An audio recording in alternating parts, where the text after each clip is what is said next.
The Smoke Ring by Larry Niven. Copyright 1987 by Larry Niven. Narrated by Randy Wieck. This book was originally created for audio cassette playback. Any announcements concerning cassettes do not apply to this recording. This version contains markers allowing direct access to major portions of the book. Annotation follows the adventures of the descendants of space mutineers who have created a complex civilization within the ring of breathable atmosphere around a neutron star. New complications include the discovery of the Admiralty, a large society living in free fall. Sequel to The Integral Trees, RC 21073. Some descriptions of sex, 1987. From the book jacket. In the free-fall environment of the smoke ring, a donut-shaped gaseous envelope surrounding a neutron star, whole societies had evolved from the descendants of the crew of Discipline. None of them remembered their Earth roots, or the existence of Charles Davis Kennedy, the computer program that had acted as advisor to and despot of the tiny state microcosm that was the ship. Until the time of the Integral Trees, when Kennedy once more made contact with the humans of the smoke ring. The ringleaders of the rebellion that followed lived for the next 14 years on Citizen's Tree. But only Jeffer, their scientist, knew that Charles Davis Kennedy was still watching and waiting. Then the Citizen's Tree people rescued a family of loggers and learned for the first time of the Admiralty, a large society living in free fall amid the floating debris called the Clump. And there was a good possibility that the Admiralty had maintained intact Discipline's original computer library. Exploration was a temptation neither Jeffer nor Kennedy could resist, and neither Citizen's Tree nor Charles Davis Kennedy would ever be the same again. About the author. Larry Niven was born on April 30th, 1938 in Los Angeles, California. In 1956, he entered the California Institute of Technology, only to flunk out a year and a half later after discovering a bookstore jammed with used science fiction magazines. He graduated with a B.A. in mathematics, minor in psychology, from Washburn University, Kansas, in 1962, and completed 1 year of graduate work in mathematics at UCLA before dropping out to write. His first published story, The Coldest Place, appeared in the December 1964 issue of Worlds of If. Larry Niven's interests include backpacking with the Boy Scouts, science fiction conventions, supporting the conquest of space, and AAAS meetings and other gatherings of people at the cutting edge of the sciences. He won the Hugo Award for Best Short Story in 1966 for Neutron Star, and in 1974 for The Whole Man. The 1975 Hugo Award for Best Novelette was given to The Borderland of Saul. His novel, Ringworld, won the 1970 Hugo Award for Best Novel, the 1970 Nebula Award for Best Novel, and the 1972 Ditmar, an Australian award for Best International Science Fiction. Other books by Larry Niven. The Known Space Series, A Gift from Earth, The Long Arm of Gil Hamilton, Protector, The Ringworld Engineers, Tales of Known Space, The Universe of Larry Niven, World of Tobbs. Other titles: All the Myriad Ways, Convergent Series, The Flight of the Horse, A Hole in Space, Limits, A World Out of Time. With David Gerald, The Flying Sorcerers. With Jerry Purnell, Footfall, Lucifer's Hammer. Dedication. It is reassuring to know that the human race is still capable of producing big, roomy minds. This book is dedicated to Dan Alderson. Table of Contents. Prologue. Discipline. Side 1. Section 1. Citizen's Tree. Chapter 1. The Pond. Side 1. Chapter 2. Discipline. Side 1. Chapter 3. Refugees. Side 1. Chapter 4. The In Tuft. Side 1. Chapter 5, The Silver Suit, Side 2. Chapter 6, The Appearance of Mutiny, Side 2. Section 2, The Loggers. Chapter 7, The Honey Hornets, Side 2. Chapter 8, The Honey Track, Side 3. Chapter 9, The Rocket, Side 3. Chapter 10, Secrets, Side 3. Chapter 11, Happyfeet, Side 3. Section 3, Civilization. Chapter 12, Customs, Side 4. Chapter 13, The Termite Nest, Side 4. Chapter 14, Docking, Side 4. Chapter 15, Half Hands, Side 4. Chapter 16, High Finance, Side 5. Chapter 17, Serjent House, Side 5. Chapter 18, Headquarters, Side 5. Section 4, The Dark and the Light. Chapter 19, The Dark, Side 5. Chapter 20, The Library, Side 6. Chapter 21, The Silver Suit, Side 6. Chapter 22, Loop, Side 6. Chapter 23, Beginnings, Side 6. Dramatis Personae, Side 7. Glossary, Side 7. Narrator's Note. The 6 maps found in the print edition are not included in this recording. End of note. Prologue. Discipline. The planet below him was hidden to all of Charles' senses save for the neutrino screen, the Nudar. What had been a gas giant planet a billion years ago was still a world 2.5 times the size of the Earth. An egg of rock and nickel iron hidden in world-sized storms. The storms spread out into a cloudy ring occupying the entirety of Goldblatt's world's orbit around the neutron star. Charles watched storms spin outward from the gas giant. Streams of fog and cloud and dust ran slow near the smoke ring's outer rim, faster at the smoke ring median, faster yet as they neared Lavoie's star, and everywhere there were flattened whorls of hurricane.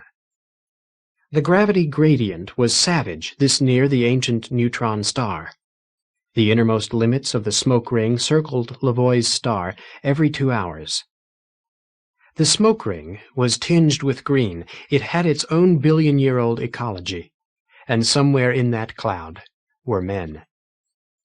The temptation to go to them was a constant low-level irritant. When moving between stars, discipline burned the near-infinite hydrogen of interstellar space.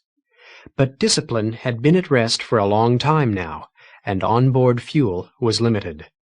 Refueling could not have progressed far when the mutiny came. Charles' supply of deuterium-tritium mix was finite. He had no way of knowing how long he must wait for the children of Discipline's crew to rediscover civilization, to build their own spacecraft, to come to him. He was always short of power. The solar collectors on his 2 remaining Carms didn't give him much. Charles ignored the stars most of the time. He watched the smoke ring. When the boredom became too much for him, he edited it from his memory. Boredom was a recurring surprise. 532 Earth years was 192 orbits of Lavoie's star round its companion star. But the natives of the smoke ring measured years from the passings of the neutron star, Lavoie's star, Voy, across the face of the yellow dwarf, T3, Sun.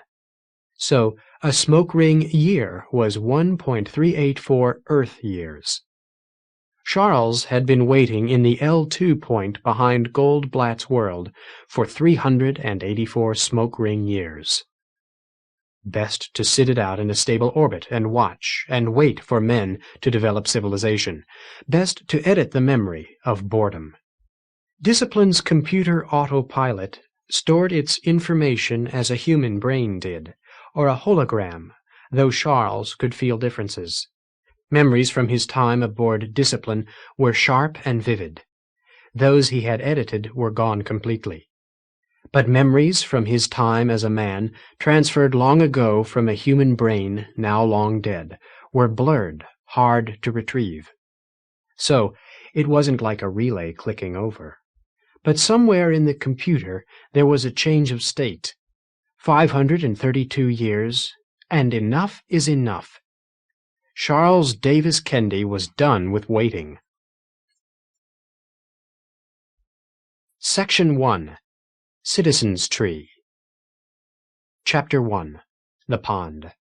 From the Citizen's Tree Cassettes, year 19 SM. Ponds. Water droplets come in all sizes here. Clouds may hold everything from fine mist to globules the size of a fist, to spheroids that house all manner of life. The biggest pond we've seen massed 10 million metric tons or so, but the tide from Lavoie's star had pulled it into two lobes, and the differential winds were tearing it apart. The ecology of the ponds is one rather than many. Life is queer and wonderful, but in every pond we have examined, it is the same life. Ponds are temporary. Pond life must occasionally migrate. In the smoke ring, even the fish can fly. Carol Burns, Life Support. Laurie and Jeffer swam beneath murky pond water, trailing 40 square meters of fabric stretched across the net more commonly used to sieve harebrains from the sky. They gripped its corners in strong toes and swam with their arms. The sheet resisted. The leading edge tried to crumple. Tethers at the corners of the harebrain net got in their way. We could have had some help, Jeffer thought. Laurie wouldn't have it. Laurie's idea, Laurie's project. She'd be doing this by herself if she possibly could. Air! He slapped her thigh. She dropped the sheet and they swam toward the light. Air is the sweetest taste, though one must risk drowning to appreciate it. They were at the arc of the pond nearest Citizen's Tree. The center of the trunk was a mere 3 kilometers east. 70 kilometers of trunk ran out and in from the pond, ending in paired, curved tufts. The In Tuft, home, looked greenish-black, with Voy's blue pinpoint shining almost behind it. A single line ran from the trunk and divided. The sheet was a ghostly shadow deep within the pond. Lines ran from the corners up through the water and out to join the main cable that ran to the trunk. Almost in place, Laurie said doubtfully. Close enough. All right. You go get the carm ready. I'll draft some hands to pull it in. Jeffer nodded. His legs scissored and shot him into the air. He drifted toward the main cable in a spray of droplets. It was easier than arguing. Laurie would not leave Jeffer to organize the final stage. When Laurie the scientist got an idea, nobody else got credit, particularly not Citizen's Tree's other scientist, her husband. Part way around the curve of the pond, Minya and Gaving floated in the interface between air and water, surrounded by thrashing children. Lines ran from each child toward the cable from Citizen's Tree. The children were taught the backstroke first. It kept their faces in the air. Some preferred the frog kick that let them look beneath the water. Swimming was a balance of surface tension versus the thrust of arms and legs. If a child kicked himself entirely out of the water, an adult must go after him. A child who went beneath the surface could panic and must be pulled out before he drowned. There were carnivores among the water birds. Minya and Gaving wore harpoons. They had 3 of their own among the swimmers. Gaving used lazy strokes to change his attitude, moving his field of view in a clockwise circle. "Look at Rather," Minya said. The oldest of the children were swimming together. Daughter of 2 jungle giants, golden-blonde Jill had grown to merely normal height in the tide of Citizen's Tree. She was 30 centimeters shorter than her parents. But the contrast between Jill and Rather was startling. At 14, Minya's dark-haired firstborn son was less than 2 meters in height. Jill had more than half a meter on him. Yet Minya never spoke of Rather's height. Gaving looked again and said, "Right. Rather." Rather paddled over, reluctantly. Fine green fur, barely visible, grew a millimeter long on his left cheek. Gavin gripped the boy's arm and lifted him part way out of the water against surface tension. The green could be traced down Rather's neck, over his shoulder, and part way across his chest. "Fluff," Gavin said. "Why didn't you tell someone?" Rather grinned guiltily. "I've never swum before," Minya snapped. "You go straight—" "No, finish your swim. You'll pay for it. You've seen your last of the sun for a while. Have we raised a fool? It's almost reached your eye." Rather nodded solemnly and paddled away. Minya watched him go, her mouth pursed in anger. Her husband wriggled and was silently under water, kicked and was beneath her, grasped an ankle and dove. Minya doubled back on herself and kicked him across the jaw. Gavin reached through the defense of her waving arms and legs and had her head between his hands, pulled her to him by main strength and kissed her hard.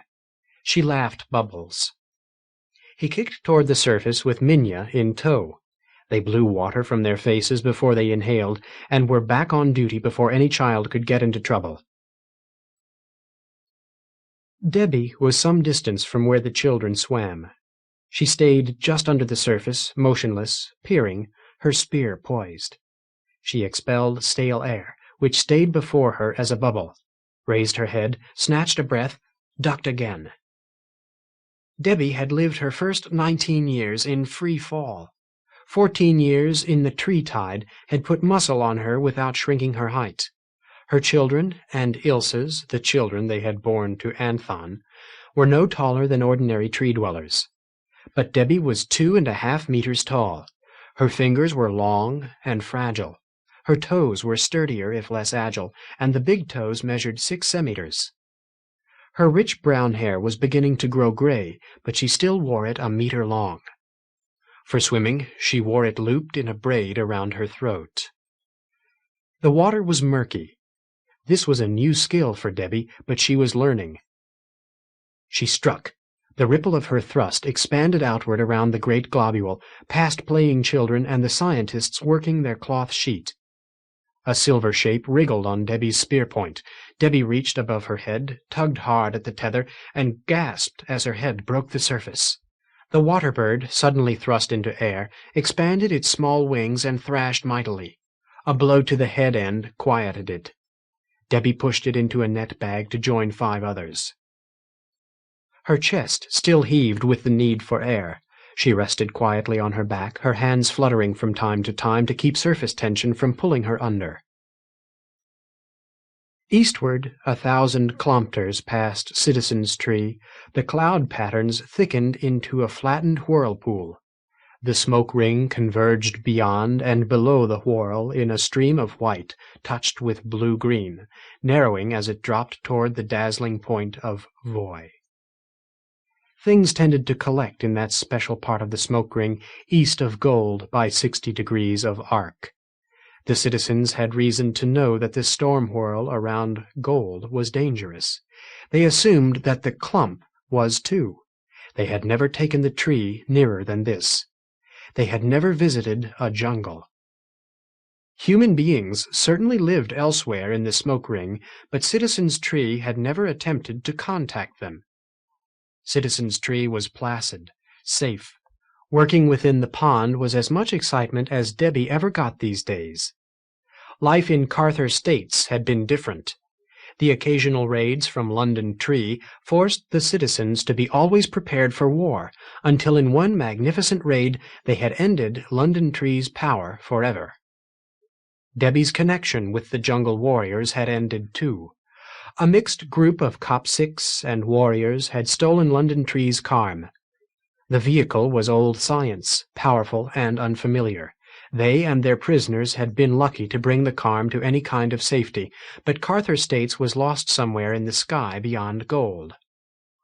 From westward came a cheerful cry. "Citizens, we need muscle." Debbie saw Lowry, the scientist, floating in the sky with one hand on the main tether. Debbie snatched at the net bag, 6 was a nice day's catch, kicked herself into the sky, and began reeling her line in. She was first to reach the scientist. Clave and Minya and Mark, the silver man, were leaving the pond, reeling in lines. Gavin had stayed to gather the children. 4 tethers led to the corners of the sheet-covered net, which was now deep under water. Laurie stationed them along the main tether as they arrived. "Gather it in," she directed them. "Make loops. Steady pull." Debbie wrapped her toes and her fingers around the cable and did her savage best to contract her body. No loop formed. She knew she wasn't as strong as a tree dweller, but the others were having trouble too. Laurie called, "Good, it's coming straight out." That was not obvious to Debbie. She strained, and gradually the pond bulged. The sheet and its net backing were rising, carrying tons of water. Debbie pulled until her knees and elbows met, then shifted her grip and continued pulling. The pond stretched and tore. A baby pond pulled clear, leaving a trail of droplets the size of a man's head. Water flowed over the edges of the cloth, but was not lost, for surface tension held it.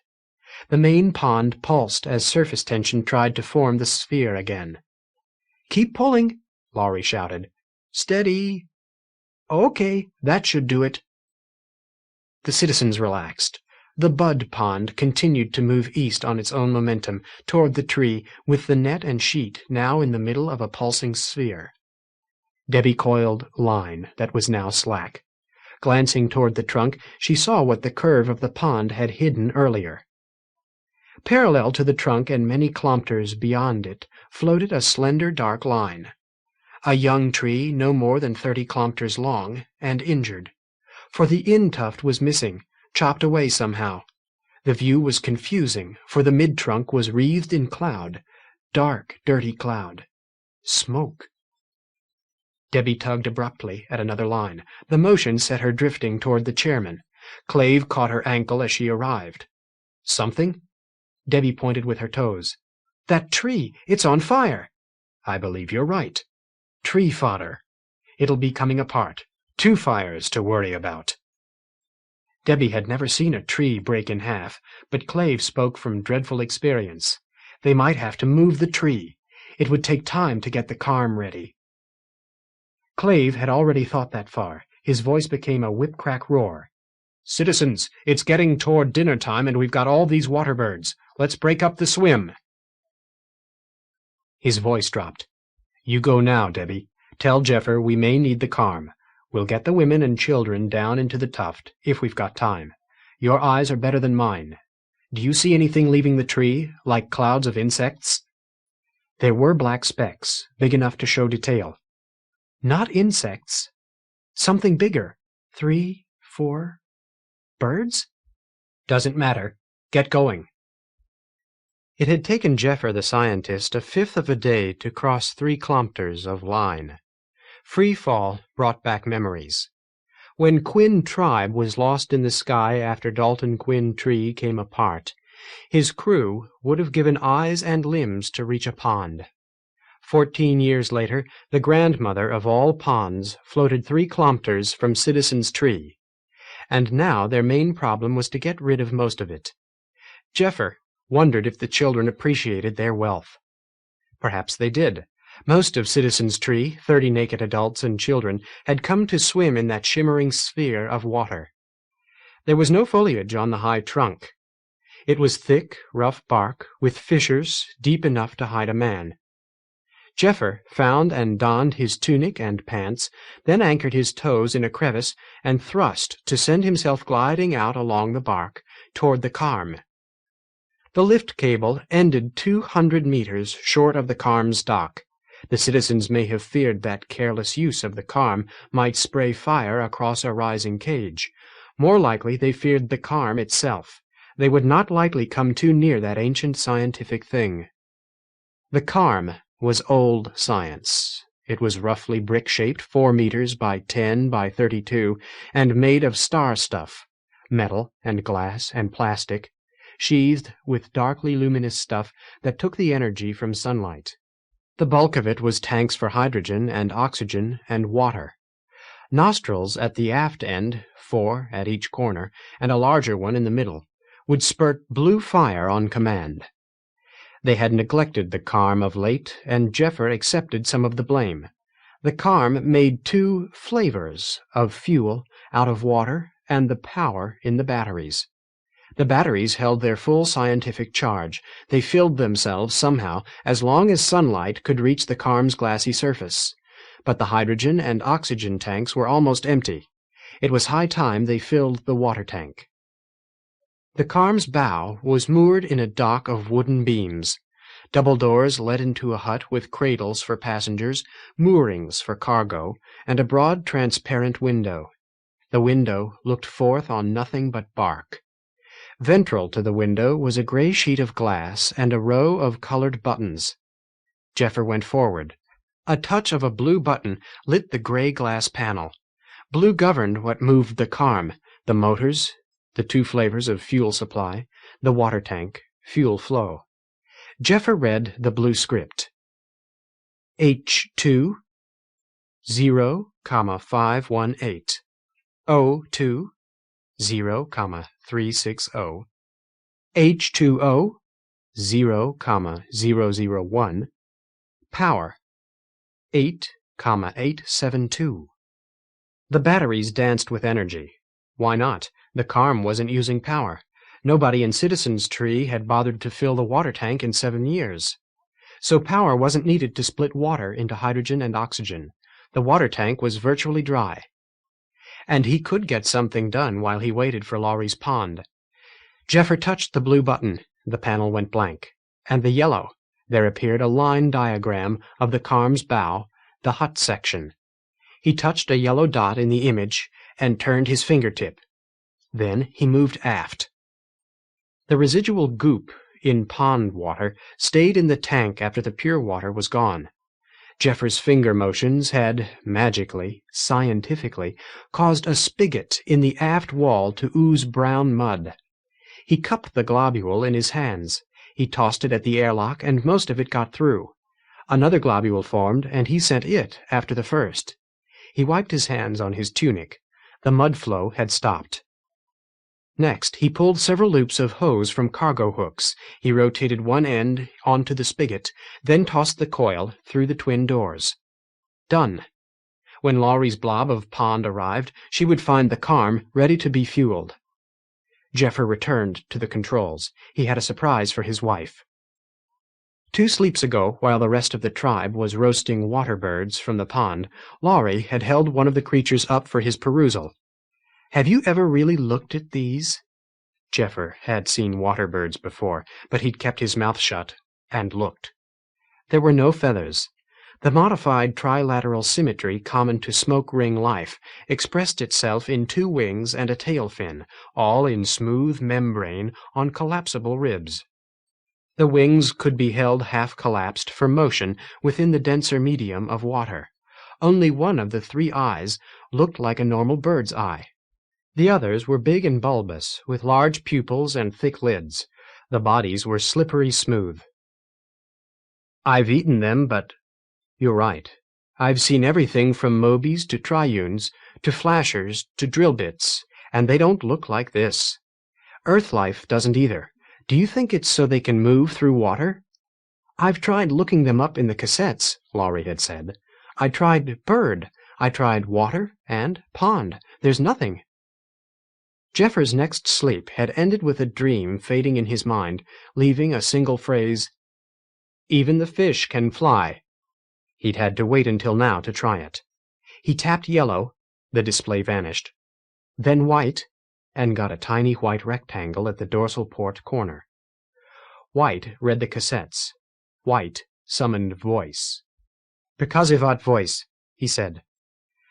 The voice of the CARM was a throaty bass, as deep as Mark the dwarf's voice. "Ready, Jeffer the scientist." "Prikazivat read fish. Read it aloud." The cassette was one that Jeffer had stolen from London Tree, but it was no different from Quinn Tribe's lost records of smoke ring life forms. As voice spoke, print scrolled down the display screen, words recorded long ago by one of Discipline's abandoned crew. "Fish. If the birds within the smoke ring resemble fish. Legless, designed to move through air weightlessly, as a fish moves through water, Then the fish that live within the ponds resemble birds. Every fish we have examined breathes air. They are not mammals, but lungfish. The single class of exceptions, gillfish, are discussed elsewhere. Some can extrude a tube to the pond's surface. A few can expand the size of their fins via membranes to make them serve as wings. One form, corefish, inflates itself with air, dives to the center of a pond, and expels a bubble.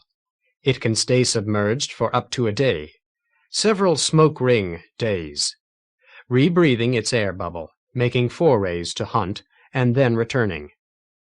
The whale-sized moby uses its pond as a lair from which it bursts to sweep through passing clouds of insects. Moby is a compromise form, and there are others. Clearly, even the largest ponds can break up or evaporate or be torn apart by storm. Every creature that lives in a pond must be prepared to migrate to another, to behave like a bird, even gillfish. Prakazivat, stop, Jeffer said. This memory that had surfaced from his adolescent training under Quinn Tribe's scientist was going to put him one up on his wife. Back to work. He tapped white, then green, then each of the 5 green rectangles now on screen. Within the great window that faced the bark, 5 smaller windows appeared, looking starboard, port, dorsal, ventral, and aft. The ventral view had a blur and a flicker to it. The rest were clear, like the window itself. The aft view looked along the line that led west to the pond. Citizens were returning to the tree. Behind them a bud of pond was already drifting toward the tree, with the harebrained net showing as a shadow within. Laurie's crazy idea was working.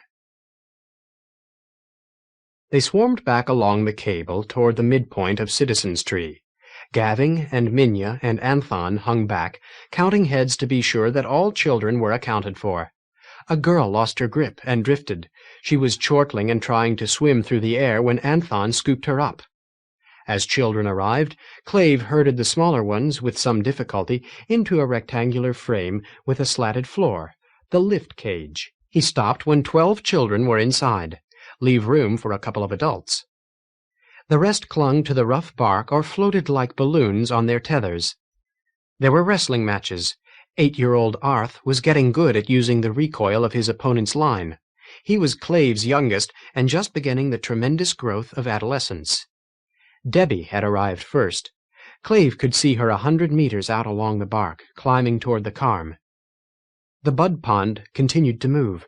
Laurie wore a proprietary smile. Still, Citizens' Tree had better have more line next time they tried this. The pond was too close. If the tree had brushed it, there would have been a flood. The lift now held a score of children. Whoever was in the treadmill would have a problem breaking that weight. It couldn't be helped. Clave looked about. Mark and Anthon looked ludicrous together. Mark short and wide, Anthon long and narrow, their heads pointing in opposite directions. He called, "Anthon, Mark, take the children down and bring back any adult you can find. Be prepared to fight a fire." Anthon stared in astonishment. "Fire?"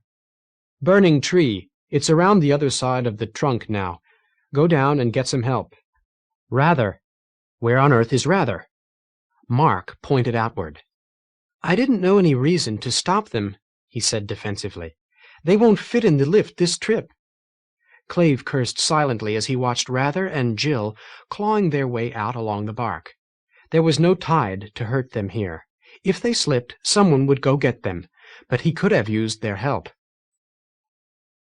Jeffer couldn't guess how long it took him to realize that the background had changed.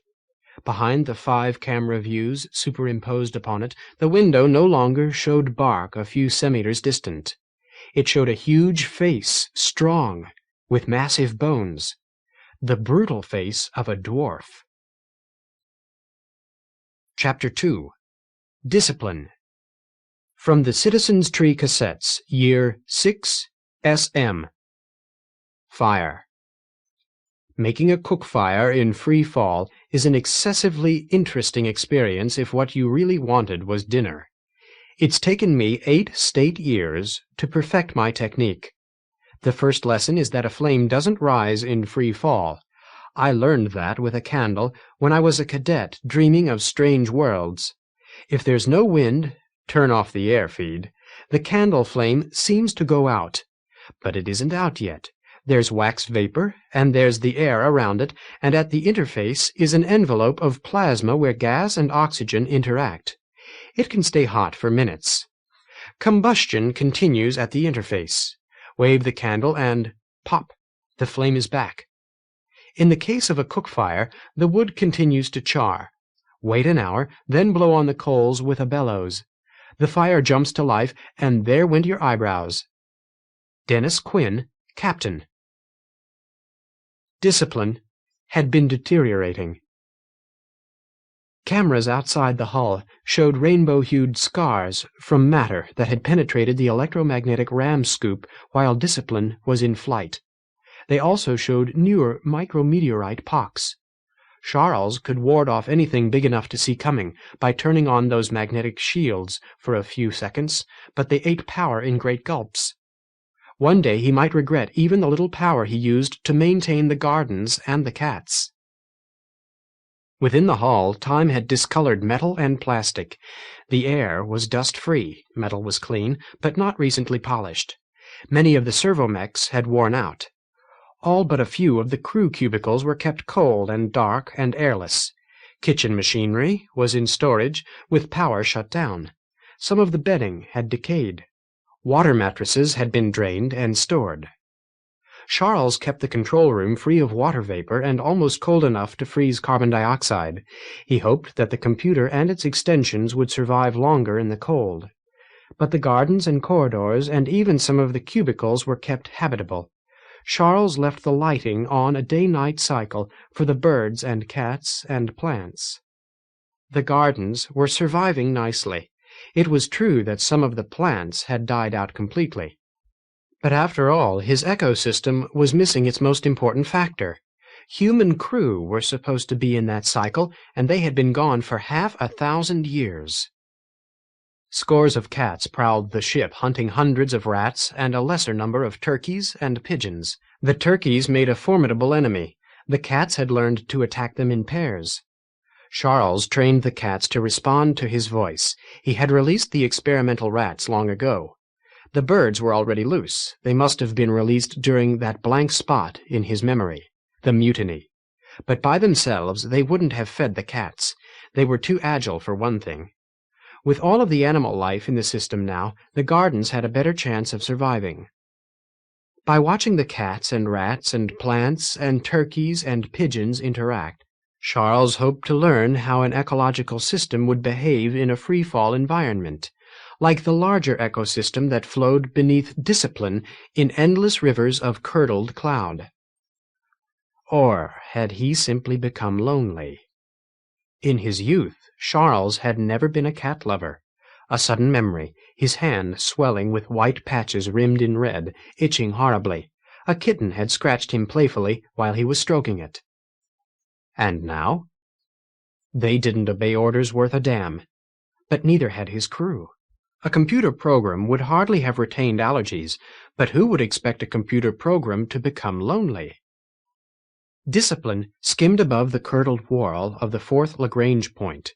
A fraction of Charles Davis Kendy's attention watched on various wavelengths. This close, he could confirm an earlier sighting. Minor amounts of carbon were being burned at sites around the edges of that endless storm. This was no forest fire, too small, and it had gone on for years. It might indicate human industry at a primitive level. Now, where was Carm number 6?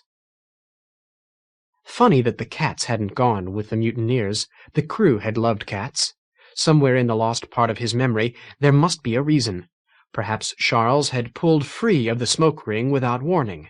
He might have done that if the mutineers planned something really foul, like cutting the computer out and trying to run Discipline manually.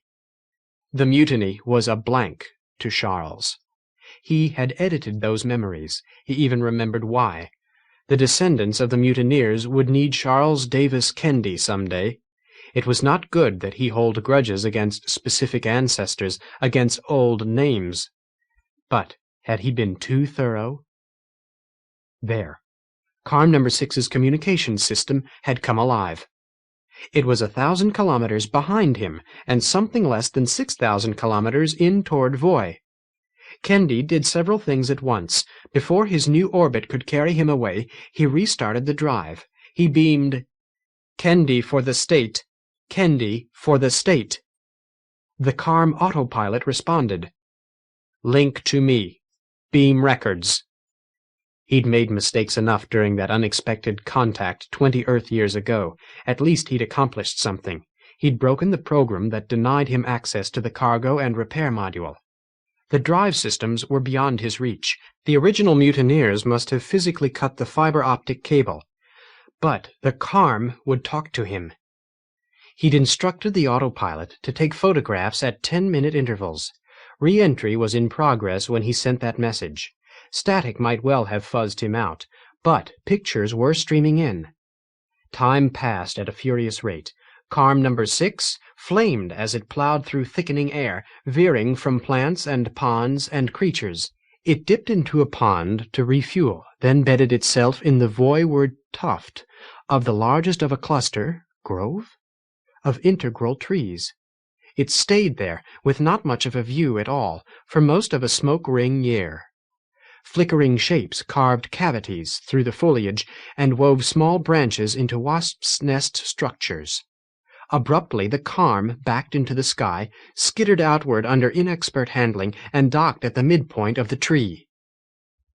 With another part of his mind, Kendi fiddled with Discipline's fusion motor. He could not match his orbit to that of the Carm. He must stay well outside the smoke ring to protect Discipline from corrosion. The best he could do was twice the Carm's orbital period, to dip low above the Carm's position once every 10 hours and 8 minutes. But he'd be in range for half an hour while his motor was firing. More of his attention went to watching the Carm's lone occupant in real time. Jeffer, the scientist, was stored in memory. He had aged 20 Earth years, hair and beard going gray, wrinkles across his forehead, broken by a white line of scar that was a healing pink wound in Kendi's records, and knuckles turning knobby. Height, 2.3 meters. Mass, 86 kilograms. Long arms and legs, toes like stubby fingers like a spider's legs, long, fragile, the hands of a field surgeon. The smoke ring had altered Discipline's descendants. The tribes of London Tree and Dalton Quinn Tree had all looked like that. The jungle giants who had grown up without tidal gravity were hardly human, freakishly tall, with long, fragile, agile fingers and toes, and one of the 12 was a cripple, and others had legs of different length. Only Mark the Silverman had looked like a normal state citizen. They had called him Dwarf. They were savages, but they had learned to use state technology in the form of the Carm. Still human, perhaps they could be made citizens again. To Kendi, who thought with the speed of a computer, the scientist moved much too slowly. Now he was at the controls, auditing a cassette. Now checking the camera views in present time. The incoming Carm records showed clouds and ponds and trees and trilaterally symmetric fish-like birds swirling across the sky. Natives flickered through the Carm cabin, the same savages growing older, a growing handful of children. At 15 years minus time, the Carm backed out of its timber dock for a journey of exploration. It visited a green puffball several kilometers across, and when it emerged, there was vegetation like a house full of green spaghetti bound to its dorsal surface. It hovered in the open sky, while men darted among a flock of birds, real birds with real wings, turkeys, and returned to its dock with prisoners. At 13 years minus time, it left the trunk to return with a dubious prize, several tons of black mud. There were no more such forays. The cargo and repair module had become a motor for the tree. It was docked when the main drive fired for several hours. Kendi watched side views as the integral tree drifted across the sky. It had been circling too far from the neutron star. Air grew thin away from the smoke ring median. The tree was lower now. The air would be as thick as mountain air on Earth. And now the Carm was not being used at all, but there was plenty to watch. The smoke ring environment was fascinating. Huge spheres of water, storms, jungles like tremendous puffs of green cotton candy. In present time, the aft Carm camera showed nearly 30 natives maneuvering between the tree and a tremendous globule of water. They were using the free-fall environment better than any state astronaut. The state had need of these people. Discipline's own telescope had found the foreshortened tree with the pond to mark it. And what was that on the opposite side of the tree? Infrared light glowed near its center. 1,000 years of sensory deprivation were being compensated in a few minutes. After more than 500 years, Charles Kendi had left the stable point behind Goldblatt's world. He had burned irreplaceable fuel, and it was worth it. Charles tried to absorb it all, integrate it all, but that could wait. The scientist might leave at any minute. He beamed, "Interrupt records." It was 20 Earth years of nothing happening, and the tiny Carm autopilot couldn't handle too many tasks at once. "Activate voice." "Voice on." The .04-second delay was almost too short to notice. "Send." He displayed a picture of himself as a human being with minor improvements. At age 42, Kendi had been handsome, healthy, mature, firm of jaw, authoritative. A recruitment poster version of a state checker. These were not obedient state citizens. They hadn't trusted him 20 years ago. What words might give him a handle on Jeffer, the scientist? He sent, "Kendi for the state. Jeffer the scientist, your citizens have been idle too long." Jeffer jumped like a thief caught in the act. 2 long seconds passed before he found his voice. "Checker?" "Speaking. How stands your tribe?" Out beyond the terrible whirl of storm that surrounded Gold, out where water boiled and froze at the same time, and the legendary stars were a visible truth, lived Kendi the Checker. He had claimed to be something like an elaborate cassette, the recording of a man. He had claimed authority over every human being in the smoke ring. He had offered knowledge and power while they were still near enough to hear his ravings. Perhaps he was only a madman, trapped somehow aboard the spacecraft that had brought men from the stars. But he had knowledge. He had coached them through that terrible fall back into the smoke ring 14 years ago. The face in the Carm's window had not been seen since. It was the face of a dwarf, a brutal throwback. The jaw and orbital ridges were more massive even than Mark's, the musculature more prominent. "We lived through the re-entry," Jeffer told him. "Ilsa and Meryl are dead now. There are children." "Jeffer, your tribe has possessed the Carm for 14 of your years. In that time you have moved the tree twice, and thenceforth done nothing at all. What have you learned of the people of the 4th Lagrange point?" "The what?" "I don't understand the question." 60 degrees ahead of Goldblatt's world, on the arc of the smoke ring, and 60 degrees behind, are regions where matter grows dense.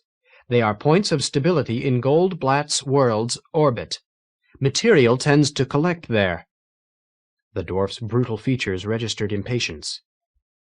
"East of you by 1,200 kilometers, a vast, sluggish, permanent storm." "The clump? You're saying there are people in the clump?" "I sense activity there. A civilization is growing 1,200 kilometers from where your tree has floated for 15 Earth years. Jeffer, where is your curiosity? Has it been bred out of you?" "What do you want from me, Checker?" Kendi said. "I can be in range to advise you every 10 hours and 8 minutes, once every 2 of your days. I want to know more of the people of the smoke ring. In particular, I want to know about you and about the clump civilization. I think you should link with them, perhaps rule them." Jeffer's one previous experience indicated that Kendi was harmless. For good or ill, he could only talk. Jeffer gathered his courage and said, "Kendi, the tales say that you abandoned us here long ago. Now I expect you're bored and—" "I am." "And you want to talk to someone. You also claim authority I won't grant you. Why should I listen?" "Are you aware that you are being invaded?" "What?" The face of Kendi was suddenly replaced by a dizzying view. Jeffer looked into a river of storm, streaming faster as the eye moved inward toward a tiny, brilliant violet pinpoint. Jeffer had seen this once before, the smoke ring, seen from outside. Before he could remember to breathe, the view jumped. He was looking at what had been the center of the picture, vastly enlarged. "Look!" Scarlet arrowheads appeared, pointing. "Here, your tree." "Citizen's tree, from the In Tuft?" "Yeah. And that must be the pond." Both were tiny. Opposite the pond was another tree? And a dark cloud clinging to the trunk? The view jumped again. Through the blur and flicker in the illusion of a window, Jeffer watched a tree on fire. Moving between the two trees were creatures he had never seen before. "Tree father. Everybody's on the other side of the trunk. Those bird things will be on the tree before anyone knows it." "Look in infrared." The picture changed again, to red blobs on black. Jeffer couldn't tell what he was looking at. The scarlet arrowhead pointed again. "You are seeing heat.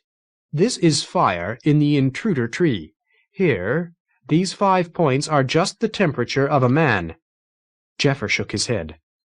"It doesn't mean anything." The enlarged picture returned, and suddenly those tiny creatures jumped into perspective. "Winged men!" "I would have called those enlarged swimming fins rather than wings. Never mind. Have you ever heard tales of winged men?" "No. There's nothing in the cassettes either. I've got to do something about this. Percussivat voice off." Jeffer made for the airlock, without waiting to see the face fade. His citizens wouldn't have a chance against winged warriors. The sun was at 3 o'clock, dead east, just above where the smoke ring began to take definite shape. "Kendi can only talk, sure, but he talks with pictures, and he tells things nobody can know. He'll be in range every other day at this time. Do I want to know that?" But Jeffer had other concerns, and the rest of that thought lay curled, unfinished, in the bottom of his mind. Jill was leaving rather behind. She glanced back once and moved on, and there was laughter in the sound of her panting. Jill was his elder by half a year. When he wanted company, it was generally Jill he wanted. But they did compete. There had been a year during which she could beat him at wrestling, when she suddenly grew tall and he'd lagged behind. She'd taught him the rib lock the hard way. She'd held his floating ribs shut with her knees so that he couldn't breathe. He could wrestle her now. He was a boy and a dwarf. But her longer arms and legs gave her an unbeatable advantage at racing. He'd never catch her. So he moved outward at his own pace, giving due care to his handholds and footholds in the rough bark, following the blonde girl in the scarlet tunic. Her long-limbed mother had already reached the carm ahead of them. At 14 plus, Rather was considered an adult. He was built wide and muscular, with heavy cheek, jaw, and orbital bones. His fingers were short and stubby, and his toes, though strong, were too short to be much use. His hair was black and curly like his mother's. His beard was sparse, without much curl to it yet. His eyes were green, and green tinged his cheek with a growth of fluff that would be many days' healing. He stood 1 meter and 3/4 tall. Dwarf. Arms too short, legs too short. He should have gone around the trunk. Jill could have told the scientist about the burning tree. Debbie might already know. He could have been getting a closer look. The carm loomed ahead of him. It was as big, no, bigger than the Citizens' Tree Commons. "Debbie!" shouted into the airlock. Someone emerged. Jeffer. They talked, heads bobbing. Debbie moved to the front of the carm. Jeffer was about to go back inside. Rather heard Jill calling, "Scientist, there's a burning tree coming toward us." She paused to catch her breath. "We saw it, me and while we were swimming." Jeffer called back. "Debbie told me. Did you see anything like winged men?" "No." "Okay. Help Debbie with the moorings. They're at the bow." He noticed Rather struggling in Jill's wake. "Get Rather to help you." Debbie and Jill were both fighting knots, and Jill was muttering, "Tree fodder, tree fodder, tree fodder," when Rather caught up. "I bent my finger," she said. Debbie said, "I hate to cut lines. See what you can do." The Carm's tethers hadn't been moved in years, and the knots were tight. Rather's stubby fingers worked them loose. Dwarf, clumsy, but strong. Presently the Carm was held by nothing but its own inertia. Jill did not look pleased. Debbie and Rather grinned at each other. It was something to do a thing an adult warrior could not. Jeffer called from the airlock 12 meters beyond the bark. "Come aboard." Debbie jumped and Jill followed. Rather hesitated until he saw them bump against the airlock door. The jump looked dangerous. Tide was gentle, but one could fall into the sky. Rather had never been inside the Carm, and he wasn't sure he wanted to be. The star-stuffed box was like nothing else in or on the tree. But he had to follow. He caught the edge of the outer door as it passed, pivoted on the strength of his arms, and entered feet first. Can't jump right, can't reach far. What if I'd missed? It was weird inside the Carm. There were openings in the back wall, and hard round loops sticking out of the dorsal and side walls. Farther toward the front were rows of cradles almost the size of an adult, 10 in all, made of nothing like wood or cloth. Rather made his way forward. The others were in the first row of cradles. "Take a seat and strap yourself in," Jeffer ordered. "Here, like this." He fastened 2 elastic tethers across Jill's torso. "Laurie showed me how to work these years ago." The cradle had a headrest that fitted nicely behind his ears. Jill's and Debbie's dug into their shoulders. It's true, Rather thought suddenly. The Carm was built for dwarves. He liked the thought. "The winged men weren't very close," the scientist said. "We've got time." His fingers drummed against the flat panel below the window. There was tide pulling Rather forward, and a whisper roar like a steady wind. The bark receded. The tree backed into the sky. Jill gripped the armrests of her cradle. Her mouth was wide. Debbie said, "Clave didn't say take off, scientist. He said get ready." "No time. They're headed for the trunk. Also, the Carm is mine, Debbie. We settled that once." "Tell it to Clave." "Clave knows." The invaders kicked themselves through the air, slowly, in the last stages of exhaustion. 5, it looked like, until Rather realized that the older woman carried a half-grown girl in her arms. Jeffer nudged the Carm toward them, in along the trunk. Smoke ring people came longer, or dwarf. These invaders were of the longer persuasion, like jungle giants, born and raised in free fall. They were quite human, an older man and woman and 4 girls. The wings were artificial, bound to their shins, made of cloth over splayed ribs. One girl trailed behind, struggling along with only one wing. They were in sorry shape. Closer now, and Rather could see details. The man's hair was burned, and the loose sheet that covered him was charred. The wingless girl was coughing. She didn't even have the strength to cling to the woman who carried her. Their legs stopped pumping as one by one they saw the Carm. Debbie said, "I don't see anything like bows or harpoons. Can we take them aboard?" "I thought of that, but look at them. The Carm scares them worse than being lost in the sky. Anyway, the man's almost there." The burned man hadn't seen them. Kicking steadily far ahead of the others, he reached the bark and clung. Without a pause, he pounded a stake into the bark, moored a coil of line, and hurled the coil at the older woman. She freed a hand and caught it, pulled herself toward the tree, then snapped the line to send a sine wave rolling toward the trunk. The nearer girl caught the line in her toes as it bowed toward her. Clave came around the bulge of the bark. He slowed when he saw the strangers. Gavin and Minya joined him. They moved toward the strangers. There were 4 on the trunk now, a girl, the man, and the older woman with her coughing burden. Rather watched Clave take the burned man's line, hurl a sine wave across the one-winged girl's torso, and pull her in. "Looks okay," the scientist murmured. Clave looked up and waved.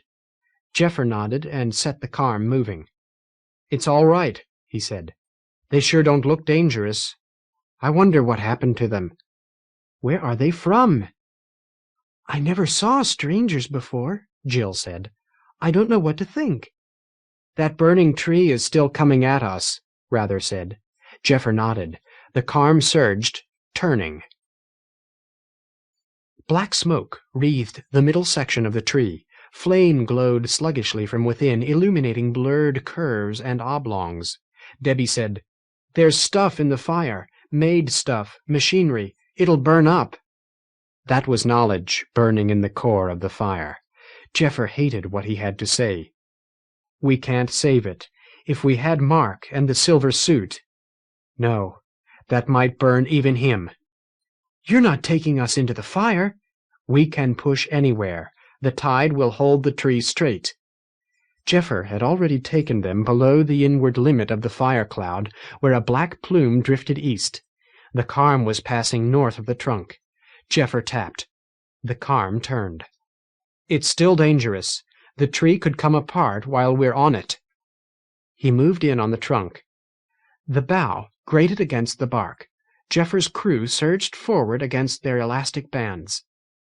"I think the carm was built for pushing," he said. He tapped a blue dash in the center of the panel, and the whisper of power became a whistling roar.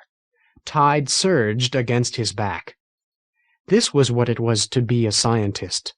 Knowledge, power, mastery of a universe. This was what Kendi the Checker had to offer. At what price? Who but a scientist would have the strength to resist? The sun passed zenith and started down its arc. Jeffer had changed the display. He watched sets of letters and numbers. The roar of the main motor strummed his bones. Chapter 3. Refugees. From the Citizens Tree Cassettes, Year 4, SM. Time. We've been trying to keep to Earth time, but that word day is about as useful as balls on a checker. The closer you get to Voy, the shorter the days get, down to about 2 hours. Closer than that, the air's too thin, and there's no water to speak of. At a 10-hour orbit, same thing, there's nothing to breathe. We've been keeping to ship time. 24 hours constitute a sleep. A day is 1 orbit around Voy, wherever you happen to be. Gold's orbit is a standard day. The state takes its dates from the year of its founding. We've done the same, dating smoke ring years from 4 years ago. Our years are half a rotation of Voy and its companion sun. Half because it's more convenient. If discipline ever does come back for us, Kendi will have to learn a whole new language. Michelle Michaels, Communications. The huts of Citizens Tree were enclosures made by weaving living spine branches into a kind of wickerwork. The scientist's hut was larger than most, and more cluttered too. The scientists were the tribe's teachers and doctors. Any hut would have harpoons protruding from the walls and high ceiling. But here the wicker sprouted star-stuff knives, pots of herbs and pastes, and tools for writing. The hut was crowded. Laurie stepped carefully among 5 sleeping jungle giants. She'd covered their wounds in undyed cloth. The strangers moaned and twisted in their sleep. The youngest girl, with her hair burned down to the scalp on one side of her head, was holding herself half in the air. The noise from outside wasn't helping. Laurie bent to get through the doorway. "Could you hold it down?" she whisper-snarled. "These citizens don't need—" Oh, Clave, Chairman, I'm trying to give them some quiet. Can you take the talk to the Commons? Clave and Anthon were intimidated into silence. Jeffer asked, Can any of them answer questions? They're asleep. They haven't said anything sensible. Her husband merely nodded. Laurie went back in. Rustling sounds receded. For a moment she felt remorse. Jeffer would want to see the strangers as much as anyone. When the burns healed, the strangers would be handsome, but in weird fashion. Only birds wore the gaudy colors of their scorched clothing. Their skin was dark, their lips and noses were broad, their hair was like black pillows. The youngest girl stirred, thrashed, and opened her eyes. "Tide," she said wonderingly. The dark eyes focused. "Who are you?" "I'm Laurie the scientist. You're in Citizen's Tree. You're safe now." The girl twisted to see the others. "When?" "One of you died." The girl moaned. "Can you tell me who you are and how you came here?"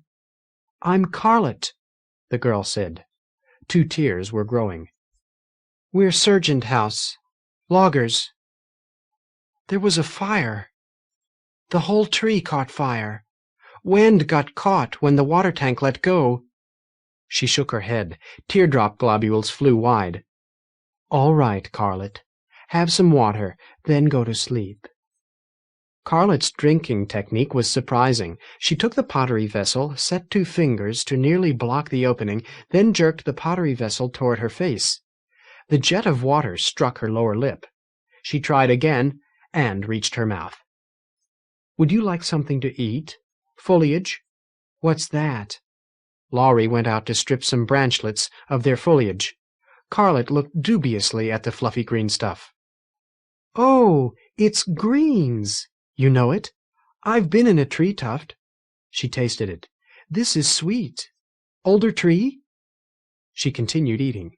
Laurie said, "Later I'll get you some stew. You should sleep now." Carlet patted the wicker floor. "How can I sleep with this pushing up against me? All my blood wants to settle on one side."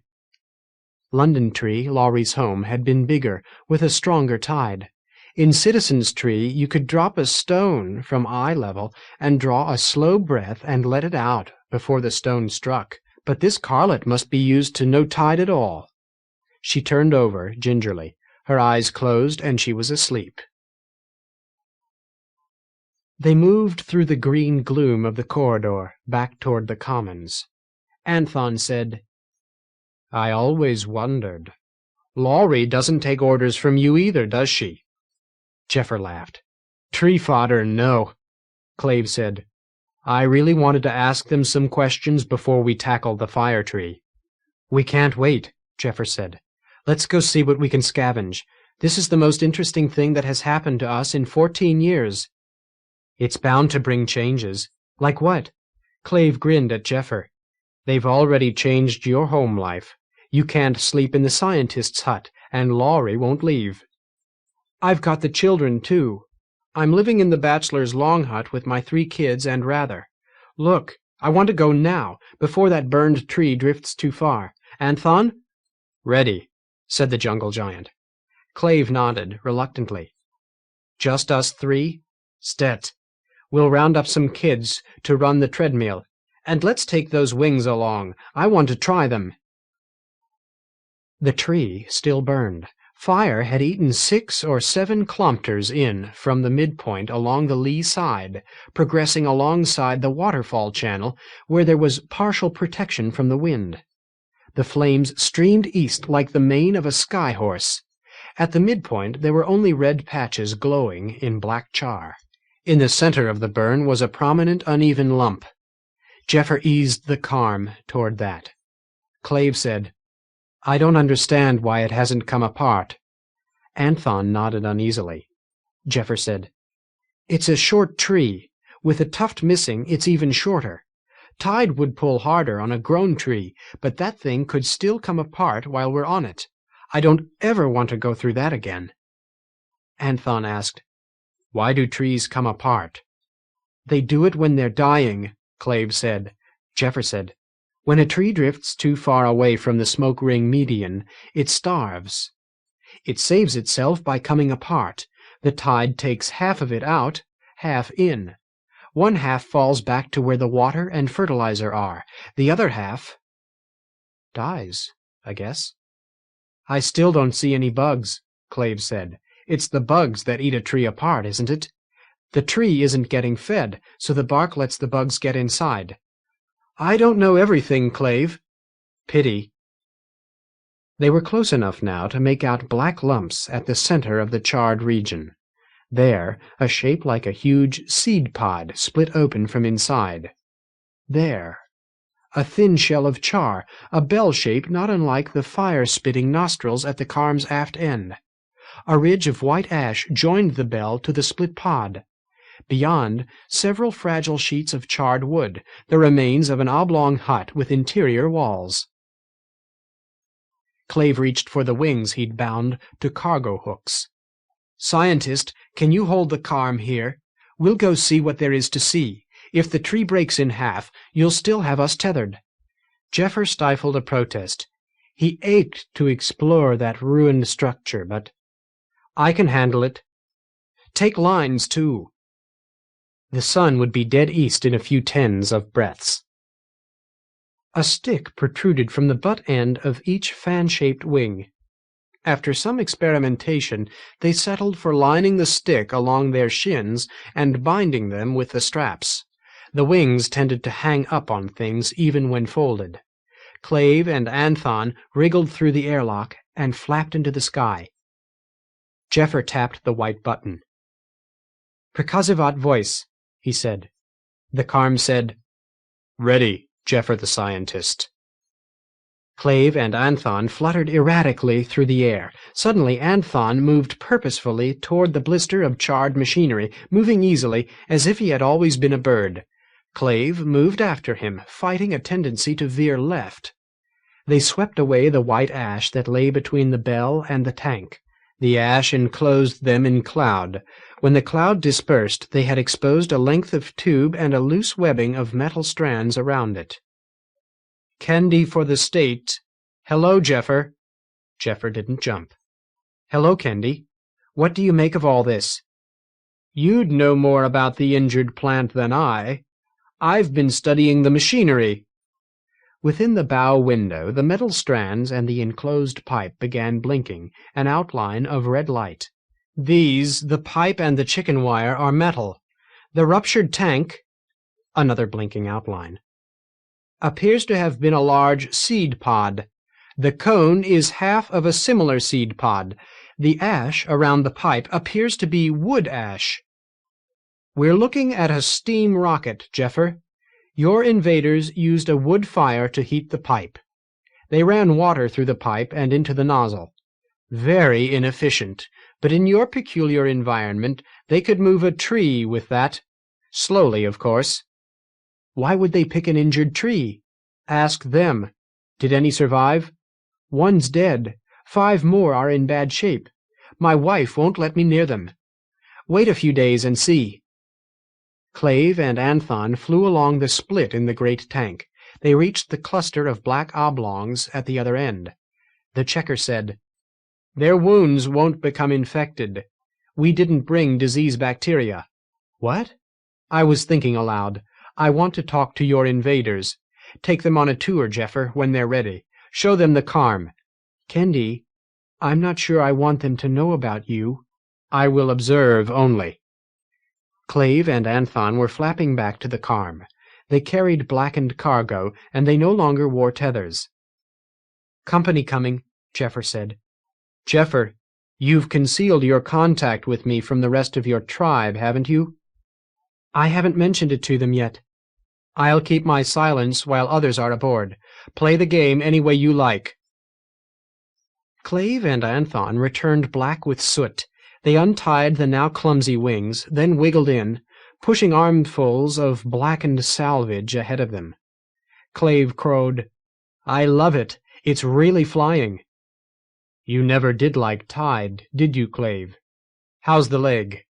"It never gets any better." Clave flexed his right leg. The misshapen lump on his thigh bone bulged beneath the skin and muscle. The compound fracture he'd suffered in Carther States had healed, but in the jungle there had been no tide to tell the bone to stop growing. "It feels like I strained it. If I have to fly any distance, I'll use just one wing." They set to mooring their loot along the walls. 2 tremendous hooks, wood stiffened with metal. A meter's length of metal band with tiny teeth along one edge. A hardwood tube had kept its shape, if not its strength. The remnants of charred plastic hose clung to one end. "Weapons and tools," Clave said. "There was wire twisted together like a harebrain net, but it was burned through in too many places. Nothing else worth taking except the pipe. We've got to have that pipe. We moored the lines to it, Jeffer. Let's pull it loose." "It must be important, given that you've moored the carm to a tree that's about to come apart. Why? Just because it's metal?" "I've got a vague idea what this setup is for," Clave said.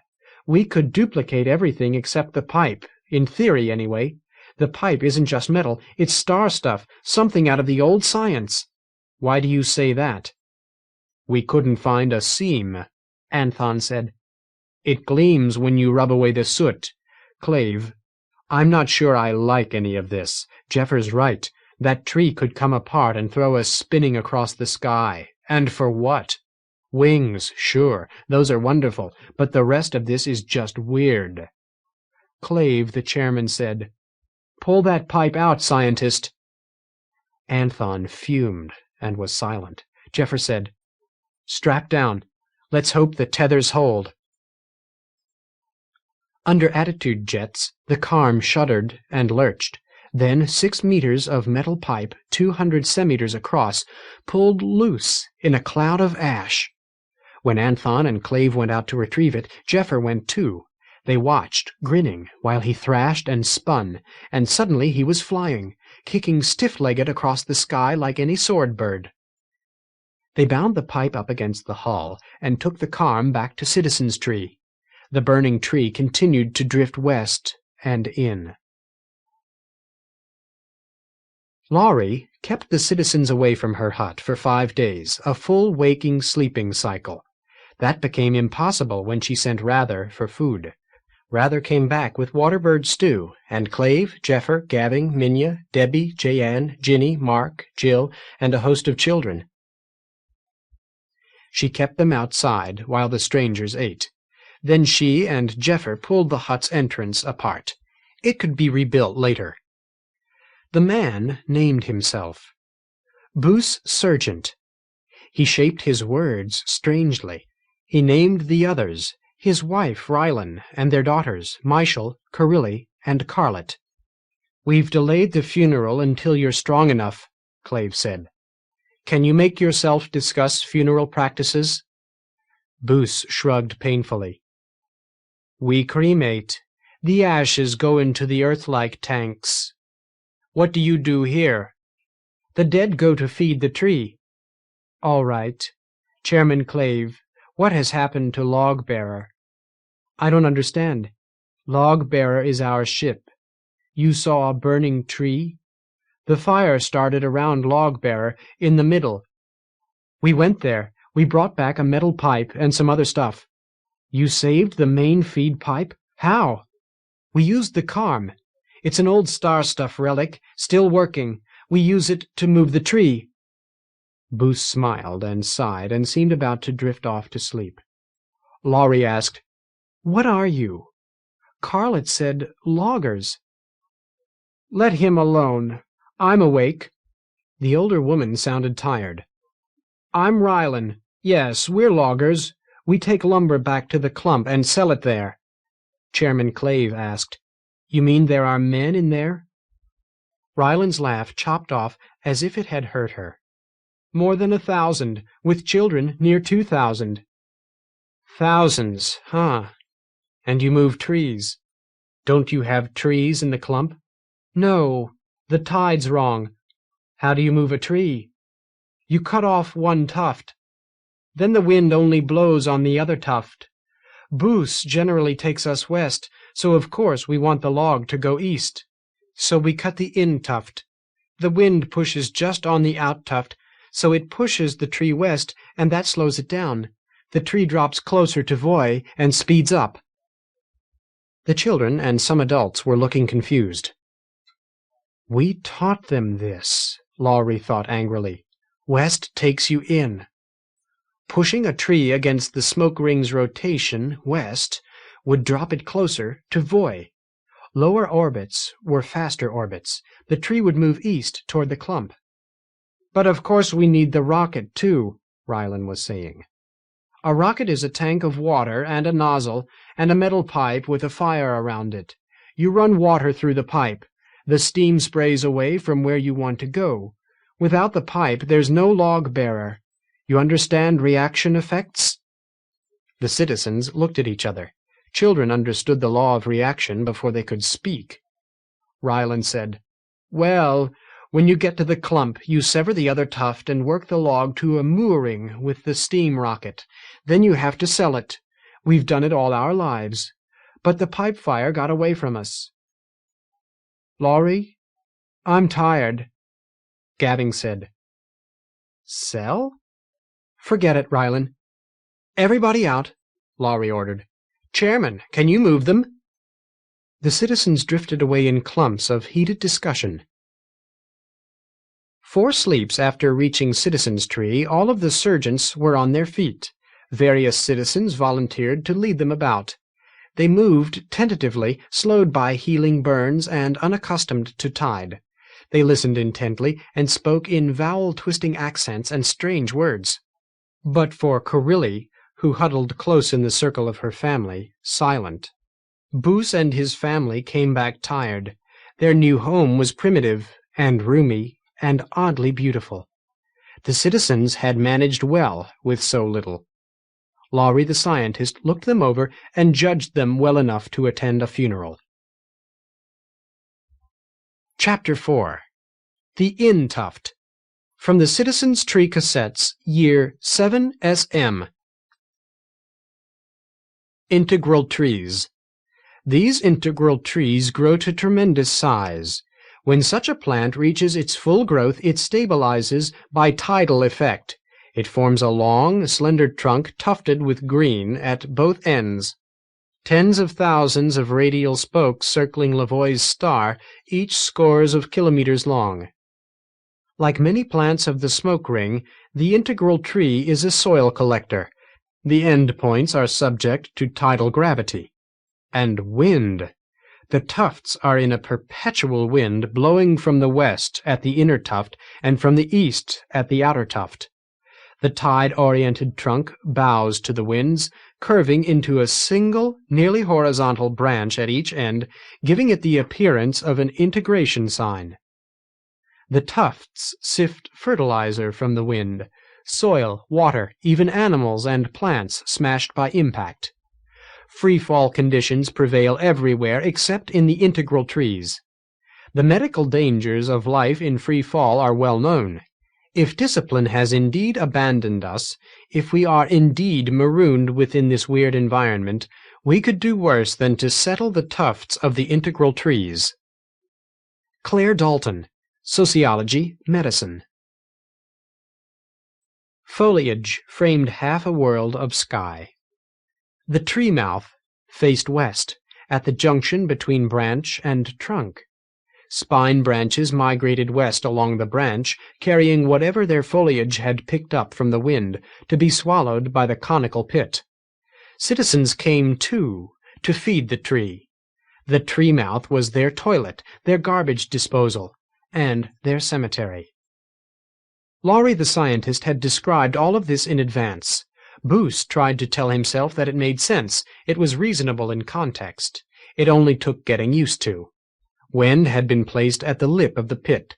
She'd had time to ride the spine branches halfway into the cone of the tree mouth. Boos was glad that he could not see her better. Burning was cleaner.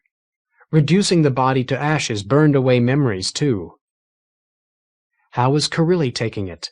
Corilli was the quiet one. She obeyed orders, but rarely showed initiative. She almost never spoke to strangers. A good child, but Boos had never really understood her. She hadn't been burned. All of them had watched Wend die. How could it be worse for Carilli? But she hadn't spoken a word since the fire. Chairman Claves spoke, welcoming Wend into the tribe. Laurie spoke of a citizen's last duty to feed the tree. Ryland spoke her memories of her lost daughter. Carilli cried silently. The tears sheathed her eyes in crystal. Older citizens ate first. Boos saw his daughters hanging back. They had learned that much already, while a citizen's tree girl-child filled his bowl with waterbird stew from a large, crude ceramic pot. He lurched away across the woven spine-branch floor of the commons, following his wife, trying to keep his bowl upright. "You think of the tide as something to fight," his wife said softly. "Think of it as a convenience." "Ha! Tide gives you a preferred direction, something to push against. Look." With the bowl held in one hand, Ryland leapt one-legged into the air and spun in a slow circle before her feet touched the floor again. She hadn't spilled a drop. "Moving isn't unpleasant in a tide, it's just different. These, citizens make us look clumsy, but we can adjust, love. We will adjust. Stet, I've climbed trees all my life." "Company." They were surrounded by children.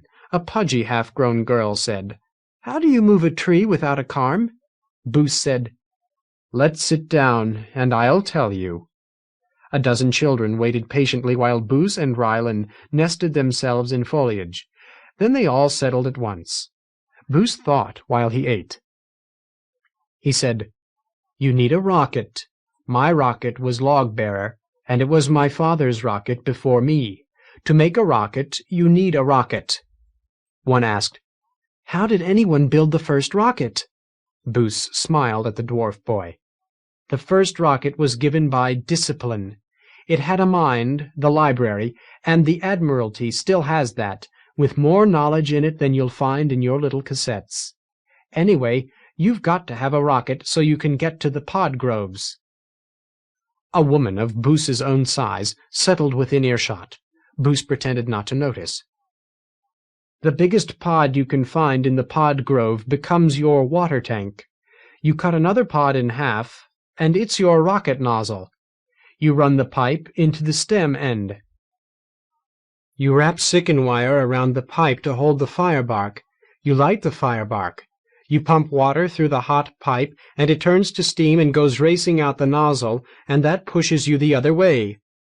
The pudgy girl, though all the children looked a bit pudgy, well-fed, and compressed by tide, asked, "Where does pipe come from?" "I don't know. Discipline, maybe. If there ever was a discipline." The children snickered. Boos didn't know why, so he ignored it. "There's 120 meters of pipe in the Empire, so they tell me, and 48 of that makes up the pipes in 11 logging ships. Woodsmen carried a spare pipe, but they're richer than we are. So, a rocket is 1.5 pods, and a pipe, and some sicken wire, and the hut complex at the other end of the tank. You need big hooks for towing, saws to carve up wood, and crossbows, because you've got to find your own food. A trip takes a year or two. Most of us travel in families. Now you find a sting jungle. The honey hornets live in the sting jungles, and there's nothing so big they can't kill it. You need to cover yourself all over to get at the nest. Honey is sticky red stuff, sweeter than foliage.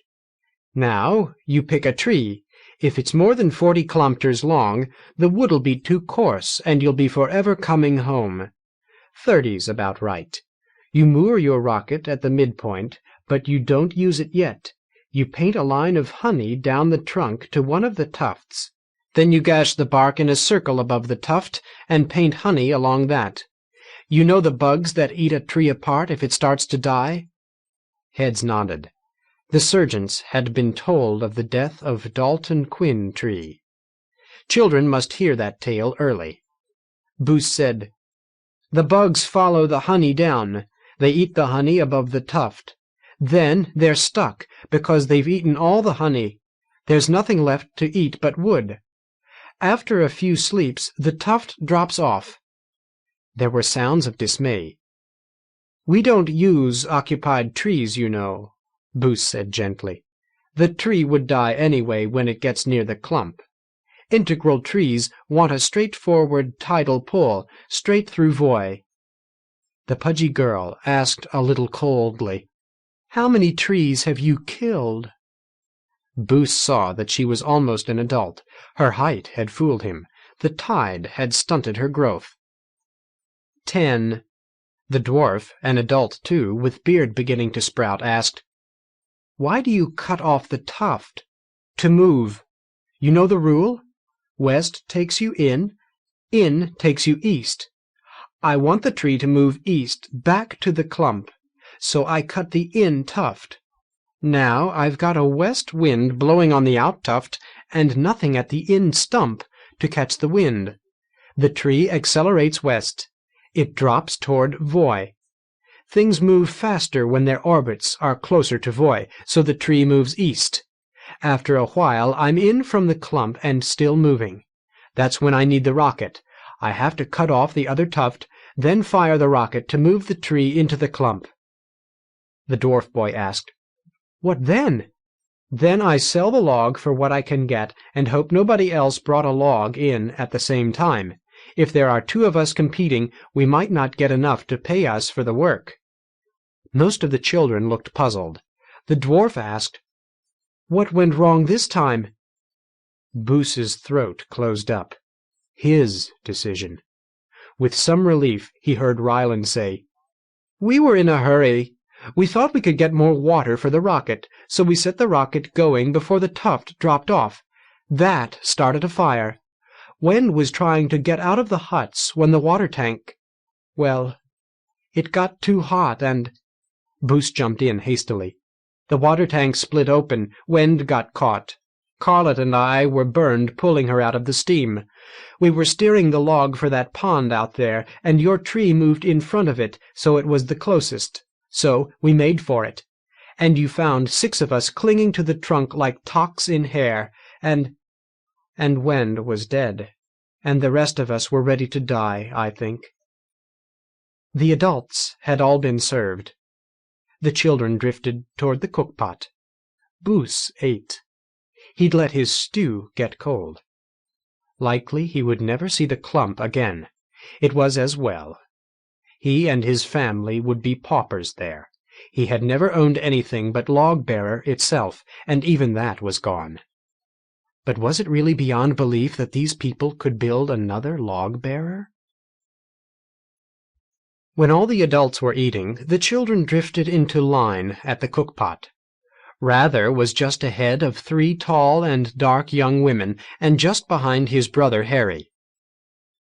"Take Jill's place," Rather told Harry. "Why should I? Beats me. Will you do it?" "All right." The favor would be repaid. Rather would take Harry's place at the cookpot or in the treadmill, or show him a wrestling trick, something. These things didn't need discussion. Harry stepped out of line and talked to Jill where she was serving stew. Jill served herself, and Harry took her place. The blonde girl joined Rather.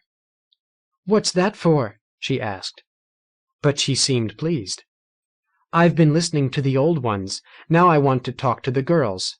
Come along?" If they wouldn't talk to a dwarf boy, maybe they'd talk to a girl.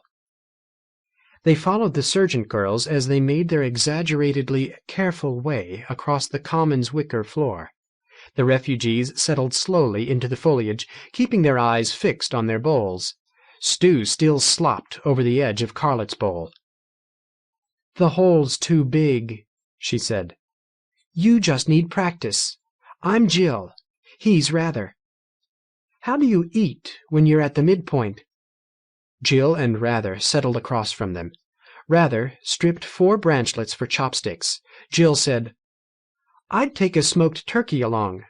What do you use? Bowls with smaller holes?" "Yes, and we carry these." Carlet produced a pair of bone sticks, ornately carved. "You're lucky. You've always got spine branches?" "These are branchlets. The spine branches are the big ones." The third girl, Carille, had not spoken. She was concentrating fully on her bowl. Michael said, "You seem to be happy." Rather found the comment disconcerting. "What do you mean?" "You, all of you. You've got your tree, and it's all you need. Lumber from the bare end of the branch. The clothes you wear, the cloth comes from branchlet fibers, doesn't it? It's foliage with the sugar washed out. And the dye is from berries. Water comes running down the trunk into that basin, and you eat foliage and catch meat from the sky. And there's the carm. Without the carm, you'd have to build a rocket to move the tree." "Right," Rather thought. "We don't know how to do that. The carm is all that keeps us from being savages. Is that how they see us?" "We had to leave the tree to get our lines, and the adults keep talking about Earth-life crops. They couldn't bring seeds and eggs with them." "You could buy them in the market if you were rich enough." Jill said, "We don't know those words. Rich? Buy?" Carlett said, "Rich means you can have whatever you want." "Like being chairman?" "No." Michael took over. "Look, suppose you want Earth-life seeds or pigeons or turkeys. Stet, you go to the market and you find what you want. Then you've got to buy it. You need something to give the owner, metal maybe." "We don't have much metal," Rather said. "What are the people like? Like you?" "Sometimes," Carlett said. "What do you mean? Tall? Dark?" "We get dark and light, short and, well, mostly, we're about as tall as me, and the men are taller." "No dwarves?" "Oh, of course there are dwarves. In the Navy." "What do you think of dwarves?" He hadn't meant to ask so directly. He hadn't realized how important the question was to him. Carlett asked, "What do you think of my legs?" Rather blushed. "They're fine." They were hidden anyway. Carlett was wearing the scarlet tunic and pantaloons of Citizen's Tree. "One's longer than the other. My teacher's got one leg longer than mine, and one leg like yours, and it never bothers him. And the Admiral's got an arm like a turkey wishbone. I've seen him. We're all kinds, Rather." It was Mark's habit to eat near the cauldron, where others might find him. Rarely did he get company. This day he was mildly surprised when Clave and Minya settled themselves across from him. They plucked branchlets and ate. Presently Clave asked, "What do you think of the sergeants?" "They're doing all right." "That wasn't what I meant," Clave said, while Minya was saying, "What will they do to Citizen's Tree?" "Oh," Mark thought it over. "Half of you came from the In Tuft of a broken tree. You were from the Out Tuft, Minya. 3 from Carther States. Laurie and me from London Tree. London Tree used to raid Carther States for copsics. 14 years we've been living here, and nobody's killed anyone yet. We can live with the surgeons, too." Clave said, "Oh, we can live with them," while Minya wondered, "What do they think of us?" Clave snorted. "They think we're a little backward, and they'd like to talk us into going to the clump." Where was this leading? Mark asked. "Are you thinking they want the carm?" "No, not that. Not impossible, either." "Have you talked to Gaving or Debbie lately?" "They don't like my company." "Neither do you, Minya." Minya ignored that. "They're trying to figure out how to build a steam rocket, starting with just the metal tube they brought back." "Uh-huh." Mark saw the point now. "They can build us a machine that moves trees around. They can tell us why we should all go to the clump. So you're a little nervous, Chairman. We could lose half the tribe. Laurie keeps saying there aren't enough of us now." "And what do you want, Mark?" Mark would have wished for a wife or 3, but he saw no point in telling Clave or Minya that. "I want nothing from the clump. We're here. 12 adults, 20 children, happy as Dumbos in Citizen's Tree. We shouldn't be announcing that all over the sky. Even if the clump doesn't keep copsics, maybe somebody out there does. Things aren't perfect here, but they're good. I wouldn't want to wind up as somebody's copsic." Clave nodded. "That's what I'm afraid of." Minya said, "We worked so hard to make this our home. Gavin knows how close we came to dying. How can he risk what we've got?" "We seem to be agreed," Clave said briskly. "Well, what do we do about it?" Laurie and Jeffer were missing dinner. Laurie had led her husband east along the branch, beyond the region of the huts. In a dark womb of foliage and branchlets, they were making babies. Resting, relaxed for the first time in many days, Laurie plucked foliage and put it in Jeffer's mouth. He talked around it indistinctly. "Does this remind you of being young?" She lost her smile. "No." He leered. "Little London tree boys and girls never snuck off into the foliage?" She shook her head violently. "It isn't like that for a girl in London tree. When boys get old enough, they don't need us. They go to the In Tuft. Copsic women belong to any male citizen. Jeffer, you know that much." "I should. That's how Mark got Minya pregnant before we got loose." She changed position to lie along his length. "If he did. Any man can father a dwarf." "Even Rather doesn't believe that." "Bother him?" "Yeah. But women had children in London Tree, didn't they? And married?" "Yes, if we were willing to act like Copsics ourselves. How else could we compete? I would have been some man's Copsic if I wanted to make babies, so I never made babies." Jeffer looked into her eyes as if seeing her for the first time. "Are you glad I came?" She nodded. Perhaps he couldn't see her blushing in the near darkness.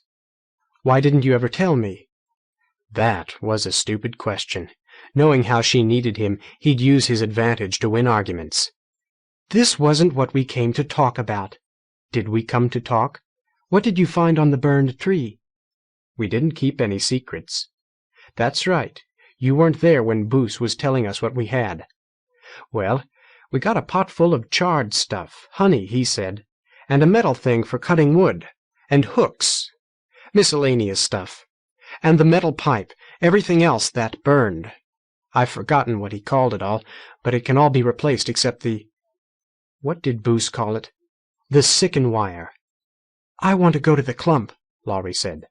"Me too." Clave would never let both scientists go.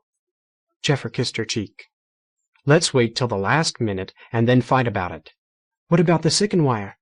"We'll think of something. Do you think Clave will let us take the Carm?" "No." She felt him shrug. "Okay. We go as loggers?" She nodded. Their foreheads brushed, and he said, "I'd guess Clump citizens will all look like jungle giants. We should have a few. Anthon and Debbie'll come.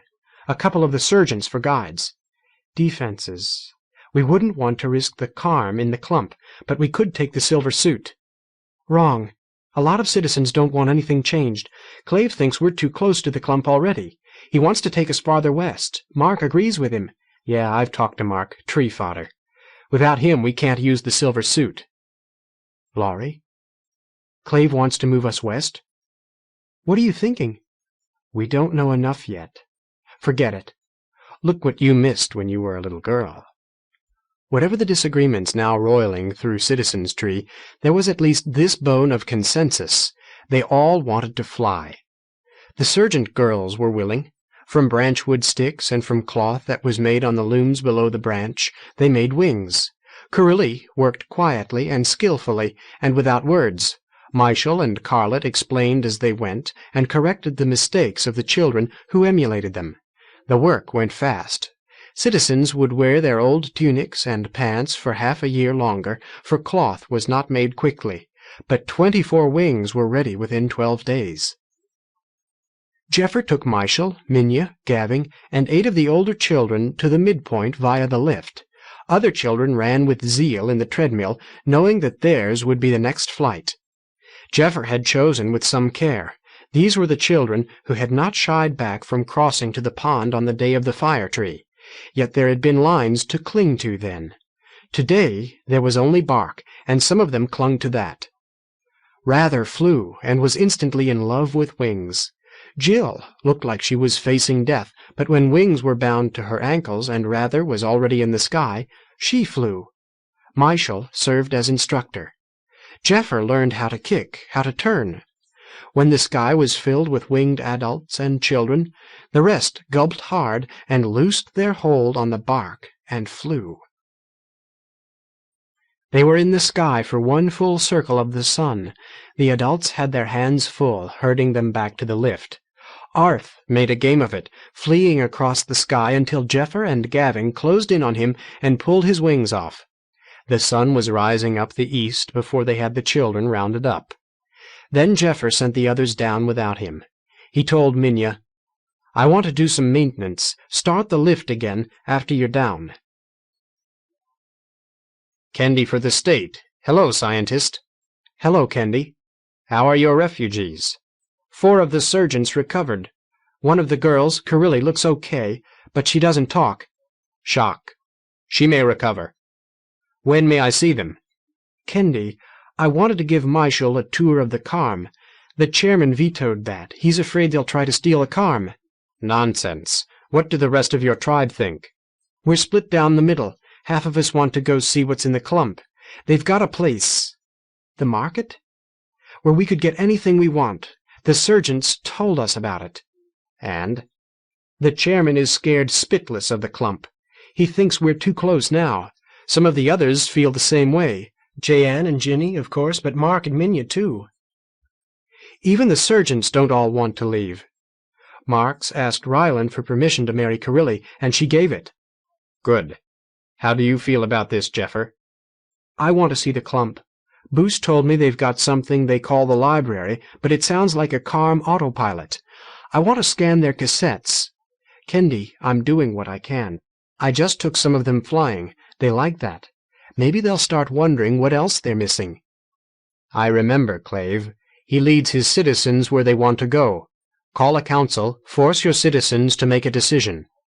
What good does that do us? If you lose the vote, you'll know where you stand. Then make Clave set a date for moving the tree. Decide what you need and who you need. Is there any chance you can talk Mark around?" "None." "The sergeants told you how to go about setting up a logging enterprise. Tell me." The children slept on, exhausted by their flying. Gavin was making an early breakfast on a slice of smoked Dumbo meat. He said, "The Admiralty has Earth life plants." "We've lived without them for 14 years, Minya said sleepily. "We lived without lifts and the Carm for longer than that. It was because we didn't know. The Admiralty has never touched us. We wouldn't know it exists except that Boos tells us so. But you want to know more. Aren't these matters more properly discussed in council?" Gavin looked closely at his wife. "You looked like this 14 years ago when you were trying to kill me. The whole Tuft is like that. There hasn't been fighting like this since the War of London Tree." "I haven't forgotten London Tree. We made a home here. Any change is for the worse." "Dear, are you sorry they came?" "No," Minya said with some force. She was fully awake now. "There aren't enough of us. We all feel that."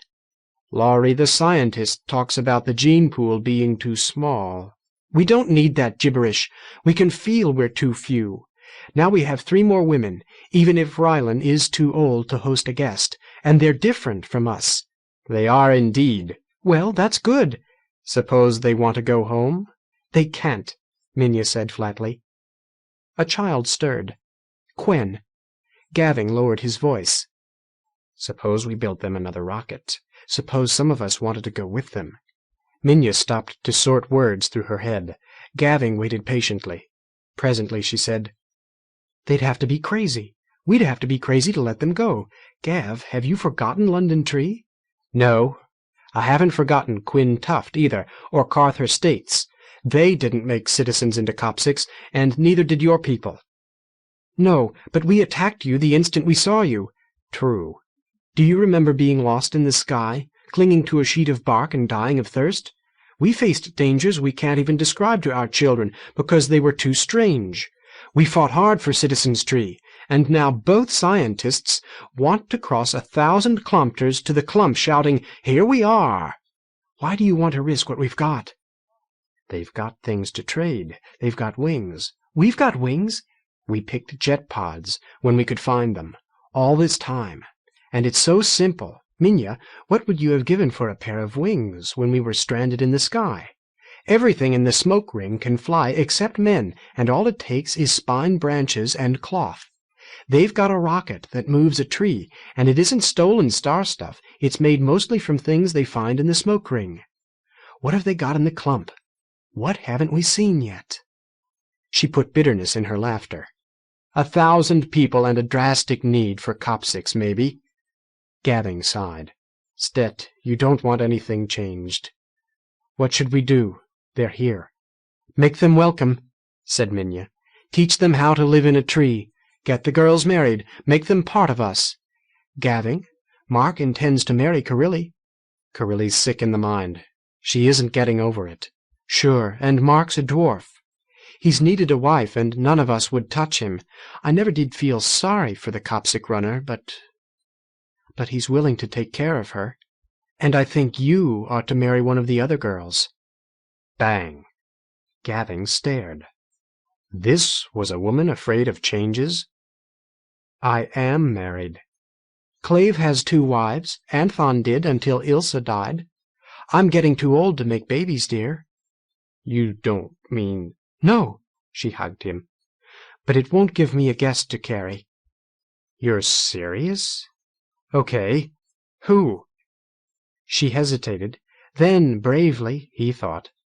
"I would have thought Michel. She's the oldest. Gavin, she showed me how to fly. I like her."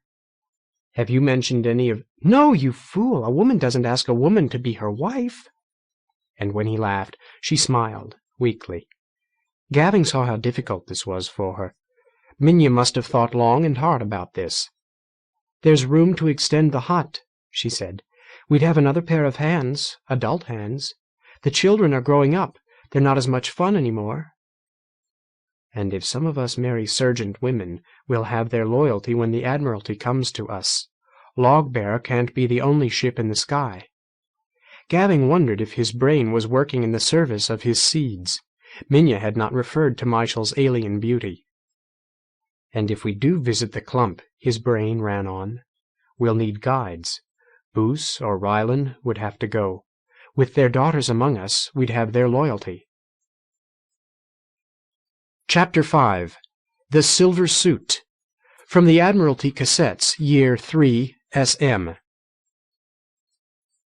"We were chosen for this. No citizen leaves Earth orbit until the state has learned his tolerance for free fall. 1 in 10,000 have the genetic quirks to survive months or years of free fall without softening of the bones, without failure of the digestive system, without the terror of falling. We served the state by flying to the stars. When the drive was off, we played at flying, while cramped in a cedar ramship with barely room to flap our arms. Here is real flight. Of course, the smoke ring seems an incredible dream come true. To us."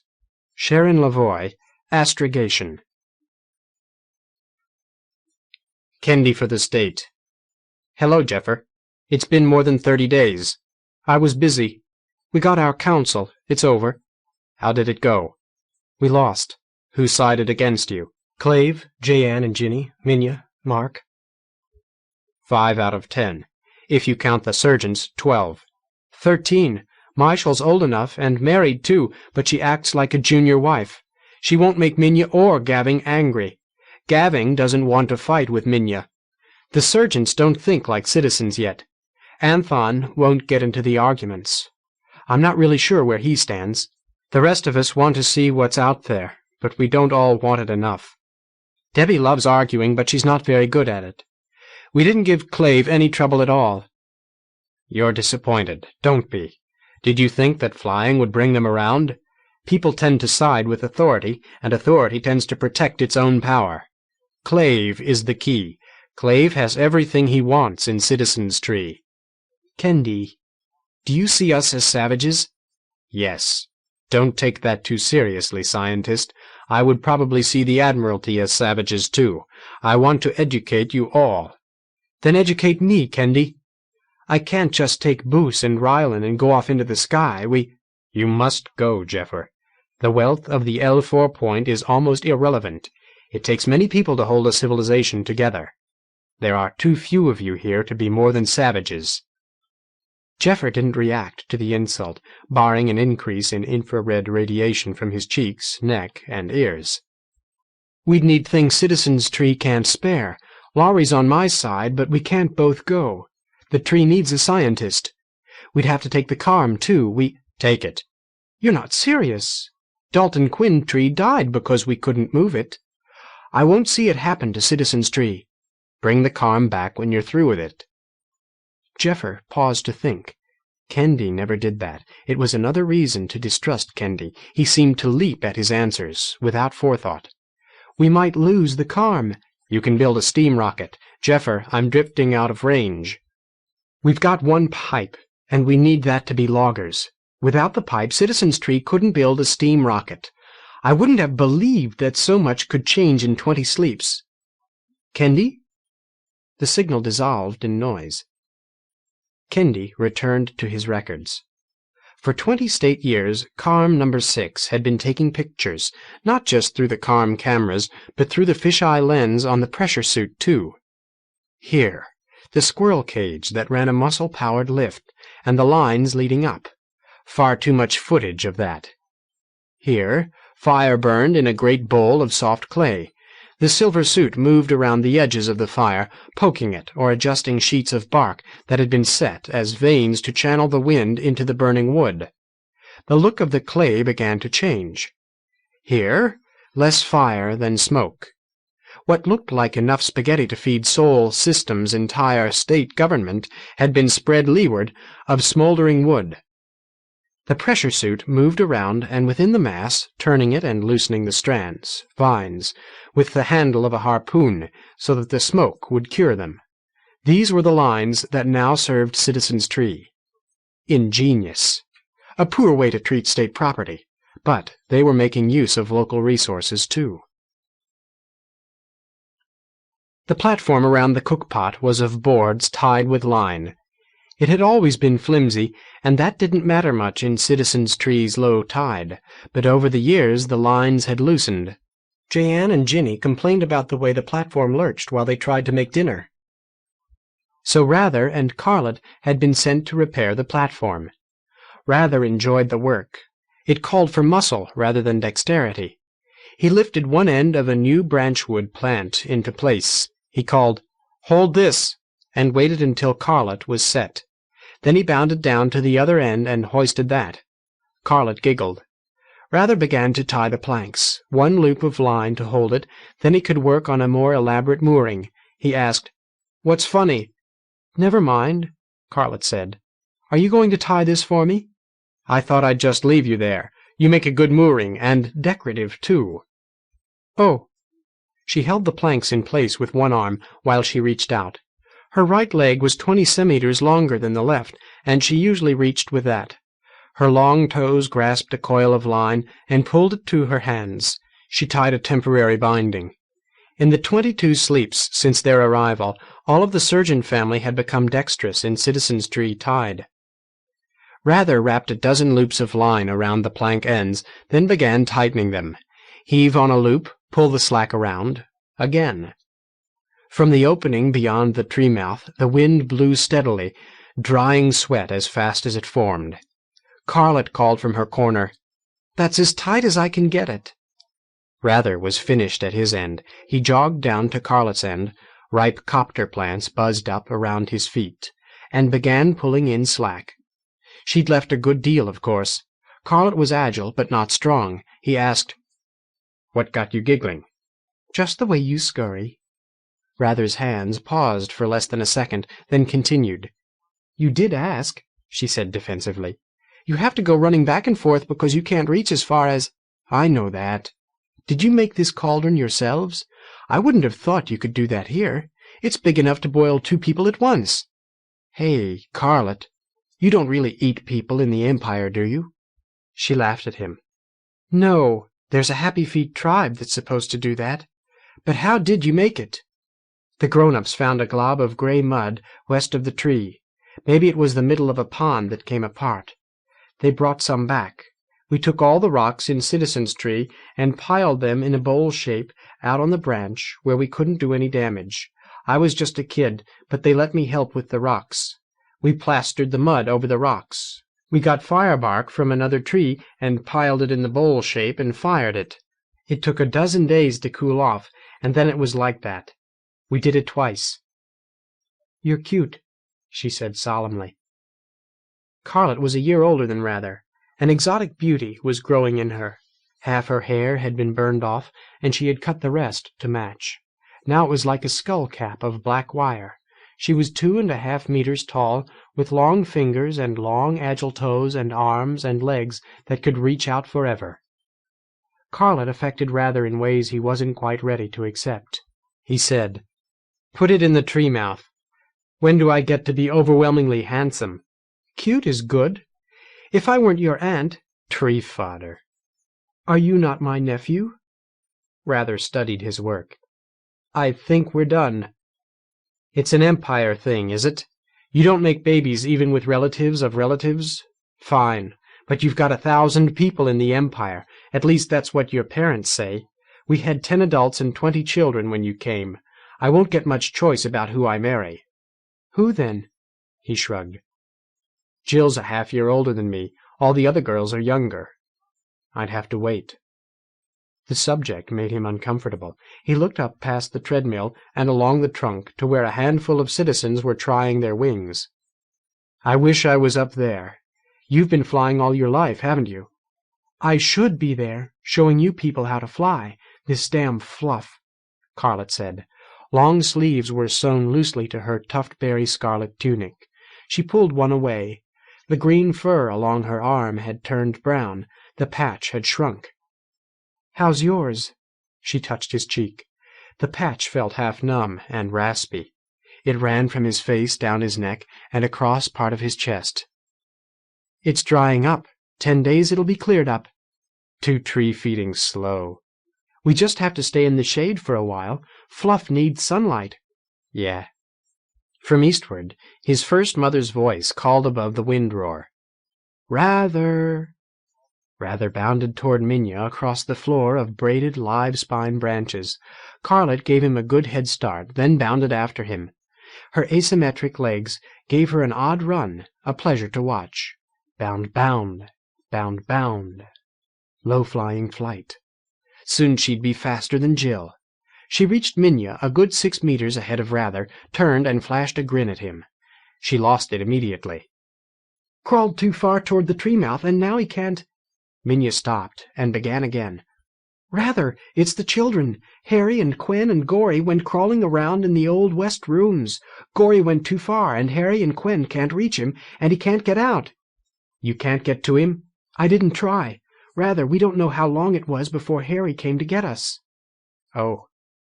Harry would have tried to rescue Gory himself, then spent more time working up the nerve to tell his mother, and Gory was only 5. "I'll need some kind of knife," he said. "What?" "I'm no narrower than you are, First Mother. I'm just shorter. I may have to cut through some spine branches." The wind didn't reach Mark's long hair and beard. They held the sweat like 2 sponges. The slab of hard branchwood strapped to his back massed as much as he did. He scrambled up the slope of the treadmill, panting, trying to stay higher than Carilli and 7 children. With a weight on his back, Mark was the equal of any 2 adults. The treadmill was 6 meters across and 4 wide, a fragile wheel of branchwood sticks. Water running down the trunk helped to spin it, but runners were still needed. It was getting easier. The treadmill was spinning faster. The cages must be almost passing each other. "Out!" Mark panted. "Runners out!" 7 laughing children jumped from both sides of the treadmill until only Mark and Carilli were left. Above was a sudden glare as the sun passed into view. Carilli's dark skin shone with sweat. She breathed deeply as she bounded uphill alongside him. He knew she could understand him. "Carilli, when the up cage is at the top, it doesn't weight anything. It takes all of us to lift the down cage. Right now, the cages are next to each other. I can run by myself. In a little while, the down cage will be falling. I'll have to get out. Use the brake. Slow it down." She watched him as if she were listening. "So you jump out now." Then he saw that she was afraid. "Okay." He let the cage carry him around. Inverted, he scrambled down the other side. I'm slowing it. Can you get out now?" Carilli scrambled out.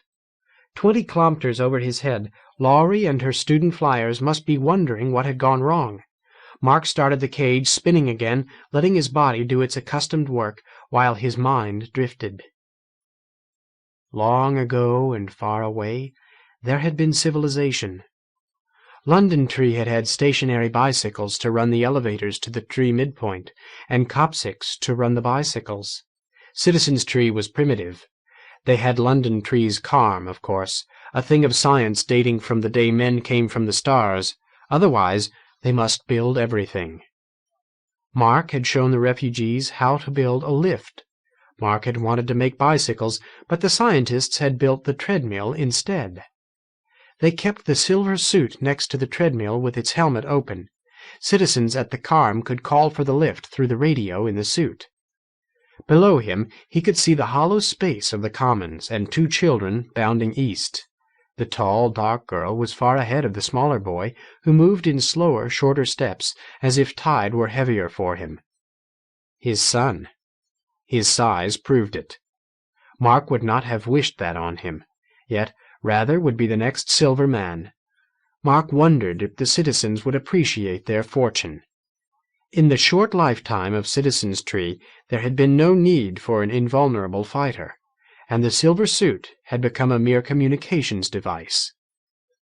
Had it not been for one stupid, stubborn act, Mark would still be a citizen of London Tree, but he would never have seen the stars, and he would never have seen his son.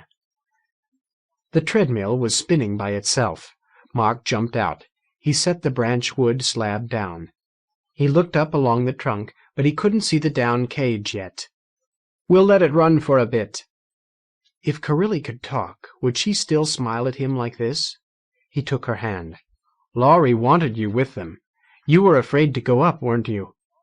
He had known a London Tree citizen who was afraid of falling. It was instinct gone wrong.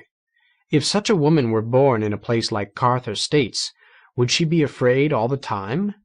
Until the added terror of a fire pushed her over the edge. "Laurie wanted me up there, too. I wonder what it's like, flying."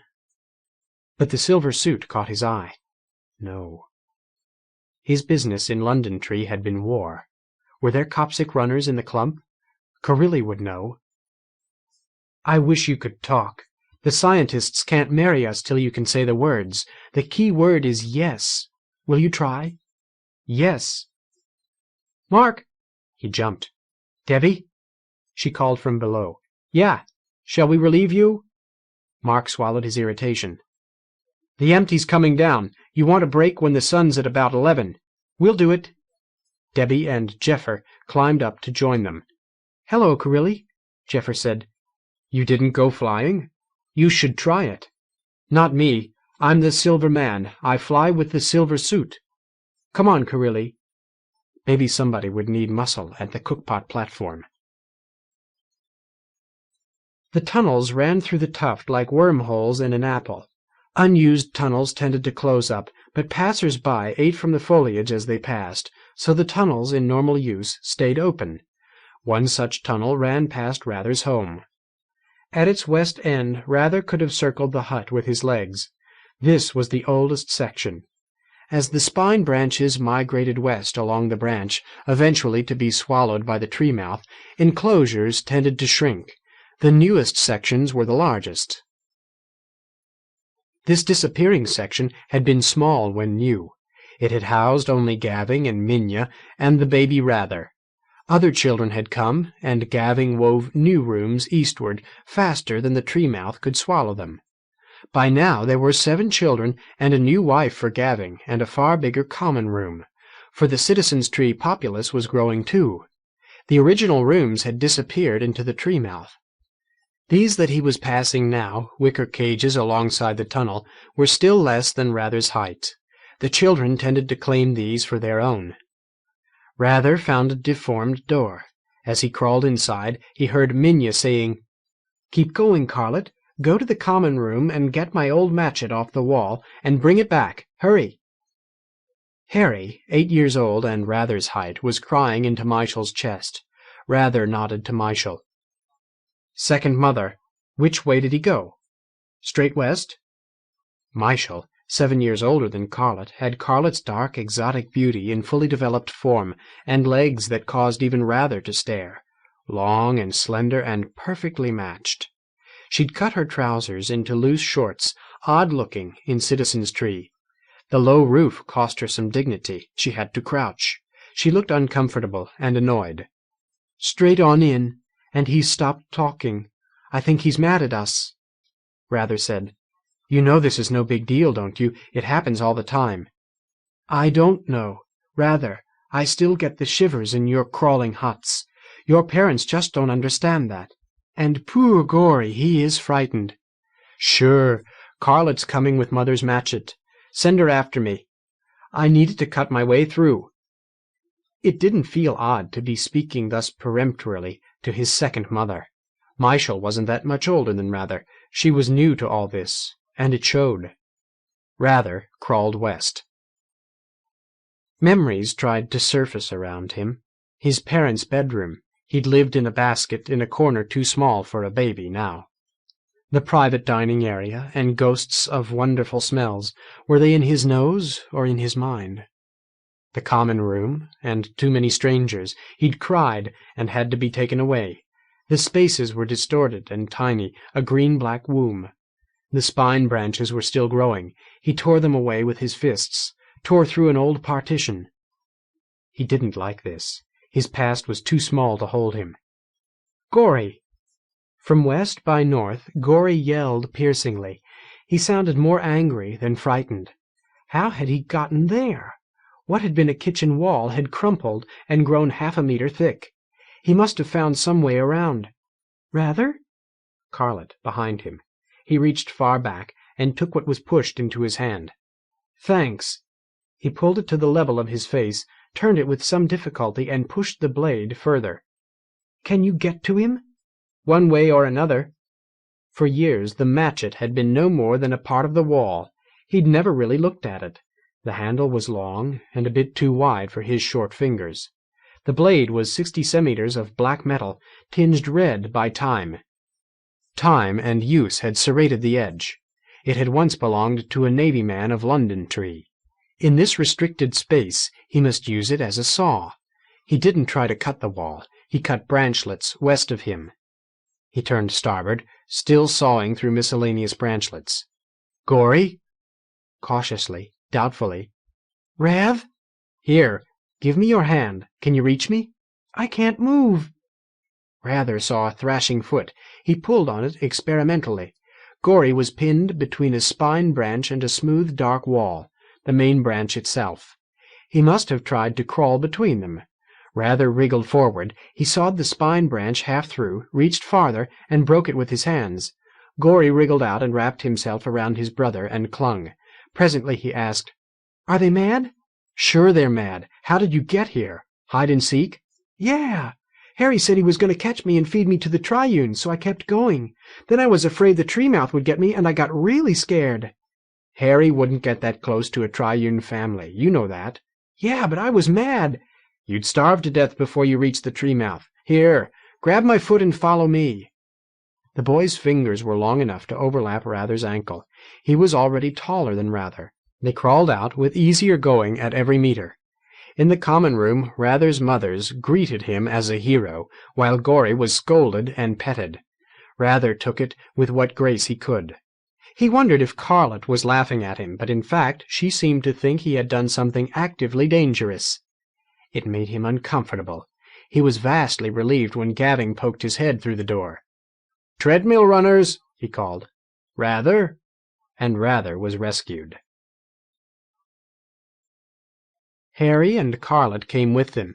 As they neared the tree mouth, Gavin said, "Harry, Carlet, why don't you see if they need help with the laundry pot?"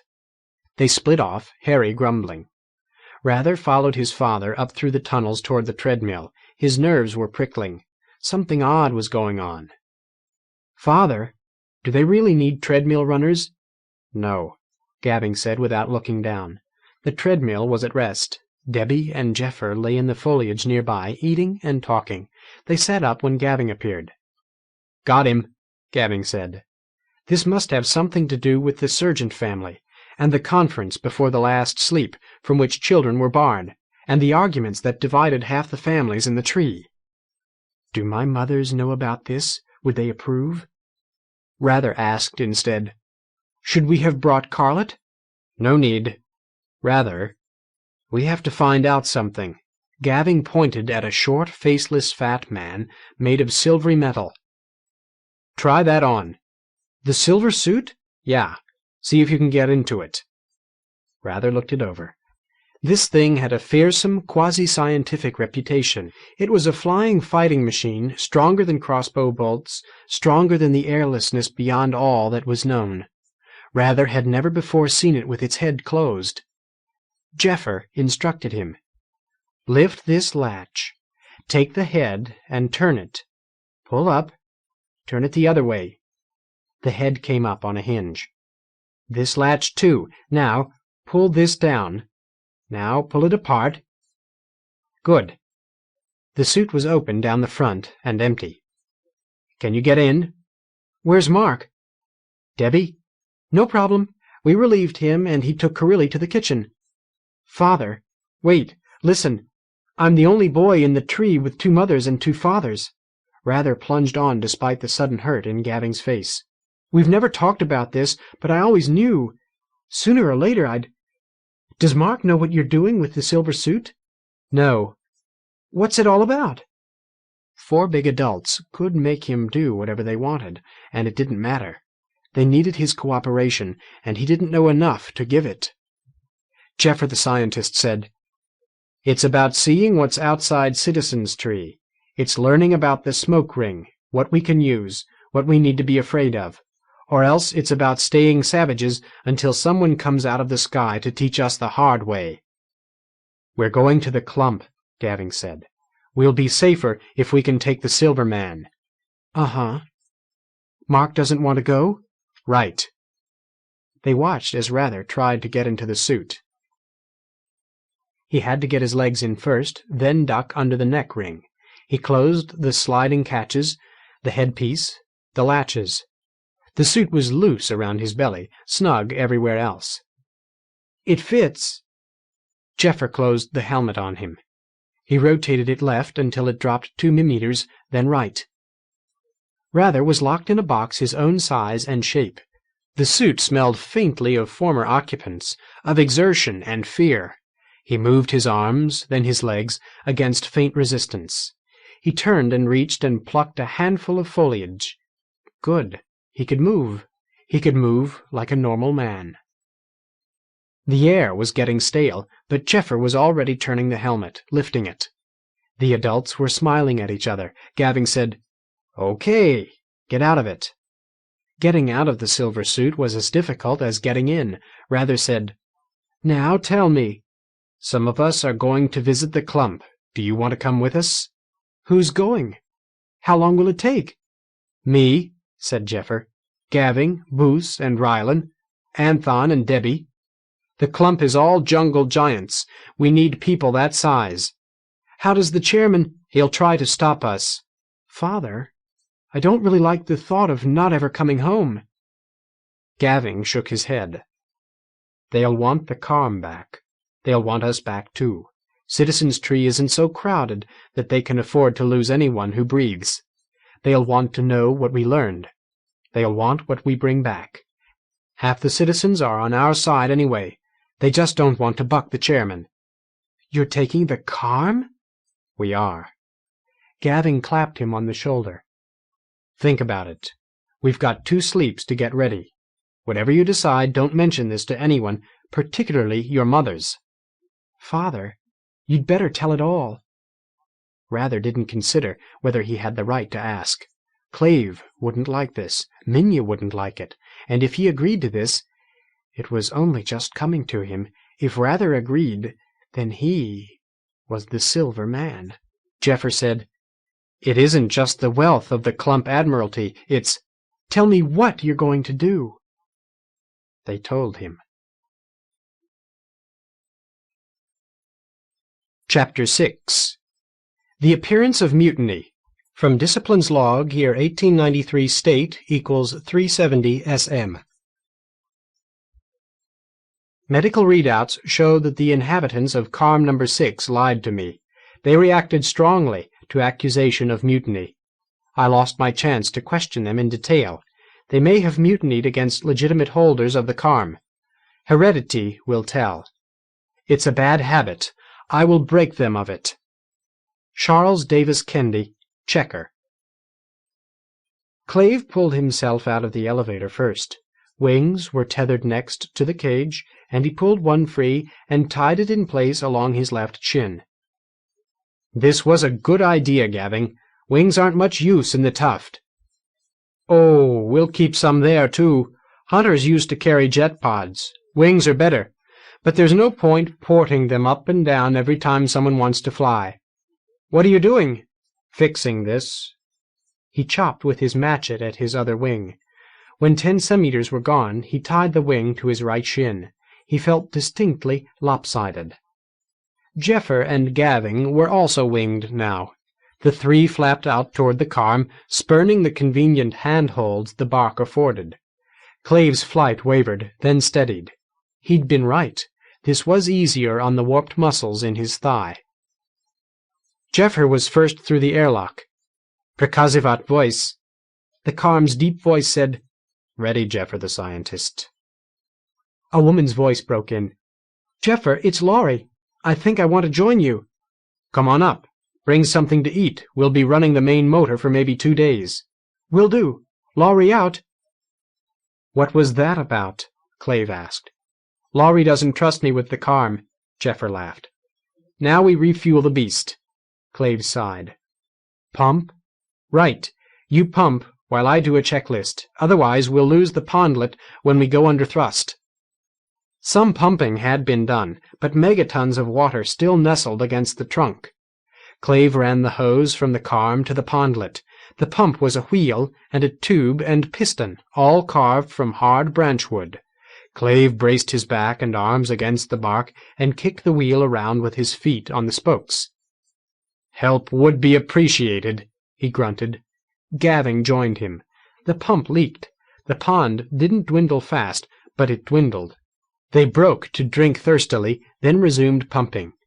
The sun had dropped from zenith to nadir, which at the mid-year was not behind Voy, but north by 3 full degrees, when Jeffer poked his head through the airlock. "Stop! The tank's full!" Clave tossed his head to shake some of the sweat out of his hair. "Come inside." Jeffer ushered them forward to the front row of seats.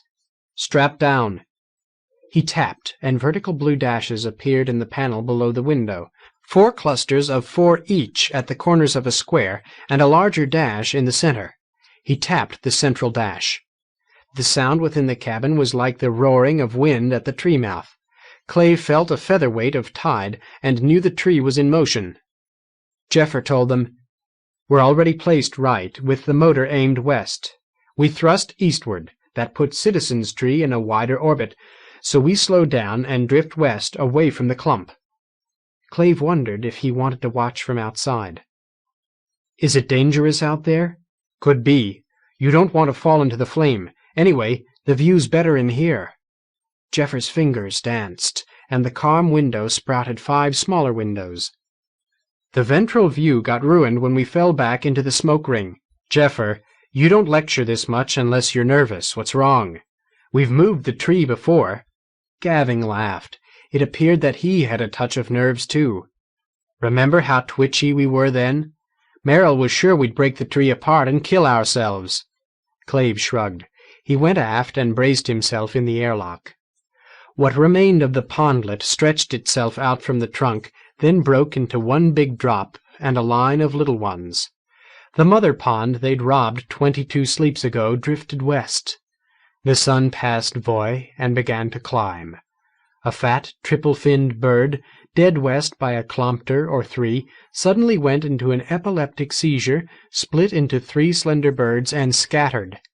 Clave was late in understanding what he'd seen. A triune family suddenly washed by the invisible heat of the Carm's exhaust. Clave went in and strapped down again. He had been anticipating Lowry's arrival for some time, but the carm's roar covered her entry. He turned to see her halfway up the aisle, and Debbie behind her, and Ryland, and Boos and Carlett. Clave fumbled to release the buckle that bound him to the chair. It took too long. He was between Jeffer and Gavin, with Lowry behind him. He sighed, "What's it all about?" Jeffer's fingers danced. The board went blank. He said, "We can fight, or we can talk. Or we can talk and then fight. But there's only one of you, Clave. Cripple me, and Lowry flies the carm." Call for help? If he could get past Jeffer to use voice, the elevator would still take a day to get up. Forget it. Voice connected to the silver suit, which rather was now pulling headfirst through the airlock. It would have felt good to hit somebody. Clave said, "I'll be good. Now what's it all about?" "We're going to visit the Admiralty," Jeffer said. Rather and Boos were moving things inside. 2 smoked turkeys, a huge amount of foliage, water pods. "All of us?" "Not you, Clave. Lowry's staying too. Citizens Tree needs a chairman and a scientist." "How did you decide?" There was a bit of an edge in Lowry's voice. "We knew one of us would have to stay. Now I've missed my time of blood. I'm hosting a guest. I wondered why the Copsic was being so affectionate." "You should all be staying. You're taking the carm?" "The carm, the silver suit, and the pipe from Logbearer." They all looked very serious. The background roar prompted Clave to ask, "Are you planning to set the tree moving first, or was that a lie too?" "We'll give you a day's thrust," Jeffer said. "No more. I won't be here to decelerate you, and I want to be able to find you again." "With what? Would London Tree have let you keep the carm?" "The Admiralty won't either." Patiently Gavin said, "We've talked that over. We won't take the carm into the clump. They'll never know it exists. Jeffer will hide the carm somewhere. The rest of us will go in as loggers with Boos and Ryland to show us how." Clave's mind was racing. "Now listen to me. Will you listen?" "Yes, Chairman." "First, are you all volunteers? Rather, how did they suck you into this?" "They can't go without the silver suit," the boy said. "Oh, they'd go. Wouldn't you, Jeffer?" "Yes." "I'm going anyway," Rather said.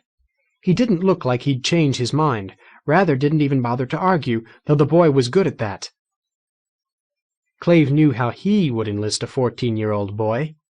Put him in the silver suit, call him the Silver Man, offer him status and adventure. "Carlett?" "I'm going home," the girl said defiantly. "Debbie?" But a glance told Clave he'd lost that battle. Debbie was fiercely happy. He hadn't seen her like this since the War of London Tree. "What about Anthon?" Debbie said, "I never told him. Jeffer, I did get him talking. He likes Citizens Tree just fine, and he doesn't want any changes. Have you noticed how fat he's getting?" "Too bad," Jeffer said. Clave said, "Stet, I accept that you're going to do this. I've heard your speeches, and you've heard mine, and the tree mouth can have them both. But don't you see that this will tear Citizens Tree apart? It's mutiny. Hold it. I mean, it's mutiny the way you've planned it.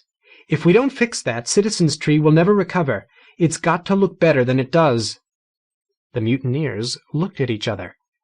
"Here's how it's got to be," said Clave. "First, I'm going. Gavin isn't. You said it, and you're right. The tree needs a chairman, and it's Gavin." Gavin said, "That's silly. I'm the tree-feeding chairman, and if I go, the expedition is official. Besides that, I've got to see to it that you return the carm and the silver suit. The citizens would be crazy to settle for less. I hereby appoint you my chairman pro tem until I return." Coolly, Gavin asked, "Anything else?" "Yes. You don't get both Boos and Rylan. One of them stays. There has to be some reason for the sergeants to bring us home." "We can't do that," Rylan said. "Boos takes care of Logbearer, I take care of business. I do all the buying and selling. Anyone who sees one of us in the clump will expect to see us both." Clave was massaging the lump on his thigh. Sometimes that helped him think. Think. "The citizens you deal with, the merchants? If they deal with Boos, what will happen? Ryland said, My husband is very good with machinery, not so good at trading. He did much better after he had the good sense to marry me. But Log-bearer understands him. Without you, they'll get a better trade? Damn right they will, Boos said bitterly. Then, yes, they will. They'll like that? They won't be too curious about where their luck comes from? It was Ryland who nodded. It's all right, love. Think of a story. They'll want to believe it. But we're missing 3 daughters, too. The house. They must have finished building our house by now. The girls and I are with Log-bearer, or we're at the house, wherever you're not. Maybe I'm somewhere in the market buying furniture. That was the whole point of this last trip. We were... She turned away suddenly. Emotional displays weren't needed here. Clave said, We're not hiding anything but the silver suit and the carm. Otherwise we can tell any story we want. What's next? Gavin, Laurie, Ryland, you back each other up when you go back to the Tuft. Whoever's asking, the chairman had to be talked into this, but I did agree, and I put the fine details in. Rather called from aft. Jeffer, the pipe's moored to the hull. We've got everything else, but it all has to be moored.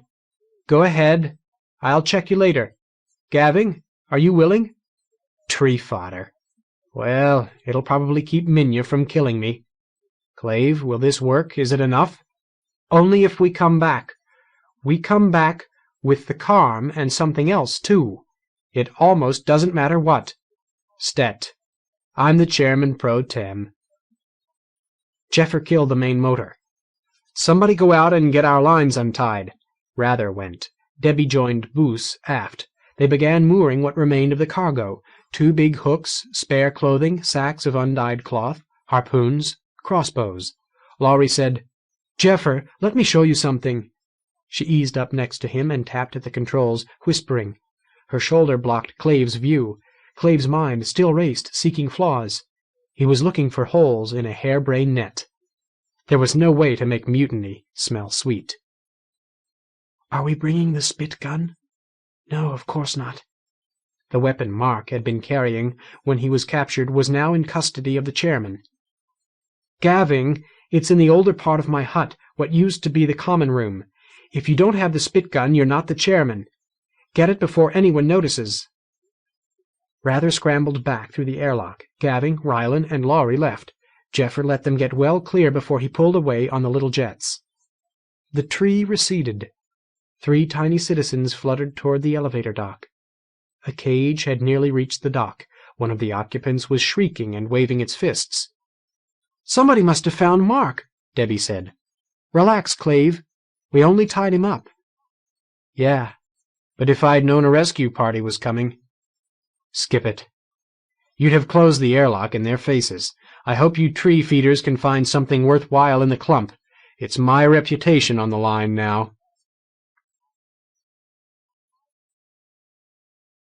Section 2. The Loggers. Chapter 7. The Honey Hornets. From the Citizens' Tree Cassettes. Year 384, day 1590. Jeffer, Scientist. We have departed Citizens' Tree to explore the 4th Lagrange point with attention to resources and population.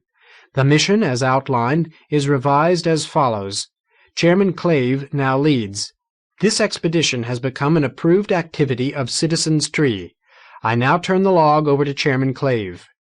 Clave, Chairman. Crew consists of Jeffer as scientist and captain, citizens Debbie and Rather, Boos and Carlet Serjent as guides, and myself. Priority at all times will go to protecting the carm and other vital property of Citizens' Tree. No knowledge is worth gaining unless it can be reported to Citizens' Tree. Carlet was watching over their shoulders. You use Precasivat and log, said Jeffer. the same dates we do? Why not? Well, how do you know? Carlet demanded. Years, you just watch for the sun to go behind Voy, but what about days? We sleep a couple of days out of 5, right? But maybe you lose count. Who cares? Clave said. Who knows how many days there are in a year? It depends on where you are. Jeffer summoned up numbers on the panel. The Carm logs a standard day, about 4.5 per sleep. We used to keep marks on sticks in the scientist's hut. How do you keep time? Carlett said. The Admiralty posts the time. Boos laughed. They must get it the same way. The library looks a lot like this panel, Jeffer. Like somebody ripped out this part of the Carm. Keys like this, too? I wasn't close enough to see. They don't let ordinary crew near it. Let's see. In the cross-year ceremony, Radio Matson did the talking, but there was a Navy officer standing in front of the library, and his hands moved. And Kendi watched them all. The Carm autopilot heard everything. Every 10 hours and a little, it squirted its records at discipline. Kendi sorted the conversations for what he could use. 2 Carm autopilots, separated for 532 years and 11 months, were both keeping smoke ring time, with discipline's arrival set at 0. Interesting. The mutineers must have adjusted them after it was certain that they would never return. They had severed relations with the past, with Kendi, with Earth, with the state itself. Yet they used mutiny as an obscenity. Puzzling. The Carm flew east, airspeed 71 kph, partially fueled, carrying water that would become fuel. Solar collector efficiency was running at 52%, the collectors partially shadowed by the old pipe moored to the hull. It was a liquid oxygen pipe, ripped from a Carm. Many Carms must have been dismantled when they stopped working. The Admiralty library was certainly the control panel from a ruined Carm, but was it still functional? The cabin interior was offensively dirty. Kendi detected traces of old meals eaten aboard, feathers and bird shit from the turkey roundup 10 years back, the black clay that had returned the same trip, and mud repeatedly expelled from the water tank. Dirt was not dangerous, only aesthetically distressing. Kendi foresaw no problems other than those of microsociology. He was on course. Humankind was scattered. No telling how far they had spread through the smoke ring. They had settled cotton candy jungles and the tufts of integral trees. He knew of 4 tiny civilizations outside the L4 point, but the Admiralty seemed to be the densest gathering, the most numerous, the best organized, the political entity most suited to become the heart of an expanding empire. It would not resemble the state at first. Conditions were fantastically different. Never mind. Give them communications, gather them into one political group, then shape it. He must know more. Hearsay from a family of wandering loggers wasn't good enough. The Admiralty library, that would tell him how to proceed next. But he already knew that he must eventually contact the officers themselves. Somehow the Carm must be moved into the clump. Jeffer had seemed to have matters well in hand. The effects of mutiny on Citizens Tree did not concern Kendi, but Clave had ended a mutiny by joining it. Now he must persuade Jeffer and Clave both. But Kendi couldn't talk to Clave. Exposing Jeffer's secret would lose Jeffer's trust. It was precisely the kind of problem a checker enjoyed most. For now, Kendi watched 6 savages in a recording made over the past 10 hours. They had much to teach him. Boos, speaking. We owned our own ship. I suppose that made us richer than most. I inherited Logbearer from my father, and I made my first trips with him. Rylan was another logger's daughter, and she was used to the life. We had 4 daughters and a few lost ones out of maybe 20 pregnancies, all while hauling logs. I've become a good maternity doctor. The cassette ended. Men had changed in the smoke ring. Pregnancy was easy in low gravity. Women became pregnant many times during their lifetimes. Infant mortality, lost ones, was high, perhaps around 60%. The natives seemed to take it for granted. Discipline had carried no diseases, yet the growth of bones and organs was altered by altered gravity. Some children could not digest food. Some grew strangely until their kidneys or livers or hearts or intestines would no longer work because of their shape. The environment was user-friendly for those who survived childhood. Kendy's citizens came in odd shapes. Kendy caught a reference to Meryl Quinn and learned that she had died 6 years ago in early middle age. Meryl had had no legs.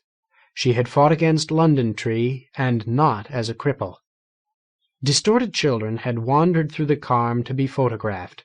Ryland Serjent had an awesomely long neck, quite lovely and graceful and fragile-looking. Carlet's legs. Kendy wished he could see her walk or run. They matured more slowly. Carlet claimed 14.5 years.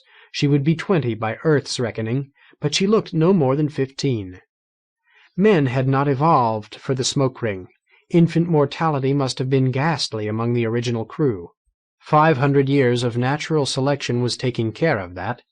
As with the cats a few generations back, the near future should see an impressive population explosion.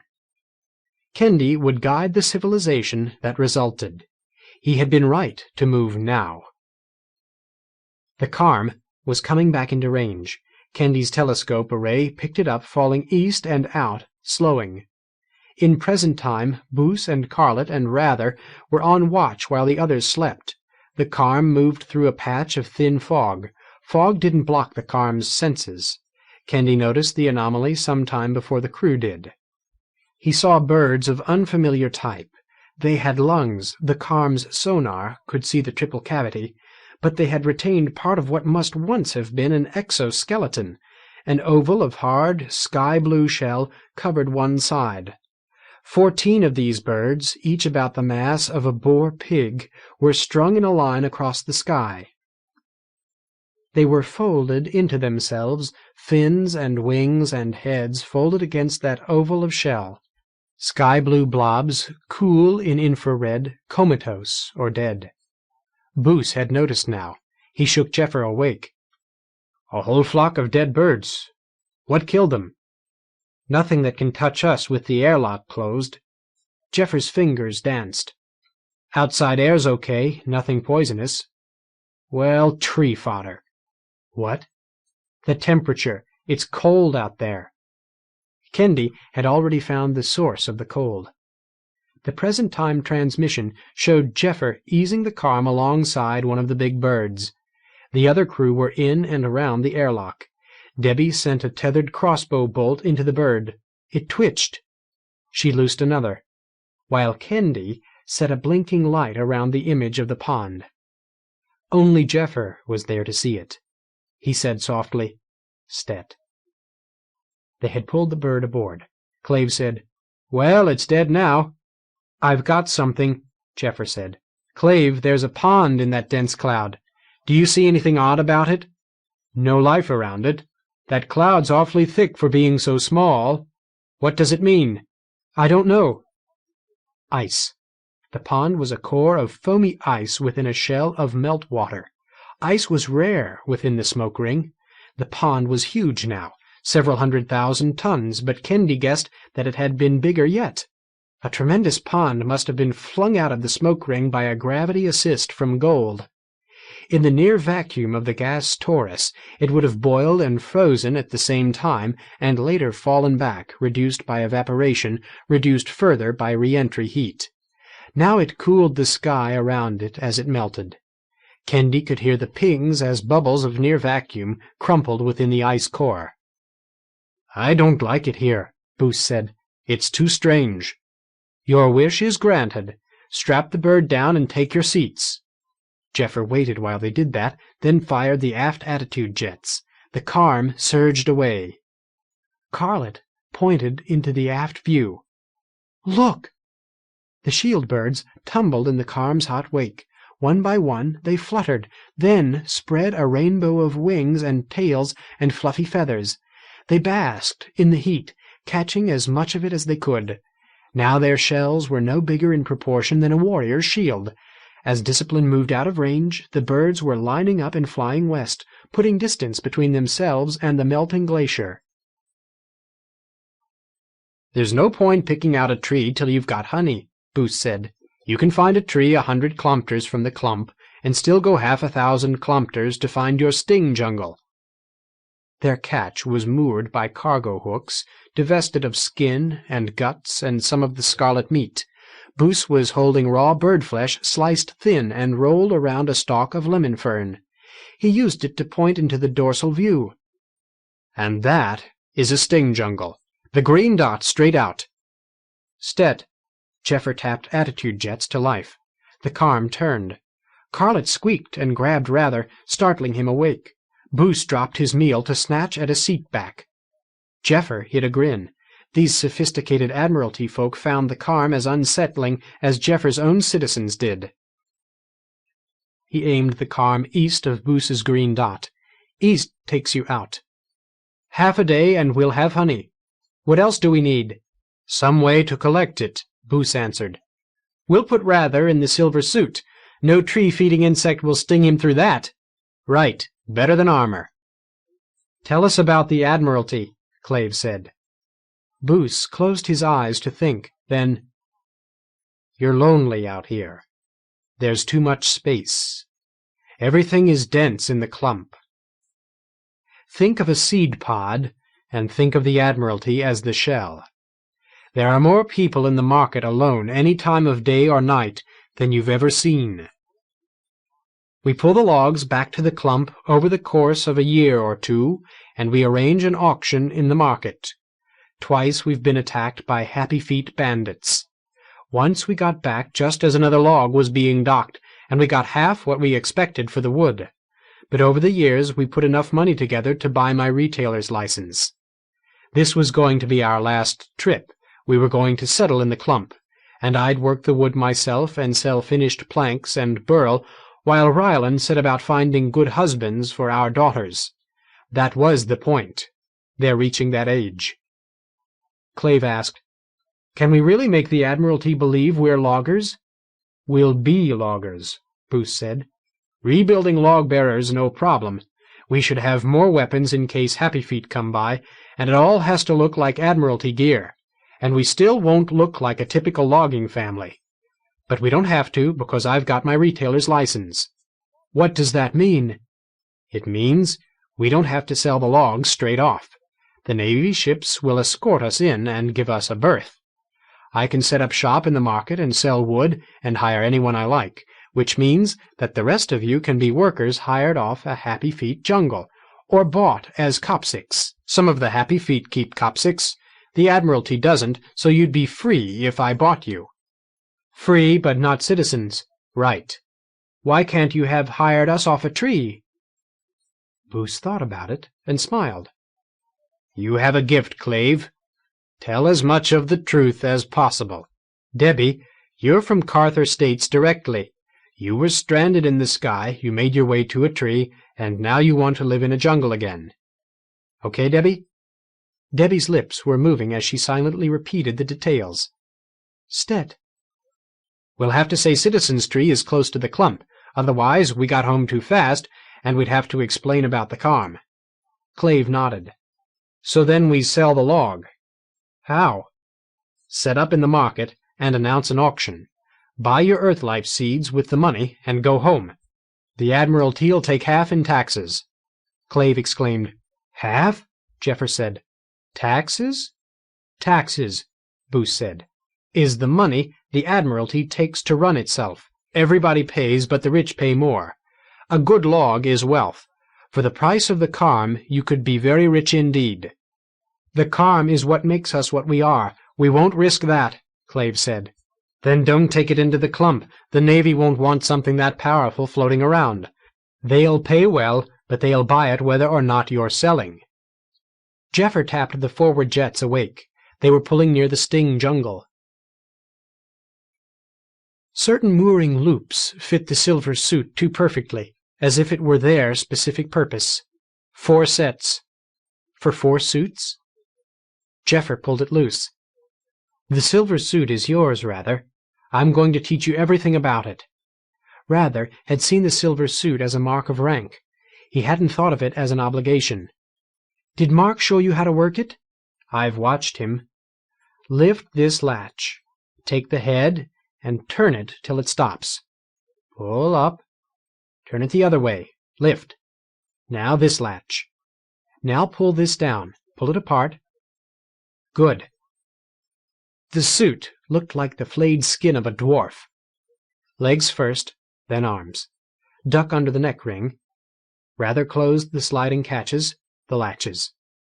Do I have to close the head? Cover yourself. You don't want to be stung, Boos said. Those little mutineers can sting a Moby to death. Rather closed the headpiece. He said, The air's getting stale. They couldn't hear him. He couldn't really suffocate this fast, could he? Jeffer lifted the headpiece. Listen first.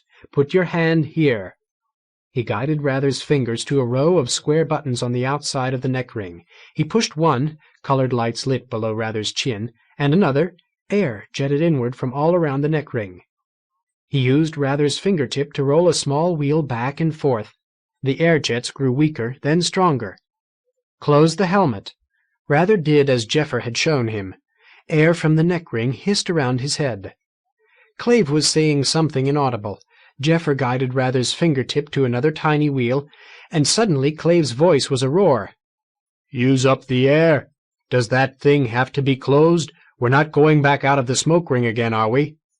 Let's hope not. Rather, you're leaking. Close that flap at your chest. The way Boos talks about honey hornets, you don't want anything open. Rather felt it out, then used finger pressure to close a snap he'd missed. Now he was being shown little wheels on his chest. He moved the left one experimentally. His left foot kicked upward, and he was wheeling in the air, banging his head and elbow, snatching for a mooring loop, while his other hand rolled the wheel back to zero. He banged both knees before he could stop his spin. Clave and Debbie were helpless with laughter. Jeffer had jumped clear. Leave those alone while you're inside. You fly with those. Now I'm going to walk you out the airlock. Play around with the jets. If you get in trouble, we'll come after you. Rather braced himself in the airlock, feeling imprisoned. The sting jungle was a fat, fluffy ring half a kilometer across, dark green around the outside, slowly rotating. The inner rim flamed in orange and scarlet. Rather, looking out through the airlock, saw motion there like jittery fog. Clave and Boos eased him into the sky. They couldn't have any idea what the boy was going through, Candy thought. How would they? None could fly the ancient pressure suit. Rather would have to be an agoraphile and an acrophile both. Candy had explained the pressure suit with diagrams and pointers, but had he shown Jeffer how to replenish the suit's oxygen and fuel? Replay that memory. No. Do that soon, if it wasn't already too late. What Candy was watching was already 2 hours past. But the Carm was in range again, and in present time the boy was aboard and out of the suit, and still alive. Candy kept the tape running. Debbie and Clave hovered a safe distance away. The boy floundered. He was all over the sky, spinning, faster, slower, tilting himself back and sideways to slow the spin, learning to move arms and legs to change his attitude. He found the throttle dials and turned both jets to minimum. He circled the Carm, then arced off toward the green donut that Boos had made his target. Jeffer spoke through the suit radio. Not yet, Rather. Come back. You don't have anything to carry the... Boos? Honey. The honey. Boos. What does he need? That's what the sacks are for. Rather oriented toward the Carm, increased the thrust, doubled on himself for 2 seconds, then arched backward as he fell toward the airlock. Fur sprayed from his ankles, arcing forward. Nice, Candy thought. Of course he wasn't a complete novice. He'd flown with those giant swim fins. The boy left his helmet open, but didn't turn off the air jets. Debbie began strapping 12 coarse sacks to his back, got yelled at, and strapped them to his chest instead, where he could reach them. She used several loops of line. The savages were never without line, Candy recalled. Good practice in a free-fall environment. In present time, Rather was leaving the airlock again, and the signal was fading. Candy waited. The great green torus became landscape as Rather came near. It was darker than integral tree foliage and fluffy, finely divided to catch as much sunlight as possible. Scarlet and orange peeked over the curve, becoming clearer. Orange horn shapes, rocket nostril shapes, quite pretty, thousands of them. The jittering mist cleared too, not steam roiled by wind, but myriads of particles swirling round the blossoms, dipping in and out. Now the motes abandoned the horn shapes and streamed toward Rather. They were all around him, a humming black cloud of rage. "Scientist, I'm in the center. I can hardly see. The honey hornets are—" "Look for red," said Boose's voice. Orange and scarlet, orange horns the size of drinking gourds, and scarlet of another shape. Rather jetted closer. The honey hornets came with him, thousands of thumb-sized birds, tiny harpoon for a nose, invisible blur of wing behind. He could hear the angry buzz through his helmet. "I've got a red thing, Boose. It's a kind of a sloppy polyhedron 1/2 a meter through, covered with lots of little triangle holes. It's growing between these horn shapes." "Those are flowers. It didn't grow there. It's attached. Did you take a knife?" "No. Wait a breath. There's a matchet on my leg. It must be Mark's. Cut the honey pod loose and put the sack around it. Tie the neck shut." Rather swung the matchet behind the scarlet polyhedron. The silver suit made all movement stiff. Presently the honey pod was floating loose. Rather pulled a sack free, opened the mouth, and swept it around the honey pod. "Got it? Tie the bag shut." "Done?" "Done. There's sticky red stuff all over my gloves." "Stet. Now keep doing that till you run out of sacks. Don't lick the honey." "With my helmet closed?" "Don't ever lick honey. It's suicide." Chapter 8. The Honey Track. From the Citizens' Tree Cassettes, year 1426, state. Goldblatt's World. Goldblatt's world may have begun life as a Neptune-like body in the comet cloud around the paired stars. In Goldblatt's scenario, the body was captured some millions of years after the supernova event. The collapsing core of the supernova, spewing its outer envelope asymmetrically due to a trapped magnetic field, may have picked up a skew velocity that nearly matched the velocity of the proto-Neptune. Robbed of its orbital velocity, Goldblatt's world would fall along a drastically eccentric orbit, passing very near Lavoie's star. Extreme roach tides would warp the orbit into a circle within a few scores of passes. It seems likely that Goldblatt's world's orbit and the associated gas torus have been contracting for all of their billion years. Meanwhile, Lavoie's star has been cooling, since neutron stars no longer undergo fusion, maintaining a relatively stable balance of temperature in the smoke ring. Note that the Roche limit is never an absolute. It varies as the density of the orbiting body. A gas ball world may be within its Roche limit, and this one probably was. But the rock and metal core is dense. Goldblatt's world would have been well outside its Roche limit after the gas ball lost some of its gas and the eccentric orbit became more circular. The planet is now no more than 2.5 times the mass of Earth. Sam Goldblatt, planetologist. "You see the problem? Too much of it is gibberish," Jeffer told the children. Rather and Carlett were nodding, but their eyes were glassy. "You can look up some of the words. You can guess a little. Goldblatt's world is gold. There's a file on Earth and Neptune and the rest of the solar system, but it's hard going. Roche tides, Roche limit, that seems to be a balance point between tide and some other force, maybe the same force that changes your orbit if you pass too close to gold. Fusion is power. It makes the sun burn, and discipline ran on fusion. Oort cloud, magnetic field, supernova. Laurie and I never figured those out." He turned to Boose. "The kids need this, but I hate to make you sit through it again at your age." Boose's eyes were glassy, too. No, no, no. This is all new to me. Didn't you have classes? There's the library. For officers' kids only, Booth said brusquely. Go on with this. What's eccentric? That's a round path that isn't a circle. It goes out and in. Booth, am I committing a crime if I teach you and Carlet these things? But I want to learn. Shush, Carlet. It's never come up before, Booth said. You're not showing us the library, after all. Carlet demanded, Scientist, what's the point in stopping now? Jeffer laughed.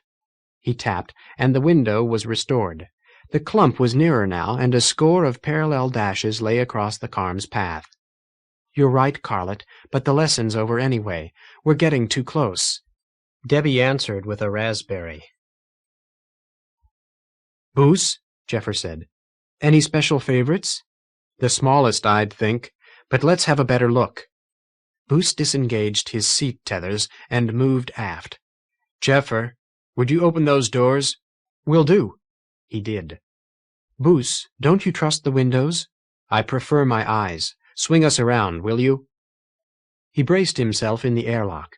Others of the crew had followed him. Jeffer began the maneuver. In the forward view, now moving into the port view, one of the trees had begun blinking, a green halo going on, off, on, off. Nobody was near. Jeffer whispered, Why?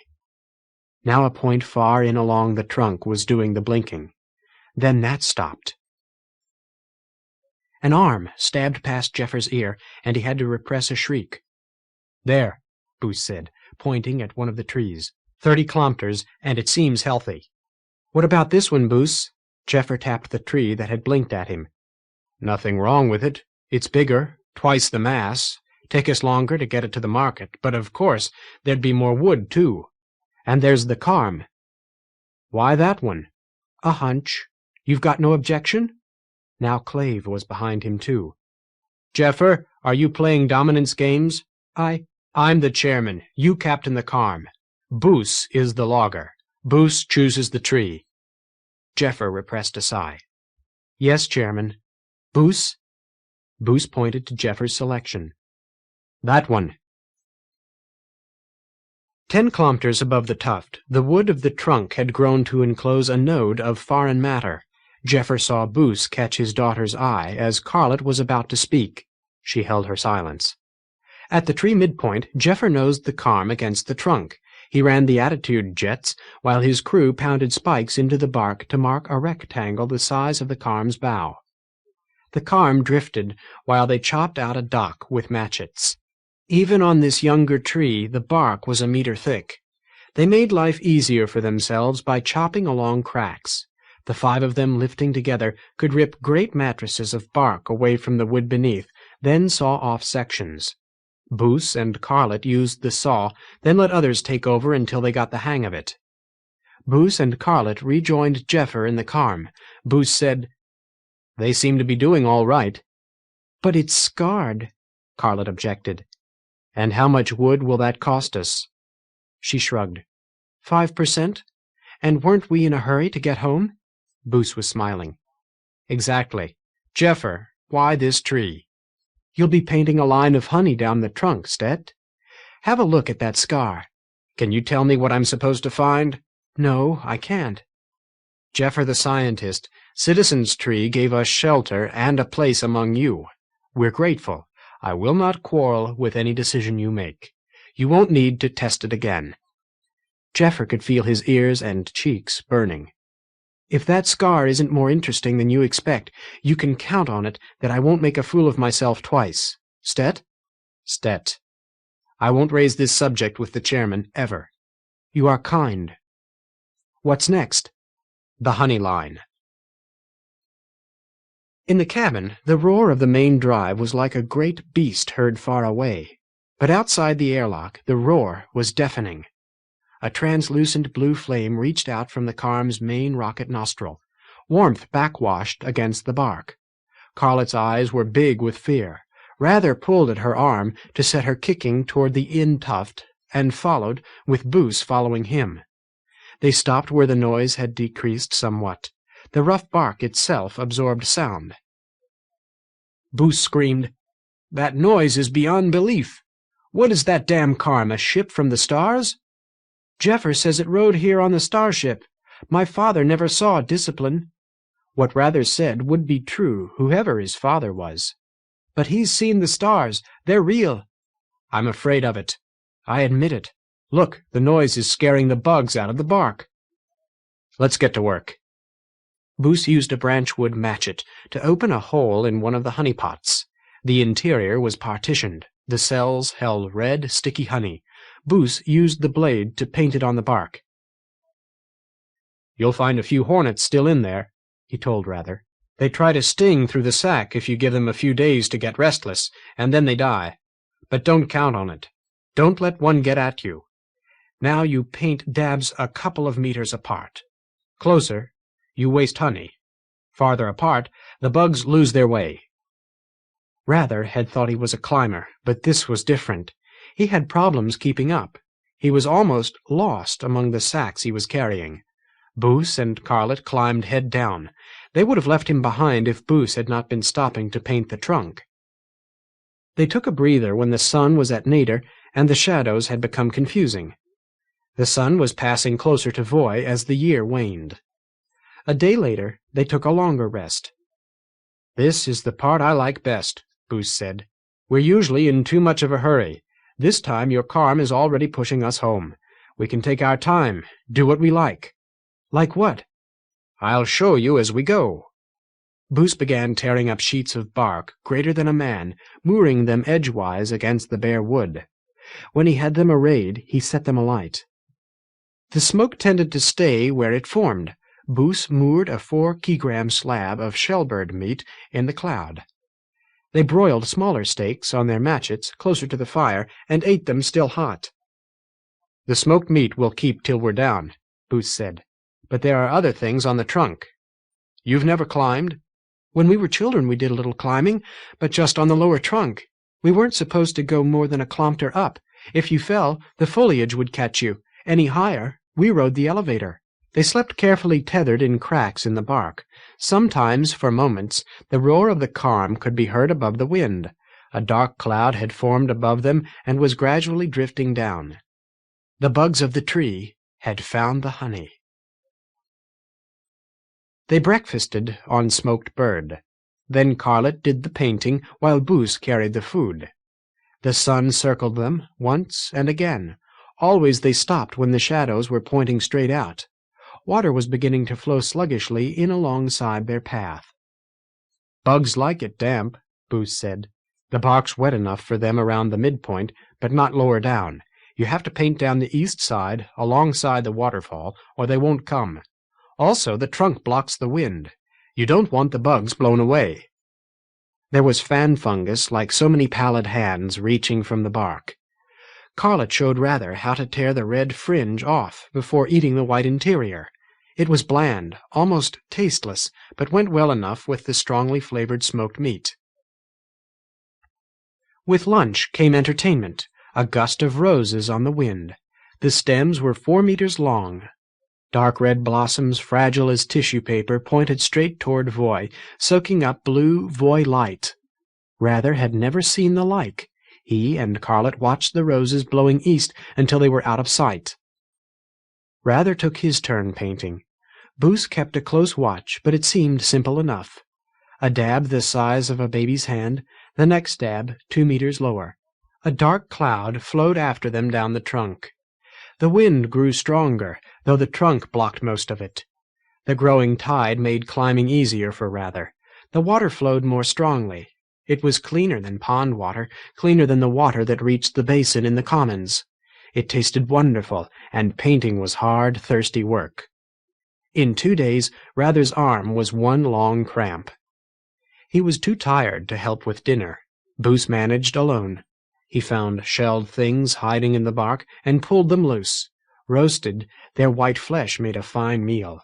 Again they wedged themselves along a wide crack in the bark, with Carlet between the men. There were dangers on the trunk. Rather's aches kept him awake. He presently noticed Carlet's feet stirring restlessly. "Carlet?" He would not have spoken twice, but she answered at once. "Can't sleep?" "No, My father told me about climbing up a tree. When they got to the top, the tree came apart. That's one reason we don't just chop off the tuft or burn it loose. This is easier, but it also gets the bugs away from the midpoint. When the tree dies, they're not there to eat it apart. How do you get rid of the out tuft? Oh, some of the bugs won't follow the honey. They'll be breeding while we travel. When we get close to the clump, we'll paint another trail out. Why are you awake? Tide. I have trouble sleeping in tide. But her voice trailed off raggedly. He stopped talking and presently slept. After breakfast, Booth said, "There's something I want to see on the west side of the trunk. Leave the gear here." Climbing was easy if you didn't have to paint, too. In less than a day, they had half-circled the trunk. Above them, by a quarter-kilometer, the bark bulged like a wave surging across a pond. They climbed toward that. "Jaffer wanted us to look at this," Booth told them. "Something must have hit the trunk while it was younger. The wood's grown around it." The wood bulged to hide it like some secret treasure. Rather was almost inside the crater before he could see anything. Carlett, ahead of him, had stopped. Booth was at his shoulder. Rather heard him gasp. Carlett said, "Metal!" "I must apologize to Jaffer," Booth said. "Metal indeed. The tree may consider it poisonous. See how reluctant the wood is to touch it. But the Admiralty won't think so." Rather asked, "We want this?" "We do. Secret auction, I think." Booth was deep into the crater, running his hands over the reddish-black surface of the metal. 6,000 or 8,000 kilos. No point in trying to move it. We'll have to show it to the Navy anyway, unless... Carlett looked at her father. "We don't want to attract attention." "Exactly. I have to think about this. Well, my merry crew, I think we've earned a holiday." They climbed back around the trunk, taking their time. Booth knew just where to find the shelled burrowers. After lunch they spent a day tethered in the now strongly running waterfall, first washing each other and squeezing honey out of their clothing, then wrestling. They still got some painting in before sleep time. In 20 days they had reached the wild tuft. Rather had never appreciated foliage before. It had surrounded him all his life. He gorged, savoring the taste and texture. "You love it too," he observed. "Carlett, Booth, why don't you live in a tree?" "Oh, there's foliage in the clump, too," Carlett said. "All kinds. Rather, I can't wait to show you." They slept in foliage. Rather slept like a dead man from exhaustion and the familiar sensation of sleeping under tide in a womb of soft foliage. He woke early, feeling wonderful. Carlett lay not far from her father. Her face was grief-stricken. She thrashed in slow motion, unconsciously trying to hold herself against the tide. Rather took her hand, gently. "Hey, nightmare?" Her eyes opened. "Oh, Rather. I was trying to get to Wend. She was screaming and trying to fly with just her bare feet." She shook her head violently and sat up. "Something I have to tell you." "Okay." "When we were swimming, Father noticed you were up." "Up? Oh. Up." "You're very pretty," Rather said a little awkwardly. "We can't make babies." "We can't?" "Hey, the jungle giants and the London tree citizens didn't have any trouble. I'm a dwarf, but—" Carlett laughed. "Father says we can't. He wants me to marry another logger. I think he wants it to be Raff Bellamy from Woodsman, but definitely another logger. I thought I'd better say something before you got to thinking." "Thinking? Well, it's too late then." "It's all right then?" "Sure. Go back to sleep." The truth was that Rather was almost relieved. Carlett, with her clothes off, made his head swim and his blood boil. An uncomfortable feeling. And Booth didn't want his daughter to love a dwarf savage. Should he resent that? Somehow he didn't. Breakfast was more foliage. Then Booth gave Rather the matchet. "Pry the bark off. We want a complete ring of bare wood 1/2 meter across. We'll paint along behind you." 3.5 days later, he was halfway around. The bark was soft, easy to pry loose, but the trunk must have been a good 2 kilometers in circumference. They returned to the wild tuft to sleep and eat. Rather was one vast ache, but it still felt good to be sleeping in tide, in foliage. After breakfast, Rather was still on the matchet. The sergeants seemed to share Citizen Tree's faith in a dwarf's superior strength. He finished the job before they slept again. They were ahead of schedule. Jeffer would not bring the calm down for them for another 6 or 7 days. From the base of the trunk they watched a Moby attack the bugs descending along the honey track. Mobies normally skimmed clouds of bugs from the sky for their food. This was a tremendous creature, mostly mouth and fins, riding the wind toward the trunk and the bug swarm at 100 meters per breath. It realized its mistake just in time. It thrashed madly, gaping, irresistibly comical, as the wind hurled it toward the tree. Its flank smashed loose a shower of bark as it passed. The bugs descended like a cloud of charcoal dust. They reached the ring of painted bare wood and spread to north and south. The cloud condensed, growing darker, swarming a few centimeters out from the bark. "Carlet, do you like it on the tree?" She nodded, watching the bugs. "Boos, I've watched you. You like it here." "I love it." "Then how can you kill trees?" Boos shrugged. "There are plenty of trees." Chapter 9. The Rocket. From Log-Bearer's Log, Captain Boos Sergeant speaking. Year 384, day 1280. 10 degrees west of the clump. We found a grove and chosen a short one, 30 kilometers. Day 1300. Refueled in a rain cloud. Everything's wet. Day 1310. Anchored at midpoint of tree. Day 1330. Rylan and Carilli must have laid the honey track by now. Bugs are following them down to the tuft. I'll take Log-Bearer in to pick them up. We're all eager to return to the Admiralty, but there's no way to hurry the bugs. Day 1335. Rylan and Carilli are aboard. From the In Tuft they spotted a pond 50 kilometers west and a little inn. The women argue that we can fire up the rocket and start our return without waiting for the bugs. The pond will let us refill the water tank. It would gain us 20 to 30 days. Now it's my choice. There's a risk, but I've never yet held out against the women. I'll give up early, save time. Day 1360. The bugs have reached the honey band around the In Tuft. Ordinarily, I would be down there supervising, but I can't do that while we're under acceleration. We maintain staggered watches against Happyfeet. If they find us, we can ready Log-Bearer for independent flight in half a day. The rocket is hot and running. Day 1370. I'll stop feeding the pipe fire soon. Let it burn out before the bugs cut the tuft loose. I can guide us into the pond on the last of our steam. If the rocket runs dry, it'll teach the girls caution. We'll still fill the tank before we reach the clump. You always bump a pond or two when you're moving. Day 1380. A mature tree is drifting to block our path. Damn it. Maybe it'll move past. No further entries. The Carm picked them up on the branch and returned to its dock with the cabin half filled with foliage. Rather suspected that they would not eat foliage again, nor sleep in decent tide for a long time. He heard the argument when Clave wanted to restart the motor. "There's no point," Jeffer told him. "We'd be using fuel to fight wind. We're doing fine." Boos added his voice to Jeffer's. "We'll sail even further in after the tuft severs. Leave us something to breathe." Had anyone else seen Clave glance aft?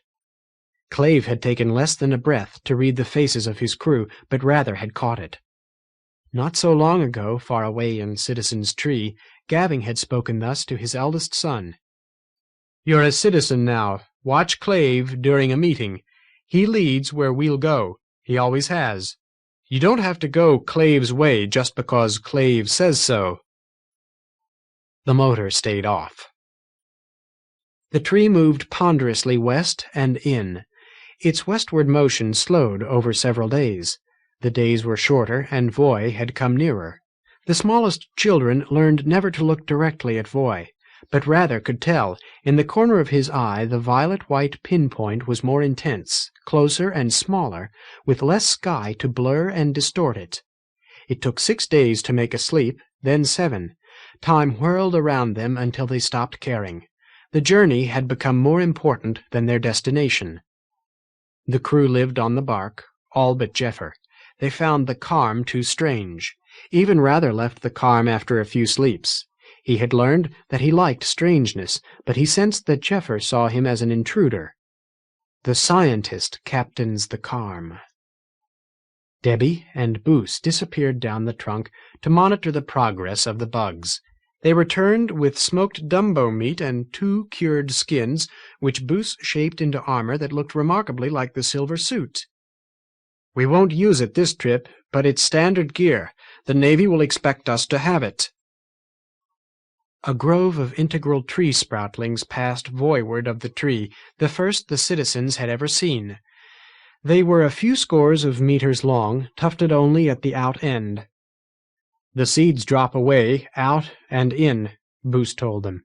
"After they sprout, they have to sail back to the median. They'll grow the other tuft when there's enough to feed them." The day came when Carlet called her father and pointed outward. "Isn't that a pod grove?" Backlit by the sun, the cluster might almost have been a miniature tree grove hundreds of kilometers out. "Small. Yes. Too far, though." "Why?" Debbie asked. "Well, it'd take too long to—" "I'd forgotten the Carm. Let's ask Jeffer." Jeffer summoned up his windows within windows. "Sure, we can get there. Clave, want to take a trip? Can we find our way back? The tree looks big when you're tied to it, but from 600 kilometers away, trust me." 40 plants grew in a loose cluster, all much alike. From a fibrous cup that faced west, a long, limp leaf trailed eastward, waving sluggishly in the wind. A thick vine reached 100 meters out from the bowl, ending in a kind of collar. Each collar held a brown egg shape. "Those are jet pods," Debbie realized suddenly. "We used to ride them in Carther States." Boos directed Rather to one of the largest plants. Carlet and Debbie hung back. Rather, the silver man, circled the pod, cautious in the face of a new thing. A fibrous brown egg as big as the common room in his father's hut. There was tide enough to pull the vine taut. Smaller pods grew in a spiral around the stem end, ranging from fist-sized to man-sized. Replacements, he surmised, that would grow after the ripe one dropped away. Satisfied, Rather wrapped his legs around the stem for leverage and swung his matchet. The sound blasted his whole body. The sky spun round him. Tide was pulling him apart. His fingers and toes felt like they were inflating as spin pulled blood into them. Against the tide that was pulling him rigid, Rather forced his legs vertical to his torso, pulled an arm against his chest, and fired the ankle jets. The spinning sky slowed. He aimed his feet against the spin and brought it to a stop. Battered and deafened, he pulled his helmet open to hear what Boos was shouting at him. "That one was ripe. Try another plant." Rather jetted toward the grove. Boos guided him from a distance. "No, that one's stunted. We want a big one." "Aren't the big ones likely to be riper?" "That's why we use armor. Try there." The pod exploded, blowing him west and away, while seeds spanged off the silver suit. The spin was less this time. The blow had been more direct.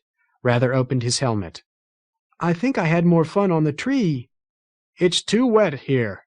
The pods like to spread their seeds when there's water around. Try that one. Close your helmet." Rather seriously considered telling the alien merchant to go feed himself to the tree, but he was already moving toward a third vine. "There isn't any other silver man," he thought. He swung viciously at the base of the pod. "And what am I if I'm not the silver man?" The pod dropped out and away. Carlet and Debbie flapped after it. The next one didn't explode either.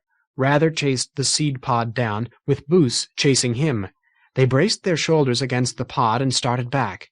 They were near the Carm when Rather's jets died. He fiddled with the throttle wheels. Nothing. "Boos, don't leave me." "What's wrong?" "The suit won't move." Boos laughed. "Are we going to have to put wings on that thing?" "Can you push me?" "Can and will.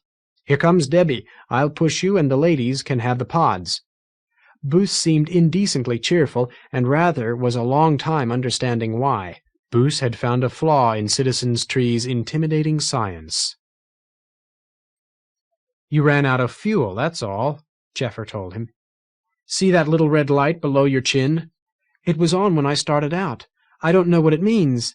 "Means you're out of hydrogen. There must be a way to refuel the suit. I'll search the cassettes. If I can't find anything, we'll have to ask Mark after this is all over. Calm now. We've got pods, and we've got honey. Maybe we won't need the silver suit again." A 40-kilometer-long tree is hard to lose from 600 kilometers away. Jeffer had no trouble bringing them home. Booth attacked the first pod gingerly, hacking at the stem with the matchet, flinching back at each blow. At the sixth blow, the pod suddenly spewed foggy air under terrific pressure. Booth threw himself into the sky. He flapped back, staying well clear. He opened the other pod in the same cautious fashion. Then he and Carlett sawed it in half. The inside was lined with fist-sized puffballs, each with a dangling tendril. Booth scraped these away. He sawed the stem off the first pod, leaving a small hole. He shaved the edges until the hole was just smaller than the metal pipe, and quit for dinner. They resumed work after breakfast. It took 4 of them to shove the ends of the pipe into the holes in both pods. Clave asked, "Now how do you get water in there?" "Punch a little hole in the other end of the tank. Put the pipe in a pond and suck. You need good lungs to be a logger." "We're too far in to find many ponds." "I know. Usually we fuel log-bearer before we go to work on the tree. But damn it, we've got the carm, and there'll be a pond somewhere, and log-bearer is whole again, except for the lines, and cabins. We'll need wood to build cabins." "We'll go for wood after the next sleep," Jeffer said. "The out branch, I think. The in branch may be about to fall off." "No, another 30 days at least." Carlett said, "Father—" "Don't trust that," Booth said instantly. "We'll use the out branch." "You're the logger." "What changed your mind?" Booth sighed. "I was guessing. I don't really know when the in branch will fall off. Jeffer, there's likely to be a shock when the branch tears loose. Stay aboard the carm. Stay strapped in when you sleep. Leave the motor off." "Stet. Will the rest of you be okay on the trunk?" "As long as we keep our wings handy. Always have your wings in reach." "Always. But you should be in the carm in case we need rescue." The steam rocket still required attention. Booth and Carlett festooned the water tank with lines and wove a braid of lines around the bow end. "We'll moor the cabins here. Other than that, I still don't know what we're going to use for sicken wire. There has to be some way to hold the coals in place." Clave had a suggestion. "We could arrive crippled, get a push from the carm to drift the log into range, then signal for help somehow. Tell the Navy we lost our sicken wire, got home by luck." Maybe. I'd look like a fool, but maybe. I just don't want to be in too much of a hurry." He stopped abruptly. Then he said, "Rylan and the girls, we were in a hurry to get back to the Admiralty. We started the rocket running before the Tuft dropped off." Did I tell you you're rich?" "I don't know what it means," Clave said. "That wart on the trunk is thousands of kilos of metal. With metal you can buy anything that's for sale in the market. It also makes us a target. Someone might try to steal it." "Good news and bad news." "Right. We'll set up shop to sell the wood and take our time selling the metal. No hurry." Food had grown short again. Debbie and Clave flew in along the trunk until they found a covey of flashers. With the trunk as a backstop, they fired their full complement of arrows and shot 6 of the small birds. It took them 6 days. They built a fire on the trunk to cook the birds. Logbearer's crew was ready for a feast. Booth was the exception. He ate little. He was uncharacteristically silent, his eyes on the fire, until Carlett said, "Dad, 25 days?" "About that," Booth said. Then, "I guessed last time. I should be in the Tuft watching the bugs." "Dad, you couldn't warn us from down there anyway." "I could start climbing 10 or 15 days early." "Dad—" "I'm glad we don't have the rocket running. We were running the rocket when it happened." The silence stretched. Debbie asked, "What happened?" Boos told it. Boos was fast asleep when the cabin's yielding wooden wall slammed into his face and chest. His grunt of surprise was lost among feminine shrieks. He was reaching for his wings before his eyes were fully open. The women were a flurry of action around him, snatching for their wings, moving out. Rylan reached the door, looked about her, then immediately turned toward a violet-white glare that hadn't been there when they'd gone to sleep. Carlet and Carilli followed. Wend hadn't found her wings. She was near tears as she searched. Boos left her. Nothing terrible could happen to Wend, aboard Log-bearer, and this would teach her always to know where her wings were. He saw it all at a glance. Log-bearer was moored against a vast wall of bark, the east side of the trunk. Coals in their retaining net burned bright orange along the middle length of the pipe. The nozzle cone pointed east toward the clump. Some meters from the cone, live steam condensed into a white stream kilometers long. The clump was a distant whorl of white and gray storm, with the misty white tube of the smoke ring converging beyond and below it. The eye might follow that white line down the sky, and where the tree converged to a point, there was Voy. The glare-white pinpoint had been masked by the In Tuft when Boos went to sleep. The In Tuft was gone. It had torn loose days before Boos expected it. Freed from its weight, the tree had lurched outward. Boos had guessed as much. Now he could see it. In toward Voy, a fluttering black silhouette was haloed in blue light. Michael had been outside on watch. The lurch had torn her loose. She was far in along the trunk, flapping out and east to bring her out, just as she'd been taught. But he'd never taught her to lose one of her wings. Rylan and the girls flew toward her, foreshortened black silhouettes. They made slow progress. In and west would have taken them straight in, but the west was a wall of black bark. Boos followed slowly. Michael seemed to have it under control. With the In Tuft gone, the center of mass was higher on the tree. Tide was pulling Boos away from the tree and in. A new breeze announced that the tree was under sail, accelerated by the wind on the out tuft. He kick-flapped to adjust. Rylan and the girls had nearly reached Michael. Carilli looked up and flapped to turn. She was shouting at him. The wind tore her voice away. He tried to hear. She kicked toward him, screaming. Boos turned toward Log-bearer. Too late. The lurch and the breeze and Boos's inattention, these had caused the disaster. A flurry of coals had been jarred loose from the sicken-wire cage. Irradiated by the pipe fire, the bark had been drying and warming for tens of days. It had been ready to ignite. Under normal circumstances, an integral tree is in equilibrium with the wind. A steady gale blows at each tuft, and no wind blows at its center. Air must move past a fire to keep it burning. But a tree under sail is moving, and there is wind. Coals reached the bark and blazed up. Boos flapped hard toward a log-bearer already embedded in flame. He hadn't panicked then. There was a hose and pressure in the water tank, for the fire would be heating it. He would use the hose to spray water and steam on the fire. Boos breathed deeply as he flew, hyperoxygenating. He'd hold his breath while he worked. The danger was that he might breathe flame. Wend crawled gingerly through the cabin door. Her feet were wingless, her eyes and mouth wide in terror. She saw Boos, gathered herself, and leapt toward him into the sky. The water tank ruptured. Boos saw Wend blown outward in a wind of live steam laced with boiling water. He flapped to catch her, hearing his own howl. She was flying past him. He stretched impossibly and caught her bare ankle and felt the scalded skin slide loose beneath his hand. There were comforting hands on Boos, on his shoulders and arm and ankle, for touching was the way of Citizen's Tree. Rather hung back, uncertain, reluctant to take such liberties. Boos was a mature adult. Where was Carlet? Boos was hoarse, for he had been shouting, howling, but he sounded almost calm now. Everything's blurred after that. Lowry the scientist was feeding me foliage, and I couldn't remember anything. It all came back a bit at a time. Rather eased away from the cook fire and flew toward Voy.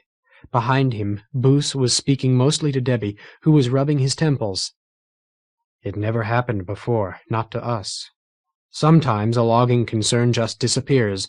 We wonder why. We never find out. For Ryland, for the girls, I should give it up. But logging's all I know. The memories must have been too much for Carlett. If she wanted to hide... A crack in the bark? Bark walls would muffle the agony in her father's voice. She might have gone in any direction, but the cracks ran out and in. Try in. Rather coasted above the bark. He didn't mind being seen. She'd have kept going until she couldn't hear the words. Go away. He somersaulted and kicked air to stop himself. Carlett? No answer. It had come from his left, from the north. There.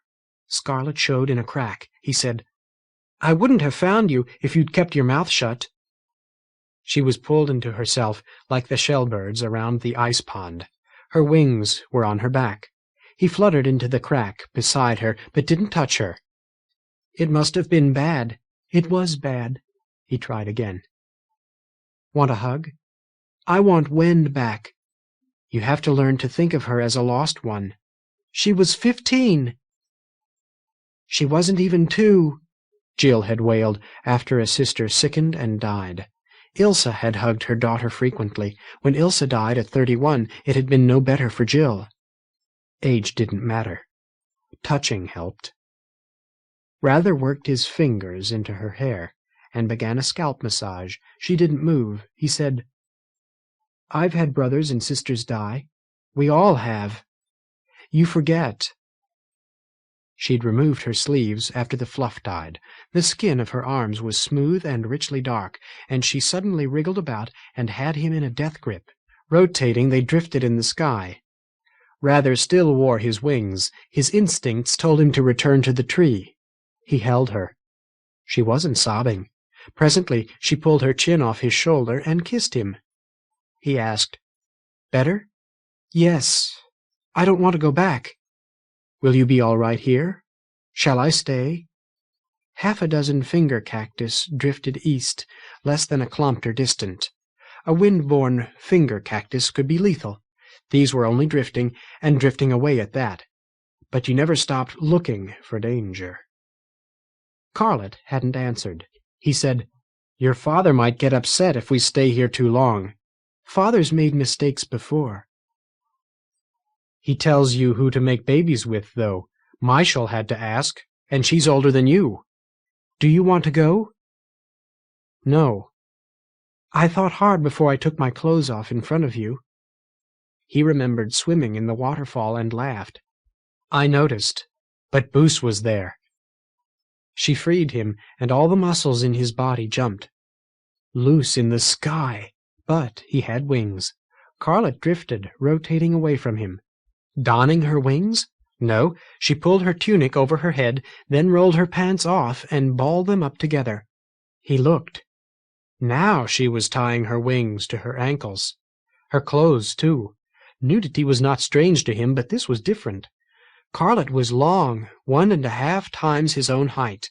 Her breasts were perfect cones, an abrupt break in the long, smooth stretch of her torso. Rather resisted the urge to touch her. He spoke hurriedly before he could lose that fight. Now, what would happen if we really did make a baby? Could you still marry anyone you want to? She said, It's all right. We just have to watch what time we do this. Yeah? Rather had never heard anything about how not to make a baby. When can you do it? Now. I've never done this before. He swam toward her. I'll show you. Take these off. Chapter 10. Secrets. From the Citizen's Tree Cassettes, Year 31 SM.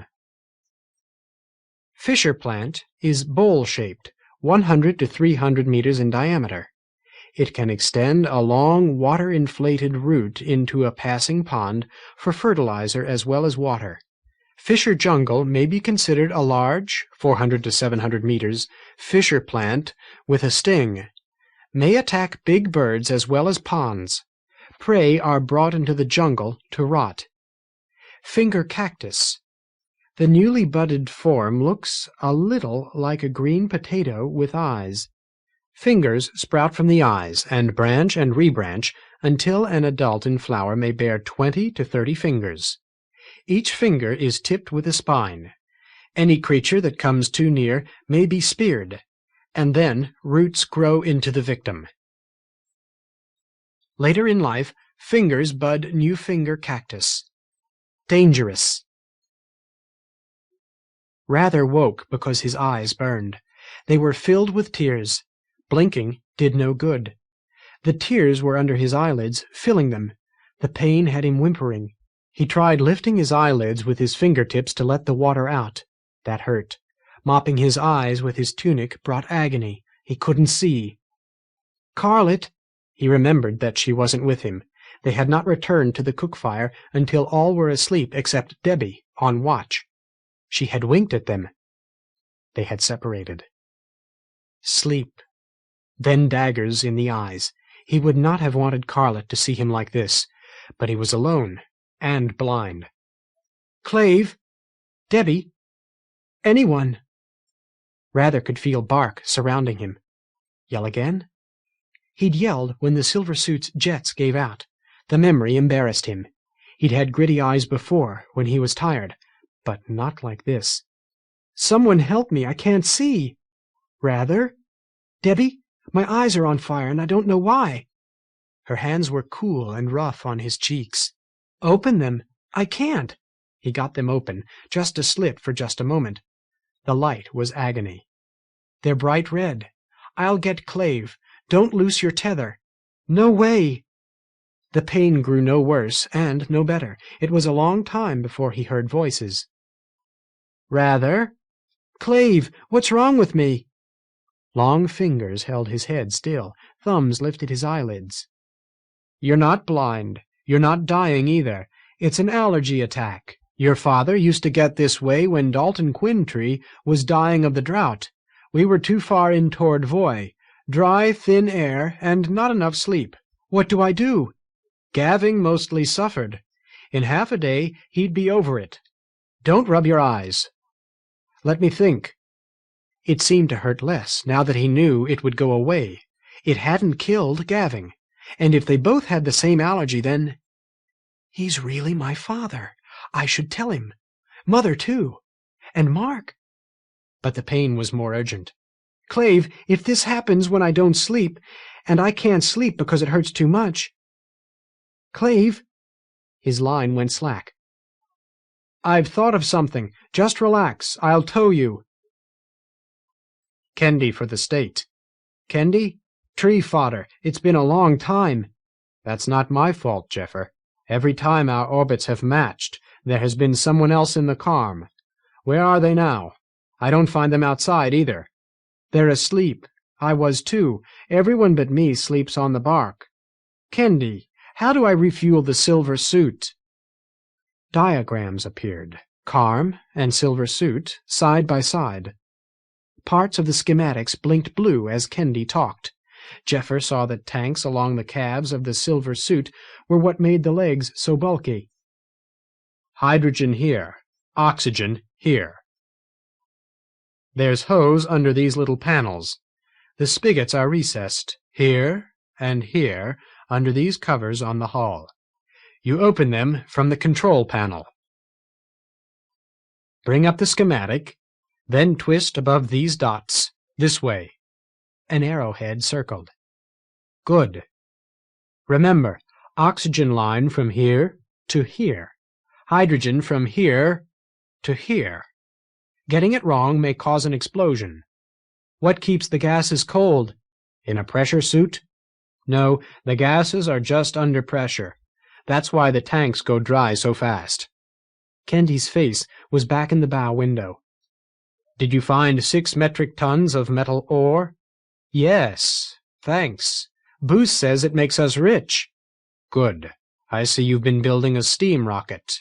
Is it finished? Booth still has to build cabins. We'll go to the out branch for the wood. He still doesn't know how to hold the pipe fire. Here's the carm, a voice said. Feel the airlock walls. Tree fodder. Clave was in the airlock with Rather behind him. The display went blank. A breath too late. Clave got his mouth closed. "First things first.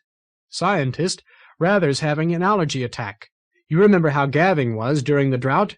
Rather, you need thick, wet air. So, we'll close the airlock and turn up the pressure and wetness.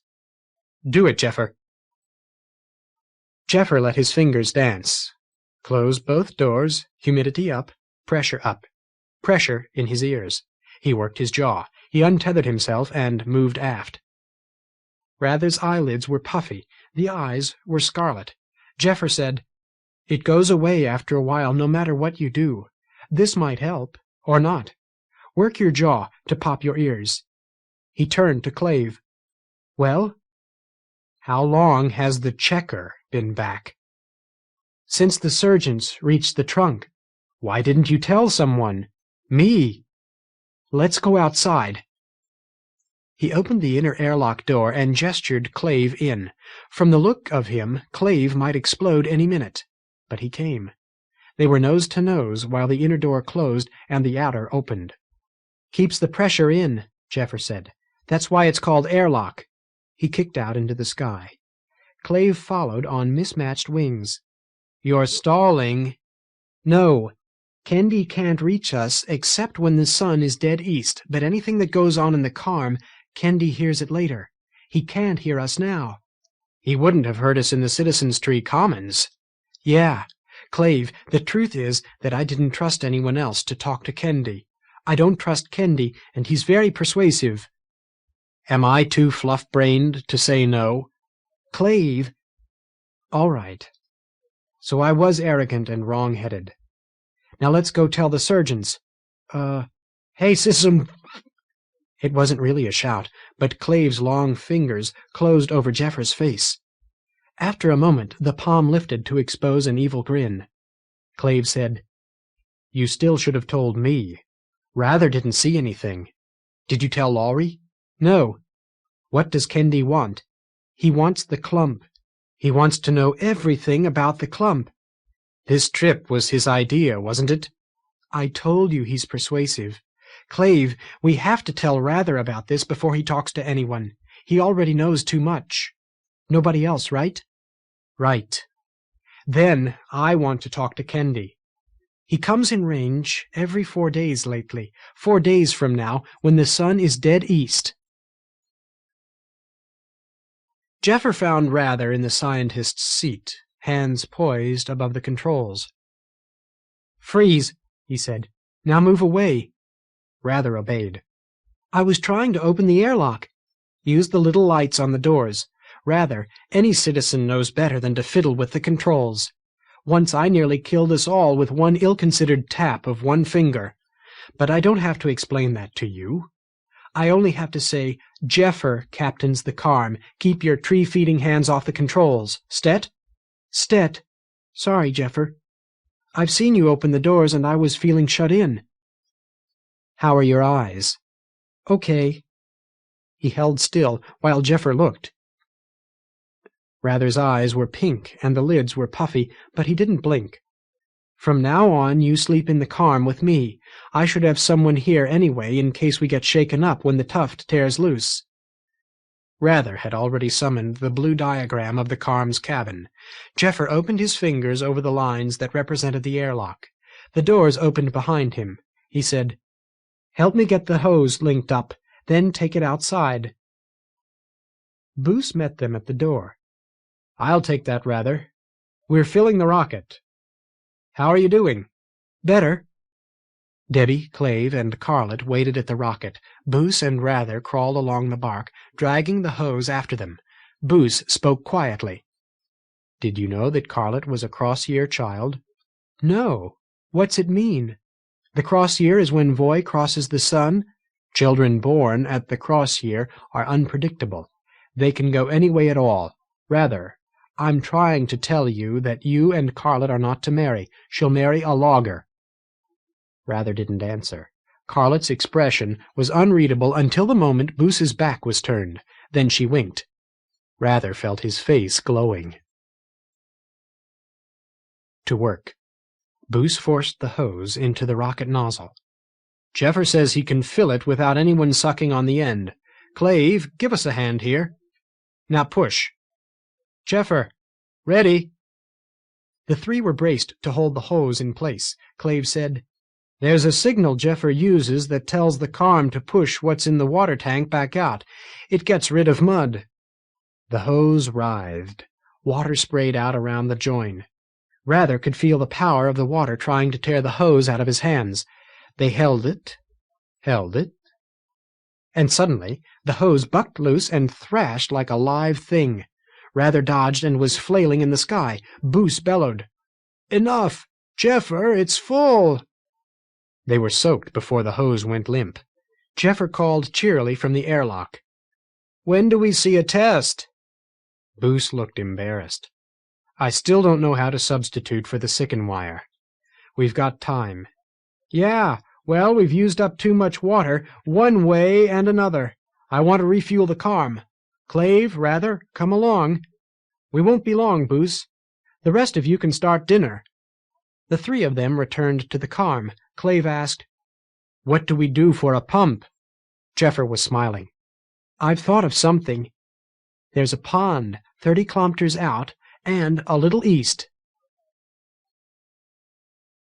The sun wasn't much past zenith. A pinpoint diamond blazed next to it, out and a bit west. Sunlight focused through a pond. Jeffer set the carm moving straight out. The out-tuft ran at them and past them. The pond wasn't far beyond, and not much bigger than the carm. Jeffer set the forward jets firing when they were close. They came to a stop just in from the water globule. Jeffer opened the airlock.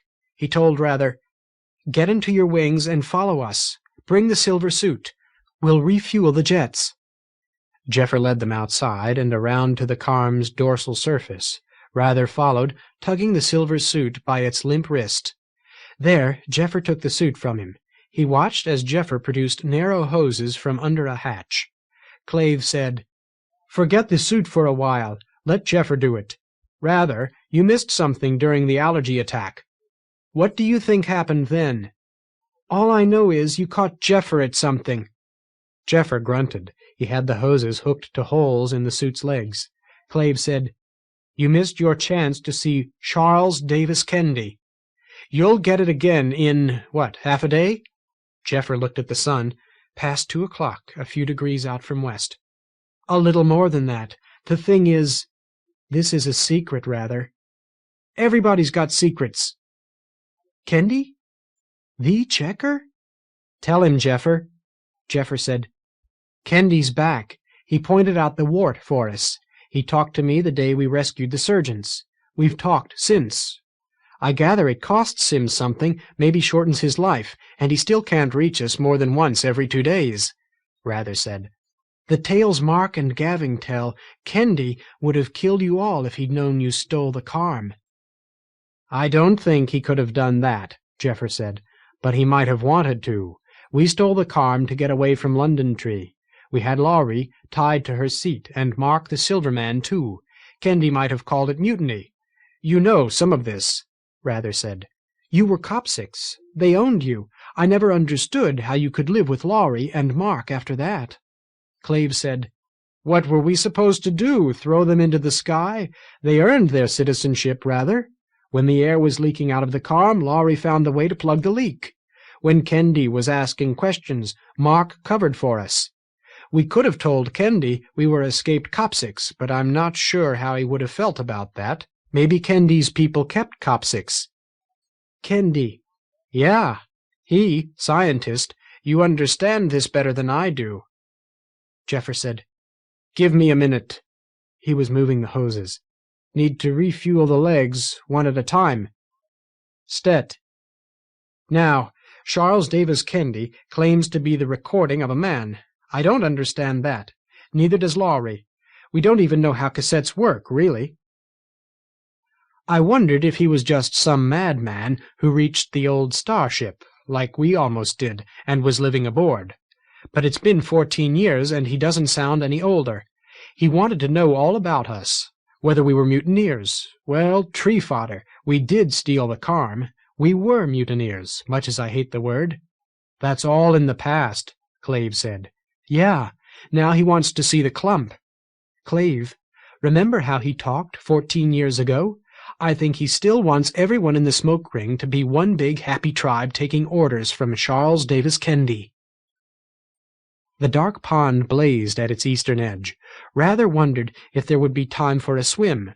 He was not comfortable in this maze of secrets. Kennedy isn't the chairman. We don't have to do what he says. No. Well, we want to see the clump too, and if he can't touch us, why not tell the sergeants? Boy's got a point, Clave said. You didn't tell them either. Maybe that was just reflex. Just talk to Kennedy, Chairman, and then I'll point out something. Clave merely nodded. To Rather, he said, One more thing. Kennedy hears everything anyone says aboard the Carm. Rather laughed. Jeffer asked, Anything else to discuss? I think I'm finished here. Now let's refuel the Carm. Go back in and strap down. We still don't have a pump. The scientist's answering grin was a little mad. Clave sighed. Jets grumbled, then died. Rather watched a wind-riffled wall of water move toward the bow window. Clave asked, Shouldn't you close the doors? Jeffer grinned and shook his head. Clave said, I wish to point out, Captain, that we're going to hit that pond. Yeah. The pondlet struck. Rather sagged in his straps.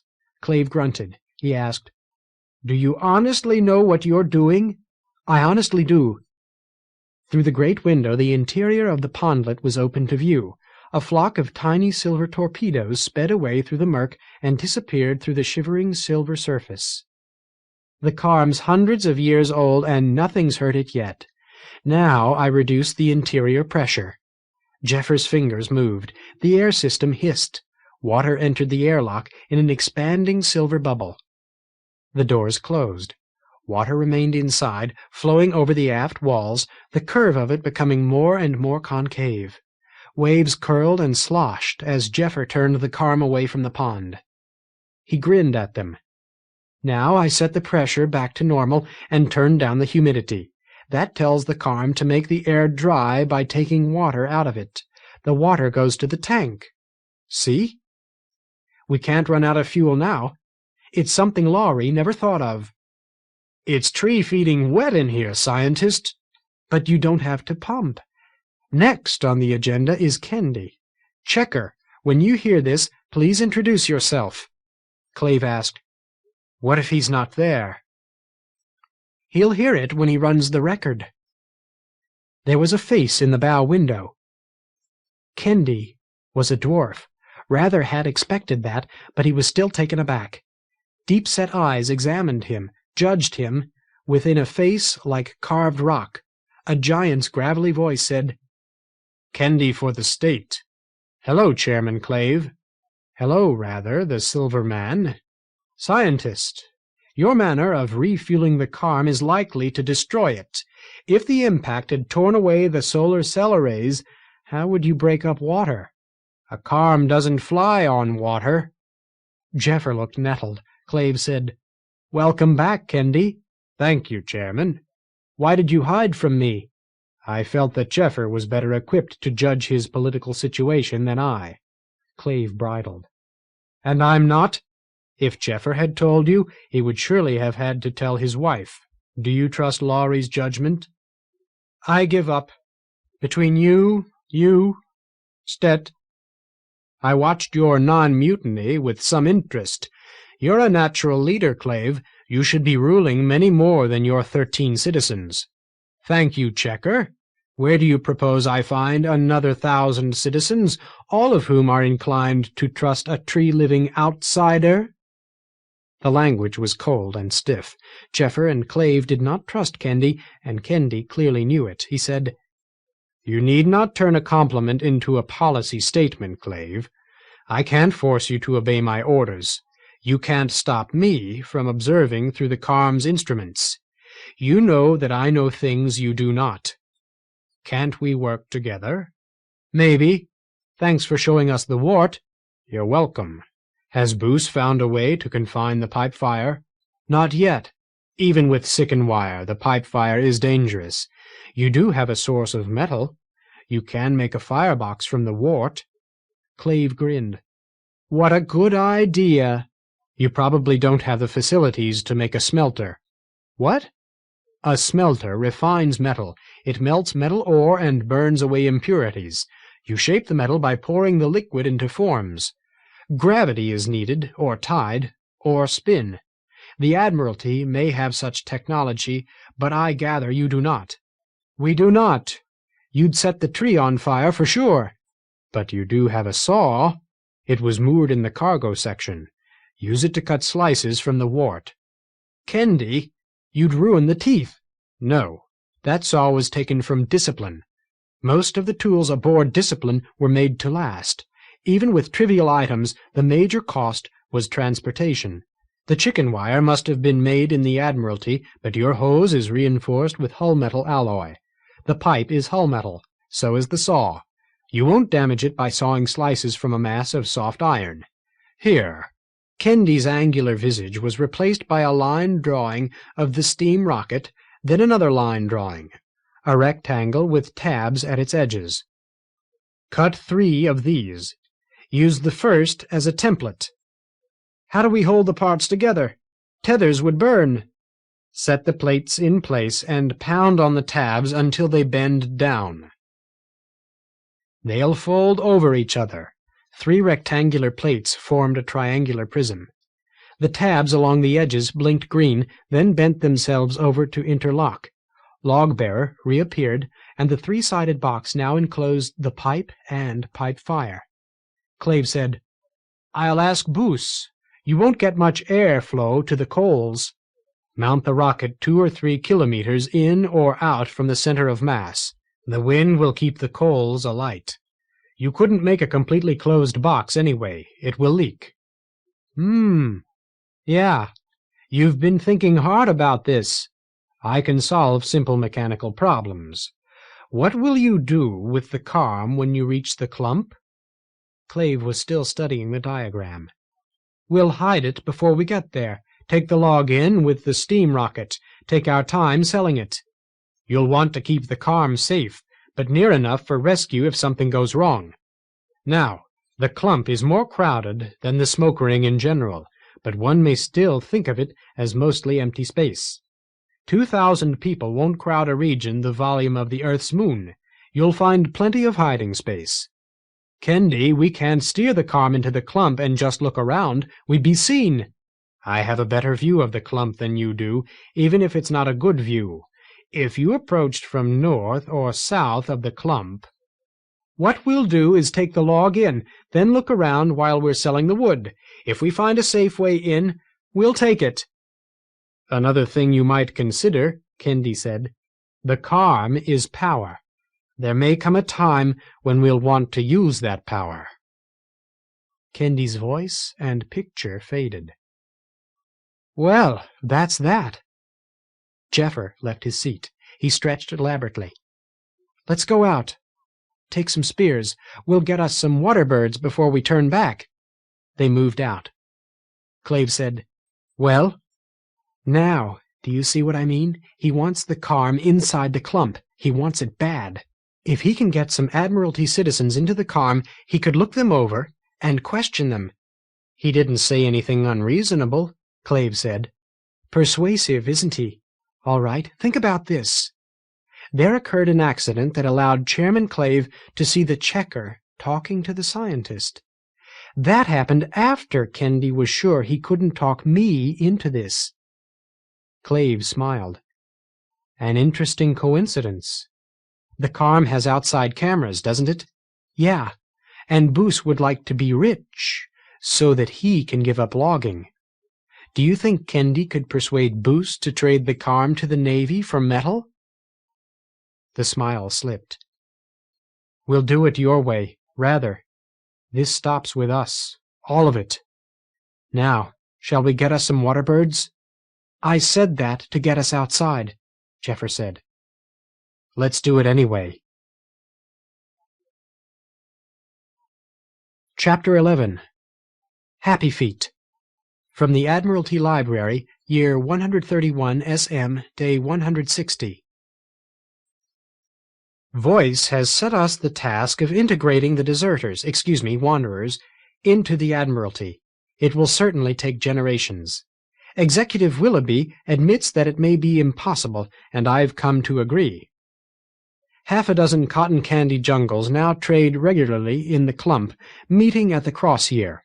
They obey Admiralty law, where Admiralty Navy is present to enforce it. Outside the clump there is piracy and slave-taking.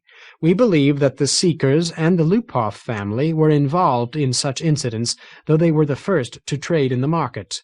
We cannot bring law to 30 Earth volumes of inhabitable territory. The smoke ring is too huge, and we are too few and too slow. Lieutenant Rand Carster. Brilliant as it was, the neutron star was too small to give much illumination. Yet the sky was never dark, even at cross-year, when the sun at nadir had to shine through the full thickness of the smoke ring's farther arc. One must seek darkness in a cloud, or a jungle, or a tree tuft, or in the unoccupied depths of the clump. Now the sun was dead east, somewhere behind the slowly roiling blotch that was their destination. It was gloomy in the shadow of the clump. Masses near the white-fringed black mass seemed to blaze in contrast.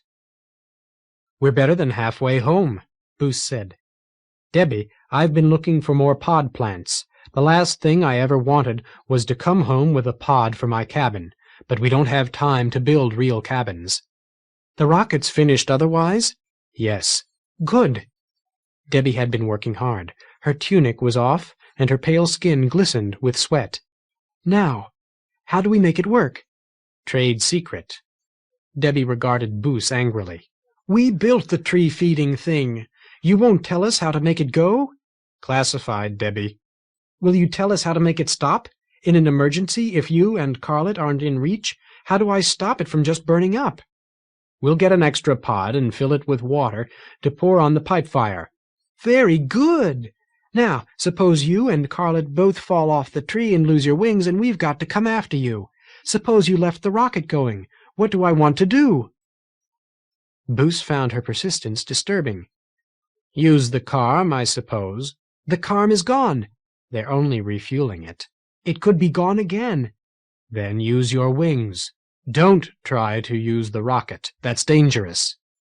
Debbie glared and was silent. She was Boos's height and almost Boos's age, marked by a dangerous and exotic beauty. Pale brown skin, pale straight hair, fiery blue eyes, a face all planes and angles, with a nose like an axe-head.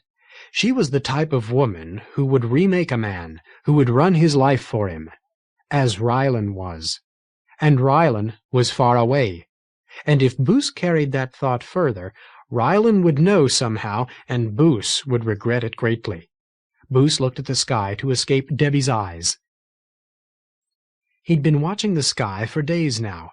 They were closing on the clump. Matter would be thicker here, even this far in. More ponds, plant life, animals, predators, perhaps Navy craft or wandering Happyfeet. West of out, almost behind the log's remaining tuft, he found paired bright and dark dots, the pond and the carm. No sign of pod plants. Would they have to cut wood from the out-branch after all? Branchwood was better, but it was hard work, and the cabins would be crude. Debbie was still fuming. "You know, arguing isn't the thing I do best. But Clave is going to have this out of you because it's stupid not to tell us how to use the basic logger's tool. Won't the Admiralty expect us to know?" "No. You're hired labor." "Right. I forgot." The days went fast, this close to Voy, 9 days between waking and waking. North and west, the reddish fringe of the clump's shadow was sliding rapidly down a tremendous wall of cloud. Storm and lightning inside, and ponds forming. The line of sunlight picked out a green dot, a drifting jungle emerging from the fringes of the storm. Carlet suddenly asked, "Debbie, should we know how to use the carm?" Yes, we should know how to run the carm. Tree-feeding fools they are, Laurie and Jeffer both." Boos was jolted. "Debbie, you can't fly the carm?" Nobody knows but the scientists. Classified. Laurie I can understand, but Jeffer, he stole the thing himself, and now he acts just like her. 15 years almost. Dad?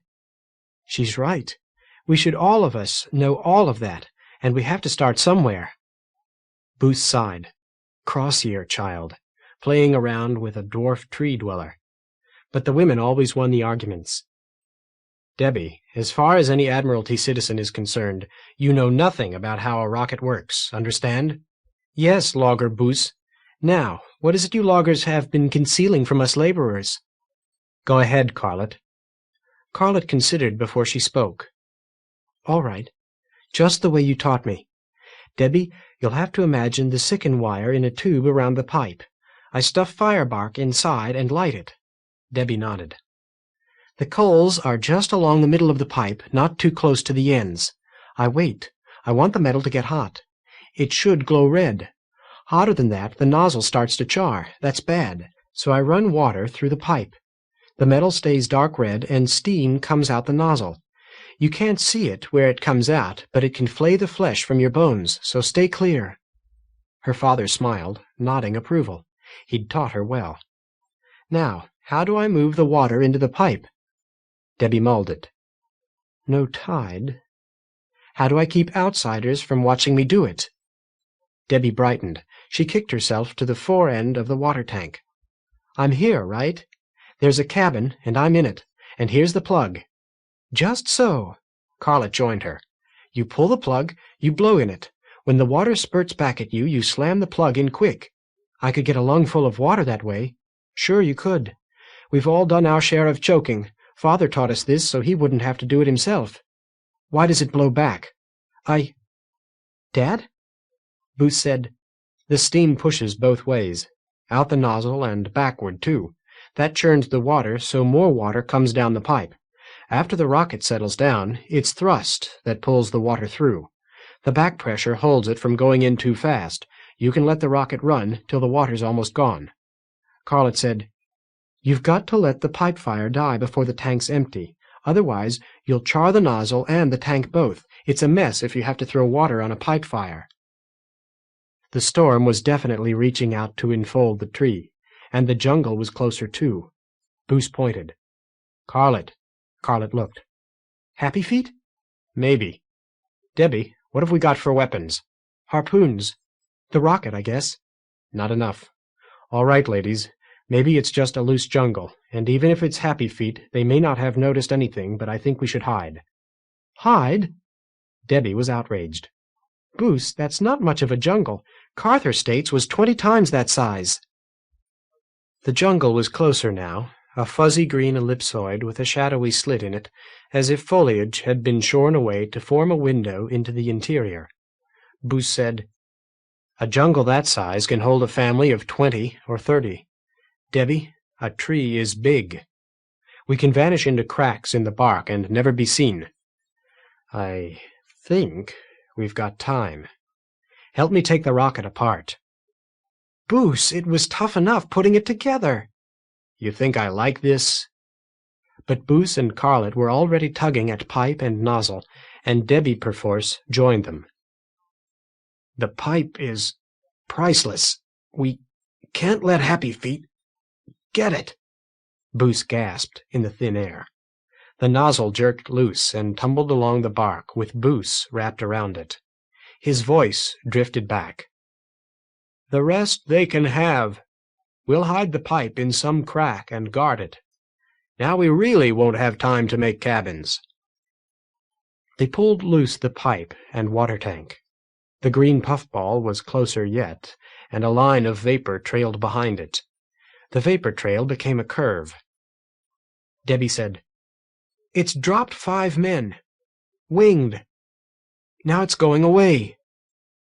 Nozzle and tank floated, slowly rotating. Now Boos was free to look. They're making for the wart. We can't let them have it, Debbie cried. Well, the truth is we can, Boos said. He was pushing the pipe ahead of him, kicking hard. Carlet and Debbie flew to help. Maybe the Carm can take it back for us. If not, we don't need the wart to reach the clump. Those 5 that were dropped are after us." The log was far east, drifting in the fringe of a storm complex. Rather found it before Jeffer did. Shadow, backlit by the sun. Jeffer chased it down. The carm arced over the top of the out tuft, moved in along the east side of the trunk. The dock came into view, a rectangle of bare wood, ragged around the edges. Rather felt the pull of the forward jets and heard pond water slosh toward him. Water had spread along the carm's walls and was creeping forward. He wasn't actually getting used to this, was he? "Where's the rocket?" Clave sounded merely puzzled. Where they had built the rocket, there was nothing. Wait. There. Drifting loose. A pale brown bell shape. The nozzle. There, some distance away, a brown ellipsoid trailing lines. Where was Carlet? Where was anyone? "What happened here?" Clave demanded. "An explosion?" Had there been a fire? Rather found only the small black scar of the cook fire. The arrangements around it were undisturbed. Jeffer said, "We can't search the whole tree. Where's the sun?" Straight east. "We won't get candy for another day." "Take us in," Rather said. Jeffer looked at him. "Why?" "Just a guess." Carlet had gone in, last sleep. Jeffer swung the carm toward Voy and fired the jets. They skimmed above the bark. The fog was around them now. Jeffer played with the controls. "There," he said suddenly. 5 men." But what showed in the window was an abstraction, orange blobs on red and black. "We're seeing by heat," Jeffer said. For an instant the normal view returned, fog sliding along black bark. Then the red and black was back. "Didn't Booth say something about Happyfeet?" "Find our people," said Clave. There. 3 orange blobs in a line. By normal light, they became 3 human shapes, lined along a crack. "And the rocket pipe, I think." "Rather?" Rather quickly disengaged his seatbelt and moved aft. He pulled the silver suit out of the water and slid his legs inside. Clave said, "Good. Get the rest of it on and go join the others. Take some harpoons. They won't have weapons." "Jeffer, how did they get here?" "Good question. I don't see anything that could have brought them. Something could be around the other side of the bark." Rather waited while Clave bound 6 harpoons against the silver suit's chest. Air on, voice on. "Can you hear me?" His voice blurted from the control panel, and Jeffer jumped. "I hear you fine." "Let me out." The bark was half a kilometer distant. Rather used his jets. He thrilled to the pull of thrust along his body, blood leaving his head, abdomen settling toward his feet. Not quite a comfortable sensation, but one few others could share. Behind him, the carm accelerated south around the curve of the trunk and was gone. Carlet and the others had seen the carm. They waved. 2 kilometers toward the blue blur of Voy, 100 meters out from the tree, green-clad men emerged from the fog. They flew along the bark, peering into cracks as they passed. At this distance, Rather could see only that they were 5 jungle giants, and armed. They saw him. Their legs stopped moving, though their motion continued. Closer now. One was a woman. Then they were kicking again, turning back toward the storm that was reaching to engulf the tree. He could catch them. They couldn't know about the silver suit. His tanks were full.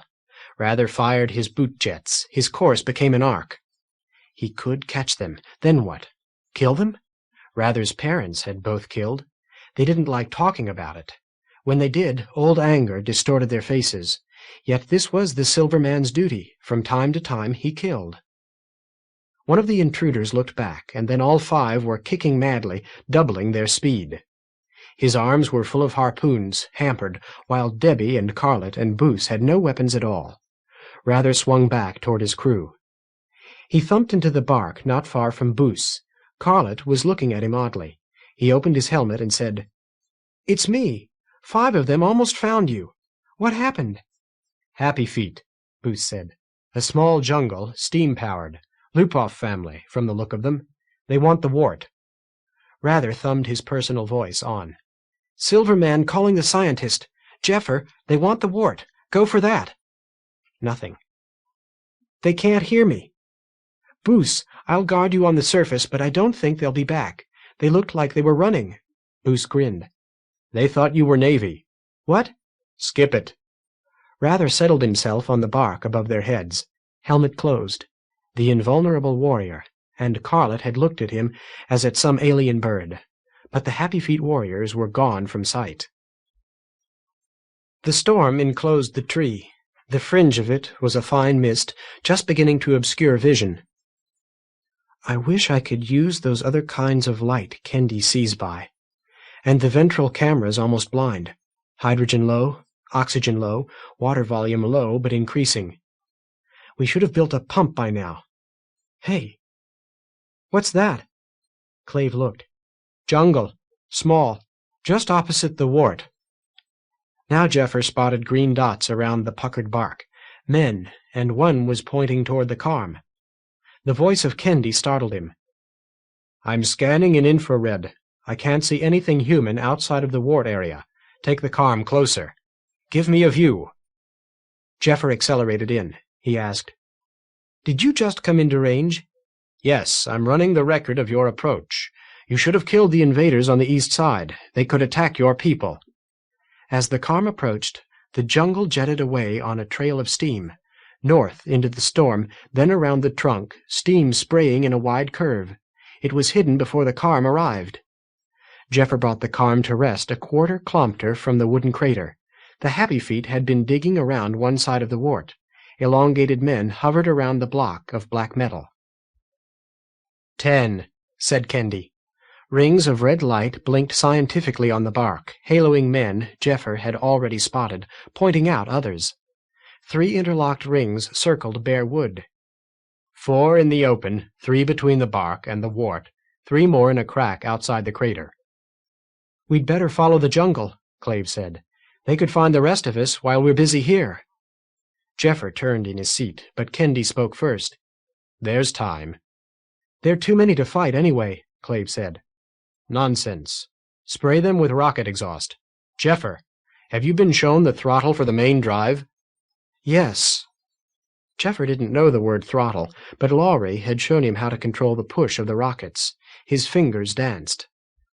The Carm moved toward the wart. The Happyfeet waited, blurred by fog, spears ready. Brace yourself, Clave. The Carm swung around, still approaching the puckered bark, but stern foremost. Men left the wart, swimming hard. Others appeared from the bark beyond. Spears flew. The dorsal camera watched a bulbous-headed spear strike the hull and explode in a puff of smoky flame. Authoritative thumps could be heard through the hull. Jeffer tapped the main drive on. It felt like suicide. He'd nearly died the last time he did that. The Carm surged forward. Jeffer felt his chest sag, his cheeks pull backward in a dead man's grin. But his arm was rigid above his face, fingers almost touching the control panel. It worked. Moving his fingertip down along the green bar reduced the main drive's thrust to something he could handle. Throttle. A nearly invisible blue washed across 10 Happyfeet warriors. The invaders burst into vivid yellow flame. They were comets, the flames streaming back from them. Explosions sent bits of men flying. Clave cried, "Tree fodder, Jeffer! Stop!" Jeffer tapped the drive off. Hydrogen, oxygen, both quite low. The wart receded. "Clave, they attacked us. They've got exploding harpoons. They couldn't have moved the wart with us on their tails. We only had to take it away from them." "All right, Chairman." Jeffer turned to look at Clave. "Now tell me what they're doing to Boos and Debbie and Carlet." "It's time to learn that," Kendi said. "Time to move, Jeffer. I've lost sight of the jungle from Discipline's position. It circled half around the trunk and was approaching the point where you dropped Rather. We'll have to get there fast before I'm out of range. The invaders here are harmless enough now." They were. Some were still writhing, some were motionless, but all were burned black. Jeffer set the Carm moving. It was too early to feel guilt. They were in the cloud now, a thick swirling fog growing thicker. Jeffer could see the tree only as a wall of shadow. Kendi said, "Turn starboard. You need not steer so wide of the trunk, Jeffer. I have infrared." The Carm moved around the trunk in a great curve. Lightning flared suddenly aft. "I have the jungle in view, straight out by 5.6 kilometers. Straight out, Jeffer." "I can't see." "Ventral. 2 degrees more. Good. Accelerate." "Cut. Rather has the jungle in view. Silverman, come in." Rather's tinny voice spoke from the control board. "I see a big shadow, but no detail. They can't see us either." "They've found you somehow," Jeffer said. "You're near," said Kendi. "Swing 180 degrees. "I won't—" "Citizen, I don't know where the men are. What else can we do but attack the jungle itself? Swing around." There was something strange in Kendi's voice. Jeffer turned the Carm. He half hoped Clave would countermand the order, but Clave said nothing. "Main drive." Kendi should have sounded excited. He only sounded loud. Jeffer tapped the button. The Carm surged. His face tried to crawl around to the back of his head. A yellow light bloomed in the mist behind him, and he heard Rather's gasp. He killed the drive, but the yellow light remained. The harsh bass said, "Done. I'm losing range." Clave said, "You killed too easily, Kendi." Kendi's voice was becoming blurry. "Citizens, you're missing the point. This was a mobile jungle. These Happyfeet may have contacts in the Admiralty. They've seen the Carm and the silver suit." "Men aren't Honey Hornets, Kendi." There was no answer. Rain drifted across the Carm's main window in drops the size of fists carried by eddies in the wind. The wood outside was black with water. Inside the cabin it was soggy enough. Jeffer's segment of pond had spread a film of water across all the walls and the cradles. Warm, dry air blew from vents fore and aft, thrusting the water away from it. The citizens clustered around the aft jet. "Next time I'll pump the water," Jeffer thought. "Got to build a pump." Carlett said, "We saw that huge shadow come out of the fog. It was scary enough. Then 5... well, they could have been birds for all I could see, except that they were flying toward the jungle and thrashing at both ends. Waving their arms, I guess. It was the bandits who ran away from Rather. The jungle stopped to pick them up."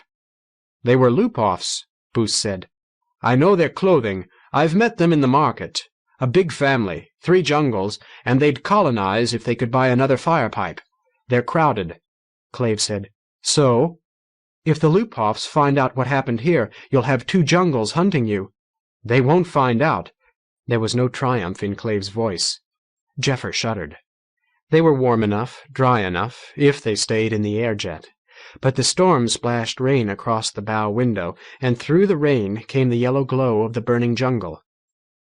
"I wouldn't mind killing a bandit or 2, Booth said. "I've been robbed once or twice. It's the scale of the thing that bothers me. There must have been 40 citizens in that jungle, not counting children." Clave jumped toward the fore end of the cabin. After a moment, Jeffer followed. The fore air-jet was as dry as the aft. Clave said, "I'd had enough of that." 40 people, Jeffer said. "There just isn't any way to make them stop talking about it." Clave's voice was a hoarse whisper. "Persuasive, is he? Nobody but you can be trusted to talk to Kendi, right? You burned them while they were trying to rescue their citizens. They attacked us. With spears, so? What was I supposed to do? They were threatening our citizens." Clave sighed. "I'm not blaming you, and if I am, I shouldn't be. But Kendi—" By the flick of his eyes, Clave had remembered that Kendi would hear this. He began pronouncing his words with more care. "Tree-feeding Kendi killed them like a hive of honey hornets, because they were in his way, because they might talk to the wrong people." Silence and discomfort. Debbie came to join them. "Wet," she said. "What did you do to get it so wet?" Jeffer didn't answer. To Clave he said, "I felt much worse when I killed Clance the scientist to steal the Carm. He wasn't expecting it. These citizens were. They were making war." "Right," Debbie said enthusiastically. "When London Tree raided us, I used to wish we could capture this thing and set their whole tree burning. The bandits aren't the same, but by the state we finally did it." Don't do it again, Clave said. Jeffer nodded. Section 3. Civilization. Chapter 12. Customs. Year 384, Day 1992, by heliograph. Station 2 to Gerfalcon. Swallow reports large incoming log east of Admiralty. Master unidentified. You will rendezvous for customs duty if convenient. Location of log at day 1990 was 290 degrees flat, 5 degrees north, 280 kilometers radial. Acknowledge. Rice, did this just come in? Yes, sir. I was scraping the hull when I saw the light blinking near the market. Took the message and came straight in, but I don't know how long the helio was blinking. Petty Mart Wheeler thought it through. Gerfalcon carried 6 crew, Swallow 2. The Navy preferred that civilians notice the big armed ships. In the act of paying customs, they should remember what they were buying. So, where are we? I'll find out, sir. Spacer Rice turned toward the instrument closet. No, not you. Bosun Murphy, take our position. This was not an urgent mission. He'd use it as a training exercise. The dwarf nodded cheerfully. Her flame-red hair swirled around her. Her short but powerful legs shot her across the cabin to the instrument closet. She chose what she needed and went out. The long hair would have to go when she reached higher rank. Pity. But dwarves were rare, and Bosun Secretary Murphy must be trained quickly. Through the hatch, Wheeler could see a blue light, tiny and intense. A Navy heliograph reflected void light blinking near the east limb of the whorl. Red hair and a squarish feminine face suddenly blocked the view.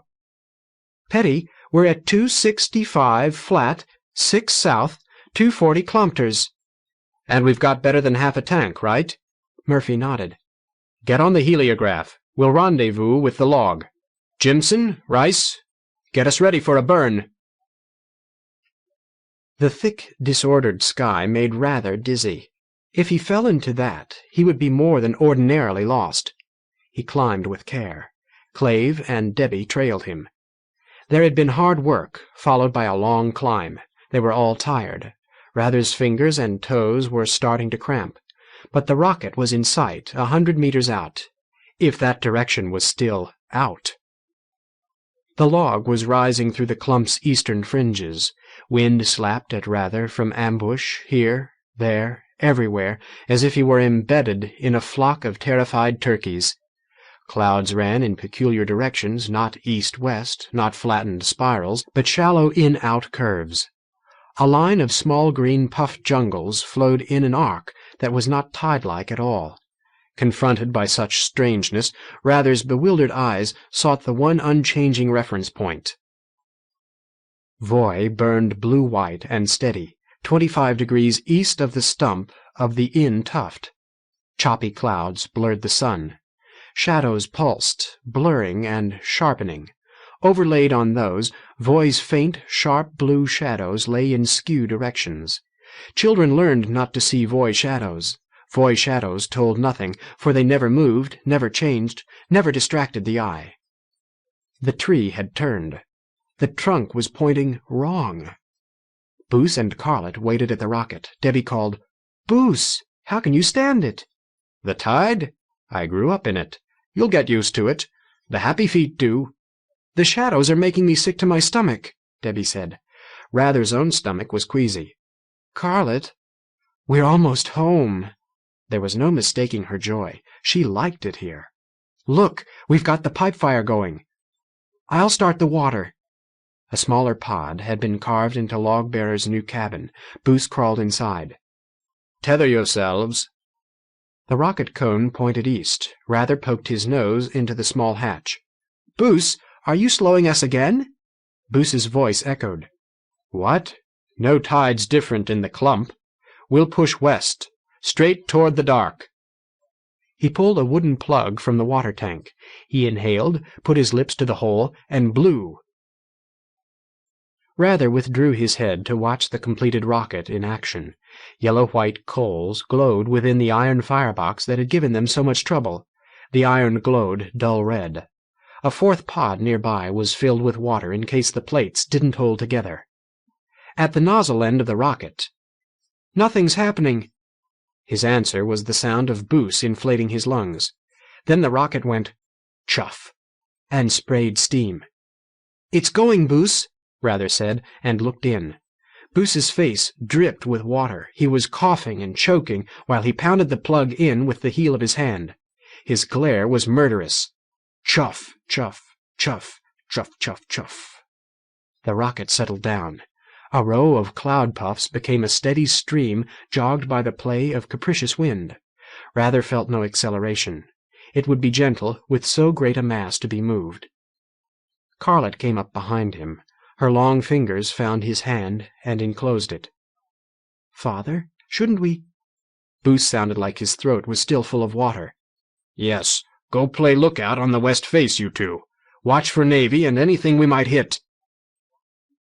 The maelstrom revealed itself to them as they circled the trunk. Flying was a continuing wonder to Rather, but Carlett did it better. She kept darting ahead, then circled to urge him on. At a vantage point on the west face, they doffed their wings and rested. The clump was a whorl, like a tremendous fingerprint. Inward, matter thickened. There were puzzle trees, distorted cotton candy jungles, the much smaller puffballs that Carlett had pointed out for him, fisher jungles, and greenery that was totally unfamiliar. Ponds took odd shapes in the distorted tide. The sky was thick with birds, sky horses, triunes, and 1,000 tiny red and yellow darts converging on a puff jungle. Everything moved in arcs, tighter near the center of the whorl, and darker. The center itself was almost black, but motion could still be seen there. The triune families were hard to spot, but two had turned to observe the passing log. They were fat, sky-blue cigar shapes with wide triple fins, male and female and child, linked along their bellies. 3 slender blue shapes flashed violent orange bellies as they converged on the red and yellow bird swarm, another triune family separated to hunt. A thin stream of cloud cut across other patterns of cloud flow. Rather spotted it in the moment before Carlett pointed. "There, Navy." "How do you know?" Rather saw only a dark point at the end of the line of cloud. "It's coming toward us. Customs. They'll make a burn and intercept us in a day. Oh, tree fodder." Rather laughed. She'd borrowed his curse. "What?" She showed him. Far in toward the clump's dark center, in the thick of moving matter, was a broad, flat ring shape with a pebbly inner surface, angular structures in pastel colors, blatantly artificial. Could it really be as big as it looked? He judged its size by an even larger natural object nearby, a tree with one tuft missing. The log was smaller than their own, Rather thought. At its midpoint he could make out a rocket shape, cone and tank and angular cabin. Carlett said, "I know that rocket. Woodsman. Dad won't like this. They could just as easily have been out another damn year." She looked into his eyes. "We won't have much time together. The Bellamy family owns Woodsman. Dad wants to marry me to Raph Bellamy. Will you do it? Shut up." She pulled him against her by the slack of his tunic. "I don't want to think about it. Just don't talk." She breathed into his ear, and he obeyed. It crossed his mind that Boos should be told of these things. But there would be time. Gerfalcon found the log easily, bigger than average, with both tufts severed. It was making its burn. A wavery line of cloud behind it was beginning to arc over. The rocket would be behind the trunk. "Instruments," Wheeler instructed. "Rice, get us a rendezvous track. Murphy, the Nudar. That dark blemish in the wood." "I see it, sir." He waited and watched. His crew moved well, Bosun Murphy in particular. She hadn't yet used the Nudar under field circumstances. She moved slowly, but without mistakes. That would reflect well on Wheeler. "The blemish is dense, metal," she said. "Kilotons." "Now the rocket." "I can't see anything." "Behind the midpoint." "Oh, I can look through the wood." She tried it. Something. Metal. Not much. Our own iron rocket nozzle would show a mark like that. Rice? We need a burn, Petty. 50 degrees planar, 0 axial. 100 breaths of burn and we'll go just past. Give us the burn, then all hands suit up. Spacer Rice, you're in the cabin, on instruments. Murphy, on the pump. Gerfalcon carried a glass alcohol tank and a pair of water tanks. Its valve system had been rifled from the hulk of an ancient cargo and repair module. On long voyages, standard practice was to spray water into the alcohol flame as working mass. Water could be replaced in domains beyond the Admiralty's reach. Alcohol generally could not, though some of the Happyfeet tribes carried alcohol distilleries for trade with the Admiralty. Wheeler and Jimson tethered themselves carefully at the steering platform above the motor. Murphy began to pedal. Pedals could be extended, but a dwarf on the bicycle always delivered more power. Wheeler put his hand in the airflow to test it, then started the alcohol flame. He checked his crew's handholds before he increased the flow. Thrust pulled at his skin and his bones. He ran water into the flame. Thrust rose again, and heat bathed the inner surfaces of his straining legs. Rice called down from the cabin. "Cut it!" Petty Wheeler reached below his feet for the alcohol valve. The roar died to a hiss. Water on a hot surface. Next, the water valve. Gerfalcon fell free. The log was nearer. The plume of acceleration was gone. Using the binoculars, Wheeler found a pair of human shapes on the near side. "They're not giving us much attention," he said. Murphy took the binoculars. Presently she said, "They'll have time." She looked until he took them away. The Navy ship was bigger and more elaborate than Logbearer. It arrived in a wave of warm steam and paused 100 meters from the center of the mid-trunk. 4 men emerged and flew toward them. Logbearer's crew waited outside the cabin. "They're fast," Debbie said. Boos chuckled. "Never try to outfly the Navy. Navy wings are different, and the men are picked for their legs." They were closer now. Rather suddenly gripped Boos's arm. "Boos, they're wearing silver suits." "Ah, Rather eased his grip. "Sorry." "Well, watch that. It's only Navy armor. But it looks just armor. There are 3 vac suits in the Admiralty, and we aren't important enough to see one. Incidentally, they'd love to make it 4. Closer yet. The armor didn't cover them. All wore helmets, head and shoulder pieces with an opening for the face. Some wore additional plates, and one was a dwarf. Their wings. They pointed a little forward, as the foot did. They folded on the forward kick and snapped open on the back kick. The scientist should see this, Rather thought. They left their wings on even after they touched bark. The dwarf was a woman. Red hair showed around the helmet before she lifted it. Pale skin, pointed nose, and pointed chin. Hair like flames streaming from a tree afire. Her chest plate stood several centimeters out from her chest. She was 5 or 6 years older than Rather, quite lovely, and Rather's height. She caught him looking, and smiled at him. He forgot that he could move. Her eyes were blue, and they danced. He was blushing, and Carlet had caught it, and Rather looked away in haste, and watched a long, long man kicking toward them. The globe helmet was much larger than his head, with an opening for his face, like the silver suit's helmet, with the faceplate missing.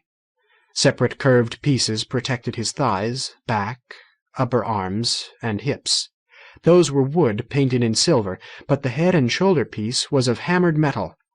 Wide nose, dark skin, black cushion of hair. He might have been part of Boos's family. He recognized Boos and ignored his crew. "Boos, Sergeant? You may remember me, Petty Wheeler. Welcome home." "Good to see you again, Petty. You'll remember Carlet." She smiled brilliantly. "Good day, Petty Wheeler." "Oh, yes. You've grown, Carlet," Boos said.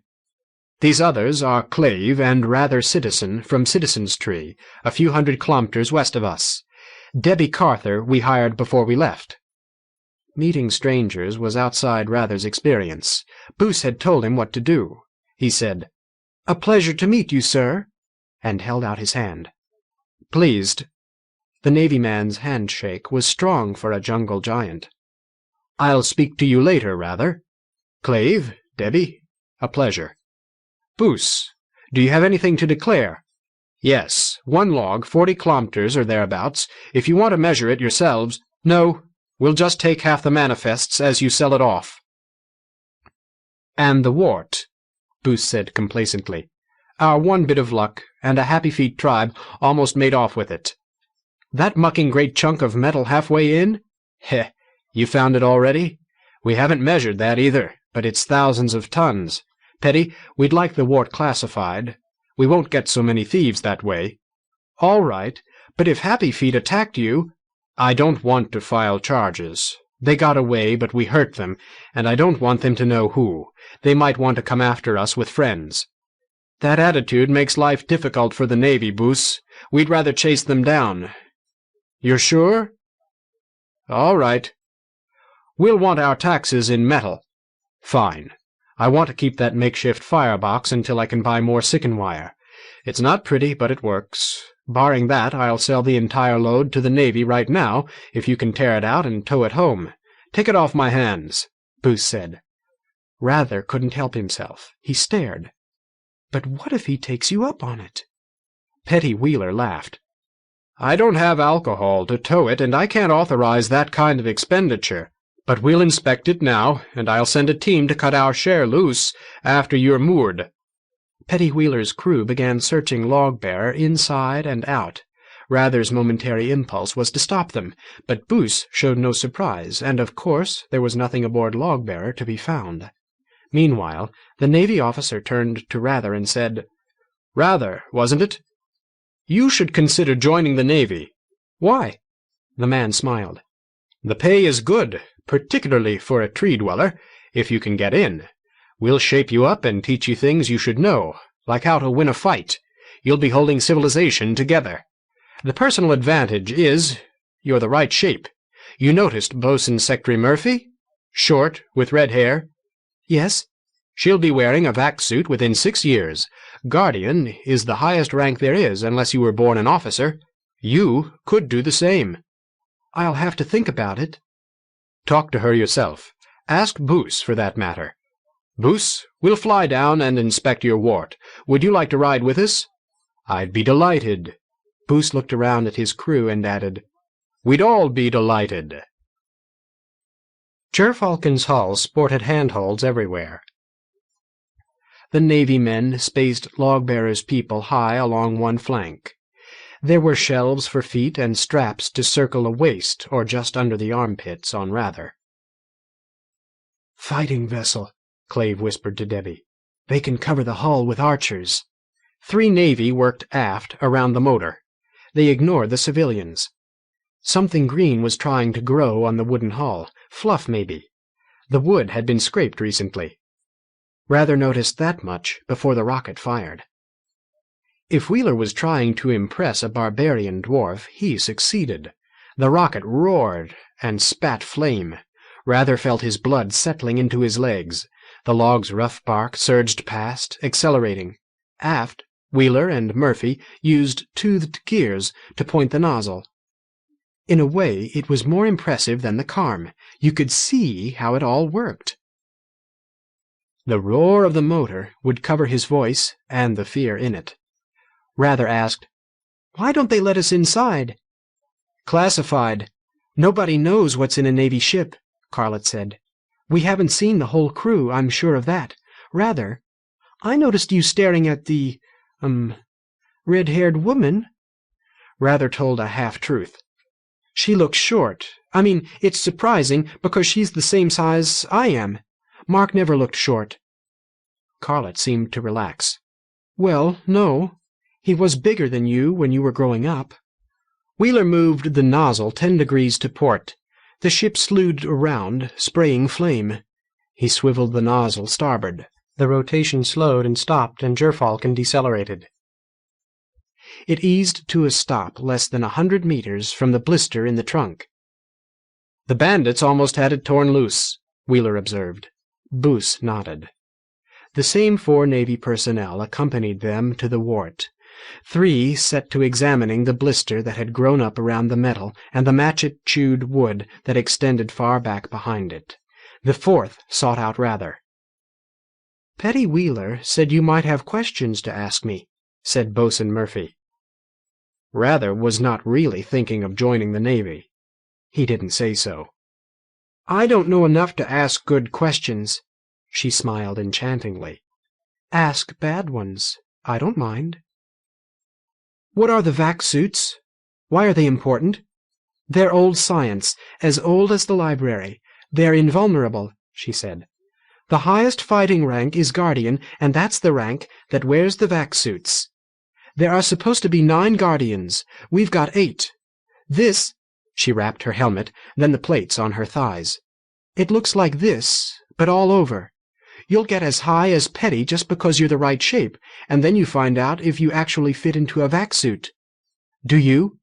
"I don't know. I haven't got that far yet." She looked down at her protruding chest plate unhappily. "Maybe I won't fit. I'd still keep my rank as Petty.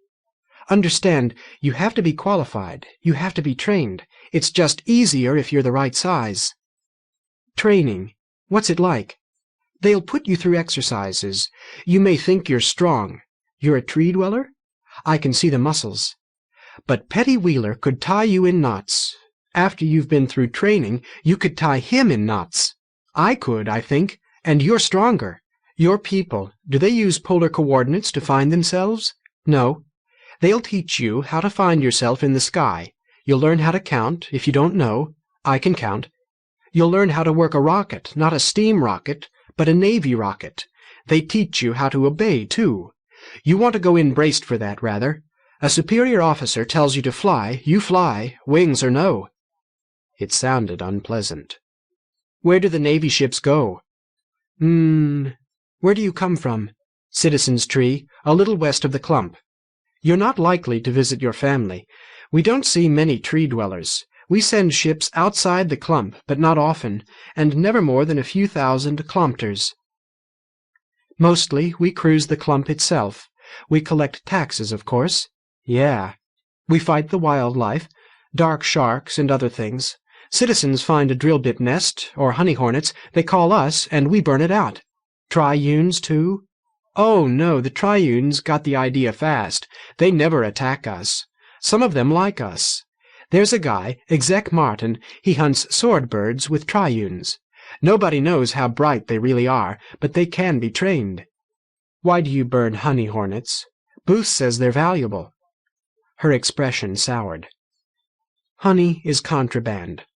Put just a tip of a fingernail's worth on your tongue, you dream wonderful dreams. Then you can't stop. Use a little more, and you die in ecstasy. Some people will pay a lot for that." "Honey is suicide." Rather hadn't realized that Boos meant it literally. He thought it over, then said, "But it's their choice." She shook her head. "Not my decision." "Then there's detective work, and riot control, and rescue work. We don't specialize much. You learn to do all of that, but first you learn how to fly a ship. What happens to cadets who fail? Murphy, what happens to dwarves who fail?" "Nothing. I mean, they're out of the Navy, of course. They hire out, or they build a business. Maybe they go diving in the dark for mushrooms and fan fungus, or they go logging. Hell, what does a logger do if he fails at something?" She looked closely at him. "What's the matter?" "I'm having trouble with this. There are more people here, so there's more places for people, right? If you can't hunt or do earth-life farming, you just try something else?" Murphy nodded brightly. "Next question?"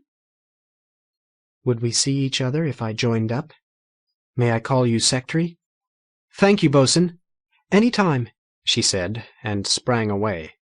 She coasted parallel to the bark, toward Wheeler as he emerged from behind the wart. "It's big," Wheeler called. "Boost, Sergeant?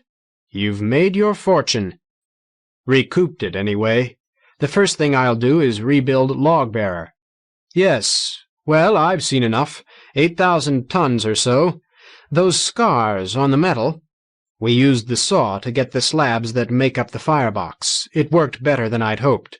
It's a good substitute for sicken wire, and the saw's not damaged. Wheeler nodded, satisfied. Can we lift you back to your ship? No, we need to cover this somehow before we reach the market. I think you're worrying over nothing. How could anyone steal anything this big? With saws. Well, you may be right. They watched Gerfalcon steam toward the clump interior. Something bright twinkled at the bow. He's calling home, Booth said. They use mirrors to bounce Voy light where they want it. What happens now? Clave asked. Wheeler thinks I sawed off more metal than just those plates for the firebox. He'll watch to see if I sell it on the black market. He could have bought the wart on the spot, but he thinks I'll give him a better price if he waits. A few days after we dock, I'll get an offer. It'll be too little, and I'll boost them a bit and then take it so I can stop guarding the metal. What do we do now, Boos? Jeffer must be going crazy waiting for us to call in. We're still being watched. Gerfalcon was tiny now. Its steam trail was dissipating. Clave asked, Can they still see? Have they got something like the Carm windows? A box they hold to their eyes. Clave, we'd like some way to disguise this mucking great chunk of metal. So Log-Bearer's 5 crew swarmed over the wart, taking their time, just looking at it from all angles, as if there were some way to hide a conspicuous pucker in the honest wood of a tree. The sun crept from zenith to pass north of Voy, and presently Debbie said, Boos, you've seen more trees than any of us. What kind of a thing causes this kind of scar? Something hits the tree. Could be stony, it doesn't have to be metal. I've seen this kind of gap with nothing in it at all, just chewed wood healing over. I never did figure it out. Debbie wondered, Ice? Boos's face went, Stupid? Mouth agape, eyes drifting. He said, Yes. A chunk of ice could smash a tree, then melt. Still doesn't do anything for us. What else? Disease? Is there something that builds nests? Or the tree bugs could chew just in one place? Sure, a honeypod could hit a tree, and the bugs would chew a huge hole. Give me a breath, Debbie. Stupid again. Thinking. We can do it. 20 days to reach the market. Okay. We need a fisher jungle that's got termites. And we need to look like we've been through a disaster. But we've got that already. I never thought I'd come home with a pod for Log-Bearer's cabin. What do you need from us? Clave asked. Stay here. Talk to Jeffer. The rest of us will fly up the trunk. This is nice. If Wheeler wonders why we're still hovering around the wart, he'll see us hiding it. Rather swallowed his protest because Clave was saying, You don't need Rather. I want him. Stet. Boos had his wings on. Come, children. Chapter 13. The Termite Nest. From the Citizens' Tree Cassettes, Year 5 SM. The Lagrange Points. Matter tends to collect in the 4th and 5th Lagrange points, L4 and L5, of Goldblatt's world. These regions appear less turbulent than the storms around Goldblatt's world itself, but we have postponed exploring them in depth. We inspected only L4. The more or less stable region is 600 km across. Mapping the equipotential tide curves gets us nested crescents. What shows to the eye is a misshapen whorl dwindling east and west into the arc of the smoke ring proper. The whorl is green around the periphery, darker and browner near the center, where accumulated matter becomes thick enough to block sunlight. Tide-stabilized plants don't thrive here. We've found familiar life forms, triunes, and cotton candy jungles, but also some specialized life forms not seen elsewhere. Deep radar indicates solid masses within the dark inner region. None are large. We have wondered why the clumps never condensed into one large body. Perhaps life itself acts to remove matter from the inner regions. The fisher jungle's roots disrupt large ponds. Saprophytes feed in the dense core then fire spore packages away into the smoke ring. Birds are forced out by famine or population pressure. It made his head hurt. Jeffer ate as he read. When he reached the end, he doggedly scrolled back to the beginning. His students had found it bewildering. So did Jeffer, but he had an advantage over his students. He had Kendi. If Kendi would call. Today he had hunted the sky. He'd returned to the dead fisher jungle trailing a sizable shield bird. A small fire near the carm had cooked his catch. He was getting good at it. Sandwiching the meat between two of the shield bird's bone plates cooked it tender without scorching it. He almost choked when the carm suddenly spoke. "Jeffer, this is Clave. Jeffer, can you hear me?" Jeffer swallowed hard and said, "Prikazivat, sent to pressure suit. And about tree feeding time, too. Are you alive?" "Jeffer, we couldn't get to the helmet. The Navy searched log bearer. Even after they left, they were watching us. Where are you?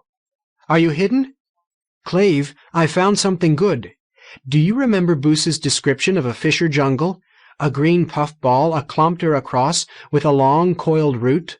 It reaches out to put the root in a pond, but there's poison on it, and it can attack life forms and kill them and draw them in to rot. Right. They're not supposed to live outside the clump.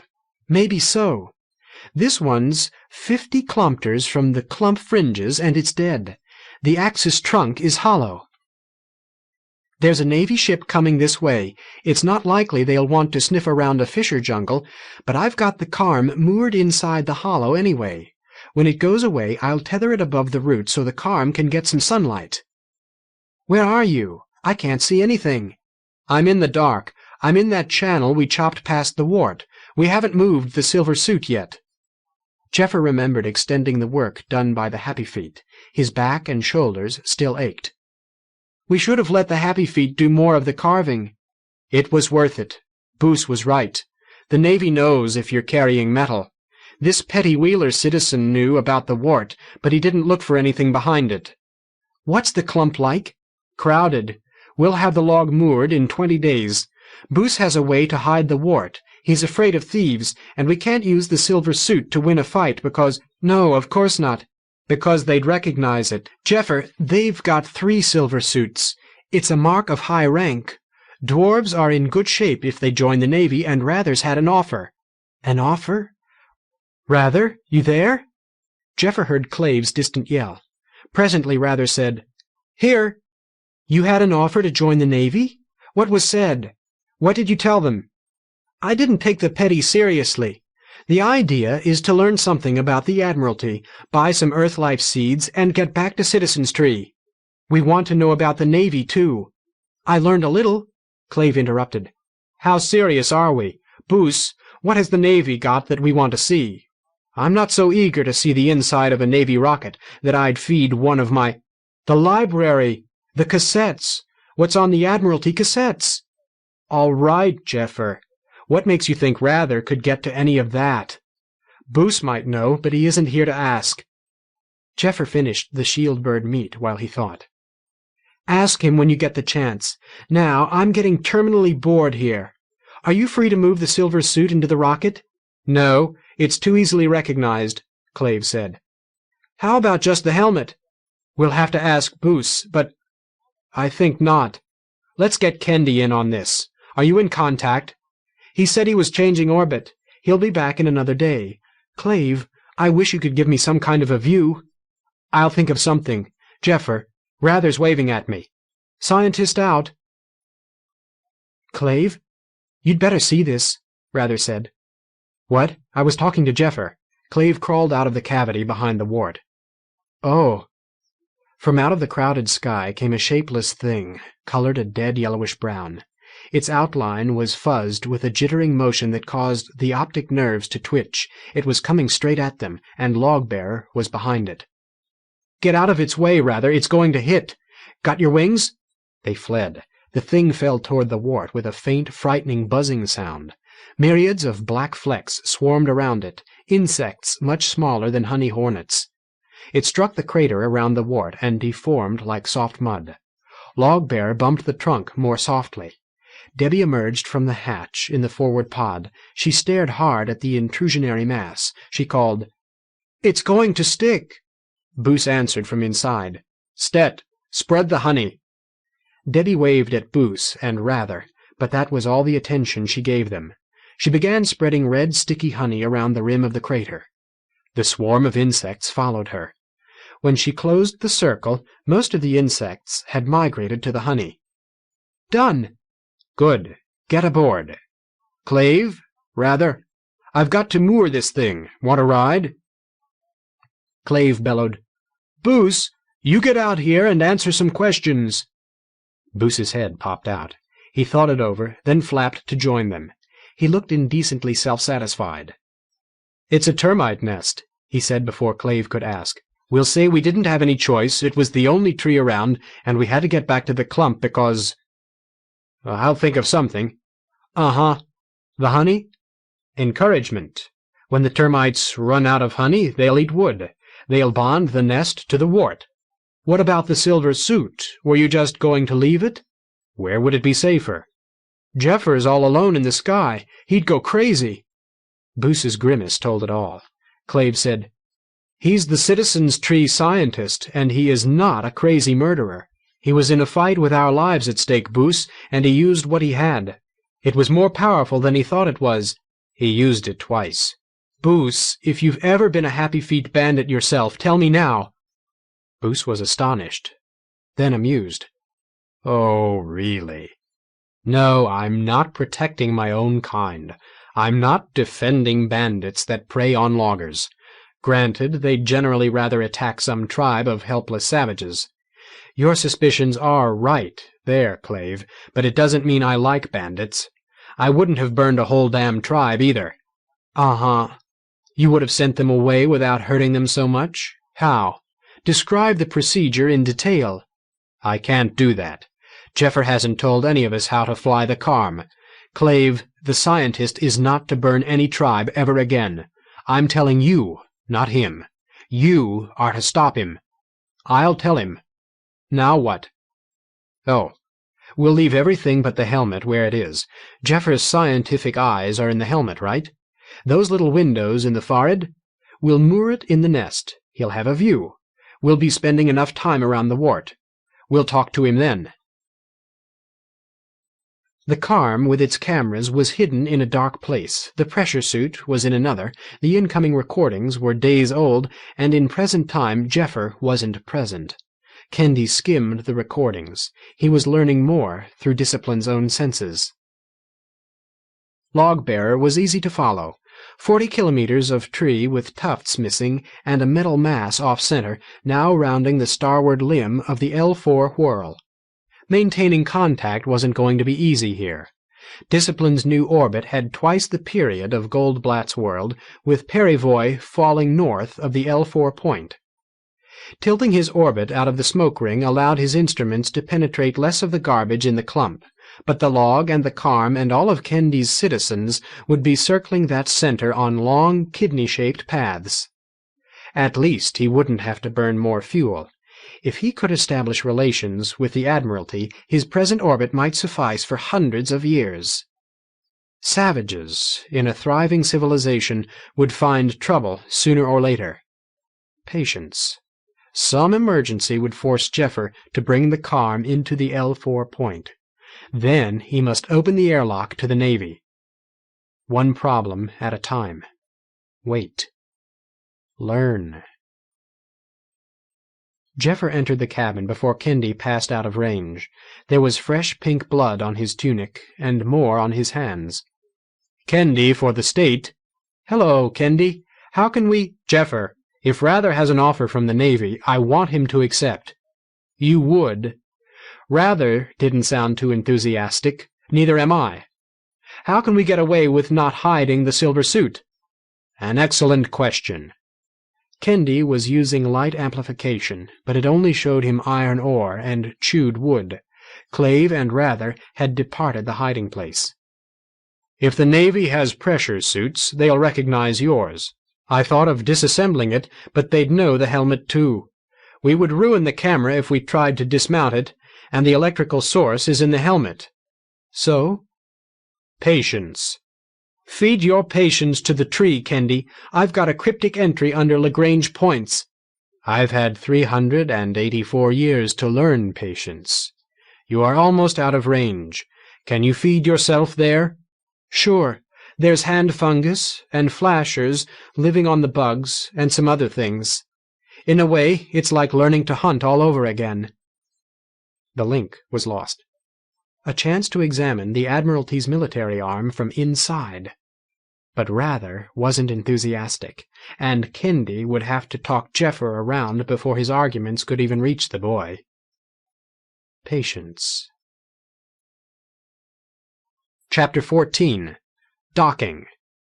From Log-Bearer's Log, Captain Booth Sergeant speaking. Year 384, day 1700. This trip we need not fear Happyfeet. I fear Jeffer the scientist. I fear the secrets we hide from the Admiralty and the secrets the scientist keeps from me. But I owe a major debt to Citizen's Tree. Day 1710. We've found a simple way to hide our empty crew member. May I never have the chance to thank the Happyfeet for making it possible. Day 1780. We've gone for more pods. One has become our cabin, one stores extra water in case a fire spreads. Returning with a pod for Log-Bearer's cabin grates in my soul, but it will surely hide the wealth we carry. Day 1810. Making paints gave more trouble than I expected. The colors are still poor, but will suffice. We've painted the Honey Hornet logo across Log-Bearer's cabin. Now we'll see what can be done about my crew's wings. Day 1996. Entered Admiralty space. Gerfalcon has registered log and metal for customs. Assessment to follow. Day 2000. Log nearing market. Metal concealed from all but Navy. Conditions optimal. Day 2015. Docked. Sent the crew off with Carlet. Would have gone with them if I could. I never dealt with tree-dwellers before. I can't guess how they'll react. I miss Rylan. I never in my life had to weave so many threads at once. A fat, baby blue torpedo cruised slowly along the Serjent log, moving closer to where Rather and Carlet stood watch. Suddenly it split along its length, and 4 slender blue and orange triunes dived on some tree-dwelling life-form. Rather pointed. 4? Sometimes triunes have twins. I've never heard of that. You never saw one of those, either. She pointed out a triangular shadow. That's a dark shark. They don't usually come this far skyward. They're dangerous, all teeth, no brain. Skyward? Dark, skyward, spin and anti-spin. We use all the normal directions, too. How do you keep it all straight? Rather reached to wrap his legs lightly around her waist. She did not respond. A ball of green fluff stretched a quarter-kilometer of curly tail toward a passing sphere of water. Boos, Debbie, and Clave were around the log's horizon, ready to use the rocket if anything came near. Carlet and Rather kept watch from the east. We can still keep our eyes on the sky, Rather pointed out. Carlet pounded his kneecaps with her fists briskly. Who's watching us? I don't mind triunes watching. Maybe I even like it. What about the houses? Houses? You'd say huts. Look. Beyond the market, beyond Carlet's pointing chin, 6 cubes were strung along a spire of wood with a rocket tank and nozzle at one end. That's Captain Guardian Wayne Michael's household, Carlet said. He's one of the richest officers. It isn't close. That one is. A structure floated against the dark, a cube festooned with platforms, extrusions for tethers, water pods, and other things for which he had no name. That's the Hilliards, I think. And that puff jungle is the Carrions. The sky was full of puffballs. The one Carlet pointed out bore a big K with other letters within, too small to read. Carlet said, Crew live in those if they're too poor to buy wood. Usually they clip a logo in the foliage. Rather laughed. Okay, I'm convinced. Another puff jungle was marked with a slender figure 8. If you're rich, you build with wood? Yes. Your family has a house. We find our own wood. I'll show you if it comes around. It wasn't finished when we left, but I know the design. We're poor, aren't we? Citizen's Tree is poor. You live poor. The Carm makes you rich, except that you can't use it. And there's your share of the wart, once Father sells it. Rather, speaking, I think I'm going to marry Raff. Rather turned to look at her. The sudden black emptiness in his belly was entirely new to him, yet he couldn't feel any surprise. He got his lips working. Would you be better off if I went somewhere else? She was having trouble meeting his eyes. I haven't seen Raff in 3 years. Rather, I think he'd be happier if he didn't know we've been making babies. I won't announce it. All right. But I wouldn't push you into the Navy just to get rid of you. Don't ever think that. I don't know if it's a good idea or not. I don't think for Citizen's Tree, and I don't do your thinking either. Don't give up the idea just to stay near me. I have no intention of joining the Navy. Rather turned back to the sky. He was still on watch. Now that he knew what to look for, the sky danced with structures. Puff jungles were everywhere, more of them toward the dark, and some were marked. There were wooden cubes and clusters of cubes, elaborately colored in bright primaries. He could pick out wind-curdled lines of steam crossing the dark. He said, People change in 3 years. Carlett said, Sure. Maybe we won't like each other. We'll see. I'm telling you, rather, if we get along, I'll marry him. Belmy was the first of the logging concerns, and it's the most powerful. The helmet had been in place in the Termite Nest for some 20 hours. Kendi ran the record through his mind, classifying, deducing, making notes. When he reached present time, he went back to the beginning. His mental model of the Admiralty was shaping up nicely. There were more new plants than new animals. Animals showed the same modified trilateral symmetry here as they did in the smoke ring proper. There was a clear absence of tide-stabilized plants. Hardly surprising. The buildings were interesting. Everything less primitive than a carved-out cotton candy plant was built in rectangular solids. It was as if they still built to resist gravity. But not quite, for addenda sprouted at any angle, and openings might appear in any of the 6 walls. They looked like Escher had designed them. Some houses had a big square fin sticking out from one corner. The clump was turbulent. In infrared, Kendi could see little whirlwinds, dust devils with no dust in them. A house would tumble and keep tumbling without that fin, unless it was attached to some larger structure. Why was there only one market? It didn't look difficult to construct. Houses were scattered through the outer clump. Most would have no neighbors at all most of the time. There was no need for such isolation. It was inefficient and lonely. The tree's attitude changed continually. The view through the helmet camera wavered with it. Kendi was getting only glimpses of the market, but he could integrate them. Many of the structures were moored by concrete to the market frame. Too bad. Kendi would have liked to offer them concrete. If he ever got their attention, he'd have to have something to offer, some bit of knowledge to make their lives better. He knew the pattern that would make them a thriving, smoke-ring-girdling state in 100 years. But there had to be something quicker. Electricity? The clump never had true night, either. How did they light their houses? He recognized a glass tank from one of Discipline's seeding missiles, emitting a sharp spike in the light spectrum. Chlorophyll. They'd made it into a hydroponics tank. The faceted hemisphere nearby was an old survival tent sheathed with wood, with transparent facets left open. Other structures on the ring were made from smoke ring materials, mostly wood, but one was a cotton candy jungle tethered to a mast. A building beyond the market sported a broad picture window, the windscreen from a Carm. Otherwise, no glass anywhere. No sand? Crew drifted among the buildings like leaves in an autumn wind. Half-grown children flew in groups tended by 1 or 2 adults. I've got to know more. Can I find a way to move the helmet into the market? Boos was in position at the rocket, with hot coals ready, and Debbie and Clave to watch, and to steer. The sky was thick with debris. One might hope that Carlet and Rather would keep to their watching, but at least they'd have their chance to talk. A Navy ship had them in clear view, supervising to make sure that the log came to rest a safe distance from the market. A larger rocket pulled free of Belmy's log and steamed toward Logbearer. Boos and his damaged tree would arrive in a blaze of publicity. He was returning like a beggar. But of course there was the wart, and the silver suit behind it.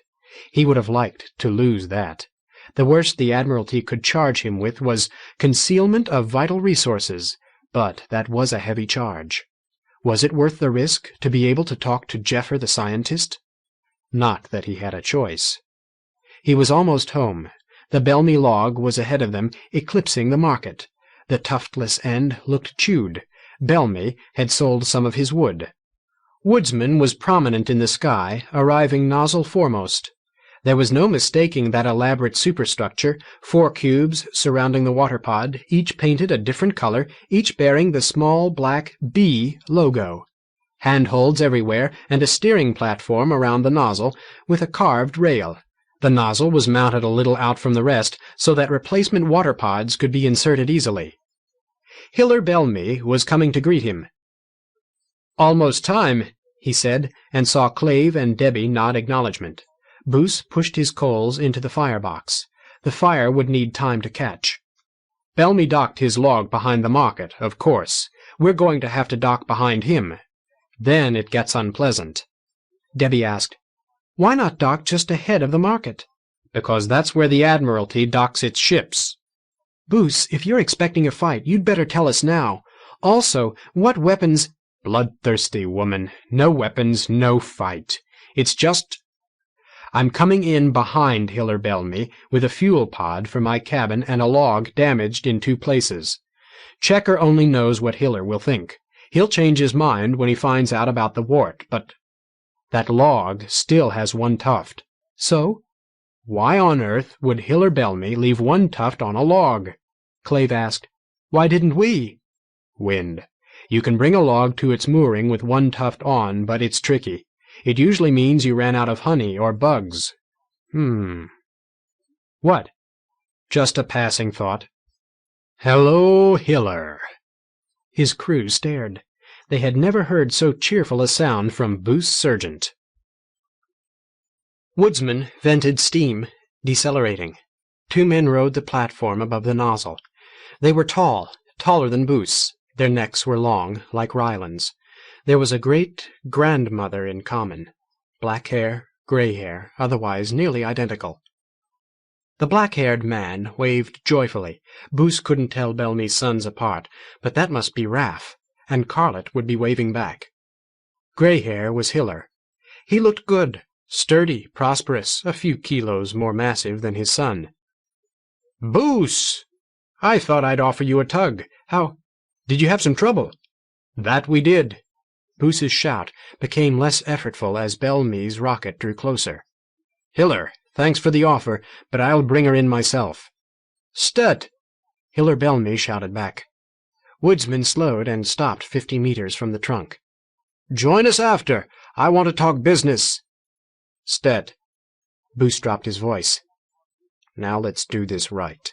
Debbie, stand by the water pod. Clave, I'll need you to help me turn the rocket."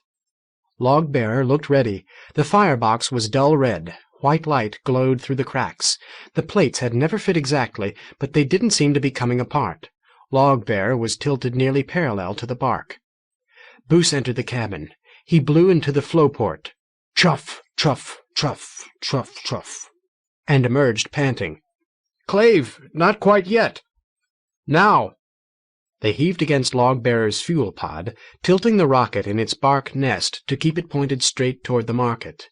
Condensing live steam drew a line across the sky. Woodsman stood well clear. The log turned as it approached Belmy's log, and the rocket turned in counterposition, and the log's sluggish motion slowed, stopped. Boost dove into the cabin. He knocked the plug loose from the flow port and jumped away. Warm water globules followed him out. "I've spilled the water. Debbie, hose down the firebox. We're in place." The firebox hissed. Globed in invisible water vapor, the coals went out immediately. The gap between the two logs remained constant. "And that was a nominal docking," Boost said in satisfaction. Carlet and Rather came around the curve of bark. Boost called to them. "Well done, my crew. I'm crossing to Woodsman to see what Hiller wants. Carlet, why don't you show these people the market?" Carlet reached him well ahead of Rather. "Speak to you in private?" They flew clear of the others. Boost asked, "Have you been making decisions?" She nodded, jerkily. "Raff probably expects to see me." "Then you decide whether to take him along. Will Rather behave himself?" She hesitated. "It's not a good idea." "I'll make your excuses to Raff. Blame everything on me." Clave and Debbie followed Carlet. Rather hung back a little. Flying too close to Carlet would be uncomfortable now. They passed close to Woodsman. It was Rather's first good look at Raff Bellamy. He was dark-haired and tall, 3 meters or close to it, with long arms, long symmetrical legs, stiff black hair, and a short beard. His neck was like his father's, long and graceful, but the lines of muscle showed strongly. If you liked tall, Raff was a good-looking man. He waved energetically as they flew past, then ducked into a cabin. There must have been hasty conversation in there. When Raff Bellamy emerged, he did not follow them. "I'd have liked to talk to Jeffer first," Clave said softly. "Let him wonder," Debbie answered. "We'll have plenty to tell him when we get the chance." They passed the Bellamy log, and the market was huge in their sight. The wheel was 10 to 12 kilometers in diameter and 100 meters broad. The inner surface was partly covered with houses? They surely weren't proper huts. They glowed with color. Most were cubes and oblongs, but there were other, stranger shapes, a faceted hemisphere, a wooden cylinder, a larger cylinder as transparent as the car's bow window. Carlet shouted back at them as they flew. "We learn all about the market in school. It started out as a beam carved along the entire length of a log 300 years ago. The Admiralty ran it through a pond to soak it. Then they used tethers to bend it in a circle. Before that, the market was only shops tethered together." This tremendous made thing, this was wealth. Rather felt the fear and the awe of any savage approaching a civilized city. People were flying to meet them. "The older shops are funny shapes, balls and geodesics. That glass cylinder is the vivarium. Vance Limited grows earth life there." Carlet noticed that all 3 of her charges were dropping behind. She turned in a half-circle and rejoined them. "Are you all right? Tired?" Rather answered for the others. "It's a little frightening. Who are those people?" "Friends. Traders. I'll introduce you. Rame. Crew, this is Rame Wilby." He was an older man, a jungle giant with pale skin and dark, curly hair and beard. He shouted at the sight of Carlet, bounced into her a little too hard, and wrapped her in his arms.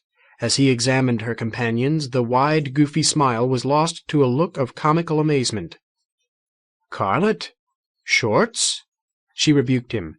"Rame, these are some of the citizens who saved our lives when our tree caught fire. Hey, John! Hey! Nurse!" Others were arriving. Carlet squirmed loose, clasped hands or toes, chattered introductions.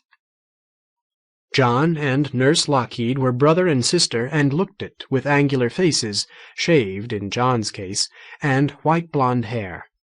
Long-headed Greg Maglico was in the Navy as a spacer first. Agnes Swart was small for a jungle giant. Her hair was black and straight, her nose curved and sharp. She worked in the vivarium, Carlet said. Half a dozen others reached them, and Rather started to lose track. Rame would be 30 to 40 years old. Greg would be a little younger. The rest were around Carlet's age, jungle giants all, and expert flyers. Carlet told her tale as they flew toward the market. Other strangers joined them, and she had to start over. Now there were a dozen jungle giants among them, and all were strangers to all but Carlet. She stuck to her father's story and made no mention of wart or carm or silver suit. The citizens were uncharacteristically quiet. There was too much to see, and they were surrounded by as many strangers as there were adults in Citizens Tree. Debbie was finally ready to admit that it had been a mistake. She wanted to go home. She hadn't been with Anthon in hundreds of days. Boos was afraid of his wife. Jeffer seemed to be married to the Carm, and Clave, the best she could tell, Clave was vastly enjoying his vacation from his wives. She was in a sexual desert. She had other reasons for being on edge. The market covered a quarter of the sky, no bigger than a small tree. It was obtrusively a made thing, made by the ancestors of this crew. They didn't look that powerful. They flew a little closer together than Debbie found comfortable. Easy to guess why. They'd been flying all their lives. Raim Wilby was chattering to Rather. "The bug-eyes, they get whistling drunk when the fringe blooms.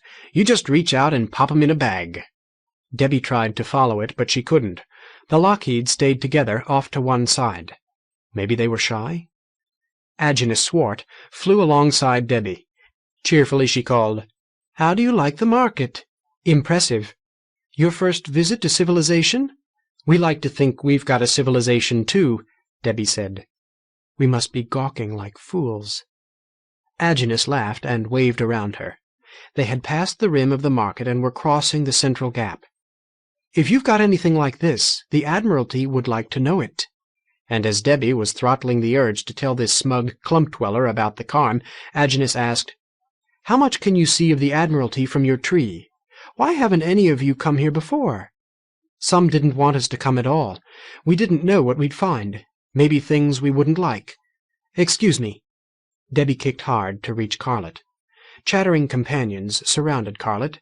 Debbie tried to ease inconspicuously among them just to listen, but she hadn't counted on Admiralty manners. The locals drifted away from Debbie and Carlet and left them to talk. Carlet looked at her questioningly. Debbie said, "I'm afraid I'll say too much." "Agnes?" "Yeah. It isn't just the questions, it's her tree-feeding superior attitude. Carlet, I feel so small. Can't help you there, but go fly next to Raim. He won't let you talk at all." Carlet held her voice low. "Raim Wilby is an old dark diver. It's gotten to his brain. What's he doing with us? He's an old friend of Mother's. I'd hate to have her see him now. I could get rid of him, but it's more trouble than it's worth. Either I'd hurt his feelings or it'd take forever." "Stet, what's a dark diver? Ask him. Or just listen." Debbie dropped back. Raim was telling Rather, "It isn't the dark that bothers you, it's the thick. Your eyes get used to the light in there. It's kind of gray, and the colors bleach out. I never heard of a diver getting wrecked, unless he was a damn fool, because things don't move fast in there. But you can't move fast either. You drift. Sometimes you get lost. You forget which way is out. You come out never knowing how many days you were in." Rather asked, "Why do you—" "Credit. On a bad trip, you only come out with mud, but Zachary pays high for mud. A good trip, you can come out with your hull covered with black brain or walnut cushion or fringe." Raim grinned, and Debbie realized what it was that bothered her about Agnes' toothy smile. Rather said, "This makes you—" "No, you never hold on to it." "Rich?" Teeth. Raim was an older man, yet he still had half his teeth. Agnes must be Debbie's age, but her smile was all teeth with only 3 or 4 gaps. The rest were youths, no teeth missing at all. Angular huts surrounded her. Debbie fought vertigo. Down in all directions. No tide. The Admiralty crew were forming a line as Carlet led them toward a huge transparent cylinder. They had flown all their lives. Their grace made Debbie feel clumsy. Debbie eased into line behind Rather. The star-stuffed cylinder had an opening at one end. Debbie brushed it with her wings as she went through. None of the others did. Chapter 15. Half-Hands. From the Citizens Tree Cassettes, Year 80 SM. "We've found a fungus with important medicinal properties." Woodsman's door had been braced hospitably open. A guest need only grip the rounded edge as he flew past, set his wings in the racks, and swing himself in. Boos entered an atmosphere rich with black-brain tea. Genevieve Bellamy was a small woman, not much more than Clave's height. Boos had watched her auburn hair turn gray over the years, but it was still long and thick. She was busy at a turning cook globe. She stretched a foot to meet Boos's hand. Her grip was strong. "Boos, I'm so sorry about Wend. Is Rylan all right?" "She's fine, Genevieve. We're doing business with Citizens Tree, and that's where she is now." He wondered what Genevieve was thinking. Her concern was real, of course, but she had never dealt with Boos himself. In business matters, Rylan and Genevieve did the talking. Genevieve swung the big globular teapot round her head to settle the water, then quickly opened the spigot. Steam puffed. Hiller wrapped the teapot in cloth and passed it to Boos. "I never saw a log come home like that. Do you want to talk about it?" Boos sipped and swallowed. He liked his tea hot, and this was just off the boil. He savored old memories as much as the powerful, bitter taste. He said, "Not a lot." Hiller waved it off. "Oh, then we'll—" "I have no wish to drive you crazy at this time." "Tell us a story," Genevieve said. He told it long. Carelessness and bad luck. The fire. Wend dead. Carilli mute with shock. "There was a Tuft tribe waiting to rescue us. They helped rebuild Logbearer. We found a tree." Boos hesitated. "We were only 1,000 kilometers from the clump, Hiller, and we might have had to go halfway to Gold to find a better choice. It was big, and it was close, and we wanted to go home." "I never saw termites on a tree before. A new breed, maybe. They're dying now. They haven't done that much damage, and it's a lot of wood." "That it is. We have a problem," Genevieve said. The tea had come round again. Boos sipped and passed it on. "I notice you managed to sell some of your wood." "Some. Then the whole market saw you coming, and the orders dried up. I could have sold at a loss, but Genevieve thought—" "I thought we might reach an agreement," she said. "The merchants can't whiplash us if one of us announces that his wood isn't for sale." Boos smiled. Such things had been done. "We'd have to give them time to believe we mean it, 30 sleeps or so. That'll cost one of us." "We're willing," Genevieve said. "We'll want something in return, of course." "Speak further." He sipped. The bitter taste of black-brain fungus was the taste of civilization and hospitality and homecoming. He wished with all his heart that Rylan were here. If Hiller was tiptoeing round the edges of a risky venture, Rylan would have known at once. Genevieve said, "Boos, we'll agree not to sell our tree until the next mid-year. What I want is a loan at reasonable interest, or I'll offer you the same deal." Boos was silent. "The loan would be, say, 10 to 4th chits, enough to keep one of us going for nearly a year." She affected not to notice Boos's sudden, mirthless smile. "I don't have that much on hand, and you, I suspect, don't need that much." "We'd need it if we don't want to short-change some of our other concerns. But we can float such a loan and recoup it by selling our wood. On the other hand, whatever you're doing with— what was it, Citizens Tree? It's bound to bring you money, but not soon, Stet. But you have a house that's never been lived in." The tea caught in his throat. Boos swallowed carefully, managed not to sputter. He said, "Rylan would wring my neck." "Well, then, you can't do it," Genevieve said instantly. On second thought, he could put the house up for sale, to buy time. If he set the price high, buyers would hang back and wait, because the sergeants were supposed to be broke. If the Navy bought the Wart metal soon enough, he'd have to take a lower price, but he'd be able to keep the house. But what did the Belmys have in mind? What would a loan do for them? It would be eating interest. "What interest?" "We'd pay 15% until the next mid-year, or take the same." That was high, but not out of line. His first niggling suspicion began to look like the truth. "I'll sleep on it," he said. Wickerwork ran around the inside of the glass bottle and across the center. Wickerwork everywhere, but you had to look twice to see it beneath the plants and mud. The mud was at the interstices, held in place by nets. Plants grew from the mud, bearing red and yellow spheres and cylinders. Leafy vines strangled the wickerwork, the mud, and everything else in sight. It was a jungle with curving corridors through it. Debbie felt a sudden terrible homesickness for Carther States, but the jungle of her childhood was drab compared to the vivarium. The old man who watched from within one of the openings was an elderly, undersized jungle giant. In the humid warmth he wore only a loose pair of short pants. His knees and elbows were knobby. His skin was yellow-brown, and there was something funny about his eyes. He watched the growing crowd in some surprise. He said, "Late, Agenists." "Zachary, these are customers," Agnes Swart said firmly. "They've been living without Earth life since Checker knows when." "Have they?" The yellow man brightened. "Well, we can't have that. Carlet Serjent, how good to see you.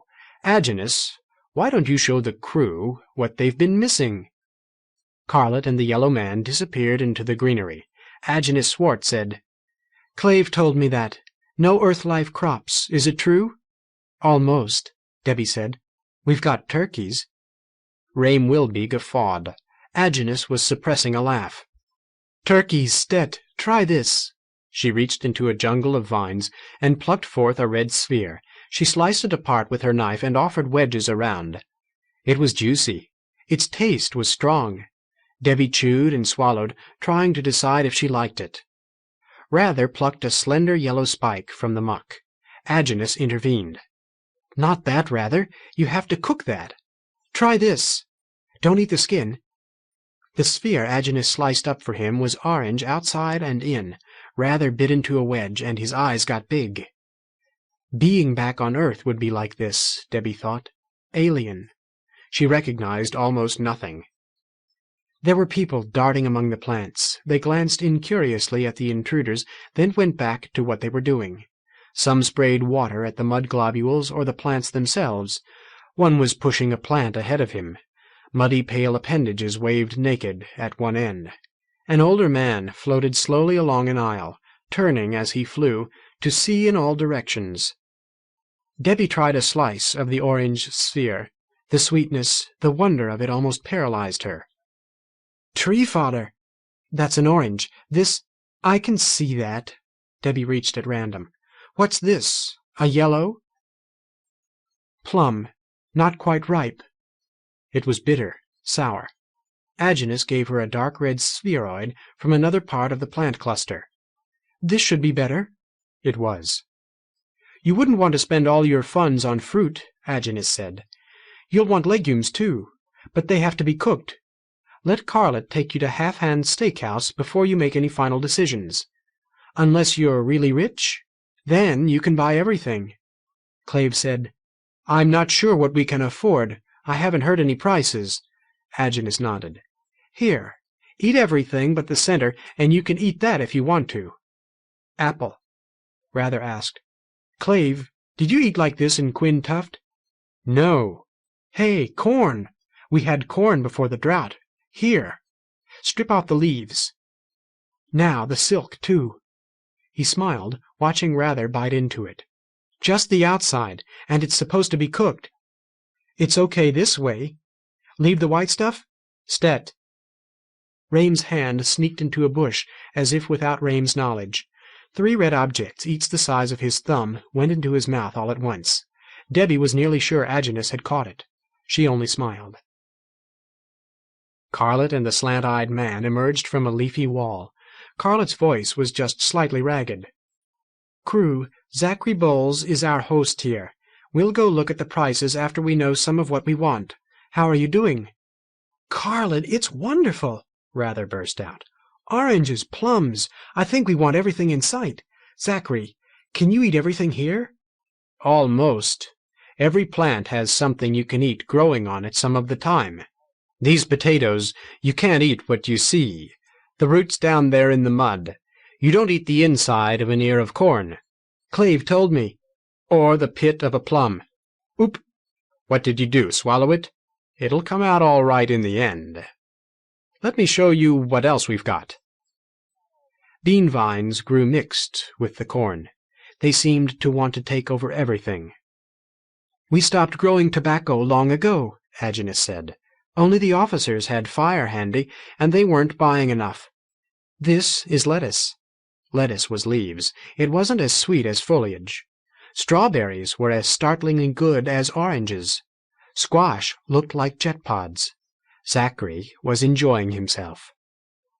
They went back to the entrance to examine a list of prices.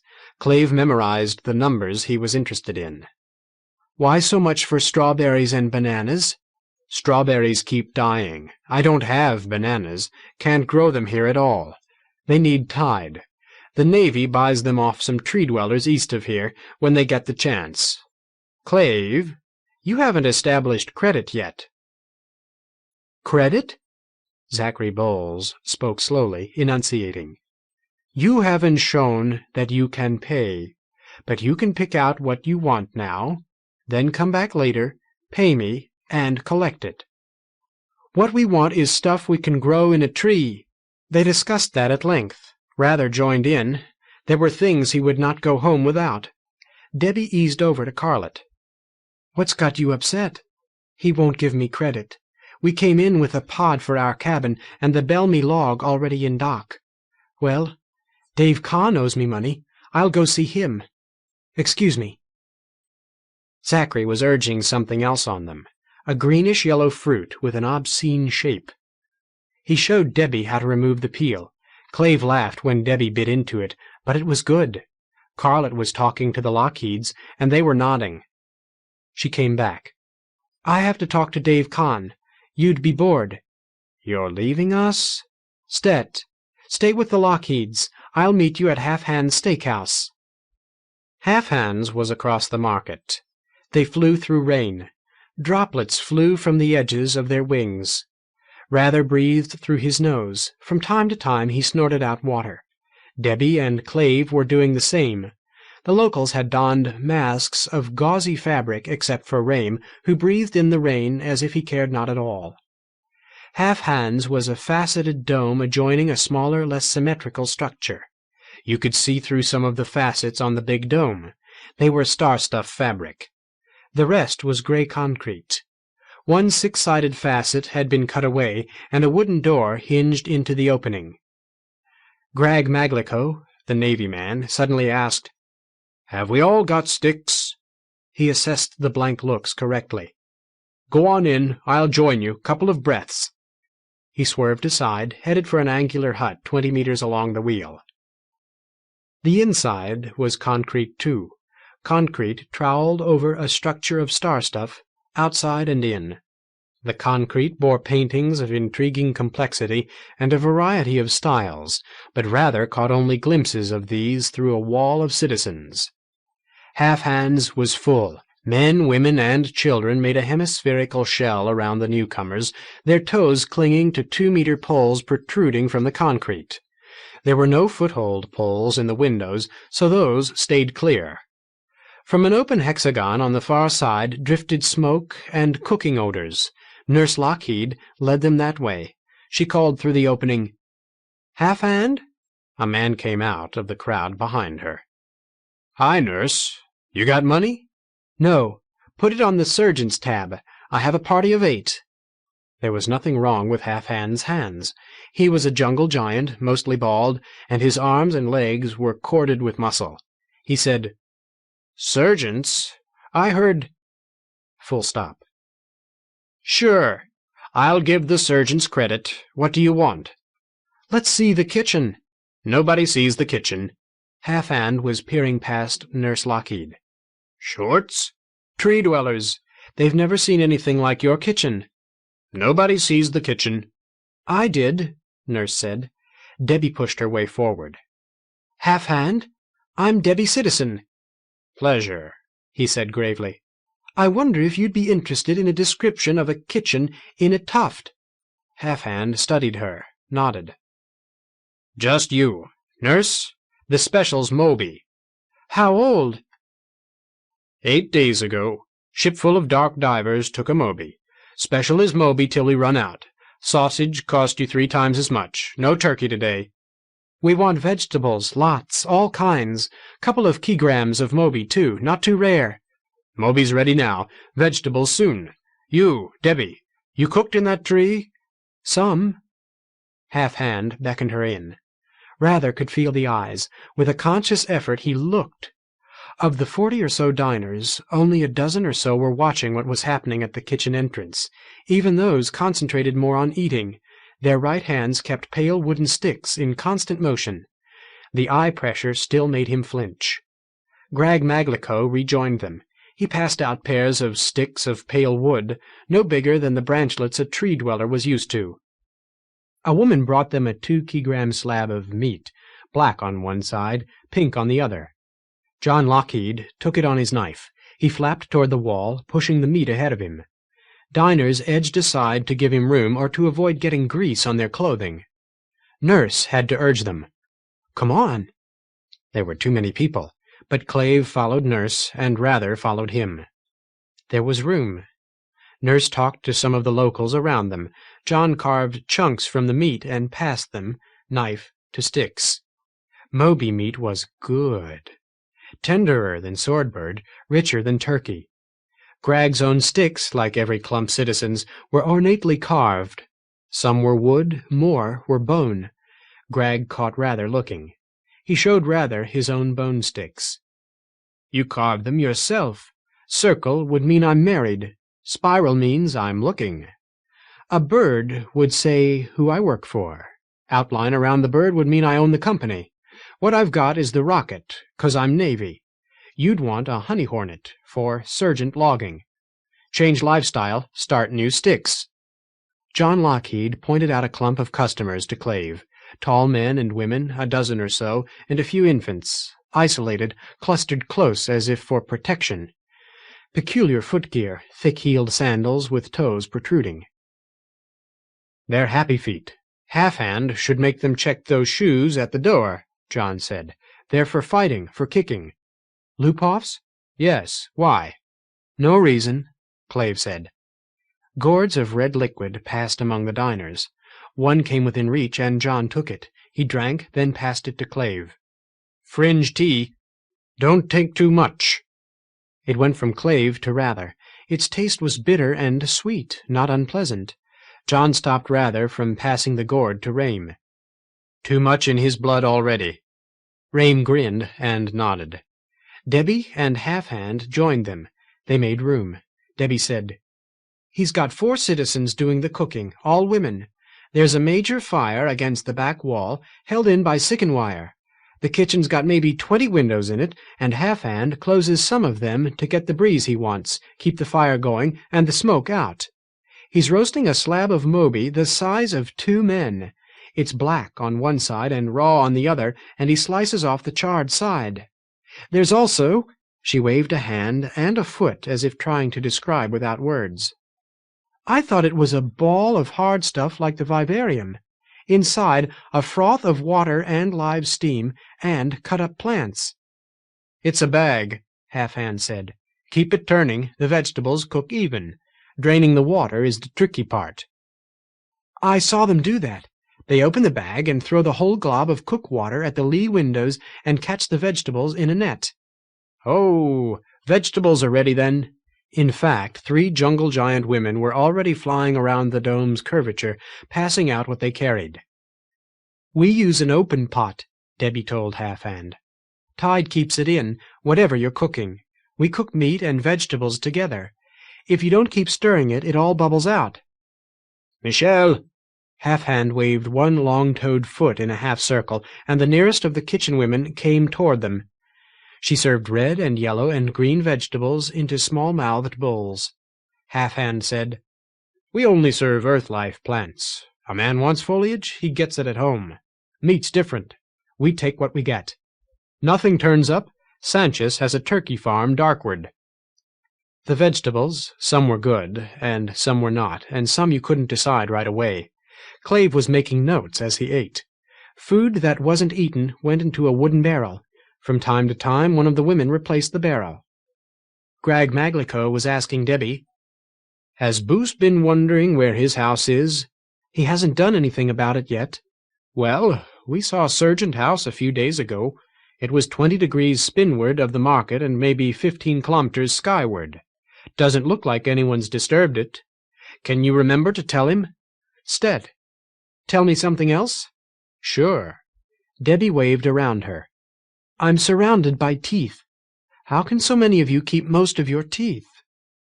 Greg fished in his tunic and produced a stick like a third eating stick, carved in the same way, with a tuft of bristly vegetable matter at the end. "Scrape your teeth after you eat," he said, and grinned at the tree-dweller's dubious looks. Another gourd of fringe tea came past. Rather was thirsty, but nobody was taking more than a mouthful, and he didn't either. He passed it to Greg, who drank deeply and sent it on. "Why do they call you Half-Hand?" Debbie asked. "My great-square-grandfather was half-hand. Stuff that moved the old carm sprang a leak, froze his hand. Grandfather was half-hand, too. Got bit while he was dark hunting. Now me. Soon or late, I lose it." The idea didn't seem to bother him. "Rame, sell me some walnut cushion?" "Not this trip. Next time." "I need it. Goes good with potatoes. Green beans, too." "Next time for sure," Rame promised. Nurse Lockheed laughed and said, "He can't. He doesn't have a ship." Carlett was shocked. "Rame, you lost your ship?" Rame nodded without looking at her. Half-Hand quietly moved off toward the kitchen. Nurse reached out and lifted Rame's chin. "Tell them the story, Rame." It was the last thing Rame Wilby wanted. Some of the locals were looking embarrassed. Cleve was quick enough to catch it. "If it's story time, I'll tell you about the breakup of Dalton Quintree." Rame's ship was forgotten as Cleve talked. Rather knew the tale too well. What he noticed was the rise in the noise level. Half-Hands was turning boisterous. Clave's words were just perceptibly slurred, as if he were sleepy. Yet he was animated, frenetic, as he relived what had been the end of the world for him and for Rather's parents. Rather himself was feeling strange. Half-Hand was back. "Look out the window, or go outside," he said. "See something." "Water," Rather said clearly. "What?" "Water, not fringe tea. Does something to my head." "Oh. Get you water, Stet. Michelle!"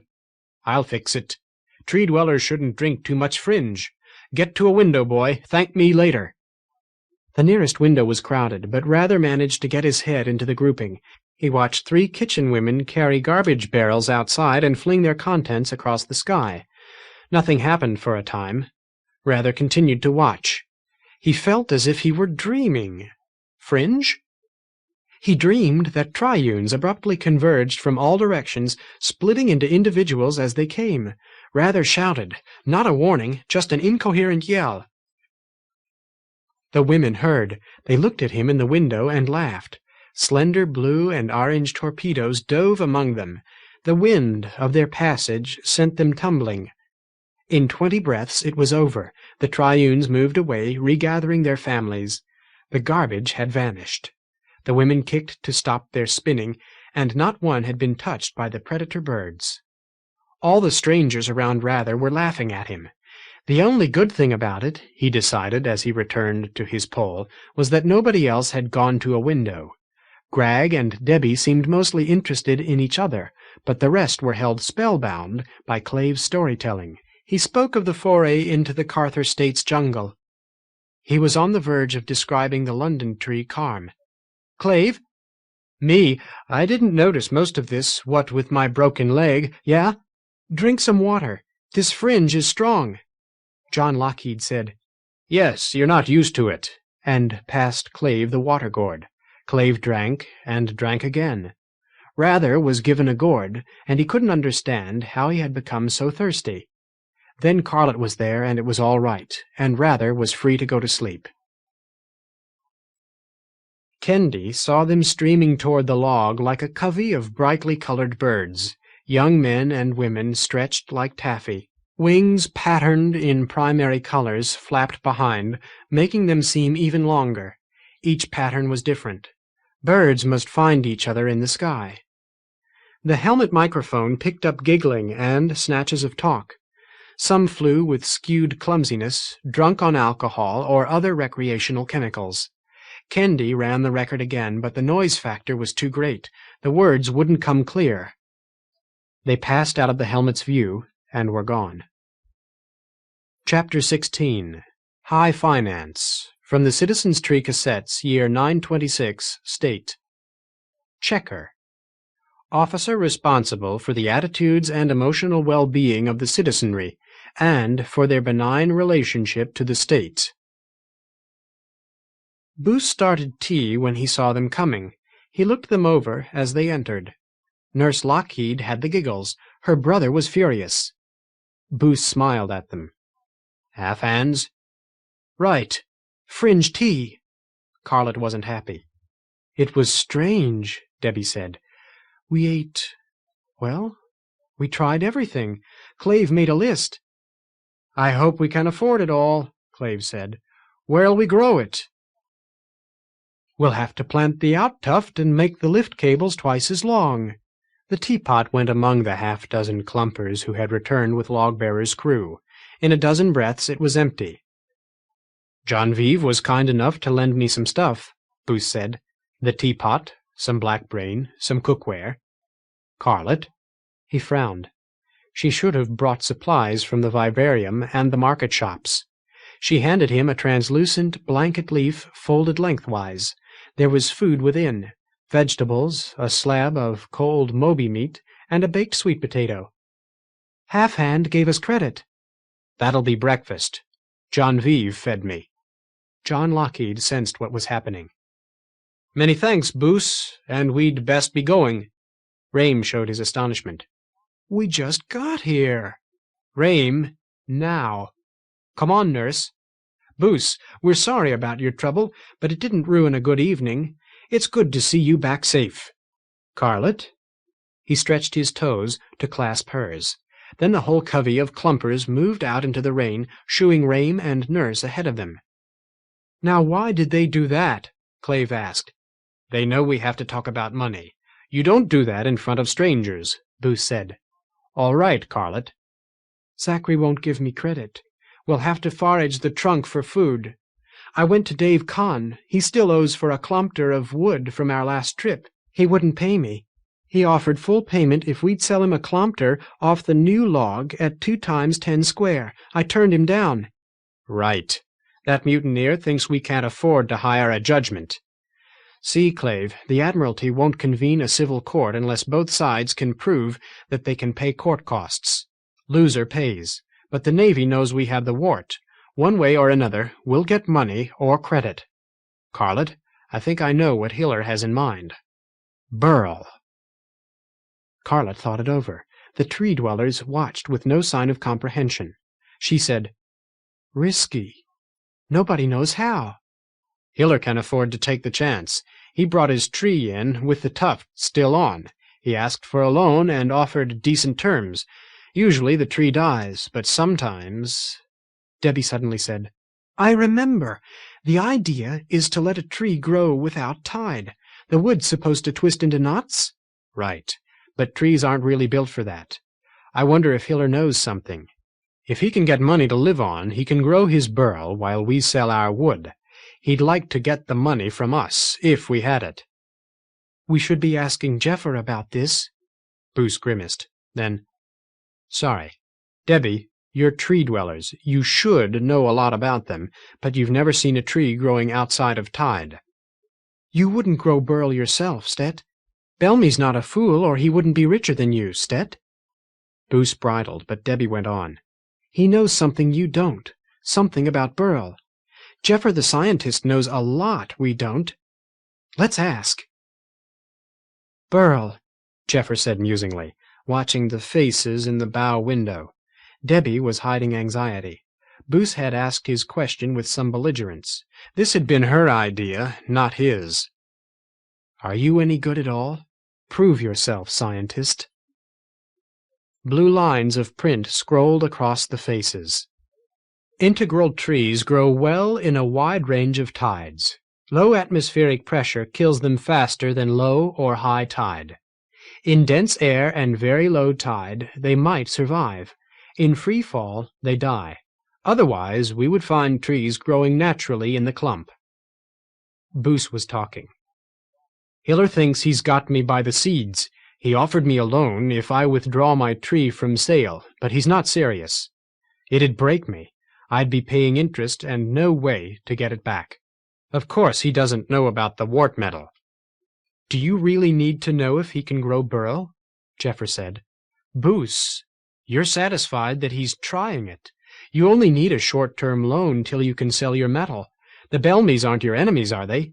No, they're friends. Who would I talk to if I couldn't talk to other loggers?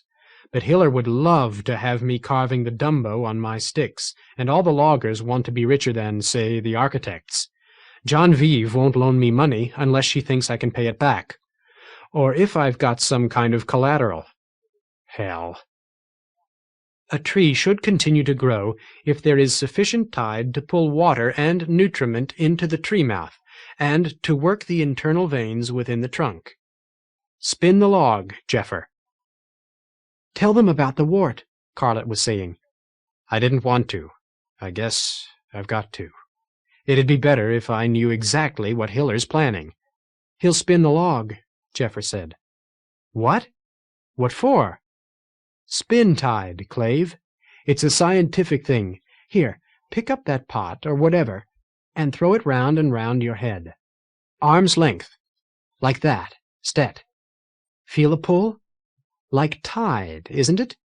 Belme'll use his steam rocket to start the log spinning, not enough to tear it apart, just enough to keep some pull inside the tuft.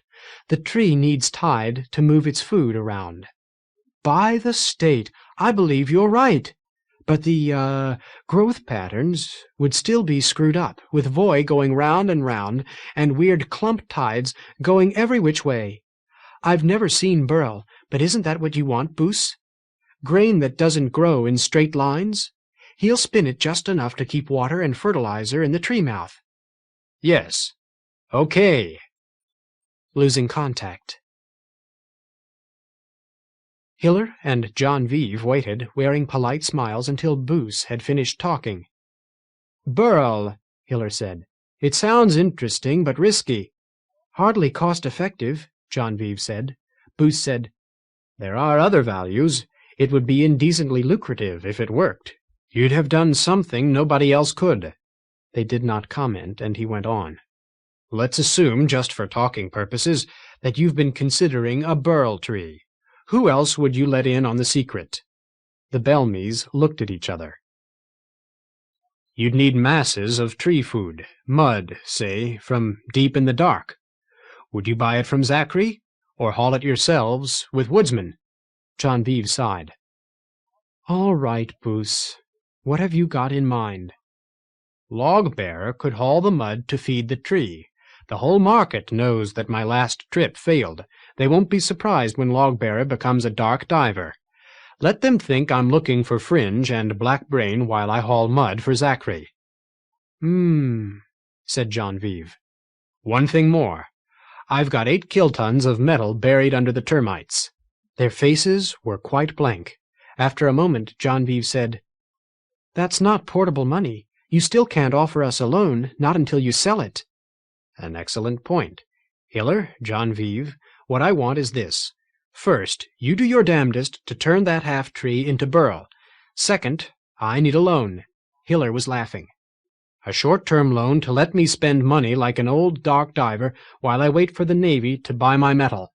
I'll pay 20% to the cross-year, and I need 10 to third chits. I'll pay part of it back in mud at the same price Zachary pays, the rest at the cross-year, and I'll hand you another 5 times 10 to third. That'll save any project you had to shortchange. It's not a loan, though. It buys me half the burl. Half? John Vive exclaimed. So. Caught.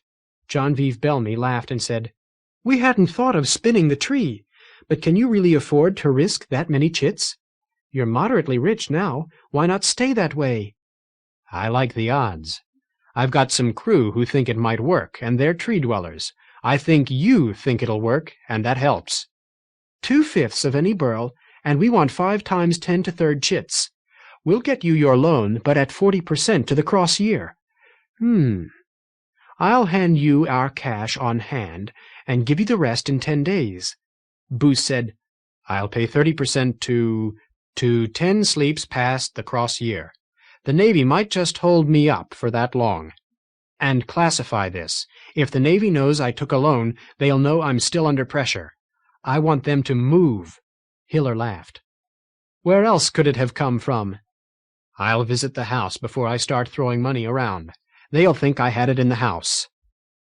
And all of this was reported in garbled form, through Clave, and then Jeffer, who had never dealt with finance, to Kendi, who never had either. But Kendi had sketchy records of the capitalistic societies that had died with the formation of the state hundreds of years ago. It was a hell of a way to run a civilization. These people needed him.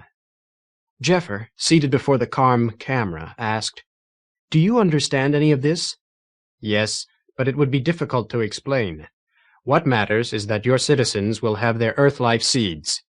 Yeah, Jeffer stretched unselfconsciously. That's good. We'll have to talk fast when we get back to Citizen's Tree. The seeds'll help, and we'll carry fresh food, too, something they can eat right then. Are you getting what you wanted? What Kendi wanted was still beyond his reach. He said, I've learned some things. Tell me. The Admiralty is self-sufficient. They're a successful culture, but the crime rate must be high. Otherwise, they would need fewer Navy ships, and the houses would have more openings. Kendi displayed the picture the pressure suit camera was sending from the clump. Small green outlines flickered as Kendi pointed out ships, then the few but massive doors on nearby houses. They've settled the outer shell of the clump, but they only venture gingerly into the dark center. Their infant mortality rate must be as bad as yours. When they add up their population, they don't count children any more than you do. I never noticed that. London Tree didn't either. Is it because so many children die? Yes. Wait 1,000 years, and the death rate will have diminished. There's nothing else to be done. I never thought there was. While I've got your attention, Kendi, I found a listing on the clump. Lagrange points, it's called. What do these words mean? Equipotential, saprophyte. Something's happening. A steam rocket emerged from the fog and rain. It came to a halt 50 meters from the helmet camera. Navy, Jeffer said unnecessarily. I wonder. That's Boos. And a silver suit. I see them. An equipotential is the curve on which some force or energy level is everywhere equal. It might be gravity, or tidal force, or magnetic force. A saprophyte is a family of plants that don't use light. We'll see some if Clave can take the helmet into the dark. 4 men flew toward the camera, 2 in Navy armor, 1 standard-issue pressure suit, and Booth Sergeant. The pressure suit was better kept, cleaner and shinier than the Citizen's Tree suit. There were big Navy-style fins at the ankles. The design painted on the back was repeated on one shoulder and on the fins, a broad green ring with a blue dot at the center. Kendi tried to make contact with the suit radio. He found nothing. Either it wasn't on, or the frequency had wandered over the centuries. The helmet was thrown back on its hinge, despite the rain. The face inside was a rounded Anglo face, without the soft elfin look of most smoke-ring citizens. A dwarf face, shaved, sprouting an Earth day's worth of dark shadow. The dwarf looked around him. This was clever, Boos. Do you have torches? I'm sorry, Captain Guardian. We can make some up. No need. How do I get through this muck? The dwarf had no accent. Kendi gloated. No accent. He spoke exactly as a state citizen would have. The officers must learn their speech from the Admiralty Library. They were drifting out of view. Kendi switched to the fisheye lens. He and Jeffer watched the Captain Guardian take his wings off and tether them to lines on his chest, shin sticks uppermost. The 2 lower-rank Navy men pulled up an edge of the Termite Nest. The dwarf squirmed in. Sudden yellow light flashed through the hole. Jeffer asked. "Does that light come from the pressure suit?" "I'll show you how to work the helmet light. Later." The dwarf popped out of the hole. "There's a respectable store of metal here. We'll have to wait for the council to convene before we make an offer per kiloton delivered. Unless you're prepared to accept an immediate offer of, say, 2 times 10 to 5th chits for the whole chunk?" "I can get 2 or 3 times that on the market." "Perhaps. If we come to an agreement, I can give you payment within 10 days. "No, thank you, Captain Guardian. I'll wait. Maybe I can earn some money dark diving. Can I offer you tea?" "You wouldn't want to have to sell your new house." 2.5. "No. I should point out that you've been seen coming here. There's a Happyfeet jungle in dock, and they might guess what that means. Also, I'll be expected to hire an exterminator. I can't hide the metal much longer."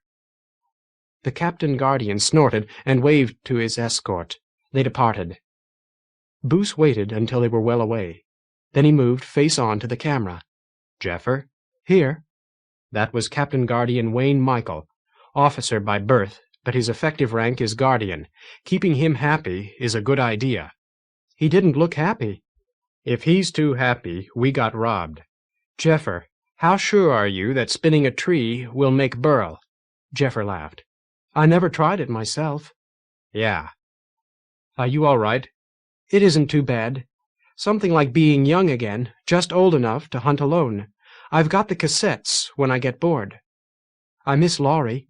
"Well, I'm going to move the silver suit. We can't leave it here." "Where then?" "My house. I'll set it up so you can see the Commons room. We can talk any time, and when I have guests, you'll see them too." "That's good," said Jeffer. "Very good." Losing contact. Chapter 17. Serjent House. From the Citizens' Tree Cassettes, Year 6 SM. Sharon Lavoie speaks of the archetypal rebellious computer, HAL 9000, from Gillespie's opera 2001. Carol Burns claims Frankenstein and Faust to be older and more appropriate images. One-upmanship is alive and well in the smoke ring. One and all, they expect me to tell them how it happened. For the record, I don't know what's wrong with Kendi. Capability Jasper Gray. Cyberneticist. Discipline. Debbie was in a hurry the next morning. It seemed she'd arranged something at Half Hands. She was to meet Greg Maglico for flying lessons. Boos drilled her to make sure she wouldn't get lost in the sky, then sent her on her way. The rest shared out the meal from Half Hands for their breakfast, then got to work. They fueled and fired Logbearer and set it steaming along the trunk. A half-turn brought the rocket to a halt opposite the wart. Clave, Carlet, and Rather swarmed out and attacked the Termite Nest with matchets. When Logbearer blocked the market and floating chaff and chips of bark and wood blocked most of the sky, Clave and Rather ducked into the nest. Clave retrieved the body of the silver suit, Rather the helmet. Boos had kept the rocket hot. He jetted water into it, and away they went. Secrets. Rather was starting to get the knack of it. Half the termite nest had been scraped away, not by a hired team, but by amateurs. What would the market think? Boos must be hurting for money. His crew has exposed damage to the log, a gaping, ugly hole behind the termite nest. They've quit in disgust. Unlikely that anyone else would pry into that bug-infested darkness. The house had drifted about the sky since its completion a year and a half since. Debbie had relayed Greg's message. It was 15 kilometers skyward and some degrees to spin from the market. The house was closer than it had been when Greg spotted it, but it was still a 3-day trip. The house was 5 cubes arrayed around a concrete core. A small puff jungle grew on the roof. The main door was a huge slab of wood 5 meters long by 4 wide, half a meter thick. Boos set massive triangular braces to lock it vertical to the doorway. Mountings covered the inner surface. Tethers for wings and cloaks, and coils of line, and big knobs to serve as moorings for winches and pulleys. They tethered Logbearer to the door. In its shadow, they moved the silver suit and helmet inside. Secrets. What has been seen. Log-bearer flies to Serjent House. The crew stays for some hours while Boos inspects his new home and shows it off to visitors. Presently Boos will be spending money. Navy. Boos has retrieved funds from some hiding place. He can outweight the Navy to sell his metal. Bellamy House. Boos came as misdirection. The market. Any hiding place in Boos's house must be empty now. Where do we put it? Rather held the helmet like a severed head. Look around, Boos said. Something will occur to you. The citizens smiled at each other. They began to tour the house. Doorways led from one section to another through the star-shaped concrete core. There were only two ways to move. Rather had to squeeze past Clave circling the other way. The house was roomy, as big as a citizen's tree hut, though much harder to build. The public room was lined with handholds and with hooks for outer garments and weapons, and a rack for a teapot. The outer wall of the kitchen had long slots in it for ventilation, a concrete fireplace with a bellows attached, and racks for wood and cookware. Rather found Carlett making tea. He asked, "You already know?" She nodded brightly. The sleep room. Tethers and some wiry foliage padding four of the walls. What was this next room? Curtains fixed across both interior doors, handholds, and tethers mounted next to small windows with hatches over them. Ah, this was the tree mouth. And the fifth was a storage room, with another oversized door and moorings for tethers, but nothing stored yet. Rather returned to the public room. Debbie was moving slowly around the perimeter. She seemed more cheerful than she had been lately. "Hi, Rather. Grag brought me back. I gather we're looking for some secret hiding place. Any luck?" "Not yet. Boos, how do you get rid of the tree fodder after you feed the tree?" Boos stared. What? Oh, the wind floats it away, and fisher jungles gather it in. Now you know why everyone doesn't just tether his house to the market. Find anything? "I didn't see any hiding places. I've never seen a house before." "You were all somewhere else, so I searched here," Debbie said. "Nothing. Boos, are there holes in the concrete?" Boos laughed. "I could have done that. Access through the walls. Well, any burglar could tear the core apart, and all he'd find is concrete and two chunks of sporing fringe buried along the hub. Meanwhile, what do you think of my door?" "Thick, like you're afraid someone might kick his way through." "We tend to make them massive, not just for burglars. It has to stand up to rough treatment when you're moving heavy stuff."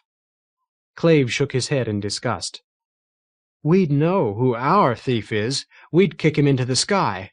Boos, your trouble is you've got too many people in the clump." Boos was taken aback. "I never thought of it that way. Anyway, let me show you what I did." When the door was fully open, one could slide aside a panel in the edge that faced the hinges. The half-meter thickness of the wood had been hollowed out. The silver suit went in easily. The helmet was barely small enough. "Now we need a hole," Boos said. "Candy for the state. Jeffer, would you rather sleep?" "Mph? No." "Hello, Candy." Jeffer stretched. "If I didn't want you waking me up, I'd sleep outside." He looked at the view in the bow window. "Oh ho!" It was dark, but Jeffer could make out Clave's anxious face. His voice sounded faint, distant. "Jeffer? Talk to me, Jeffer." Prikazivat relay to pressure suit. "Scientist here." "What do you see?" "You, and a ragged border." "What did you do?" "You're looking through a hole in a door. Boos ripped a hook out. From here it looks like he just put too much tension on it." "Good enough. I take it we can talk. Rather, you there?" Rather floated into view, smiled, and waved.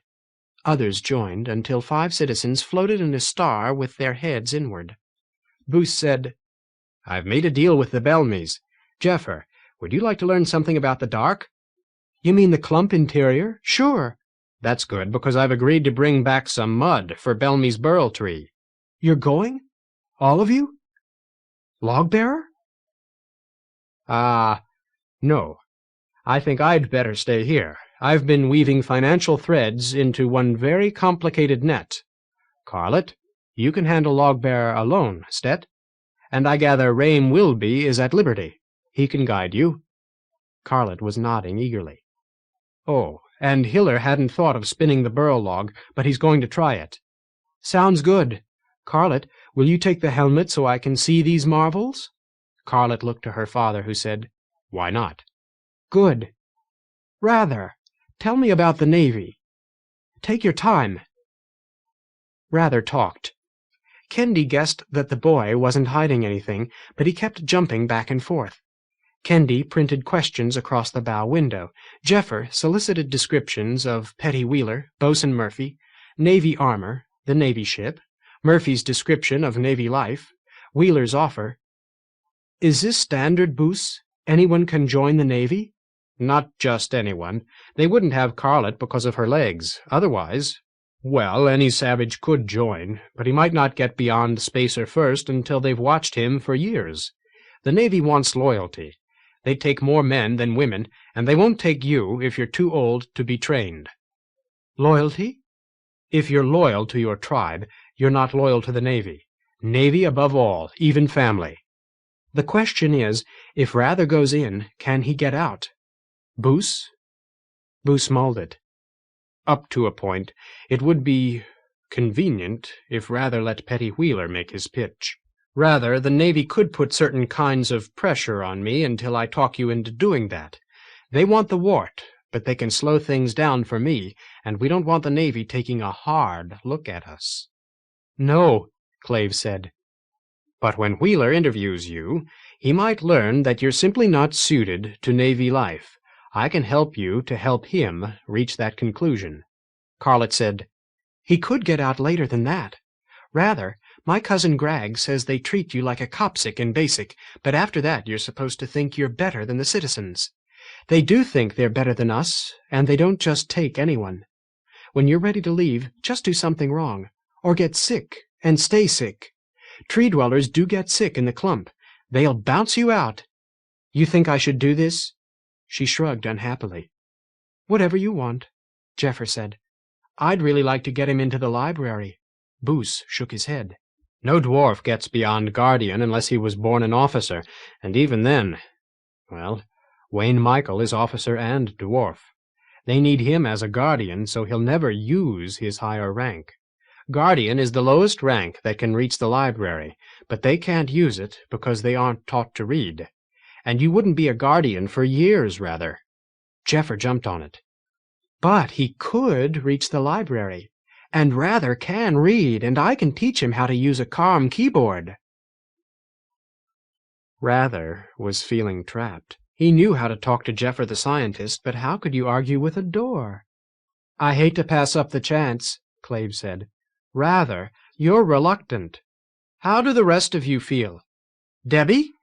It feels like we're selling him as a copsic. I'm against it. Thank you, Debbie. Clave stared at her. Then, Rather, does it feel like that? I wouldn't do that. We're just talking now. They want his loyalty, Stet, Boos. They've been doing this for going on 400 years, Debbie said. Maybe they can get his loyalty. Clave snapped. Tree fodder, Debbie. London Tree was keeping copsics for about that long. When the chance came to bust loose, they did it. Not all of them, Clave. Uh-huh. Boos said, We're talking about power, Navy power, and it cuts two ways. If Rather was Navy, the sergeants would see a certain friendliness emerge. I'd love to put a son in the Navy. Carlet, she spoke to Rather, not Clave. If you can stand it. Remember what I said about basic. They worked Grag's tail off. Hey, you're stronger than Grag. You lived in a tree. You just might give them a shock. We know you can fit a silver suit, Boos added. Even Bosun Murphy doesn't know that. I'm scared. Clave just nodded, but Jeffer snarled like static. Oh, Rather. We're here already. Back in Citizen's Tree, that was the time to be scared. Pause. What are you scared of? It's all too strange. Rather was suddenly unbearably homesick. This wooden house, all angles. It'll keep being strange. Nobody fooled you on that. Scientist, I came here looking for strange. I wouldn't be here if it was going to be just like Citizen's Tree. Then, but rather had the word straight in his mind now. I followed you here, but the idea was to face the Admiralty in the company of my friends and my elders, and my father. Are we all going to join the Navy now? Is that what we're talking about? Clave said, Jeffer? The door said, I'm for it, of course, but the boy's got a point. It's his risk, not ours. Rather wasn't finished. You're asking me to swear to something that isn't true. I am not loyal to the Navy. If you thought I was, you wouldn't like it. Nobody wanted to answer.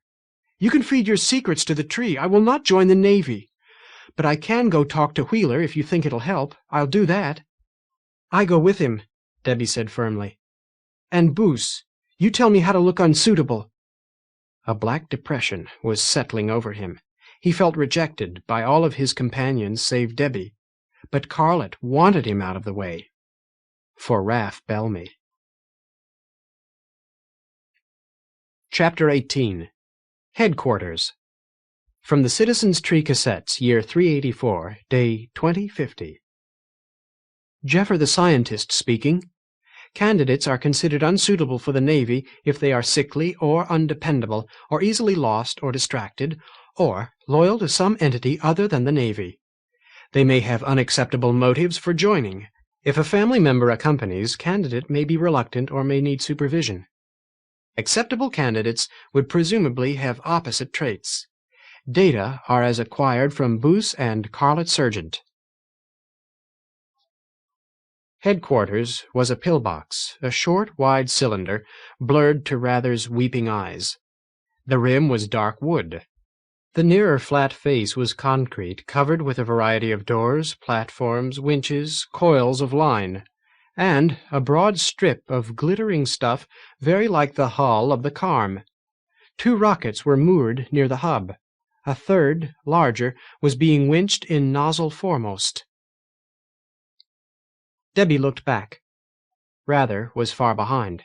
When she stopped flapping, a gust of wind caught her wings and turned her on a random axis.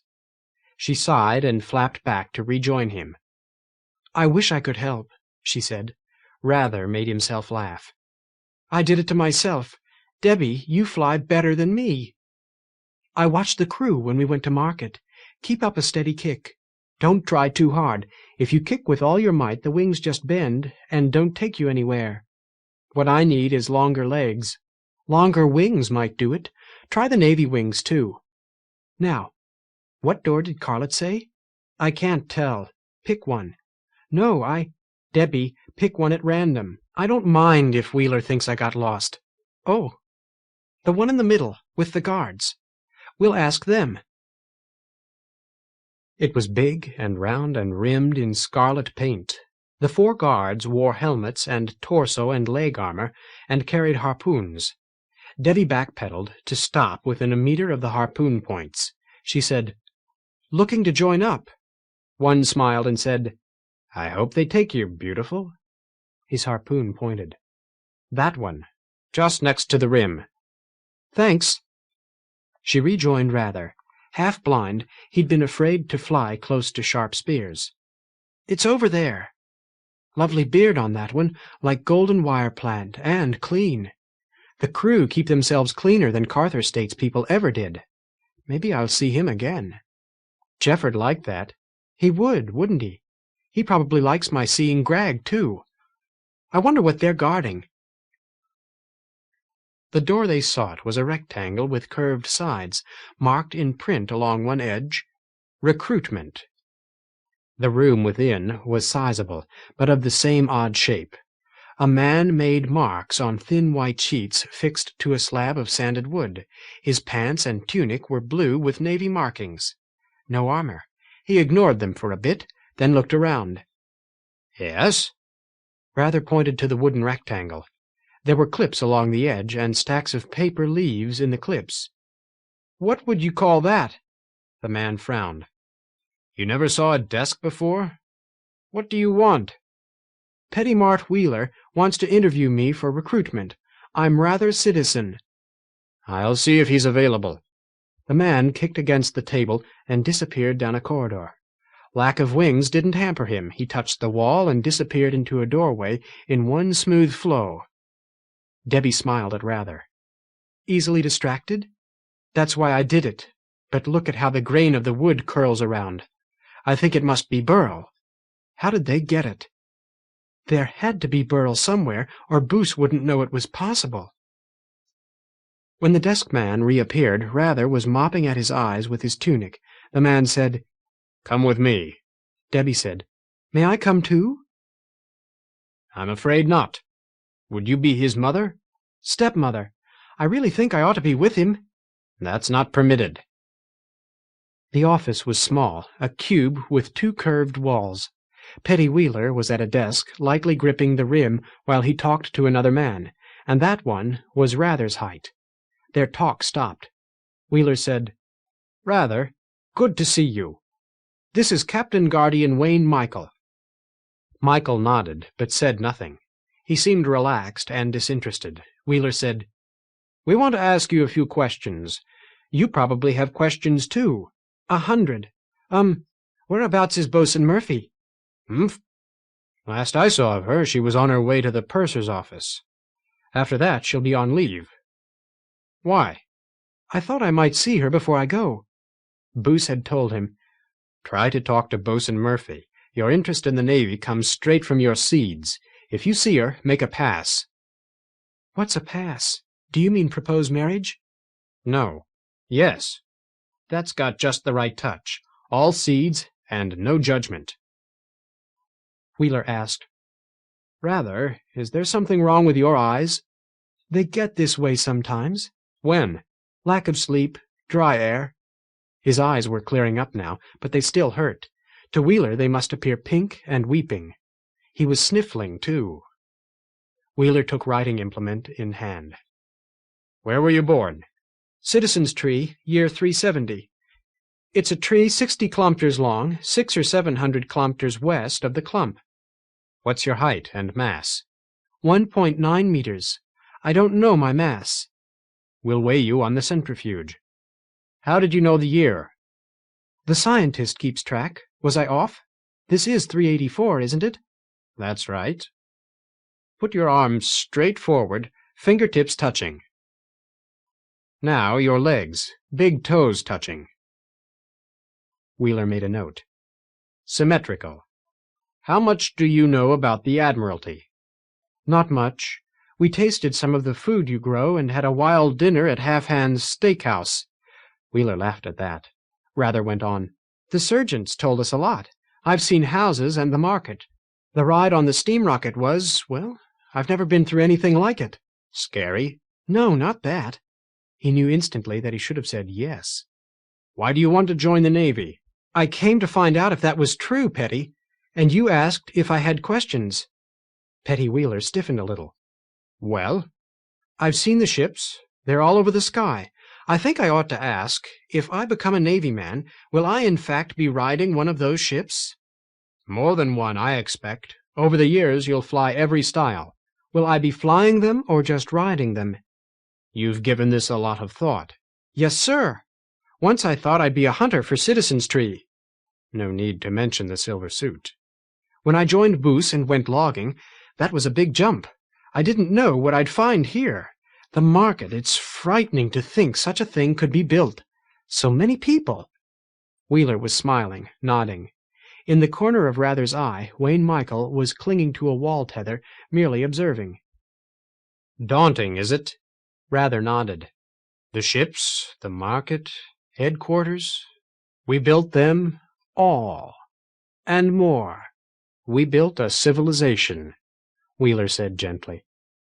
"Now that you've seen it, how can you not be a part of it? Yes, you'll fly a ship before you're much older." "I want to know whether I'll be able to visit Citizen's Tree." The answer's yes, but I don't know how often. We'll want to contact Citizen's Tree at once, set up some form of trade. There'll be visits, and you'll be useful as an intermediate." It was the right answer, Rather thought, except for 2 things. The tree was in the wrong place, and if the Navy did find it, the citizens would have to hide the carm every time the Navy came visiting. So Rather only said, "That's good. I'd hate to be cut off from my family." Boos had said, "They want your loyalty. They won't like it if you're loyal to your family, your tribe, me." "How often do you get these allergy attacks?" "Usually just when the air's too thin. I had them while we were moving the log. We were too far in. It's like knives in my eyes. I haven't been getting enough sleep lately. It happens then, too." "Would you describe yourself as sickly?" Rather told himself that nobody would come to a recruitment office if he considered himself sickly, and said, "No, it's just something that happens. A day later I'm fine. It's almost over now." "I see. All right, Rather. Go ask Abel Jacks to put you on the centrifuge. We'll get in touch with you through Boost Sergeant." Debbie and the desk man were ignoring each other. Debbie seemed nervous. "Rather, how'd it go?" "Fine." "Are you Abel Jacks?" "That's right." "You're to take me to the centrifuge." "What's a centrifuge?" "I'll show you." The wicker structure resembled the treadmill that ran the elevator in Citizens Tree. It was wider, 20 meters across. Rather was instructed to cling to the rim and wait. 2 ratings spun it up, timing it with a handheld device. The wheel rolled eccentrically with his mass to throw it off. A rating measured the divergence of the hub. "Your mass is 81 kilograms," he said. They locked the centrifuge in place and made him run. Pushing himself round the rim gave him the sensation of tide. They had him run as fast as he could. It made him dizzy. The tide became fiercely strong.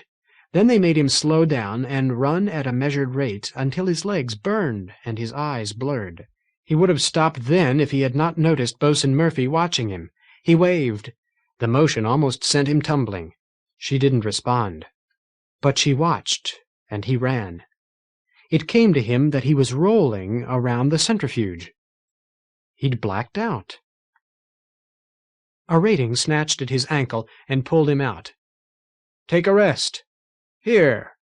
He handed Rather a towel, and Rather, gasping for air, mopped a sheath of water from his body. Murphy said, "That was quite a performance. I could win bets on you." "I grew up in a tree." "I know." There was no animation in her voice, her face, her body language. "Navy thinks they're superior," Carlett had said, but that wasn't it. "Bosun, are you all right?" "I'm a little down," she said. "Call me Secretary, Rather. I'm not on duty." "Does down mean something like miserable?" "Yeah." "Guys, are you finished with him?" "He's all yours, Bosun. No need to be careful. He ain't fragile." Secretary Murphy flashed them a fleeting smile. To Rather she said, "I can't picture the Petty rejecting you after he hears about that performance." Tree fodder. Boos hadn't thought to tell him to hold back on a stamina test. "What's got you down?" "Not here, Stet. I need someone to talk to, not Navy. I just came from the pursers, and I'm ready to tie one on. Want to join me?" "I'm with Debbie, my stepmother."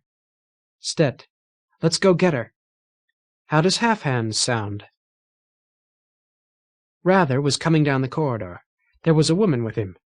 Once upon a time Debbie had seen Rather and Mark talking in the Citizens Tree Commons. Both dwarves, but they hadn't looked at all alike. Mark's face nearly square, Rather's nearly triangular.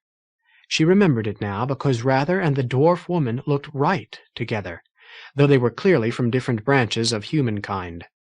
And both, in different fashions, looked worn out. Debbie asked, "What happened to you?" Rather said, "Centrifuge. They ran me to death. I could have lifted an elevator all the way to Discipline. Debbie, you remember Secretary Murphy?" Clasping toes felt odd.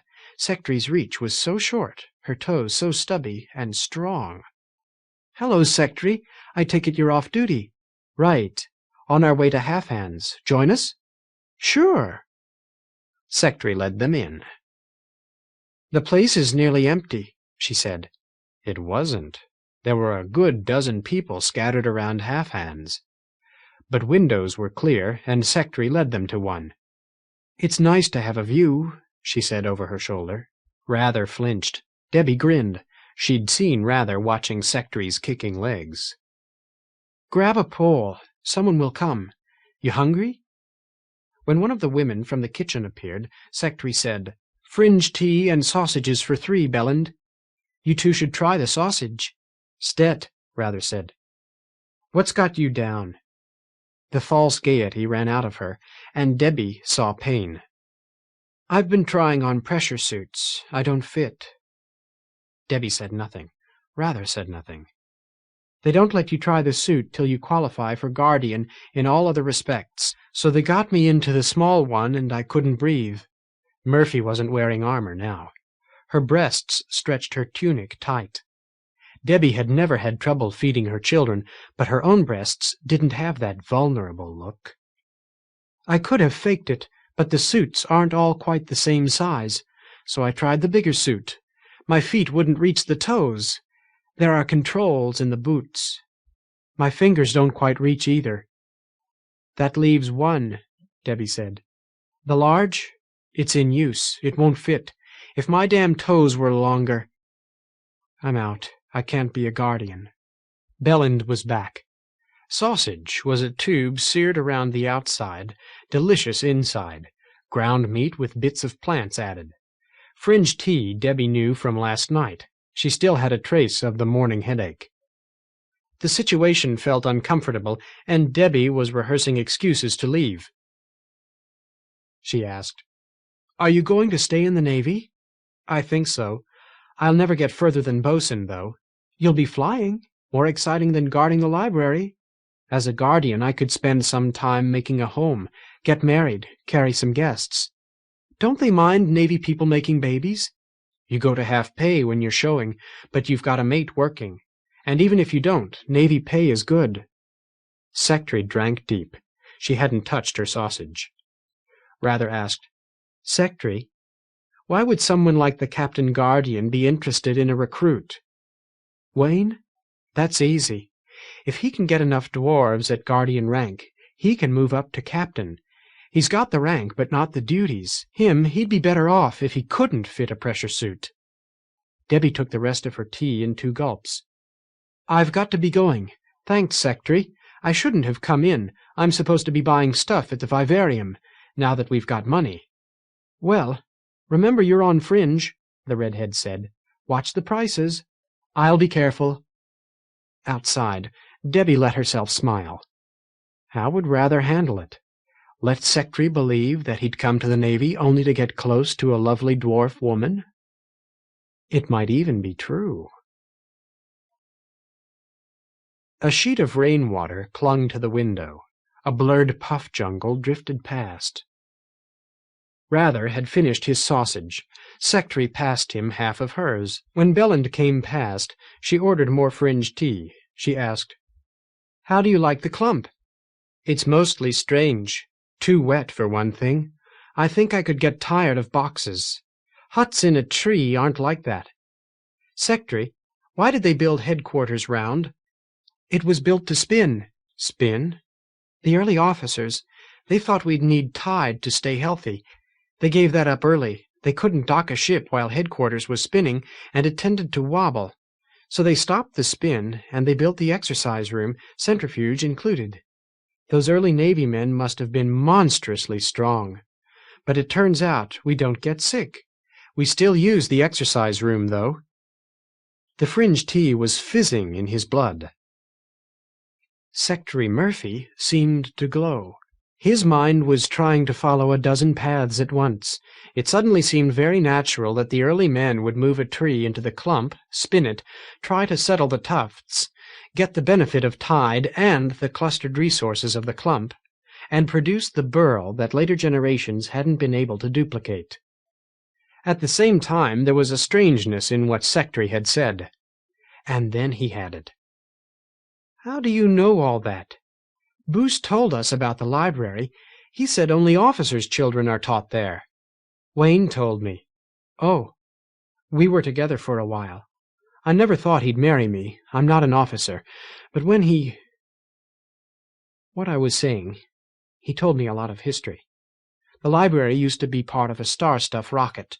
We've never built anything like it. What does it look like? Where? She shook her head. Her hair spread around her like a flaming halo. I never saw it myself. I'd like to. I wonder if I could talk my way past the guards. Guards. That door. Voices and vision were turning strange. Secretary glowed. She was the smoke ring's most beautiful living thing. Rather took a firm grip on his equilibrium. Offering to make babies with a high-ranking Navy officer now seemed presumptuous, beyond insanity. Carlett had warned him. She might be badly offended. Yet he'd never seen a woman like her. Then he married a woman 3 meters tall and thin as a feather snake. She's got a face that would scare away a drill bit, and when she carries a guest, she looks like a line with a knot in it. But she's an officer. Money. No, rank. Money, Rather said distinctly, is why Carlett is going to marry Raff Bellamy. He was losing control of his mouth. Oh, the dark girl, Sergeant's daughter? A smile flickered and vanished, but Rather caught it. That's rank, too. You saw us. Yeah. The smile was back. Do you have rank? I'm a bosun. Crew. Do I have rank? No. What's this all about? If you want rank, you join the Navy. Then you're crew. Would you marry me then? His mouth was running away with him. Fringe. She laughed. She was trying to stop, and ultimately she succeeded. We just met. How old are you? 15. I'm 28. Where do you want to live? Citizen's tree. Any tree. Carlett probably wants to live in the Admiralty. To the tree mouth with Carlett. I do too. Make babies with me, his mouth said. She thought it over, while Rather tried to think himself invisible. She said, Right. A score or so of puff jungles were in view. Some bore logos. They chose one that didn't and circled it to be sure. Quietly now, Secretary said. Nobody here but us flashers. If we scare flashers out, some meat-eater might come after them. He wiggled through the foliage in her wake. Nice to have a view. The puff jungle was hollow in the middle. 1,000 flashers edged warily away, flashing blue and yellow wings at them. They balled their clothes and threw them at the flashers, causing great excitement. The birds perched in a shell around the hollow, watching them. She was just his size. She knew more than Carlett. Delightful things. There were moments in which Rather resented that knowledge, others in which he was shocked. His body knew things his mind hadn't dreamed. They rested, running hands and toes across the sweat-slick contours of strangers' flesh, learning each other. Smooth muscle. Hair red everywhere. Fingers and toes stubby like his own.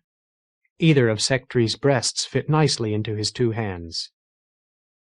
We could go back and forth, she said. Live some in the clump, some in your tree. Do you mean that? As the fringe died out of his brain, he began to wonder what he had committed himself to. Who knows? Don't ever make decisions when you're on fringe. Suddenly, Secretary wriggled out of his arms. She snatched up her wings and eeled through the foliage and out. Rather followed, curious and horny. Only her head poked into the sky. Flashers wheeled there, and something much larger circled 30 meters away. Secretary asked, Want to see something funny? A wedge with teeth. Get back! He pulled at her ankle. She had donned her wings. That's a dark shark. Carlett showed me. We try to keep them out of the market region. She thrust herself into the sky, naked, waved her arms, and yelled. The dark shark froze. A window came open in a nearby cluster of cubes. The beast charged.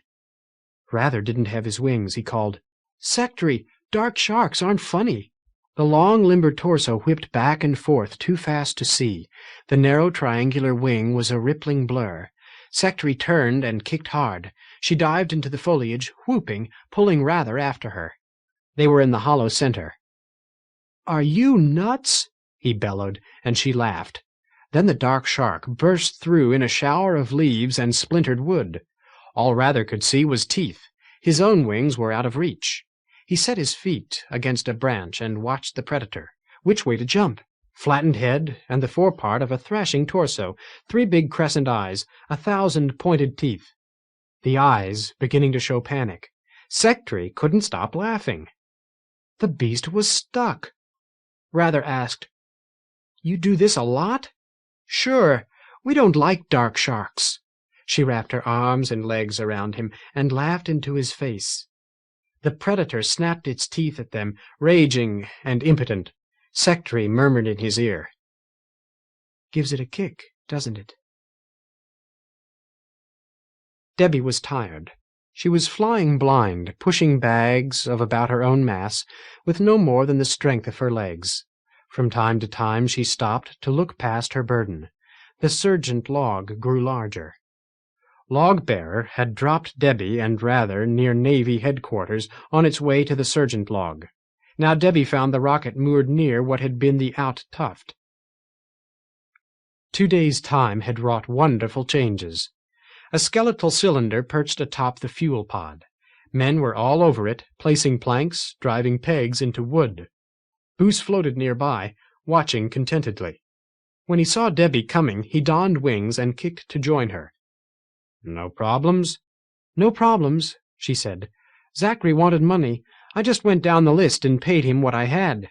Here, there's some left. I don't think I got cheated. I've only got half the seeds here. We're supposed to get the rest within 5 days. Where do we store all this?" "Not in Log-bearer. There'll be paint fumes." They lined the seed bags along a crack in the bark and ran tethers across them. More men approached, pushing a cylinder of wooden beams. Debbie watched as they maneuvered the lumber toward Log-bearer. She called, "Ho, Clave! Learning a new trade?" Clave joined them. He smelled of hard work. "I'm learning it, but I don't like it. Too nitpicking. Every board has to be just the right size, just the same thickness." "I got the seeds." "Good. Boos, isn't this a bit of a luxury? Don't we have other concerns?" "Like selling my wood? This'll show off its quality. I'll paint my logo, but I'll leave most of the wood bare. I'll cruise past the market, and anyone can see I've got a good tree." The hired crew were fixing panels on the long cylinder. Clave, rested, resumed work. Some of the panels were on swivels. Windows. The sun swung behind the dark. The day turned gloomy. When the sun reappeared, passing within a degree of Voy, one whole flank of Log-bearer was finished. A shadow flapped out of the sun and became Carlet, with her arms full of gear. Debbie flew to help her. Carlet was pushing cooking utensils and a slab of smoke-blackened Moby meat. She asked, "Where's Rather?" "I left him in half-hands with Secretary Murphy." They stored the gear near the bags of seeds. "We'd better do our cooking here tonight," Carlet told her father. "That paint's awful stuff," Boos agreed. Carlet asked, "How did Rather do? I keep forgetting we want him to fail." "Yeah. The way Secretary Murphy was acting, he made some kind of endurance record on a big wheel. Somebody should have thought of that." "Me," Boos muttered. "Might not matter. They seem to want him bad." The cabin formed with remarkable speed. Now men were pegging crossbars across the bow. For pushing against a log? 2 men produced gourds. Wind brought a noxious chemical reek. Boos excused himself and went to supervise while they painted the finished flank of Log-bearer. Carlet asked, "What was he doing with Murphy?" "You remember your father said—" "Yes, and I said she might be seriously offended. He didn't actually make a pass, did he?" "Not while I was there. She's in a rotten mood. They put her in a pressure suit and she didn't fit." "That's bad. She wanted to blow her mind out on fringe tea, and she wanted company. I left them alone." "Tree fodder, Carlet. If he does get Murphy mad at him, what'll she do? Keep him out of the Navy?" "Yeah." Carlet began setting her gear up for cooking. She worked with furious energy. Debbie watched. Presently she asked, Carlet, are you going to marry Raff Bellamy? I don't know.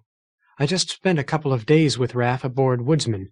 He takes it for granted we'll be married. He's so sure he hardly mentioned it. So? It's what you told Rather. I know. Where is he? There were beams left over from the making of log-bearer. Clave brought them an armload. Carlet arrayed them and started a fire. Boos paid off the hired crew, and they departed. His own crew went to inspect the altered rocket. Boos was exuberant. Clave was proud. Debbie made appropriate noises. Log-bearer had been repaired in just 4 days. The paint was well done, she thought. She wasn't qualified to judge woodwork. The cabin was as big as the pod, roomy for 6. Boos and Clave began the finishing touches, setting knobs and moorings into the hull, outside and in. Boos wanted particular patterns. The fire was going well, a dim globe of heat, nearly invisible, while both Voy and the sun bathed this side of the log. Carlet sliced the Moby meat into 2 slabs. She set sliced vegetables between the slabs, locked them together with wooden pegs, and tethered it all within the fringe of the flame. A distorted, blue-fringed black man-shape swam across Voy. "Rather, where have you been?" Carlet shouted. He reached the bark. "I'm in deep trouble," he said. "Where's the chairman?" "Working on the rocket." "What kind of trouble?" "Carlet, maybe you can tell me." Rather looked bewildered, a little frightened. "I'm afraid I've gotten myself in deeper than I wanted." Section 4. The Dark and the Light. Chapter 19. The Dark. From the Citizens' Tree Cassettes, Year 54 SM. We've had serious arguments about why Kendi cut contact. Maybe something just burned out some circuits. Mass does constantly rain out of orbit onto Voy, make that Lavoie's star. My apologies to Sharon. A big infall would cause big magnetic storms, maybe big enough to burn out Discipline's computer, and the thick smoke ring atmosphere would still shield us. I hate to think so. I liked Kendi. That sounds crazy. A computer program. I can't help it. Kendi had less imagination than the turkeys. I tried telling him a joke once and never more. But I admire dedication, and Kendi had as much dedication as a man can stand. I'm going to leave this in. Dennis Quinn, Captain. Boos had bought a small pump. Rather was working it to fill Log-bearer's fuel tank. A Navy ship was doing much the same on the other side of the pond. Water had to be shared, this close to the market. Greetings had been exchanged, and now the 2 crews were ignoring each other. Carlet said, "Rame's been running messages for Dave Kahn and manned Kurtz. They'll know where he is. You'll have to track him down, though." "No problem," Boos said. "How did he lose his rocket?" "I didn't want to ask. He's far gone on fringe spores, Dad. We want him, but I don't want him in charge of anything." "Fine." "Rather, stop. It's full." Rather began packing up the pump and hose. "That was quick," he said, remembering how long it took to fill the car. "A pretty good pump for something that's all hard wood. Let's get going. Carlet, you drop me in Clave at the market and then go on to the house. Clave, you get the rest of the seeds. I want to buy us some clothes. You're all still wearing tree-dweller pajamas." "You'll bring Rame?" "I'll send him to the house. If he's too fringy to find it, I don't want him aboard any ship of mine." Rather had not found the chance to confide in anyone but Debbie and Carlet. Maybe that was good. Boos seemed to take it for granted that he would stay where the Navy could find him. Rather's plans were quite different. Would Carlet help him? He wasn't sure. The way she was acting. The market swarmed like a hive. When the rocket came near, a dozen citizens separated from the pattern and flew to look. Boos delayed his exit for dramatic reasons. When he emerged, he was surrounded. He stayed to talk, and Carlet joined him. Clave grew bored and flapped off toward the vivarium at the far rim. Boos took an order for 1,000 square meters of wooden planks. And the sun crossed half the sky and was behind the dark before Logbearer moved on. Serjent House continued to drift. It was now radially out from the market. The dark eclipsed the sun. Voy shone from the side. Half violet, half black. The cluster of cubes made an eerie sight. "We'll have to tell Clave," Debbie said. "First chance we get." Carlett said, "I'm still not sure about this." Rather said, "Boos was right, wasn't he? I want to look undependable. So—" "They'll think you had Dad's permission." "The Navy doesn't own me. Boos doesn't own me. Even you don't own me, Carlett, and if you're holding me as a copsic, I want to know it so I can think about escaping." "No, I don't own you." The ship was turning, decelerating. Carlett was very busy tending the rocket, too busy to look him in the face. Her voice was almost inaudible. "But it was a fool stunt, running off to make babies with that Navy woman." "You're going to marry Raff Bellamy." I said probably. "Skip it." "It was a fool stunt." "So tell me this. Does Clave own you? Your chairman?" "Maybe. So ask him whether you're going. I want to talk to Jeffer, too. And one other. You keep hinting. You'll see for yourself. You too, Debbie. I am tree-feeding tired of keeping secrets." A random comet had impacted Lavoie's star. It had reached the surface as a stream of gas moving at thousands of miles per second. The neutron star had rung like a bell. There were 2 hot spots on the rapidly spinning body, at the impact point and the point opposite, where the shock waves had converged. The violet ion streams that normally rose from the magnetic poles of Voy, which natives called the Blue Ghost and Ghost Child, were brighter than Kendi had ever seen them. Radiation was beginning to sleet against Discipline's hull. But Kendi spared instruments for the Carm. He ran the record as it came in. Jeffer had been idle, not much there. The house had been empty most of the time. Ah, here was something. The motley collection of metal and plant tissue the savages called log-bearer bumped the wall, nozzle first. Rather, Debbie and Carlett emerged. They tethered the steam rocket to the door, close enough to block the sky. Rather said, "Jeffer! Come in, Jeffer!" Jeffer had been reviewing records from the cassettes. He set up the link. "I'm here. Hello, Debbie, Carlett, Rather." "I'm in trouble," Rather said. "Tell me." "Petty Wheeler interviewed me for the Navy." "How did it go?" The depth of smoke ring atmosphere was blocking most of the radiation and X-rays, and Kendi's instruments too. He could still watch events on the star itself via Nudar. A plasma cloud hovered over the impact site, several centimeters high and spreading at terrific speed along lines of magnetic force. Rather said, "Scientist, I did everything right except only 2 things. I did what Boos told me. I slept in the silver suit with the humidity turned low and got there sniffling and crying. Debbie came with me, and I really did need supervision. I could hardly see where I was flying. I asked for Secretary Murphy, all seeds and no brain, Stet. But Boos didn't tell me not to show off my muscles, so I did. You're strong, but sickly. And I'm a dwarf. If enough dwarves get into the Navy, a certain Captain Guardian Michael gets to act like an officer. I'm quoting Secretary. Michael was there to watch the interview. 2 mistakes. Did you suggest marriage to Bosun Murphy?" Laughter chopped off. "We got high on fringe tea. Then we dived into a puff jungle, and—" Quick sidewise glance at Carlett, whose face was like stone. "Jeffer, none of us ever thought she might take me up on it. Now she thinks I'm joining the Navy and making plans to marry her. Maybe she can hold me to it." "This is not to your taste?" "Secretary? I don't know. I don't want to join the tree-feeding Navy, and I don't know how to tell her that." "Okay, I'm thinking." "Rather. They already know you're allergic. Let them train you. Carlett said they don't give you much sleep in training. Stay awake even when you don't have to. Get sick a lot.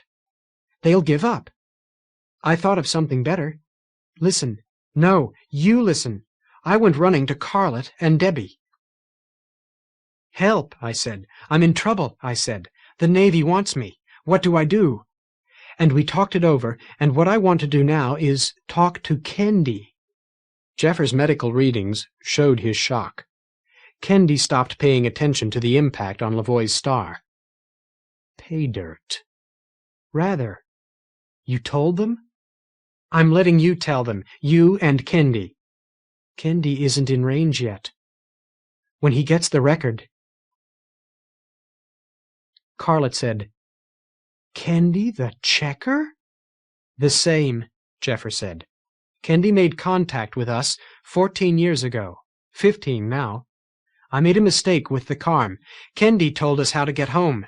We didn't hear from him again till, well, it was just before you showed up, Carlet. He wanted this expedition. Debbie was seething. Jeffer, you tree-feeding mutineer! What game did you think you were playing, hiding a thing like this? Carlet exclaimed. You can't deal with the checker. We know all about... The record was finished. He'd reached present time. Kendi printed, I'll handle it, across the bow window in front of Jeffer. He sent, We told Clave. Rather was there, so we told him too. Hello again, Debbie. Carlet, it's a pleasure to meet you at last. Rather, you did the right thing. And I suppose you'll try to talk me into joining the tree-feeding Navy. But I won't do that, Kendi. I want out of this. Rather wasn't aboard the Carm. Kendi couldn't get medical readings, but he sensed truth here. Never give an order that won't be obeyed. Try something else. While discipline moves steadily out of range. Wrap it up fast, but wrap it tight. Kendi asked, Rather, what are you planning?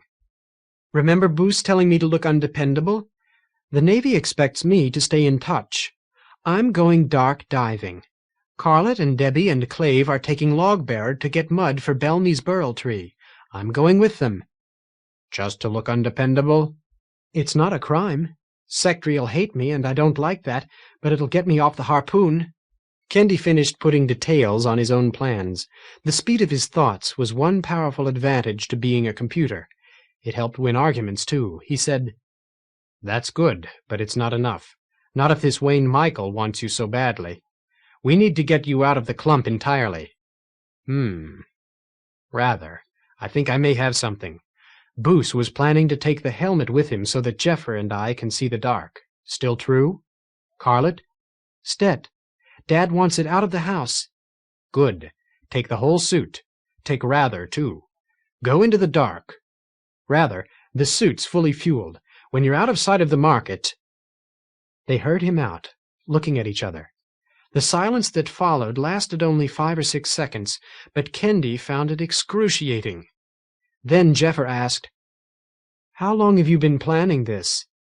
About 30 seconds, 12 to 15 breaths. I think faster than you do, Jeffer. Carlet's voice held doubt, not anger. It's mutiny. We steal nothing, Kendi said. We won't harm the Admiralty at all. The information doesn't disappear, but I can read it, and then it becomes available to Jeffer the scientist. Rather, Debbie, don't you see? We came to learn. Clave and Jeffer won't leave until they know what to tell Citizens Tree about the Admiralty. This way we'll learn everything we want in half a day. Rather said slowly, You say you can tell me how to do this. I've taken Nudar readings. I can see the gross structure of headquarters. It's most of a Carm surrounded by a concrete shell. The Nudar shadow of the Carm was splayed around its aft end, and the back third was missing. The explosion must have pulped any passengers. It had ripped away the outer door of the airlock, too. The library must be the control room. I'll guide you. We'll time it so I'm in contact the whole time. Even if someone sees something funny, it'll be too funny. He won't believe it. Afterward, you take Logbearer home. Carlet looked at Rather. I don't owe you this. Losing contact, Kendi said. There might have been time for 3 words more, but what would they have been? He'd simply have to wait. The redhead found Boos as he was returning from market. She looked funny, flying. Her legs chugged faster than a normal woman's and made shorter strokes. She wouldn't have caught up if Boos hadn't been pushing baggage. She wasn't breathing hard, though. She had a charming smile. "Boos Sergeant, do you remember me?" "Bosun Secretary Murphy. We met when Gerfalcon came to collect customs. How do you do, Bosun?" "I do okay. Rather's been accepted for training. I'd like to tell him." Rather wouldn't like that. "He'll be at the house." "I'll come. Shall I help with those?" They kicked slowly along. Behind them the dark moved in uneasy turgid patterns, out and east. The sun crept toward Voy. Western rain clouds crawled in long curves. To fill the silence, Boos said, "We've finished repairing Log-Bearer. After breakfast, we cruised past the market." "Moving slow. I saw it."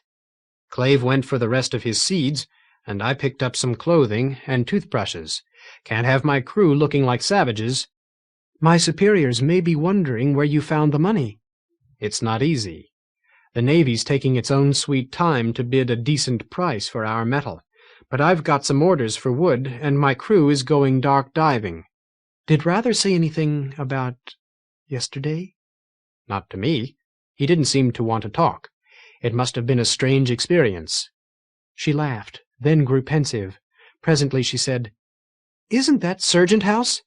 "Yes, but—" Log-Bearer wasn't there. Boos invited her in. The Navy woman waited while he made the circuit of the rooms. He found nobody. There were no seeds. Clave hadn't arrived yet. "They must have left already," he told her. "I stayed to bargain for wood. Clave should have come back well ahead of me." It was puzzling. "Was Rather going with them?" "No. He should be back soon, wherever he is." She accompanied him to the kitchen and watched while he made tea. They returned to the common room and passed the pot between them, all in near silence. Boos wondered if Jeffer had noticed the Navy woman. What they really needed right now was a metallic voice bellowing out of the door. "You'd think he'd leave a message," she said. Boos nodded. But they'd have left it with Jeffer. Murphy was frowning. "Is it normal for Rather to do something like this?" Boos was quick on the uptake. "He's never done this before. Well, he's been worried about whether the Navy'll take him. Maybe he got terminally antsy. A trip to the dark." And Boos knew he was right. If they think you're undependable... Rather had gone into the dark. "Could be just what he needs," he finished. "It's not what we need." Murphy rejected the offered teapot. "How long do you expect them to be gone?" They weren't seriously hunting treasures such as Fringe or Blackbrain. All they wanted this trip was mud, so 30-40 days. But they wouldn't have left without Clave, so they must have taken the seeds he was carrying too. Why? "Tell Rather we're unhappy. Boos, I've got to be leaving." Boos hovered at the door to watch Murphy depart. He whispered, "Jeffer?" Nothing. Of course, they took the helmet too. He waited until Secretary was no more than a speck before he opened the compartment in the door. The whole damn illegal pressure suit was gone. For one magical moment he was nothing but relieved. But something was going on here, and Boos didn't like it at all. Carlet made her burn with the bow pointed straight into the dark. East takes you out, out takes you west. That a rocket might go where it was pointed was contrary to Rather's experience, but he didn't want to argue with Carlet. The market passed them at impressive speed. A few citizens turned to watch, and were gone. Raim Wilby had never kept silence in his life. "This first part of a trip is fun, but you can still get hurt. Carlet, the tank's near dry, Stet. Turn us. Cut the water flow. Go in facing sideways." Carlet looked at him. "See, if something comes at us, you run the last of the water in. Doesn't matter what way you're facing, long as it isn't forward. Something's ready to hit us, you change course. If it's going to miss, you don't." "Oh, She and Clave tilted the nozzle. Logbearer started its turn as she cut off the water flow. The slow turn continued as the sky began to darken. Birds are the worst. A pond, a glob of mud, a jungle. They don't follow you if you dodge. Everybody got harpoons? Stet. Hey, smell that. First whiff of the dark. State, it's good to be back. Logbearer fell straight in. It was like entering a huge storm cloud, a granular-looking storm cloud. The air smelled of wet and rot and mustiness. They strung line, using beams on the nose as mooring points. Rame watched and frowned and told them to put the lines closer together. It's got to hold the mud while you make the burn. When they finished, Logbearer's nose was the center of a great web. I always string my extra clothes across the middle of the web.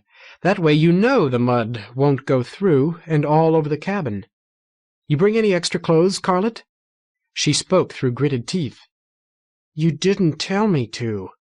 But yes, I brought extra clothes, and I don't much like getting them covered with mud. So wash them after. You do it when you're ready to leave. Then you use what's dirty. Look there, aft of center. Kerchiefs. Kerchiefs looked like a score of scraps of pink and green cloth afloat on the wind. Those are flowers, Rame said. Not fungus. They'll... Could you spread those to hold the mud? Carlet, they're not strong enough. Touch them and they shred. Hey, you don't mind dirty clothes when you're dark diving.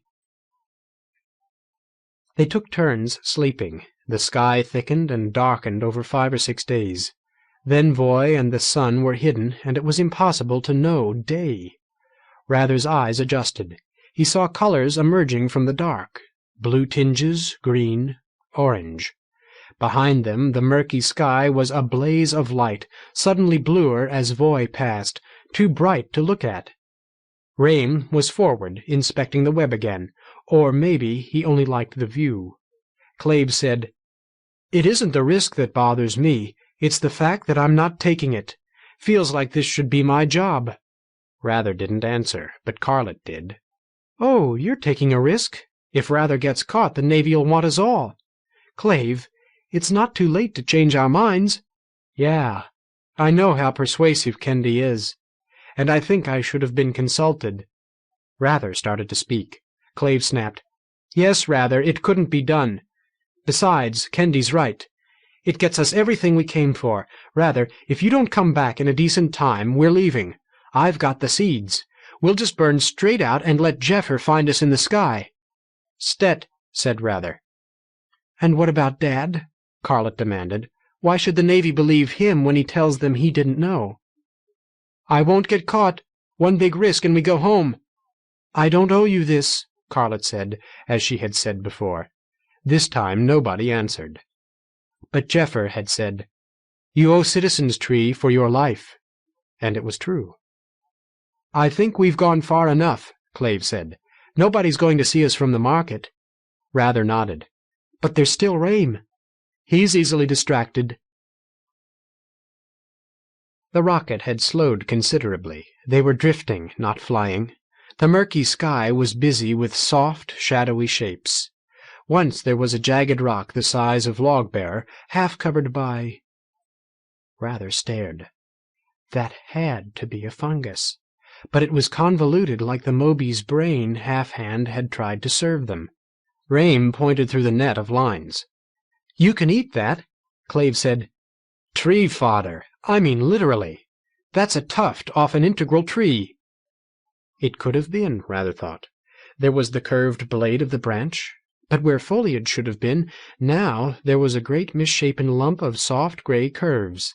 I pushed one of those home once, Rame said. Had to. My nuts were torn up. It was all the food I had left, and I barely made a dent in it getting home. Half-Hand served slices of it for the next 20 days, but he didn't pay much. Rather tuned him out. The orange tinge ahead grew gradually stronger. Orange light shining through shadows. Rather had grown used to the wet, musty smell, but something else was in it now. Rame, what's that? I've been living with Exec ever since the accident. My son, Exec Wilby. He only went into the dark, but once. What? That. That's the fire. Carlet, we have to turn. Carlet jerked around. Fire? Now Rather knew that smell. Fire, burning in something wet and rotten. It's been burning down here since I don't know when. All my life, anyway. Never gets much bigger, never gets much smaller. Now, don't hurry. Look around and find a pond and steer for that. We need more water anyway. They looked. There was no mistaking the shape of a pond, of course, even in darkness. Rather found no spheroids in evidence. Carlet said, I don't see anything. There. But that's... Oh. Rame was pointing to a fungus jungle, a maze of thick white threads, and the orange light glinted off something reflective inside. The mass, in fact, was mostly pond, but it was laced with fungus. Clave used the bellows. The pipe fire that had been estivating in the windless murk now blazed up. Carlet blew the last of their water into the pipe while Rather and Clave tilted the rocket. The fungus jungle drifted across the orange light. Log-bearer impacted softly against resilient fungus fingers and recoiled. What kind of pump you got? Good. Boy, Rather, you want a pump? You pump, Rame, Carlet said. Debbie, you go with him. Keep your harpoon handy. Stet, that's good thinking, Carlet. No guessing what's lurking in there. The imaginary horrors didn't diminish Rame's enthusiasm as he flapped away with the pump. The hose slowed him. Debbie kissed Rather's cheek before she picked up a loop of hose and flew after him. Rame disappeared among interlocked white strands that broke where he touched them. Clave said, Now, Rather. They entered the cabin together. The bags of seeds nearly filled one compartment. Rather pulled them out, reached further, and had the silver suit. Debbie saw only kicking wings among finger-thick white pillars of fungus. Nothing dangerous yet, Rame called cheerfully. Watch for stink birds. Great state! Girl, get me a bag, a big one. Debbie dropped the hose and worked her way in. What? Fringe! Oh, here. She'd taken to carrying the big bags they'd used to collect honey while logging. She passed one in. She couldn't see what Rame was doing in there, but the air had turned dusty. She sneezed. Rame wriggled out in a cloud of dust motes. There was something shapeless in the bag. 60-70 chits worth, he said. I'll just take this back. I've linked up the hose. What have you got? Carlet had come at his shout. Rame showed her the bag. Damn it, Rame. That's sporing fringe. Debbie, get away from it. Yeah.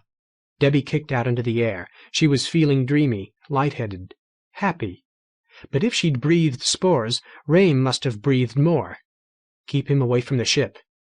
Debbie pulled on the hose until she had the pump. Rame, take this around to someplace else and start pumping. I'll take this back, Carlet said. Rame, you shouldn't get near sporing fringe. Sure, it's worth money. She gave up. Rame was laughing. Clave had stuck the helmet to a wall with a dab of glue.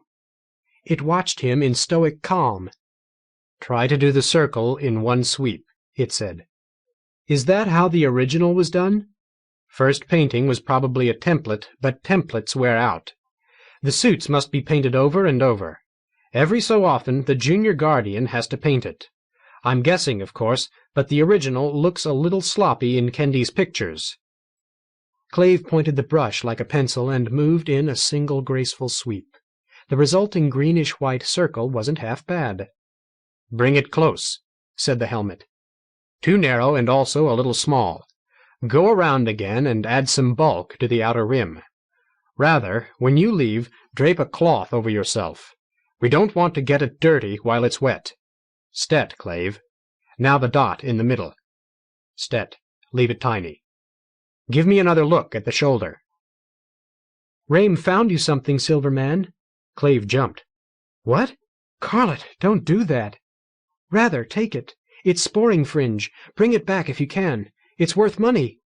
Rather took the bag. What's it for? If you're in trouble, throw it. Everyone around you will have a wonderful time while you get away. Make sure you don't breathe it. Oh, thanks. Sure. I'm ready to go. There was something more that he ought to say, something she expected, but he couldn't for the life of him think what it was. "You get tired, I'll take over," Debbie said. "No, no, the tank must be nearly full by now." Sweat slicked Rame wherever his skin showed. He was grinning and panting and pumping his legs with the vigor of a much younger man. The tank must be full already, Debbie thought. They wouldn't let Rame stop until... Rame stopped. "What was that?" Debbie turned to where he was looking. "I don't see anything." Tiny twin flames burned in the dark, receding. "Huh." Rame resumed pedaling. "Hope that isn't the fire getting closer. You never know where it's going to be.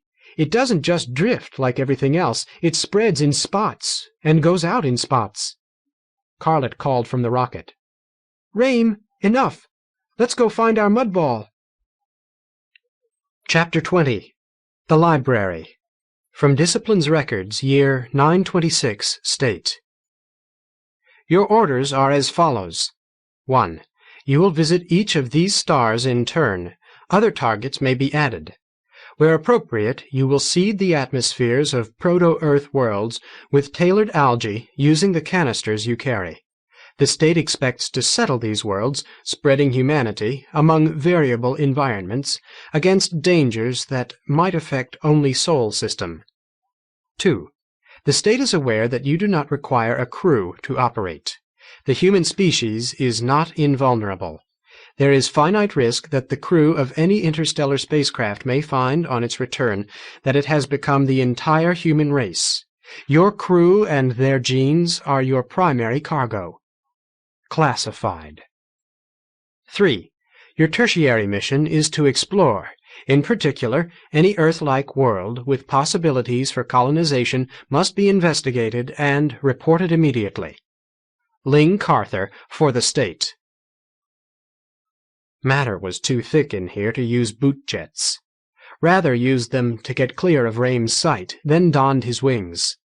He wanted to fly straight north along the axis of clump and smoke ring both. Matter should thin out rapidly in that direction.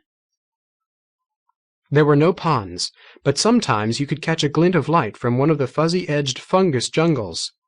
There were white pillow shapes and flat white lenses, streaked with yellow and crimson, and networks of interwoven pale stalks. He took care to avoid touching anything. He flew around clouds of dust or spores. The paint on him would still be wet. Rather began to understand the beauty Rame found in the dark. Straight lines, rare in a tree, were unheard of here, save, rarely, for long beams of blue-white or yellow-white sunlight breaking through the murk. Where he saw these, he corrected his course to cross them. This close to cross here, north would be at right angles to Voy and the sun. After what felt like a couple of days, he was seeing many more. The dark had grown rarefied. Now there was room for jets. He fired a burst of 5 breaths' duration. Mist flowed past him as he coasted out of the dark. The day brightened. Too bright. His eyes were slow to adjust. "Jeffer the scientist calling Rather. Can you hear me yet?" Jeffer's voice was scratchy. Rather turned up the volume. "Reception isn't good, but I'm hearing you. I'm nearly out, moving north, coasting. The rest of us are in good shape. How long till we get Kendi?" "A quarter day to spare. Rather, did you bring wings?" "Yes." "Good. You can't approach headquarters on jets. I didn't think of it." "I did." "I have you located. Make your burn now. You're well north of the smoke ring. The air's thin, it won't slow you much, but in less than a half day you'll be back in the plane." "I know. North and south bring you back." "So. How long a burn? What direction?" "I'm well and truly lost." "I'll time you. 3 minutes, about 60 breaths. Can you see Voy? The market is 10 degrees west of out from you, and you have to cross 400 kilometers. You didn't actually get very far into the dark." By now he'd fallen into clear air, with the dark spread out below. Rather wriggled to point his feet 10 degrees east of Voy. He would move nearly at a tangent to the flow patterns in the dark. He lit the jets. His body tried to sag into his boots. The dark skimmed below him, a storm with granulations in it, and sudden red and golden and purple glows where the sun shifted just right. Jeffer counted aloud, and told him when to fall free. Flying. The dark was thinning out, but coming closer, too. He skimmed through the fringes of a rain cloud. "Candy for the state," said the familiar deep voice. "Rather, are you on schedule?" "No problems. Expedition's in good shape. Rain will probably swear I was there the whole time." "Repeat after me. There's a respectable store of metal here." "There's a respectable—" Try to say it like I did. Listen a few times. "There's a respectable store of metal here." Rather deepened his voice and tried to spit the syllables. "There's a respectable store of metal here," they rehearsed. "You wouldn't want to have to sell your new house," and "I need to consult the library," and "I relieve you." Rather was lethally sick of it when Kendi quit. "It'll have to do. Try to be in a cloud when you sight headquarters. Don't make your approach without me." "Right." "I've displayed a Nudar map of headquarters for Jeffer. He can guide you if I'm out of range. Back in 2 days. Kendi out." "Jeffer?" "Here." "Rather, you should try to sleep." "Sleep? Nothing natural can hurt you in the silver suit." "Sure, sleep. You'll be less hungry. You've got no food." "I'll give it a try." He slept not a wink. The turning of the clump spiral caught him up, and he had to make a correcting burn. Houses and decorated puff jungles passed, none close enough to see more than a passing pressure suit. Citizens would wonder what the Navy was doing out here. Within a layer of haze he found the unmistakable shape of the market. Headquarters to spinward. "Jeffer, I have it." "How close?" 40 kilometers.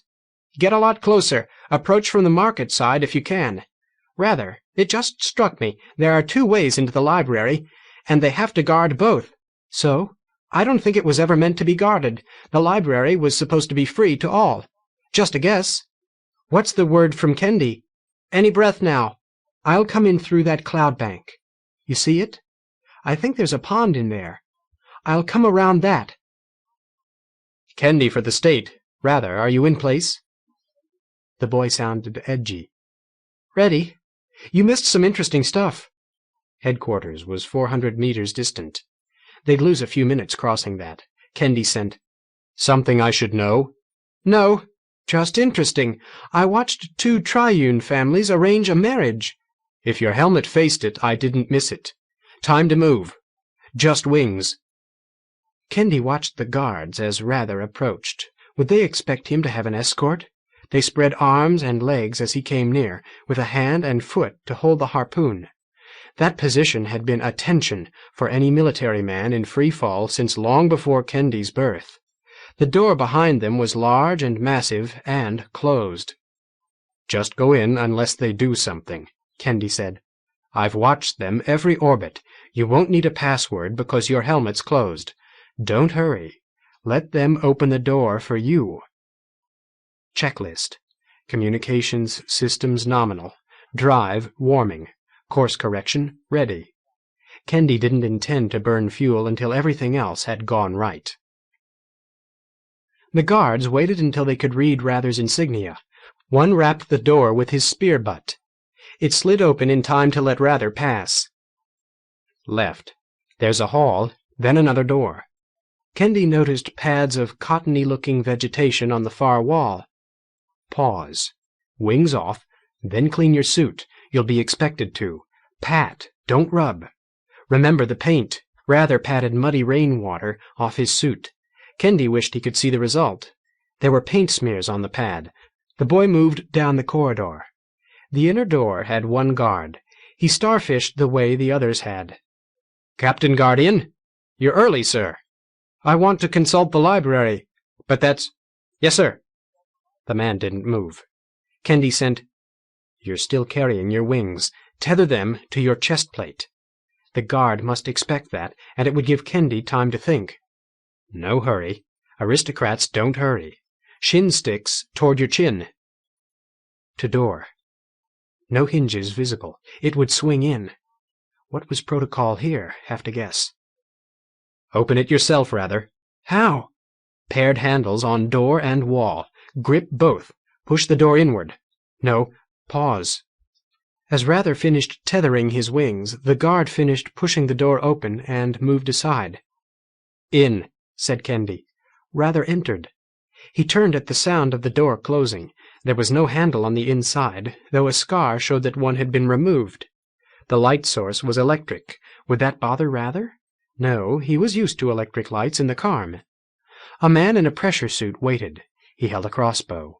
The bow and quarrel were both hull metal. Lengths of stiff Carm wiring with superconducting cores. So, this was how they used their heritage. The Guardian's voice had to echo through helmet and faceplate. He sounded tinny, as Rather would. Kendi had counted on that. And surprised. Captain Guardian? I know I'm early. I relieve you. I need to use the library. Rather was slow. I know I'm early. That's all right, Captain Guardian. I need to use the library. I relieve you. Yes, sir. For what purpose, sir? I'm required to ask. While Kendi mulled possible answers, Rather had started to speak. Kendi listened. Rather said, We want to locate an integral tree west of here. I want its probable orbit. No way to read the Silverman's face. The Guardian said, Yes, sir, and rapped on the door. It opened for him and closed after him. Alone at last, Rather said. The room was much bigger than the machinery it housed. The Carm control system had been remounted in a wooden cradle. There were wooden handles on its 4 sides. Hadn't Booth's sergeant said that it was sometimes displayed to the citizens? Cradled against an adjacent wall was a small portable fusion generator. The library's light source was a panel running around its rim. The power cable was coiled against its side. Rather, do you see a coil of line, thick as your wrist, black? Got it. Rather moved toward the generator. The free end has to go into a hole in the Carm controls, at the near end, near the wall. There are a lot of holes. I'll guide you. They played cold and warm with the end of the plug. It was taking too long. The power plant might be dead. The computer might be dead. The programs might be scrambled. There would be no second chance. Rather Citizen was probably trapped behind locked doors, with Wayne Michael already on his way. Once Kendi had established contact with the Admiralty, he might be able to buy Rather loose. The boy was doing his best, after all, fumbling, but doing his best. Just push it in hard and turn it counterclockwise. Stet. Face the controls. Tap the white key. A white cursor appeared. Say, Prekazivat voice. Prekazivat voice. State your authority, said a voice so like Kendi's that Rather squeaked in surprise.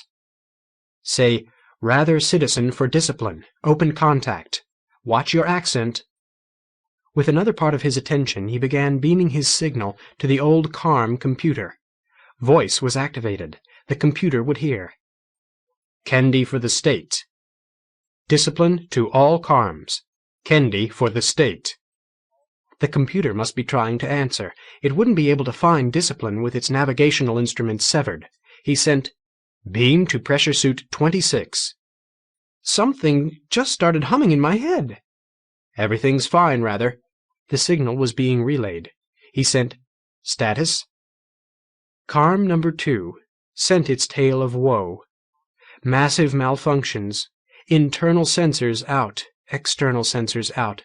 Motors not responding. Life support systems not responding. Navigational systems not responding. Power low.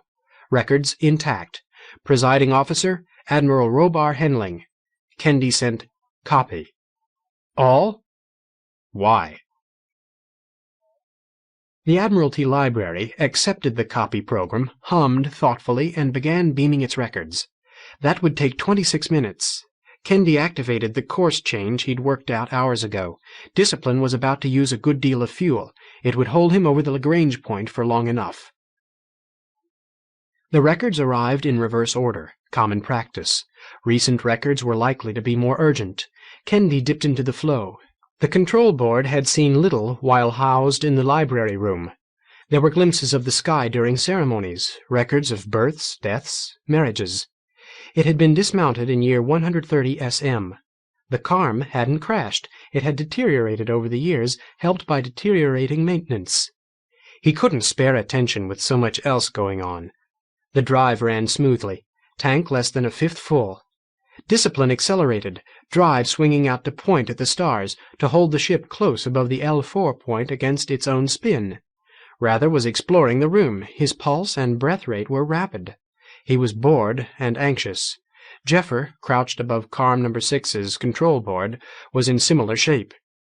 The Nudar view of Admiralty headquarters showed fog spots clumping, then moving in two streams toward the library. Something was happening. Little lights brightened and dimmed on the Carm control panel. His helmet hummed. It wasn't particularly entertaining. Rather said, "Kendi?" "It's working, Rather. Don't bother me." "Jeffer?" "Here." "Kendi's busy and happy.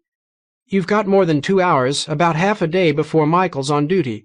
Nobody should bother you. I'm hungry enough to eat a sword bird, and may the best entity win." "Did everything go all right?" "I'm scared, Jeffer. I may never get over being scared. Why on earth are we doing—" The door opened. Rather saw a silver suit pointing a crossbow a few degrees wide of his navel. The insignia was familiar. He and Boos had spent half a day painting it on the silver suit from pictures taken by the silver suit's camera. The door. Rather's radio spoke in his helmet. "I know who you are," said the voice he'd been trying to imitate. "What I want to know is why. Let's—" Rather leapt straight at Wayne Michael and fired a burst from his jets for extra force. He couldn't let the door close. The silver man swung his crossbow aside and braced to kick, too slowly. He'd expected the jump, but not the jets. Rather slammed into him. Michael bounced away. Rather struck the jam and, spinning, was through the door and out into a horde of Navy crew. "I know who you are."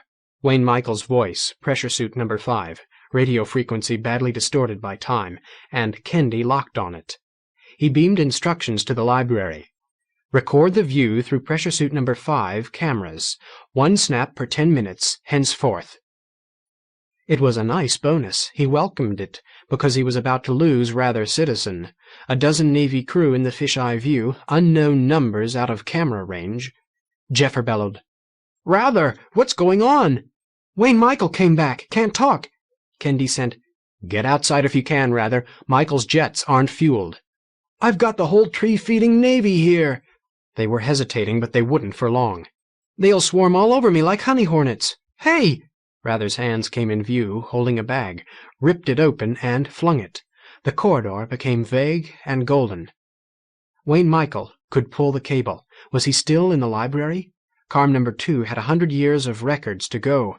A solid block of data was running now, data that must have been beamed long ago by Discipline itself. Kendi knew he wouldn't want to read that in full, not if it was records of the mutiny.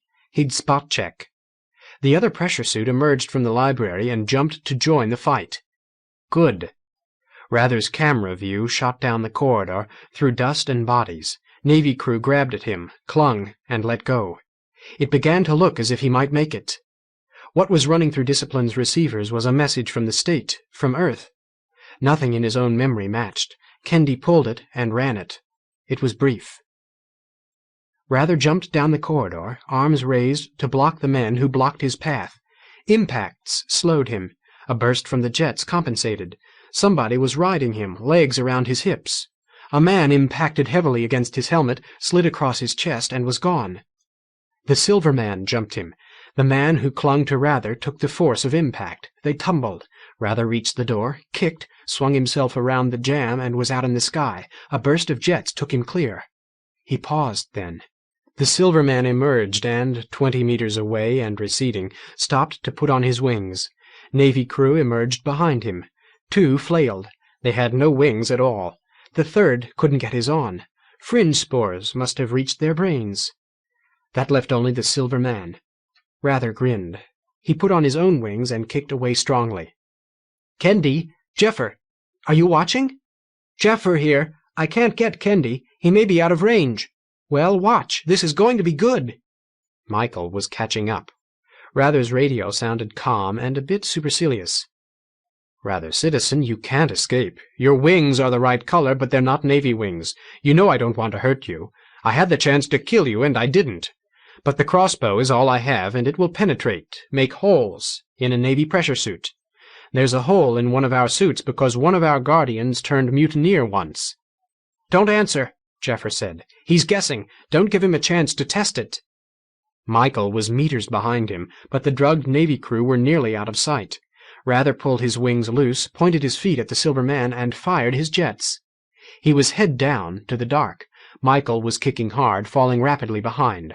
A scream of shock or frustration burst in Rather's ears. He found the volume control and turned it down fast. The dark was around him. He couldn't see the other Silver Man. He couldn't see the market. Jeffer spoke in his helmet, a tiny squeak until Rather turned the volume back up. Due to rendezvous. I've got a ship moving north out of the dark. Stand by. There's a dark blob bigger than the cabin. That's Logbearer. They've got their mud. Turn 70 degrees clockwise from where you were pointed and, 10 degrees north. Make your burn. Rather obeyed. Jeffer counted off 20 seconds. 7 breaths. The dark thinned. We've got to get rid of the silver suit, Jeffer said. No. I'm the Silver Man. I don't mean feed it to the tree. I mean don't have it when Logbearer gets home. How? I don't know, and Kendi isn't answering. I don't even know what course he's on now. What if I don't go back? You can pick me up with the Carm. Sure, and what does Wayne Michael say to the sergeants? You've got to face him and lie. Rather could see the market far behind him. Was he in view of Navy instruments? But they'd have to find him, and he'd changed direction.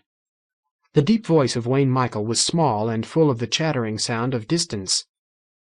Rather, citizen, I will wait for you at Serjent House. I heard that, Jeffer said. I've spotted you. Can you see Voy? 65 degrees east. Burn for 5 seconds. 0 north. There's no point in getting higher. You'll both be back in the dark before you meet. Jeffer, why don't you come get the silver suit? Stet, here I come. Rather himself had spotted Logbearer now, above the plane of the dark, foreshortened and trailing steam. Jeffer said, I'm on my way, but it'll take me nearly a day. If you just ditch the suit, it'll fall back into the dark. It's doing that now. You'll have to find it somehow. I've got an idea. Rather flew through the dark. He was using wings. There couldn't be much left of his fuel. He glimpsed a man shape through the murk. Carlet. When he opened his helmet, she kissed him breathlessly. I thought I'd never see you again. Did you do it? Yeah, all of it. But the Captain Guardian knows, or thinks he does. She talked while she helped him out of the suit. Rain got too much of the fringe. He's in the cabin getting through the hangover.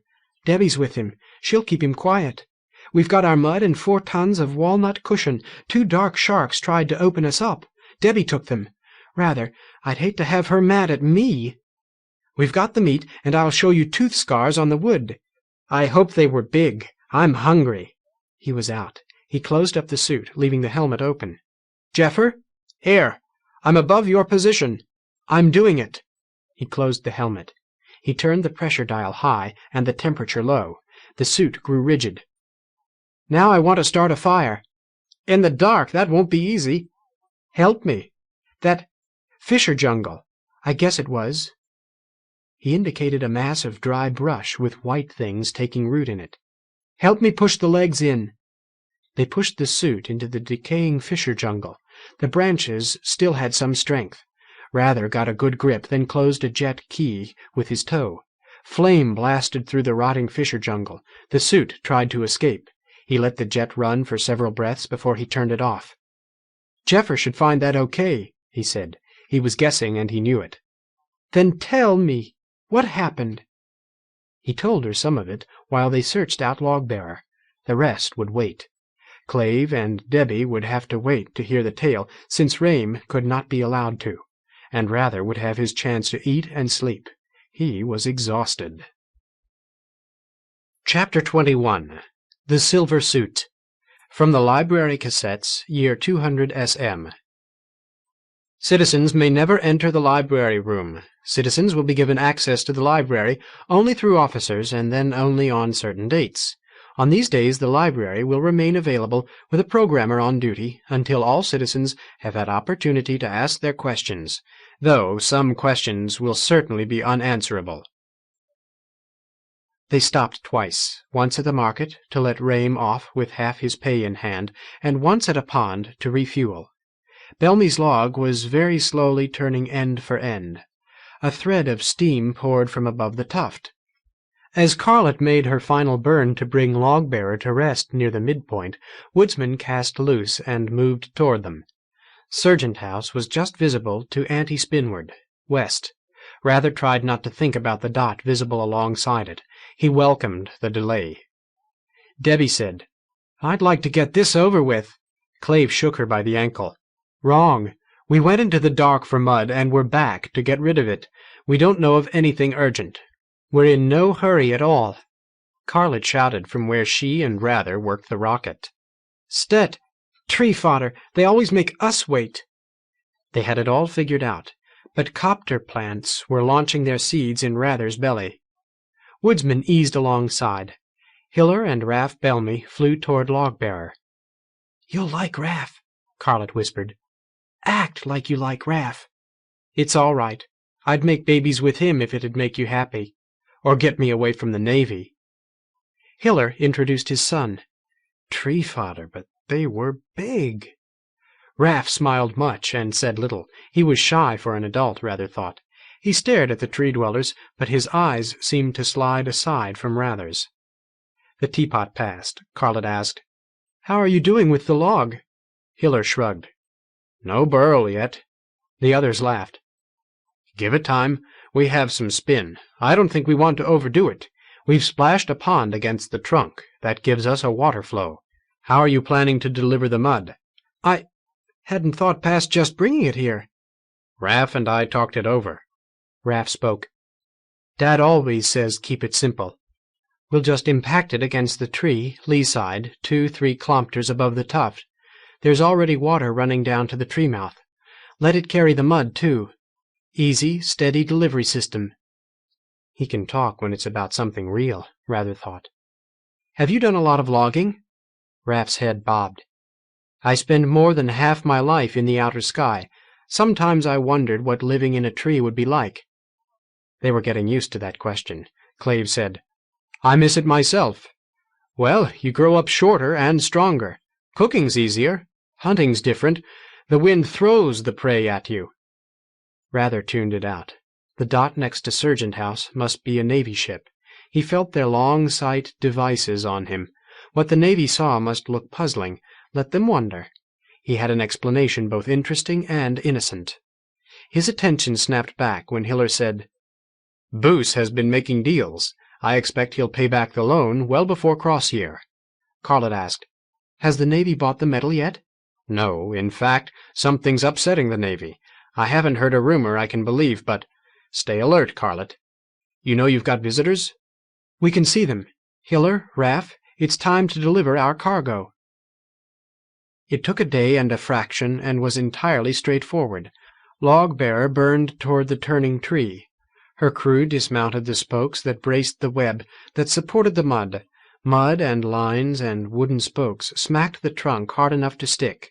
Water flow was already carving a runnel in the mud as Log-bearer accelerated away.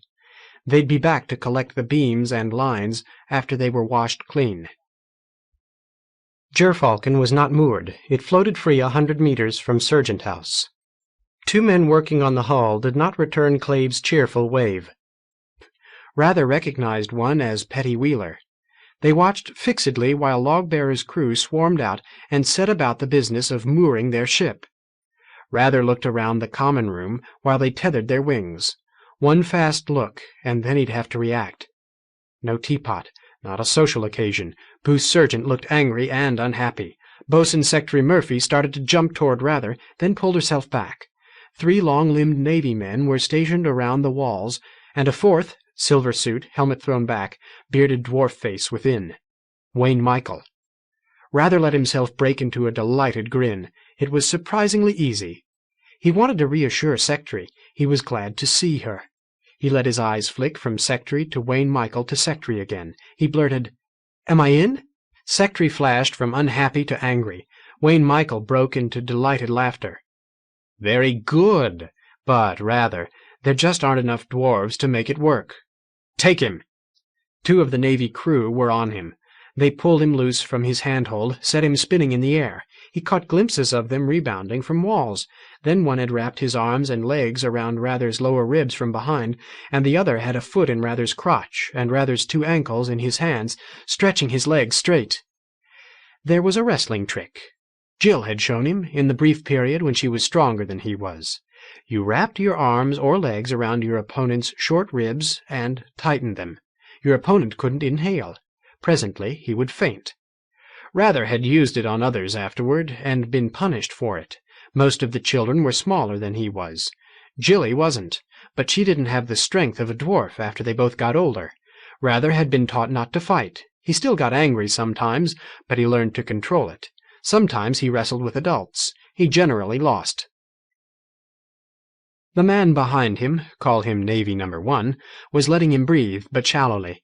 The other, Navy Number 2, wasn't kicking Rather's seeds into his belly, but he could. Rather held the red rage in check. "Boos?" Boos answered the implied question. "You tell me. Where have you been?" "The dark. We've delivered Hiller's mud. We've got some walnut cushion and—" "The Navy went through this house like a whirlwind. I told them about the sporing fringe in the concrete. I was about to show them a hiding place I made in the door. I think they'd rather chop my house apart, and I get the distinct impression that it's all your fault." "Shut it, Boos," Michael said. "Rather, what did you think you were coming home to?" Anger made his thoughts murky, but he'd rehearsed this part in his mind. "I thought I saw Secretary, and I saw you. I thought the Captain Guardian had come personally to tell me I was in. The Navy, you know, but—" "You must know that an officer wouldn't care that much about a new inductee." "Well, you're here, and someone told me you're very eager to put another dwarf in the Guardian slot. What are you doing here, Captain Guardian?" "It's a mistake," Secretary burst out. Michael didn't shout. He projected his voice over hers. The walls shivered to it. "Let me tell you something about mistakes. There's—" "No, allow me." Rather reached for the foot in his crotch with both hands. He had it before the leg could snap straight, and he twisted. His rib cage closed. He stopped breathing and kept twisting. The leg buckled. Navy Number 2 was pulled close. He loosed Rather's ankle, and Rather kicked him twice under the jaw. Now his hands were free to pull the constricting arms apart, and over his head, and down. Torsion pulled the legs free, too, and he could breathe. Navy Number 2 kicked at Rather with his good leg. Rather caught it on his foot. Reaction separated them. Navy Number 2 was headed toward a wall. There was blood on his mouth. Rather pulled the other's arms around behind him. They came, not easily, and Rather kept pulling until he had pulled Navy Number 1's shoulder from its socket. Clave had a rib lock on the third man. Rather pushed Navy Number 1 away. The man turned in the air, moaning, his arm at a crooked angle. Navy Number 2 had reached the wall. He jumped. They traded blows. Rather put his heel in the other's midsection, but a fist smacked solidly into the side of Rather's neck. Short arms and legs had cost Rather more than one match. Again the blows had thrown them apart. Rather's ears buzzed. Lights flared in his eyes. He was too far from the walls. He waited, but Navy Number 2 was curled in a tight ball.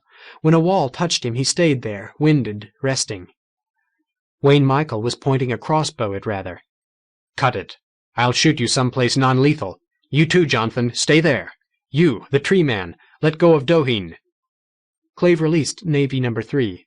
Doheen was unconscious. Panting, elated, Rather said, "Stet, but mistakes are something somebody pays for, and that's what the word is for. Or am I going too fast for you?" "Yes. Pause a minute. What is it now?"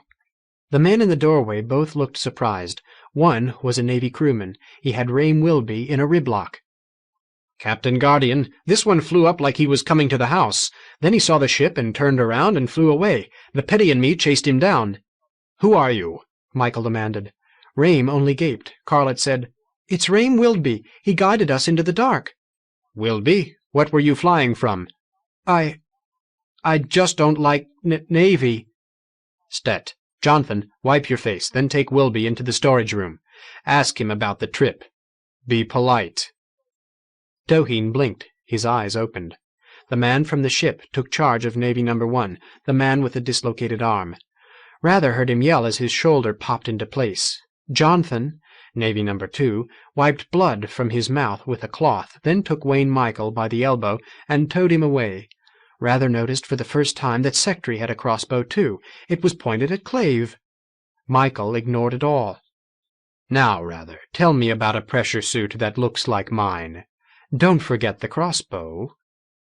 Rather was still panting a little. He took a moment more than he needed. "Pressure suit? Boos told me. You've got 3. 9 crew to use them, but you're short of dwarves." Which ought to be a pun, he thought, but he'd irritated Michael enough without that. "A 4th pressure suit invaded headquarters 15 days ago. You were in it." Rather stared. "No, I wasn't. 15 days? I was in the dark, getting mud. Is that what this is about?" "Rather, it's your bad luck that I'm interested in dwarves.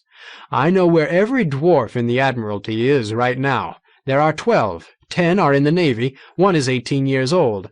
He'll be a petty soon. Secretary already is. The rest are guardians. There's a dark diver's boy, but his brain was thick with spores before he could grow a beard. And there's you." "And another pressure suit." "Yes, I want it." Rather wiped sweat from his face. He was thinking as carefully as if he were innocent. The trick was not to know anything he shouldn't. This seemed safe. "Captain Guardian, if a pressure suit got into the Admiralty without you knowing it, maybe there was a dwarf in it." Michael didn't answer. Rather said, "The bosun and I are about the same size, but I think you're bigger. How big was that 4th suit? Would I even fit?" He was stuttering a little. He had to think every word through first. How clearly had Michael seen the silver suit? It always looked bigger than the occupant. "Maybe it's smaller yet. Maybe it's so small that it'll fit in places you wouldn't look. A closet in a Happyfeet ship." "Why that?" "Happyfeet tried to rob us before we got here. They don't care much about laws. Isn't there a loop-off ship in dock?" "True enough. But a closet is silly. He'd suffocate." "Somewhere else, then." "There's air in the silver suit. Am I supposed to know that? What else am I not supposed to know? What really happened? What is it you think I did?" "You entered headquarters in an unregistered pressure suit painted like mine. You got into the library. You got rid of the Guardian. We haven't been able to find out what you did there or whether you got what you wanted, but Voice was running when you left. When I came in, you scattered sporing fringe throughout headquarters and got away." Michael's throat worked, and Rather saw how close he was to uncontrolled rage. "I went after you. I couldn't catch you." That doesn't make sense. Boos told me never to try to outfly Navy. The wings are different." Michael slashed the air with his arm. "The suit outflew me. This isn't just another pressure suit. You'd be in enough trouble if it was only that. We've got to have this suit. It's special." "How?" "Classified, you little fungus." Wayne Michael closed his eyes. He pulled air in through his nose until his lungs were full, then let it all out. Calmly he said, "Boos, show me this hiding place." Boos showed him. We wouldn't have been told this either, Rather thought. Secrets. Michael closed his helmet. When he peered into the compartment, light blazed from the forehead. He studied the interior at length. "Ingenious. Maybe not. It weakened the door." Boos pointed out the hole. Michael nodded. Jonathan was back. A long bruise was forming on his jaw. His glance at Rather seemed disinterested. He and the dwarf officer conferred in low voices. They disappeared toward the storage room. That left only Navy Number 3, Doheen. He and Clave were holding a staring contest, Clave smiling, the other poker-faced. Boos said carefully, "Rather, there's something you should know. You're trying to tell the Captain Guardian that you're probably innocent. It's not enough." Rather had thought things were going well. "Rame was with us. He'd have to believe Rame was lying, too. Rame doesn't have the brains." "No, of course not. Michael believes you now." A quick glance at Doheen, who reacted with something like a shrug. But just in case he's wrong, he'll stop Logbearer from ever leaving the Admiralty because we might be smuggling that fourth suit. He'll ruin me financially in case I might say something to save myself. He'll hound you. It'll never be over. Then what'll I do? There can't be a way to convince Michael I'm innocent. I'm guilty. Admiralty pressure suits don't have working jets. No fuel. There's a suit with jets somewhere, and Michael wants it. He'll never settle for less. Give him the silver suit? He'd know we're guilty then. If I could... He had something. I can't ask Boos. Doheen's listening, and Boos doesn't know what happened anyway. The others... Fate and air currents had put Rather near Secretary. He moved closer. She moved the crossbow aside for him. Her face was hard to read. I shouldn't have left, he said. Why didn't you wait? They tell me the Navy takes forever to do anything. I couldn't just hang around twitching, and we needed the mud. Their voices had dropped. She said, I was here. I turned down a flight, but I can't do that twice running. You left me for mud? It was a miserable thing to have to admit, but it was better than the truth. He nodded. Rather. Nobody makes decisions when he's on fringe, so tell me, am I too strange? Am I too old? My mother's older than my father. I like Strange. I'm in the clump because I like Strange. Secretary, I don't regret anything I said or did. Which was not quite the truth. Secrets. Hiller Bellamy is trying to grow a burl tree, she said. That never works. Well, he's trying something new. Boos bought a piece of the tree, and he owes us. So it's not just mud, it's money. All right, Rather, I can understand money. That's more than I do.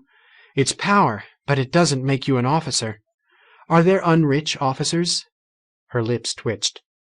They marry rich citizens. Their children are officers. The number of officers goes up. One day we'll all be officers. Why does Wayne Michael want that suit so much? I'd think it would be the other way around. It's bad for the Admiralty if Happyfeet hold old science. I think Wayne's almost given up on taking his captain's seat. The pressure suit is as much power as he'll ever have, and he takes his responsibilities... They were back. Wayne Michael and Raim Wilby and Jonathan.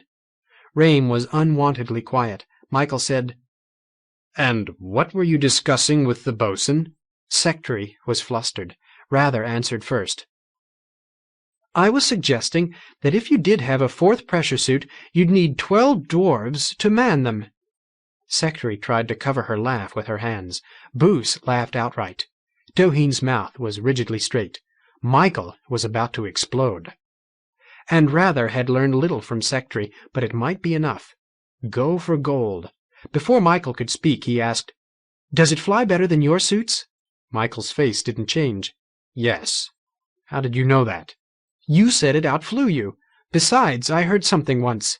"You'll tell me." "Privately, if you don't mind, Captain Guardian." They took the kitchen.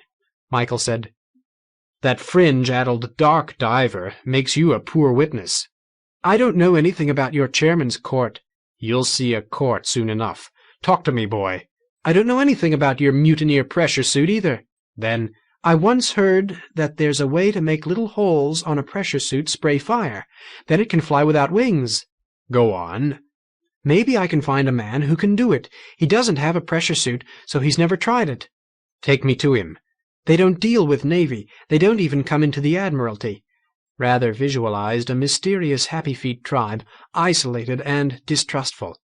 "They sent Copsics once. The scientists don't come themselves." "Give me a name." He picked one he could remember. "Seekers." "There's no such tribe." Rather shrugged. "Well, what are we doing here, Rather?" "What happens is, you give me your pressure suit." Michael laughed. "I take it somewhere." "Payment? Not money. The Seekers might not use money." "I take fringe, too, maybe 20 kilos. I take tools. I bring the suit back. They keep the fringe and the tools. Maybe the jets work, and maybe they don't." "Let me tell you why I can't give you my pressure suit," Michael said gently. "First, it belongs to the Admiralty. Second, it alternates among 3 guardians. My triad would notice. Third, turning a pressure suit over to savages would certainly be judged as mutiny, especially since, fourth, You might not bring it back. Stet? Not Stet. Let me think. While you're thinking, this mysterious tribe, did they ever have a pressure suit to practice on? They say they did. Could they have got it working again? This was taking rather into empty sky. Tree fodder. Maybe it was lost, or stolen, or— Talk to me. I was trying to remember. They threw it away. What? It killed 3 citizens. How? The silver was only for one who was worthy. One day the old dwarf died while he was using it. 3 dwarves wrestled for it. That sounds like too many dwarves, rather. It did. I saw 2 myself, and I never got inside the jungle. I guess seekers get more dwarves. Go on. The winner put the suit on and died. The one who lost to him put it on and died. The last one was a woman. She started to get into it, but while the— Rather patted his skull. This part was still open, she said she heard the voice of Kendi the Checker. Nobody else could hear it. They got scared and dumped it and moved to another part of the sky. Sounds like the air feed went bad. What then? That's when they found the Admiralty. They say one of your ships tried to rob them. Nonsense. We say tree fodder. They say you did. It might have happened in the past. Navy robbing savages. Wayne Michael was looking disgusted. He said, It's possible. A ship low on provisions. This isn't helping. Wait. You 3 who trade your suit off. Are you always on duty at headquarters? No, of course not. Why? Rather took a deep breath. Your 4th point. Of course, we'll bring the suit back. Not all of us will go. You'll keep friends of mine to answer for it if the suit doesn't come back. Your 3rd point. Maybe it's mutiny if you lose your chance at a pressure suit that can fly without wings, especially if it belongs to the Admiralty, which was my 1st point, and especially if you could get 3. So let's work on your 2nd point. Can you get the Admiralty's permission? Admiral Robar Henling would rather give up his seeds. At his age it wouldn't— No, just no. He was getting somewhere. He had Michael's attention. Think. Will your, triad try to track down that flying pressure suit? We will. We are. You can go anywhere if you think it's the right direction, Stet. You're guardians. One of you is an officer. Nobody'll ask. Am I completely off the track? Not yet. So off you go, tracking rumors of a 4th pressure suit. Maybe you find it. You close in, but there's a dwarf in it, and he sees you coming and flies away laughing. What he doesn't know is that your triad was working without a pressure suit for a while. Then it came back. Now off goes the bandit dwarf, but he's doomed, because your suit flies too, and he doesn't know it. Michael's grin was not quite a pleasant sight. Were you a teller where you came from? Rather knew exactly what he meant. Our teller was Merrill till she died. These days everyone does some telling. Captain Guardian, I'm trying to help. I'll bring the suit back, whether it works or not. But would your seekers give it back? Michael sighed. I don't blame you for attacking my men, and I won't charge you. We'll leave it at that for the moment. This isn't finished, rather. The civilians watched the Navy people fly toward their rocket. Secretary was trailing, and when he saw her look back, Rather snatched his wings from the door and jumped after her. She stayed in the air while he strapped his wings on. A voice spoke from the Navy ship's cabin. She answered. Then she kicked away to avoid the rocket's exhaust. She did not fly back toward Serjent House. The Navy rocket departed. Rather reached her. He didn't have breath to speak. She said, "You're involved in something." He shrugged helplessly. "I don't know what's going on, but I don't want any part of it. I've decided I don't want to live in a tree either." Rather had his breath back. He said, "We're the right size." She shook her head violently. Teardrops flew. "Didn't Wayne tell you how many dwarves there are in the Admiralty?" "Rather, it was a good offer. Nobody makes real decisions when she's on fringe. I'm sorry." "So am I." His tongue was in knots and his thoughts were scrambled. The scientist and the checker, they caused this. They sent me into headquarters. Would it be different if they hadn't? Did I mean it, that offer? How will Carlett feel about this? Or Jill? I do want to see you again, after this is over, if it's ever over. You'll be going back to the tree, won't you? You won't like it here, not with the Captain Guardian on your tail." She didn't wait for his answer. "Well, sooner or later there'll be a mission to Citizen's Tree, and I'll be on it. I hope this is all cleared up by then." She flapped spinward toward headquarters or the market. He called after her. "We have a rocket." "No, thanks. I'll go on foot." She kept kicking. Rather turned back to Serjent House. He was going to have to do some fast talking. Again. Chapter 22. Loop. Where had it all gone wrong? A message may become garbled across 52 light-years of distance and interstellar dust, but this was simple, unambiguous, and repeated. From the CARM No. 2 cassettes, recorded year 76 SM, day 1412. To Discipline, year 1435, state, retrieve your crew and continue your mission. Thank Shibano for the state. As if he were a wayward computer in need of programming. Arrival date, February 26, 1487, state, recorded by CARM No. 2 61 Earth days later. He'd accomplished his mission. Why this? He had attempted to follow his new orders. Of 8 CARMs he had sent into the smoke ring, he located 3. The rest must have been destroyed or worn out, or their sending systems turned off. From CARM No. 2 he had learned of the death of Claire Dalton. Claire had died at 138, less than 2 months before the message arrived. No other survivors were known to the CARMs. Many death dates had been recorded. Amazing that Claire had lived so long. There had been a mutiny. Kendi had stored it in CARM No. 2's computer before he erased it from his own memory. Charles Davis Kendi had mutinied against his crew. Fool not to have seen that. Their descendants used mutineer as an insult. He'd made an irretrievable mistake. But how? His reasoning was straight. His orders were unambiguous. Weren't they? 1. You will visit each of these stars in turn. Other targets may be added. The state expects to settle these worlds, spreading humanity among variable environments against dangers that might affect only Sol system. 2. The human species is not invulnerable. There is finite risk that the crew of any interstellar spacecraft may find on its return that it has become the entire human race. Your crew and their genes are your primary cargo. Classified. 3. Your tertiary mission is to explore. Ling Carther, for the state.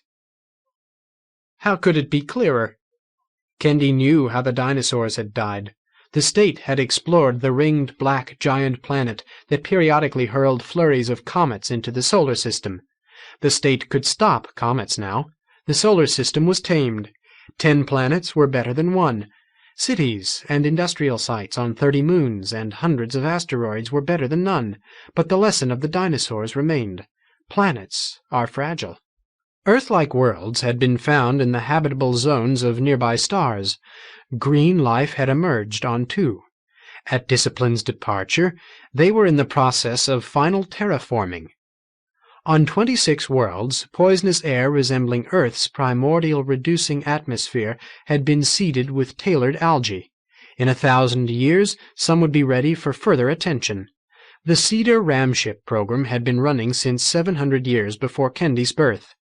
And Discipline had found a habitable non-planet. Humanity was to be spread as widely as possible.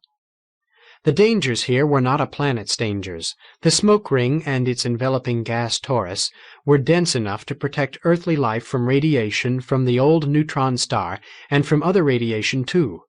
Radiation sources were normal throughout the universe. A supernova explosion near Sol, a passage of Sol and its companion stars through a region of star creation, a catastrophe in the galactic core. Events known and unknown could cause havoc through Sol's system and all nearby systems. But none could harm the smoke ring. His own message to Earth, sent in year 1382 state, was long and detailed. CARM No. 2 had the record. Charles Davis Kendi had abandoned his crew as they explored the smoke ring. 3 who remained aboard had been invited to take what they needed from discipline and join the others. He had never given reasons. His secondary mission was classified. He had shut down systems aboard discipline in a pattern that forced them to the Carms.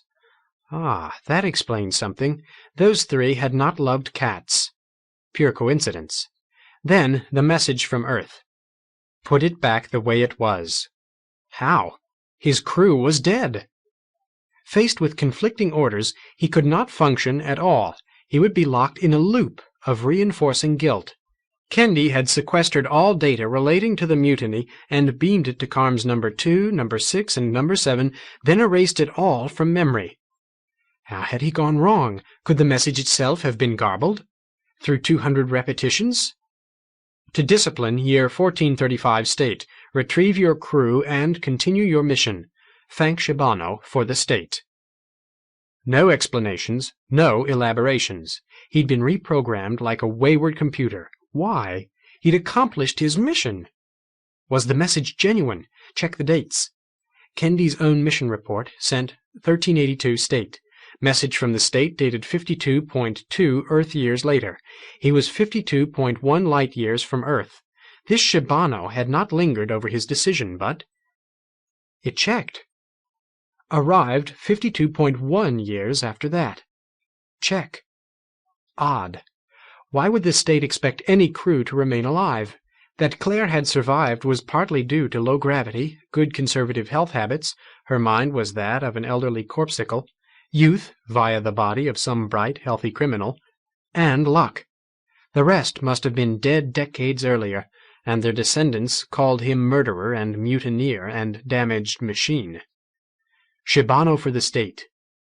Kendi found it difficult to consider Shibano as separate from the state, but what could Shibano have been thinking? Rescue after 104 years? It was insane. Perhaps the state's medical resources had improved. Times change. Every generation of mankind has sought longer lives. 1,000-year lifespans might have become common. Speculative. But times change. Goals change. Kendi's route here had been circuitous. The state that had given Kendi his orders was 455 years old when he reached the smoke ring, 507 when Shibano spoke, 559 when his message arrived. Kendi did not normally question orders. Conflicting orders could throw him into a loop, but he had been round and round this loop while some voiceless subsystem sought desperately for a way out. Somewhere in a pattern of magnetic fields there was a change of state, and Kendi, the man, would have laughed. A change of state, yes. Charles Davis Kendi's state was 1,000 years in the past. Dead. Somehow he must serve anyway. His own goals had been spelled out in detail. He would serve those. Humankind was to settle varied environments. So be it. What was his present situation? The receding smoke ring covered 40 degrees of sky. His mind had been following a loop for just under 2 months. He'd missed the final stages of the explosion of Lavoie's star. The foray into the Admiralty might have disintegrated by now. To work. Discipline's drive had shut down without his attention. Good. He still had fuel. He started the drive warming. His orbit was a comet's, highly eccentric. Equations ran through his mind. Fire a short burst at aphelion. Shed some velocity by aerobraking by dipping into the gas torus around the smoke ring twice. Use Goldblatt's world as a gravity sling. Save a few cupfuls of deuterium that way. Glowing in direct sunlight, the clump was green and white chaos in Log-Bearer's steam trail. Clave felt good. Loose and free, cruising through an uncluttered sky. Rather crawled out of the angular cabin. His head was metal and glass. "The suit's too big, but I can wear the helmet." Clave smiled at the sight. "Getting anything?" "Getting? No. Jeffer hasn't called. Maybe he can't call this suit. I tried Kendi, too." "Too bad."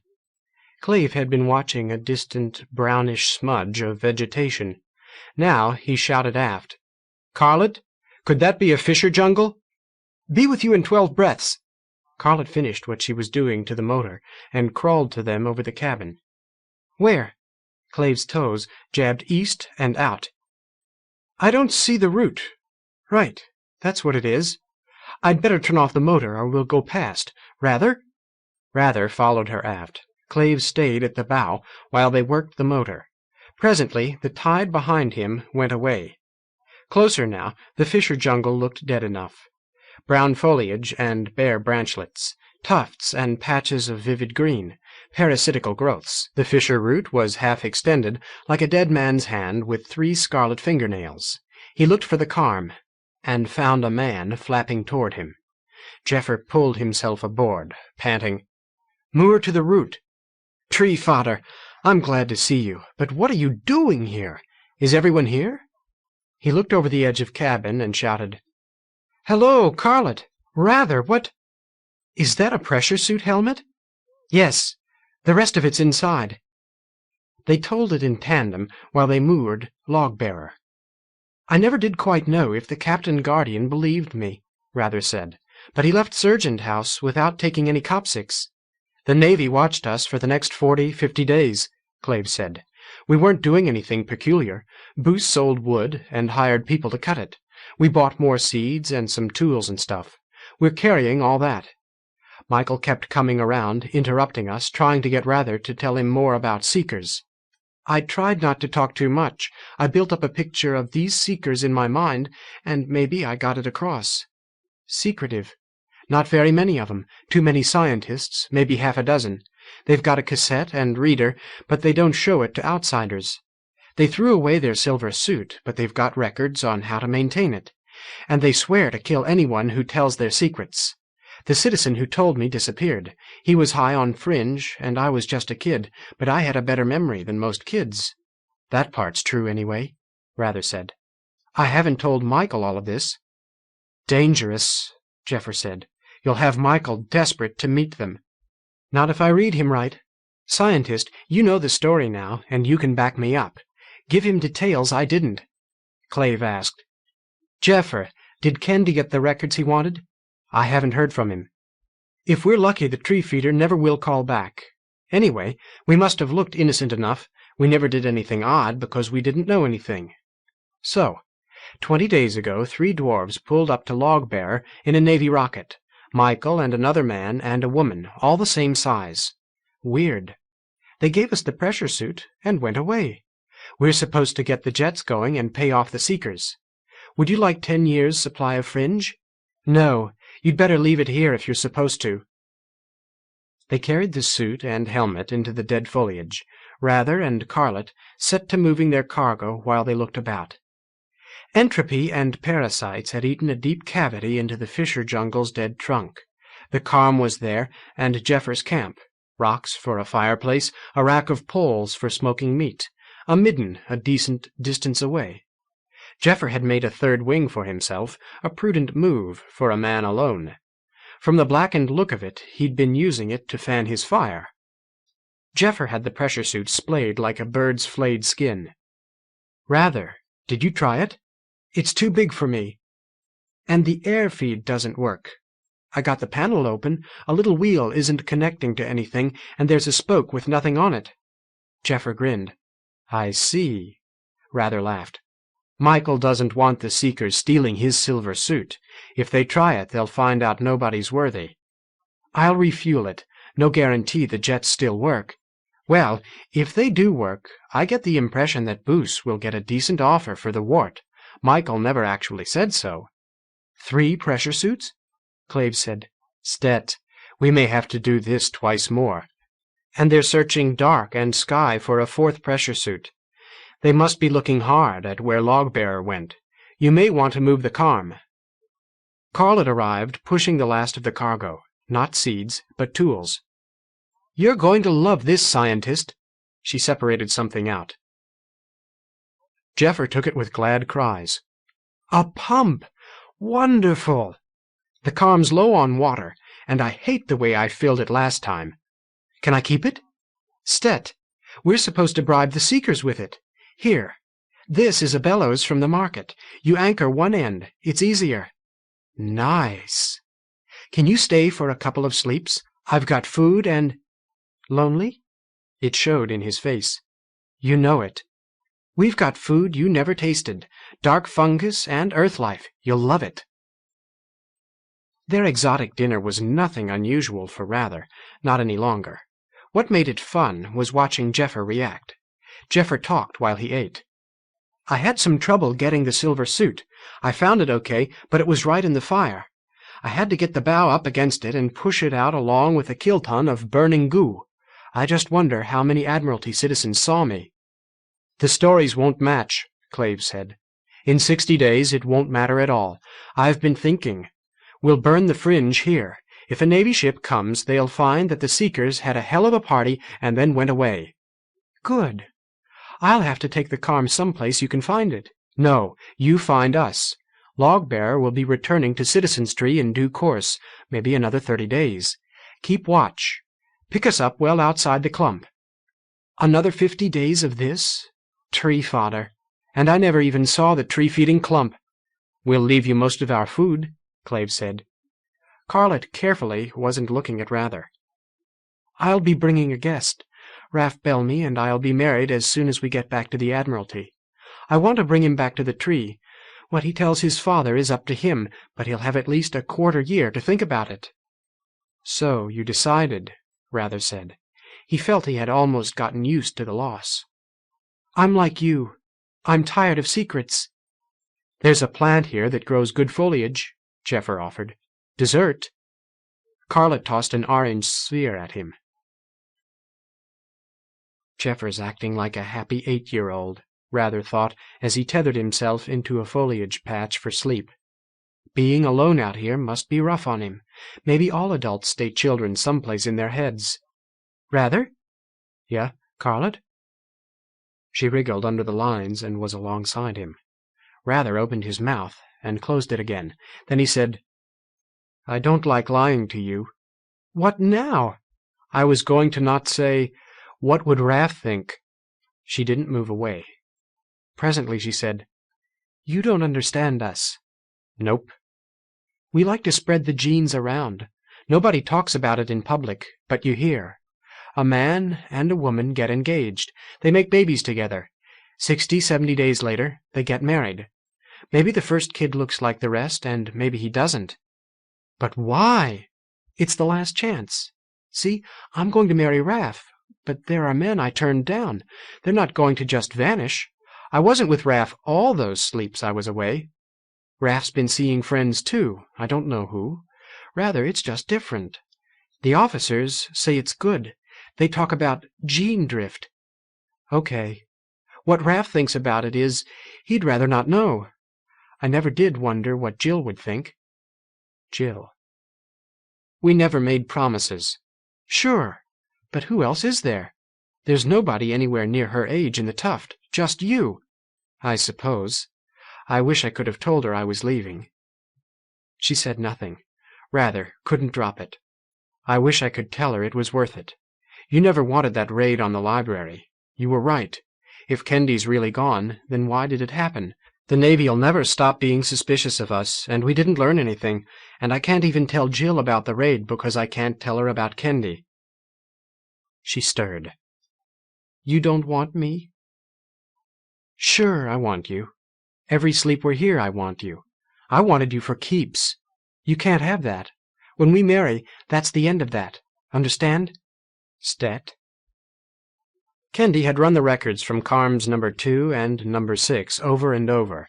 He'd built up a sub-library of sorts under Resources, Local Usage. Here, Citizens Tree was firing mud to make a cookpot. Here, firing the laundry vat. Both had been recorded by the silver suit as it moved unharmed through the fire. One clip every 10 minutes. Here, curing the lines from the spaghetti jungle. Mark the Silver Man unharmed in the smoke. Here, the elevator in Citizens Tree. Here, recorded years earlier by Clance the Scientist, the London Tree elevator run with stationary bicycles. Here, Carm number 6 changing the integral tree's orbit. Here, Log Bearer moving another tree. Here, Rather collecting honey. Boose's voice explaining that it was usually done with handmade armor. Here, a set of Hornet armor made to show the Navy customs collectors, lest they seek for such and find the silver suit instead. The natives used materials from Discipline when they had it. When they didn't, they made do. They were doing very well without Kendi. Discipline was making its second aero-braking pass ass backward through the gas torus. The cone of the fusion drive approached fusion temperatures. That was hardly a danger, but the plasma streaming back along the hull had to be watched. Velocity, smoke ring median, 11 kps. Velocity at Kendi's distance, 3 kps. Discipline's relative velocity, 20 kps and falling. Discipline reached perihelion and began to rise, embedded in hot plasma. The animals were frantic. Kendi couldn't spare attention for them. Nothing had melted on his first pass, but the gas ahead of him thickened as he rose because Goldblatt's world was ahead. Visual, a raging endless storm the size of Neptune.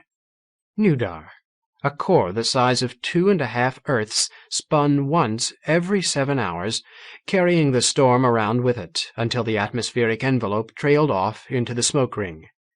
Instruments, impacting plasma, increased in temperature and density. Velocity decreased. The ship was surviving. There'd been the risk that he would have to blow hydrogen ahead of him for cooling. Goldblatt's world passed below, warping the ship's path into something nearer a circle. Now the plasma density dropped fast. 15 minutes of that was enough excitement for any computer program. In an hour, he'd be over the Admiralty and out of the gas torus. He'd make his last short burn then. It would hold him near the Admiralty for a good half-hour. Discipline would be glowing bright enough to see if anyone looked in just the right direction. That might or might not be good. Kendi had taken his time returning. His long-range plans were in tatters, and he didn't know what to do about it. Chapter 23. Beginnings. From the Citizen's Tree Cassettes, year 384, day 2250. Boose recorded our holdings before we left. He's appalled that we never asked. Bad business persons, he calls us. We don't usually bother to spell out who owns what in Citizen's Tree. It drives Boose crazy. We spent a lot on seeds and food and widgets, but we still have credit, imaginary money, in some vague amount that depends on what Boose actually gets for the wood and the metal. We'll learn that when and if we return to the Admiralty. Jeffer the Scientist. The lift cage dropped. It was crowded with 8 people and several bags from the Carm. Lowry and Gavin, scientist and chairman pro tem, seemed distinctly uncomfortable. It wasn't hard to guess why. Raph Bellamy was uncomfortable too. Carlett clung tight to his arm, possessively, protectively. "I had some trouble finding the tree," Jeffer said. "Your problem," Gavin answered. "After all, you took the silver suit. How are we supposed to tell you where we were?" "Yeah, but you moved the tree, didn't you? That thing next to the lift. Is that what I think it is?" "Yes. Lowry's doing mostly." "Ha! Scientist, I thought you'd be twiddling your toes waiting for me to come home." "We found ways to occupy ourselves, Scientist." Lowry's pregnancy was growing conspicuous. The formality between her and her husband did not seem unfriendly. Gavin said, "I hope you brought something to make us look good." The rest of them laughed, but Clave said, "Trouble?" "Tree fodder, yes, trouble. I'd have flown to a new tree if I'd been sure they'd let me have wings. One thing, the children are on our side. They've been crazy with waiting to see what you bring back. And Minya stuck with me." "She did?" "Good," said Clave. "She did, in public." Clave reached into a bag. He sliced an apple in half and passed it to Gavin and Lowry. They bit distrustfully and continued eating. "That'll do it," Gavin said. "Fine. Here. Don't eat the hull." He'd cut an orange into quarters. They gnawed the insides out of the oranges. Lowry chewed and swallowed a bit from the peel, but did not take another. Gavin said, "Yeah." "We've got seeds," Clave said. "This and a lot of other Earth life. We'll plant them in the In Tuft. Faces like a field of flowers below the falling cage. 2 meteor trails of golden blonde hair. Jill next to Anthon, she a meter shorter than her father, both scanning the faces in the lift cage. Rather new when Jill's eyes met his, but her face didn't change. The cage thumped into its housing. Children piled out of the treadmill, and Mark with them. Everyone in Citizens Tree was here. They looked short, a field of dwarves in which Anthon and the sergeant women stood out as normal. Rather had become used to giants. Children and some adults crowded around the cage. Jill and Anthon hung back, not quite hostile, but suspending judgment. Mark had that look too. For all these hundreds of days, Rather had wondered what the tribe would think of his mutiny. He'd almost managed to forget that he had never told Jill, could not have told her that he was going to leave the tree. His mothers were crowding close around the lift, and Carilli and Rylan with them. The sergeant women hugged Carlet, then Carlet's new husband. Carilli hung back a little. She was conspicuously carrying a guest. Raph beamed like sunlight at seeing someone he knew. They fell into rapid conversation, moving away, taking Carilli with them. "Damn, but I missed oranges." "Boos had to stay? I'm not surprised, but—" Carilli was silent. Clave folded his wives into his arms and forced apples on them. Anthon slapped an orange from Debbie's hand. Rather heard, "You took this Admiralty man aboard the Carm?" before his first mother picked him up to hug him. "You tree-feeding fool," Minya whispered.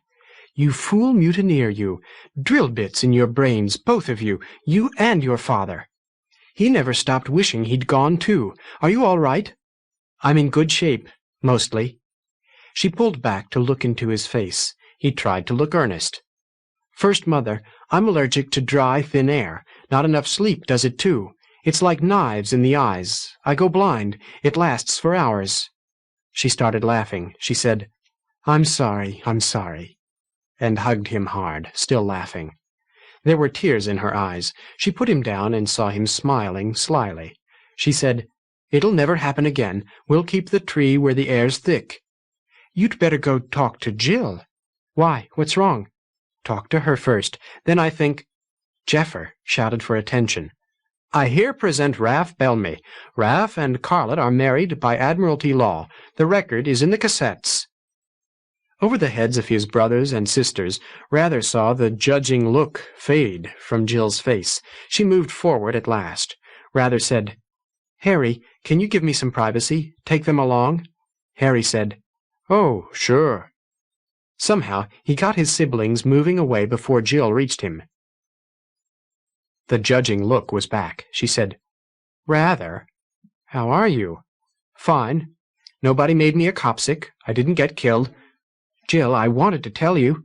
Were you afraid I'd run tell my father?" "If I wasn't, the rest of us would have been. I couldn't, Jill." He saw her reject that. She asked, "What was it like?" "I'll be a lot of days telling you that." And suddenly it was a pain in him that he couldn't tell her about the raid, ever. "What's wrong now?" "Nothing," he lied. "I was remembering how close I came to joining the Admiralty Navy. I got out of it, though. Jill, dinner has to be something special. Is there time to cook some of this Earth life? Couple of days yet? I'll show you what to do." Take the kids, too? He'd thought he wanted to be alone with Jill, but now he knew he didn't. "Harry, Gory, bring those bags to the cookpot." The Admiralty slid west below him. Kendi began his burn, then turned to his instruments. Nudar and the telescope array caught Admiralty headquarters as it emerged from behind the dark. The library didn't respond. It must be turned off.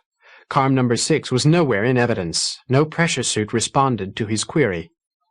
Charles Davis Kendi had made more than one mistake. For 1,000 years he had been frantic to begin guiding his citizens in the smoke ring. Now he could begin, and now he almost knew how. Opportunities would come. A part of his attention scanned his growing file on resources, local usage. Debbie described Half-Hand's kitchen for Jeffer's benefit. Clave carried the helmet on a slow trip through Serjent House. The camera viewpoint spun erratically through a cloud of children. Children had knocked the helmet off its usual perch at the lift, then played with it like a basketball. Kendi viewed the commons as a series of stills. Corridor openings, the water trap, the communal cooking area, children laughing as they bounded in slow arcs. A series of angular clump houses, wildly various. Mark's hut in various stages of construction. The silver suit had been housed there for a time. Abruptly, the CARM No. 2 control board came to life. Kendi sent his signal. Records came back. Stills of various board guardians in their shared pressure suits, culminating in, present time, 6 jungle giant men in a half-circle around the control board, wearing anxious faces and spotless new uniforms. These must be officers, and now Kendi had their insignia. The signal disintegrated with distance. He rounded 40 degrees of smoke ring before he made contact with CARM No. 6. The vehicle was in its wooden dock at the midpoint of Citizens Tree. It was empty of citizens and cargo. That was Log-bearer next to the left cage, and some smaller structure next to that. Kendi stared. He enlarged the image and examined it in detail. They'd built a steam rocket. They didn't have a metal pipe or sicken wire, so they'd used ceramics. Fired mud. The laundry vat was part of it. Records. The CARM on its way home. Log-bearer was strapped along the hull. Boos was missing. Rather was present. The jungle giant stranger matched the still of Hiller Belmy's son. Raff Belmy's medical readings, originally ominous, settled down over passing days. Carlet must have helped to calm him down. Rather was being abnormally polite to both and keeping his distance. The two spent considerable time out of sight aboard Log-bearer. Records. Moving toward the Citizens Tree midpoint, the ceramic rocket returned ahead of the CARM. It puffed toward the In Tuft, pushing a huge glob of black mud, and passed out of range. Records. Year 384, day 2400, Jeffer speaking as scientist. CARM and Log-bearer are both docked at Citizens Tree. This will be my last log entry until Kendi calls. Kendi, for your information, Rather got out of headquarters safely. We refueled the jets on an Admiralty pressure suit and returned it. Captain Guardian Michael could have had the other suits refueled too, but he never brought them. Now he's got a pressure suit with jets. We gave him some time to play, and then we told him what to do when they run out of fuel. We've had no further trouble. Boos got a good offer on the metal. The Navy was carving it up when we left. Rather suggests that Michael wants the flying suit for himself. It's something even the Admiral doesn't have. He's got a secret now, and we know it, and he'll need us to keep it flying. That gives us a certain edge with the Captain Guardian if we ever want to exploit it. We have some wealth and some influence in the Admiralty. We got it without your help. We do not appreciate your abandoning Rather in the middle of the raid. I've spent as much time waiting for your call as I care to. I'll be back from time to time. If you haven't called by the cross year, which is 391 days from now, I will turn voice off. Nobody was near the CARM. The lift wasn't running. The CARM drifted out of range. Kendi scanned the far arc of the smoke ring out of habit. He had never seen signs of industrial activity there. The Admiralty flowed below him. The library had been turned off again. Their ancestors hadn't listened to him either. They'd turned off the voice subsystems. They'd cut the fibers that allowed Kendi to fly a CARM by remote. He'd been completely cut off for 1,000 years, as he was now.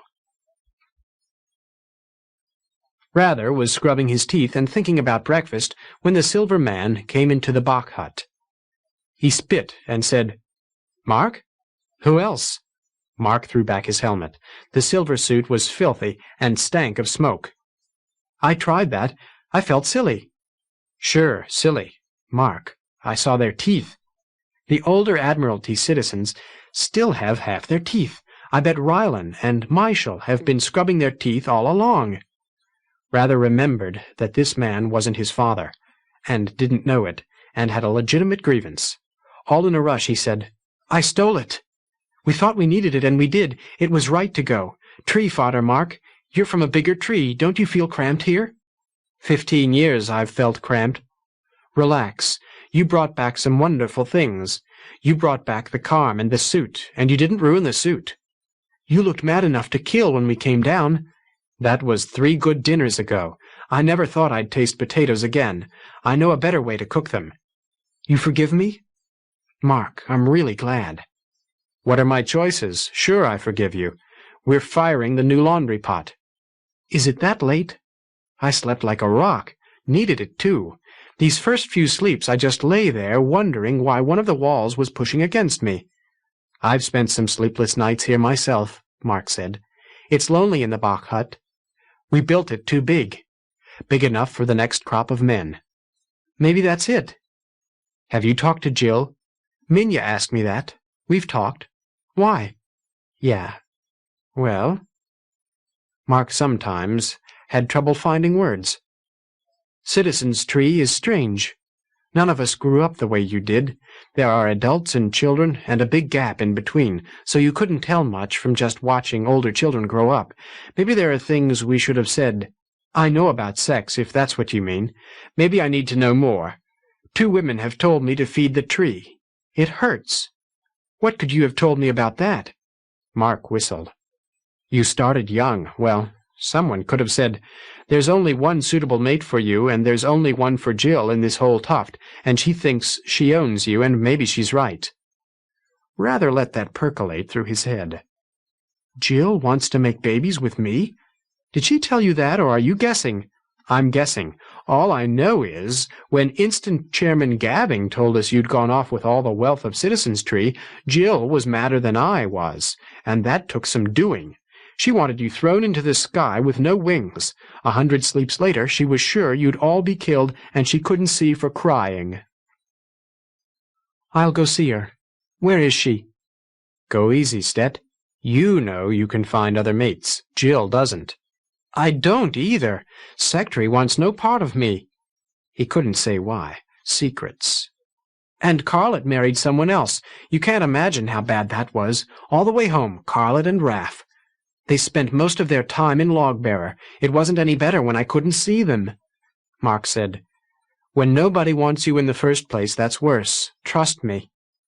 Mark, I've gotten very good at lying. I'm trying to stop. Good. Go talk to Jill. Where is she? Everybody's watching us fire the laundry vat except Jill. I've got to go back and see if anything needs doing. Try the Ms. hut. Then the Commons. The deep voice hailed him as he entered. "Hello, Jeffer the scientist. This is Kendi." Shouldn't that have been Kendi for the state? Jeffer said, "Uh-huh. You missed all the excitement." "Not all. A large Navy ship is moving toward your position. They'll reach you in 80 standard days." Jeffer took a moment to absorb the shock. He should have known it wasn't over. It never would be. There was no going back from the Clump expedition, no going back from knowing about the Admiralty. He pulled himself forward to the control board.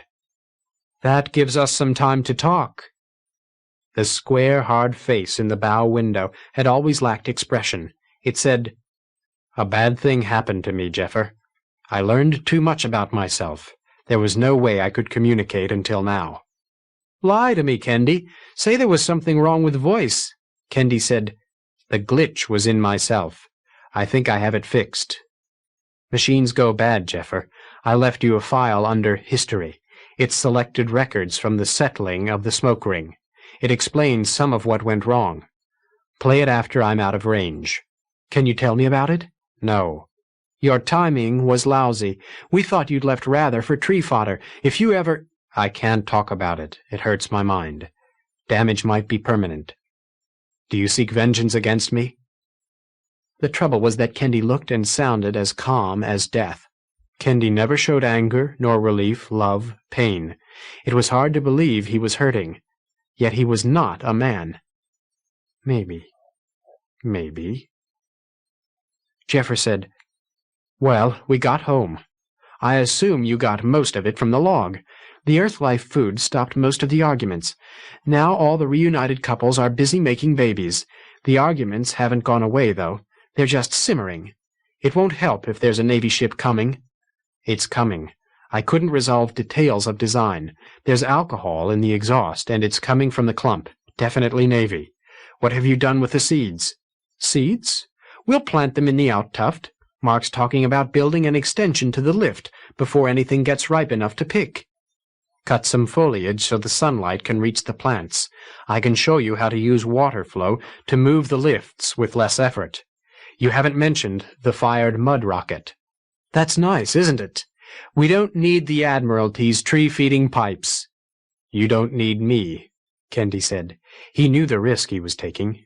It was acceptable. I've been looking at records. Most of what can be done with materials from discipline can also be done with smoke ring resources. Lifts, housing, clothing, food, domestic animals. Now rockets. The Admiralty even has a heliograph. No, we don't need you, Jeffer said. But I never thought you'd know it. A bad thing happened to me. I don't trust my judgment any more. My intention has always been to make a civilization in the smoke ring modeled on the state that shaped your ancestors. The smoke ring will never be that. How can I make a state in a place where I can't even make maps? Would we even like your state? Skip it. What do we do about that ship? I hope Secretary Murphy's aboard. We'll get some notion of what they want if Rather talks to her. Hide the Carm in another tree. Tear out the dock, too, or put the ceramic rocket there. Show them that. It's not advanced, but it doesn't need star stuff resources. It may impress them. Keep the Carm manned. There are 2 ways you might need it. I won't burn them. One way, then. You can't ignore the Admiralty. You'd really like to join as officers. You may have to show them the Carm before they'll listen to that. Demand officer status, but they may settle for giving it to just the chairman and scientist. Jeffer laughed. For a man who doesn't trust his own judgment, you certainly... I think fast. I plan fast. I make mistakes. Anything else? Mark might want to join the Navy. Sound him out. See if the Navy personnel might want him. I gather they don't like older recruits, but Mark was trained in London Tree. Carilli may benefit from going back. Is she still mute? Yes, but she's also pregnant and happy. I'm not sure I want to fiddle. I'm almost out of range. Back in 2 days. The code is history. Tell nobody of what you are about to learn. Unless in your judgment it would be beneficial. Kendi had never talked like this. Stead. The face faded. Jeffer didn't move for some time. Finally, he tapped the white button. Prikazivat voice. Hello, Jeffer the scientist. Link to the pressure suit. Done. This is Jeffer calling anyone. Anyone home? Hello? Scientist? It was Jill's voice. I want to talk to my wife. I'll get her. She's on the branch. That would take most of a day. Jeffer started the history file and listened to it all the way through. Then he started it again. Laurie climbed in through the airlock. I didn't have anyone but Rather and Jill for a treadmill team. Everybody else is on the branch. Now, what's all the excitement, scientist? Prikazivat voice. Run history. Dead voices spoke. Discipline's crew reported the discovery of a weird cosmological anomaly. Some of what followed was familiar from the cassettes. Some was entirely cryptic. How long have you had this? Laurie demanded. Kendi only just filed it. I've been in contact with him since before we left for the clump. Laurie was coldly angry. That was mutiny. How could you not trust me? I'm trusting you now. Listen. They heard a highly formalized quarrel. Some of the participants argued for settling the smoke ring. Some were for moving on to an unnamed destination. Kendi spoke in favor of staying, then tried to terminate the argument. It continued. There were parts of a broadcast from Discipline to Earth. It had been decided that they would settle the smoke ring environment. There was a message from Earth. Retrieve your crew. And that's it. Kendi got conflicting orders, Jeffer said. It tangles his mind. He can't go for new orders because Earth is too far away, and he can't make up his own mind because he's a machine. and he can't talk about it because it drives him nuts. If that's all true, he must be close to crazy all the time. The question is, what do we do now?" Laurie said, "We can play it through the silver suit. Play it for the whole tribe. Tell everyone. It'll start some fights. Feed the—" He rode her down. "There's a Navy ship coming. The fights'll have to be over when it gets here, 100 days. Stet. Play it at dinner. Stet." The situation was ideal in its way. They were together, but they couldn't talk. There were only the two of them to run the lift. It took all their breath. Jill scrambled over the rungs, keeping up with him. Her tuft-berry-red tunic was dark with sweat at chest and armpits. Her hair was a golden halo, as interesting and as beautiful as Sectary's scarlet. After the cages passed each other, they let the treadmill carry them round and round. Then it was time to throw their weight on the brake. The lower cage settled. Rather and Jill dropped into soft foliage and panted. Rather found his breath, and found Jill watching him solemnly. He said briskly, he hoped, "Mark says you own me. This is a thought that never crossed my mind." "He says that?" "Yes, he says I own you, too. What do you think?" "I think Mark doesn't have the right to say it." He was an arm's length away. He couldn't read her expression. He said, "It's not just Mark. My parents, all 4, or all 3.5, and everyone else, too, including you, Jill. You all seem to know just where I fit and what I'm supposed to do for the rest of my life." "Well, you don't take orders worth tree fodder." He was not sure that was a smile. "What's bothering you, rather? You came home on purpose. You're on the cookpot because you volunteered to cook the Earth life. You're the teller because you've got stories, and you like telling them. It gets you off tree-mouth duty. I like all of that. But I'm told where to sleep, and I'm told who to marry, and everyone looked at me funny till I changed back into Tuftberry Red, and the whole damn tribe sent me to talk to you." "Okay. Talk." "Rather doesn't take orders worth tree fodder. You talk. Are you unsatisfied with me?" "You went into the sky and left me behind." "I did." "Is that over now? Are you back for keeps?" "No." "Why not?" Rather sighed. "I like coming home. I like seeing new things, too. Some of us will have to go back to the Admiralty anyway, Jill. Rylan wants to join Boos. Then there's a whole sky out there. Laurie says our gene pool is too little. Fine. We'll go find some other trees and get mates there. Should I do that?" Running endlessly up the treadmill, he'd had some time to think. "Maybe. Or you could marry me, but I'll take trips, and you'd have to put up with that." She flared. "You'd be making babies with every woman who talks funny." That was manifestly unfair. Rather let it pass. "Or you could come with me." "Stet. That quick? Are you sure?" "Sure." This was working out better than he'd hoped. "Did you work on that new rocket?" "No." "Why?" He hadn't thought it all the way through after all. "We've got time. In a couple of years, a dozen kids will be ready to find mates. That's when we'll start visiting other trees." "I see it.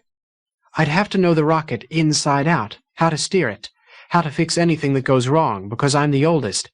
You and the rest of the crew, too. Can you fly?" "Sure." "Oh, all right. I don't do much flying." "Rather? Here. You seem to have a very good idea of where I fit and what I'm supposed to do." It was a smile. "Sorry. Maybe this is what being married is like. Anyway, I'll go on the next trip.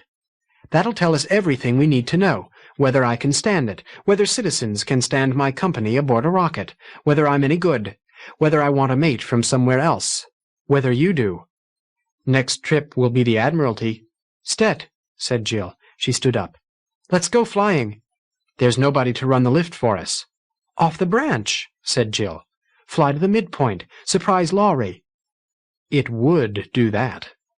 Rather began to understand that Jill would go where he would and try to beat him there, too. "We'll have to fly more than 30 kilometers out. Can you handle it?" "Sure. We'll go off the branch and put wings on afterward. Otherwise, someone will stop us. Come on." Kendi had assembled the history file with some care. It was unaltered records, but it gave the distinct impression that Discipline's crew had themselves decided to settle the smoke ring. The population of the smoke ring was between 2,000 and 3,000. Kendi included children. By his original orders, Kendi must consider that they might now be the entire human race. The temptation to meddle was very strong. He would not shape them. They were shaping themselves, and they were doing it well. For agonizing moments he had even considered severing communications entirely. But he had things to teach them. The library was off when he passed the Admiralty. It wouldn't stay that way, though. Day 2791 was the midpoint of the cross year, 350-odd days away. If Kendi knew his citizens, they would celebrate, and the library would be involved. Perhaps he could reach Wayne Michael. Kendi had a handle of sorts on the Captain Guardian. Meanwhile, a Navy ship was moving on Citizen's Tree. He'd see what terms he could arrange. Plenty of time. Kendi waited. Dramatis Personae. The crew of Discipline. Charles Davis Kendi, once a checker for the state, now deceased. Also, the evolving personality in the master computer of the Cedar ramship Discipline and its service spacecraft. Sharon Lavoie, astrogation. Sam Goldblatt, planetologist. Claire Dalton, sociology, medicine. Dennis Quinn, captain. Capability Jasper Gray, cyberneticist. Carol Burns, life support. Michelle Michaels, communications. Citizen's Tree. Population, 14 adults. Gaving, hunter, tree-mouth tender. Minya, Gaving's elder wife. Clave, chairman.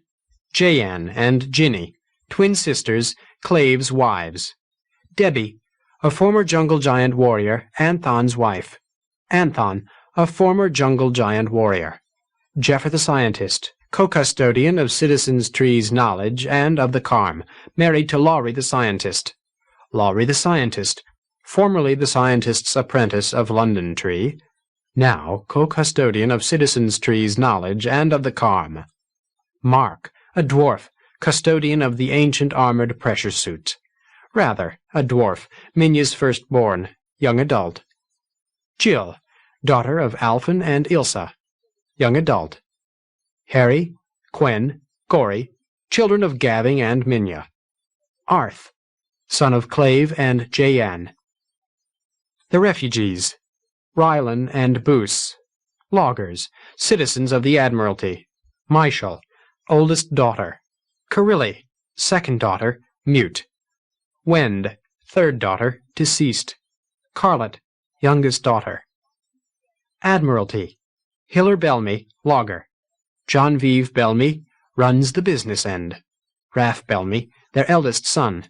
Radio Matson, officer. Dave Kahn owns and runs the vivarium. Mand Kurtz, broker for goods from the dark. Raim Wilby, a dark diver far gone on fringe. Zachary Bowles runs the vivarium.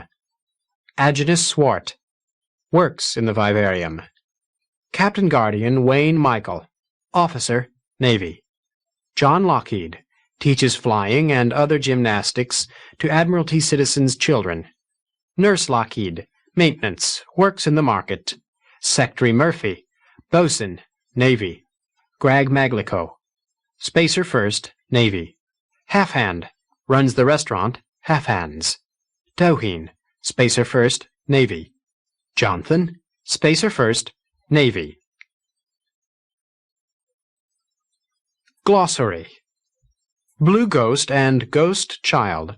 Aurora-like glow patches above Voy's magnetic poles, rarely visible. Branch. One at each end of an integral tree, curving to leeward. Branchlets. Grow from the spine branches and sprout into foliage. Carm. Cargo and repair module. Discipline originally carried 10 of these. Checker. Officer entrusted with seeing to it that one or a group of citizens remains loyal to the state. Checker's responsibility includes the actions, attitudes, and well-being of his charges. The clumps. the L4 and L5 points for gold. As points of gravitational stability, they tend to collect matter. Copsic, slave. Derives from corpsicle. In the state, corpsicles had no civil rights. Copsic runner, slave taker or slave master. Dark shark, a predator of the clump interior. Day, one orbit about Lavoie's star, the neutron star. A standard day is an orbit of Goldblatt's world.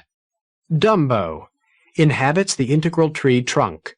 Fan fungus, an integral tree parasite. Parts are edible.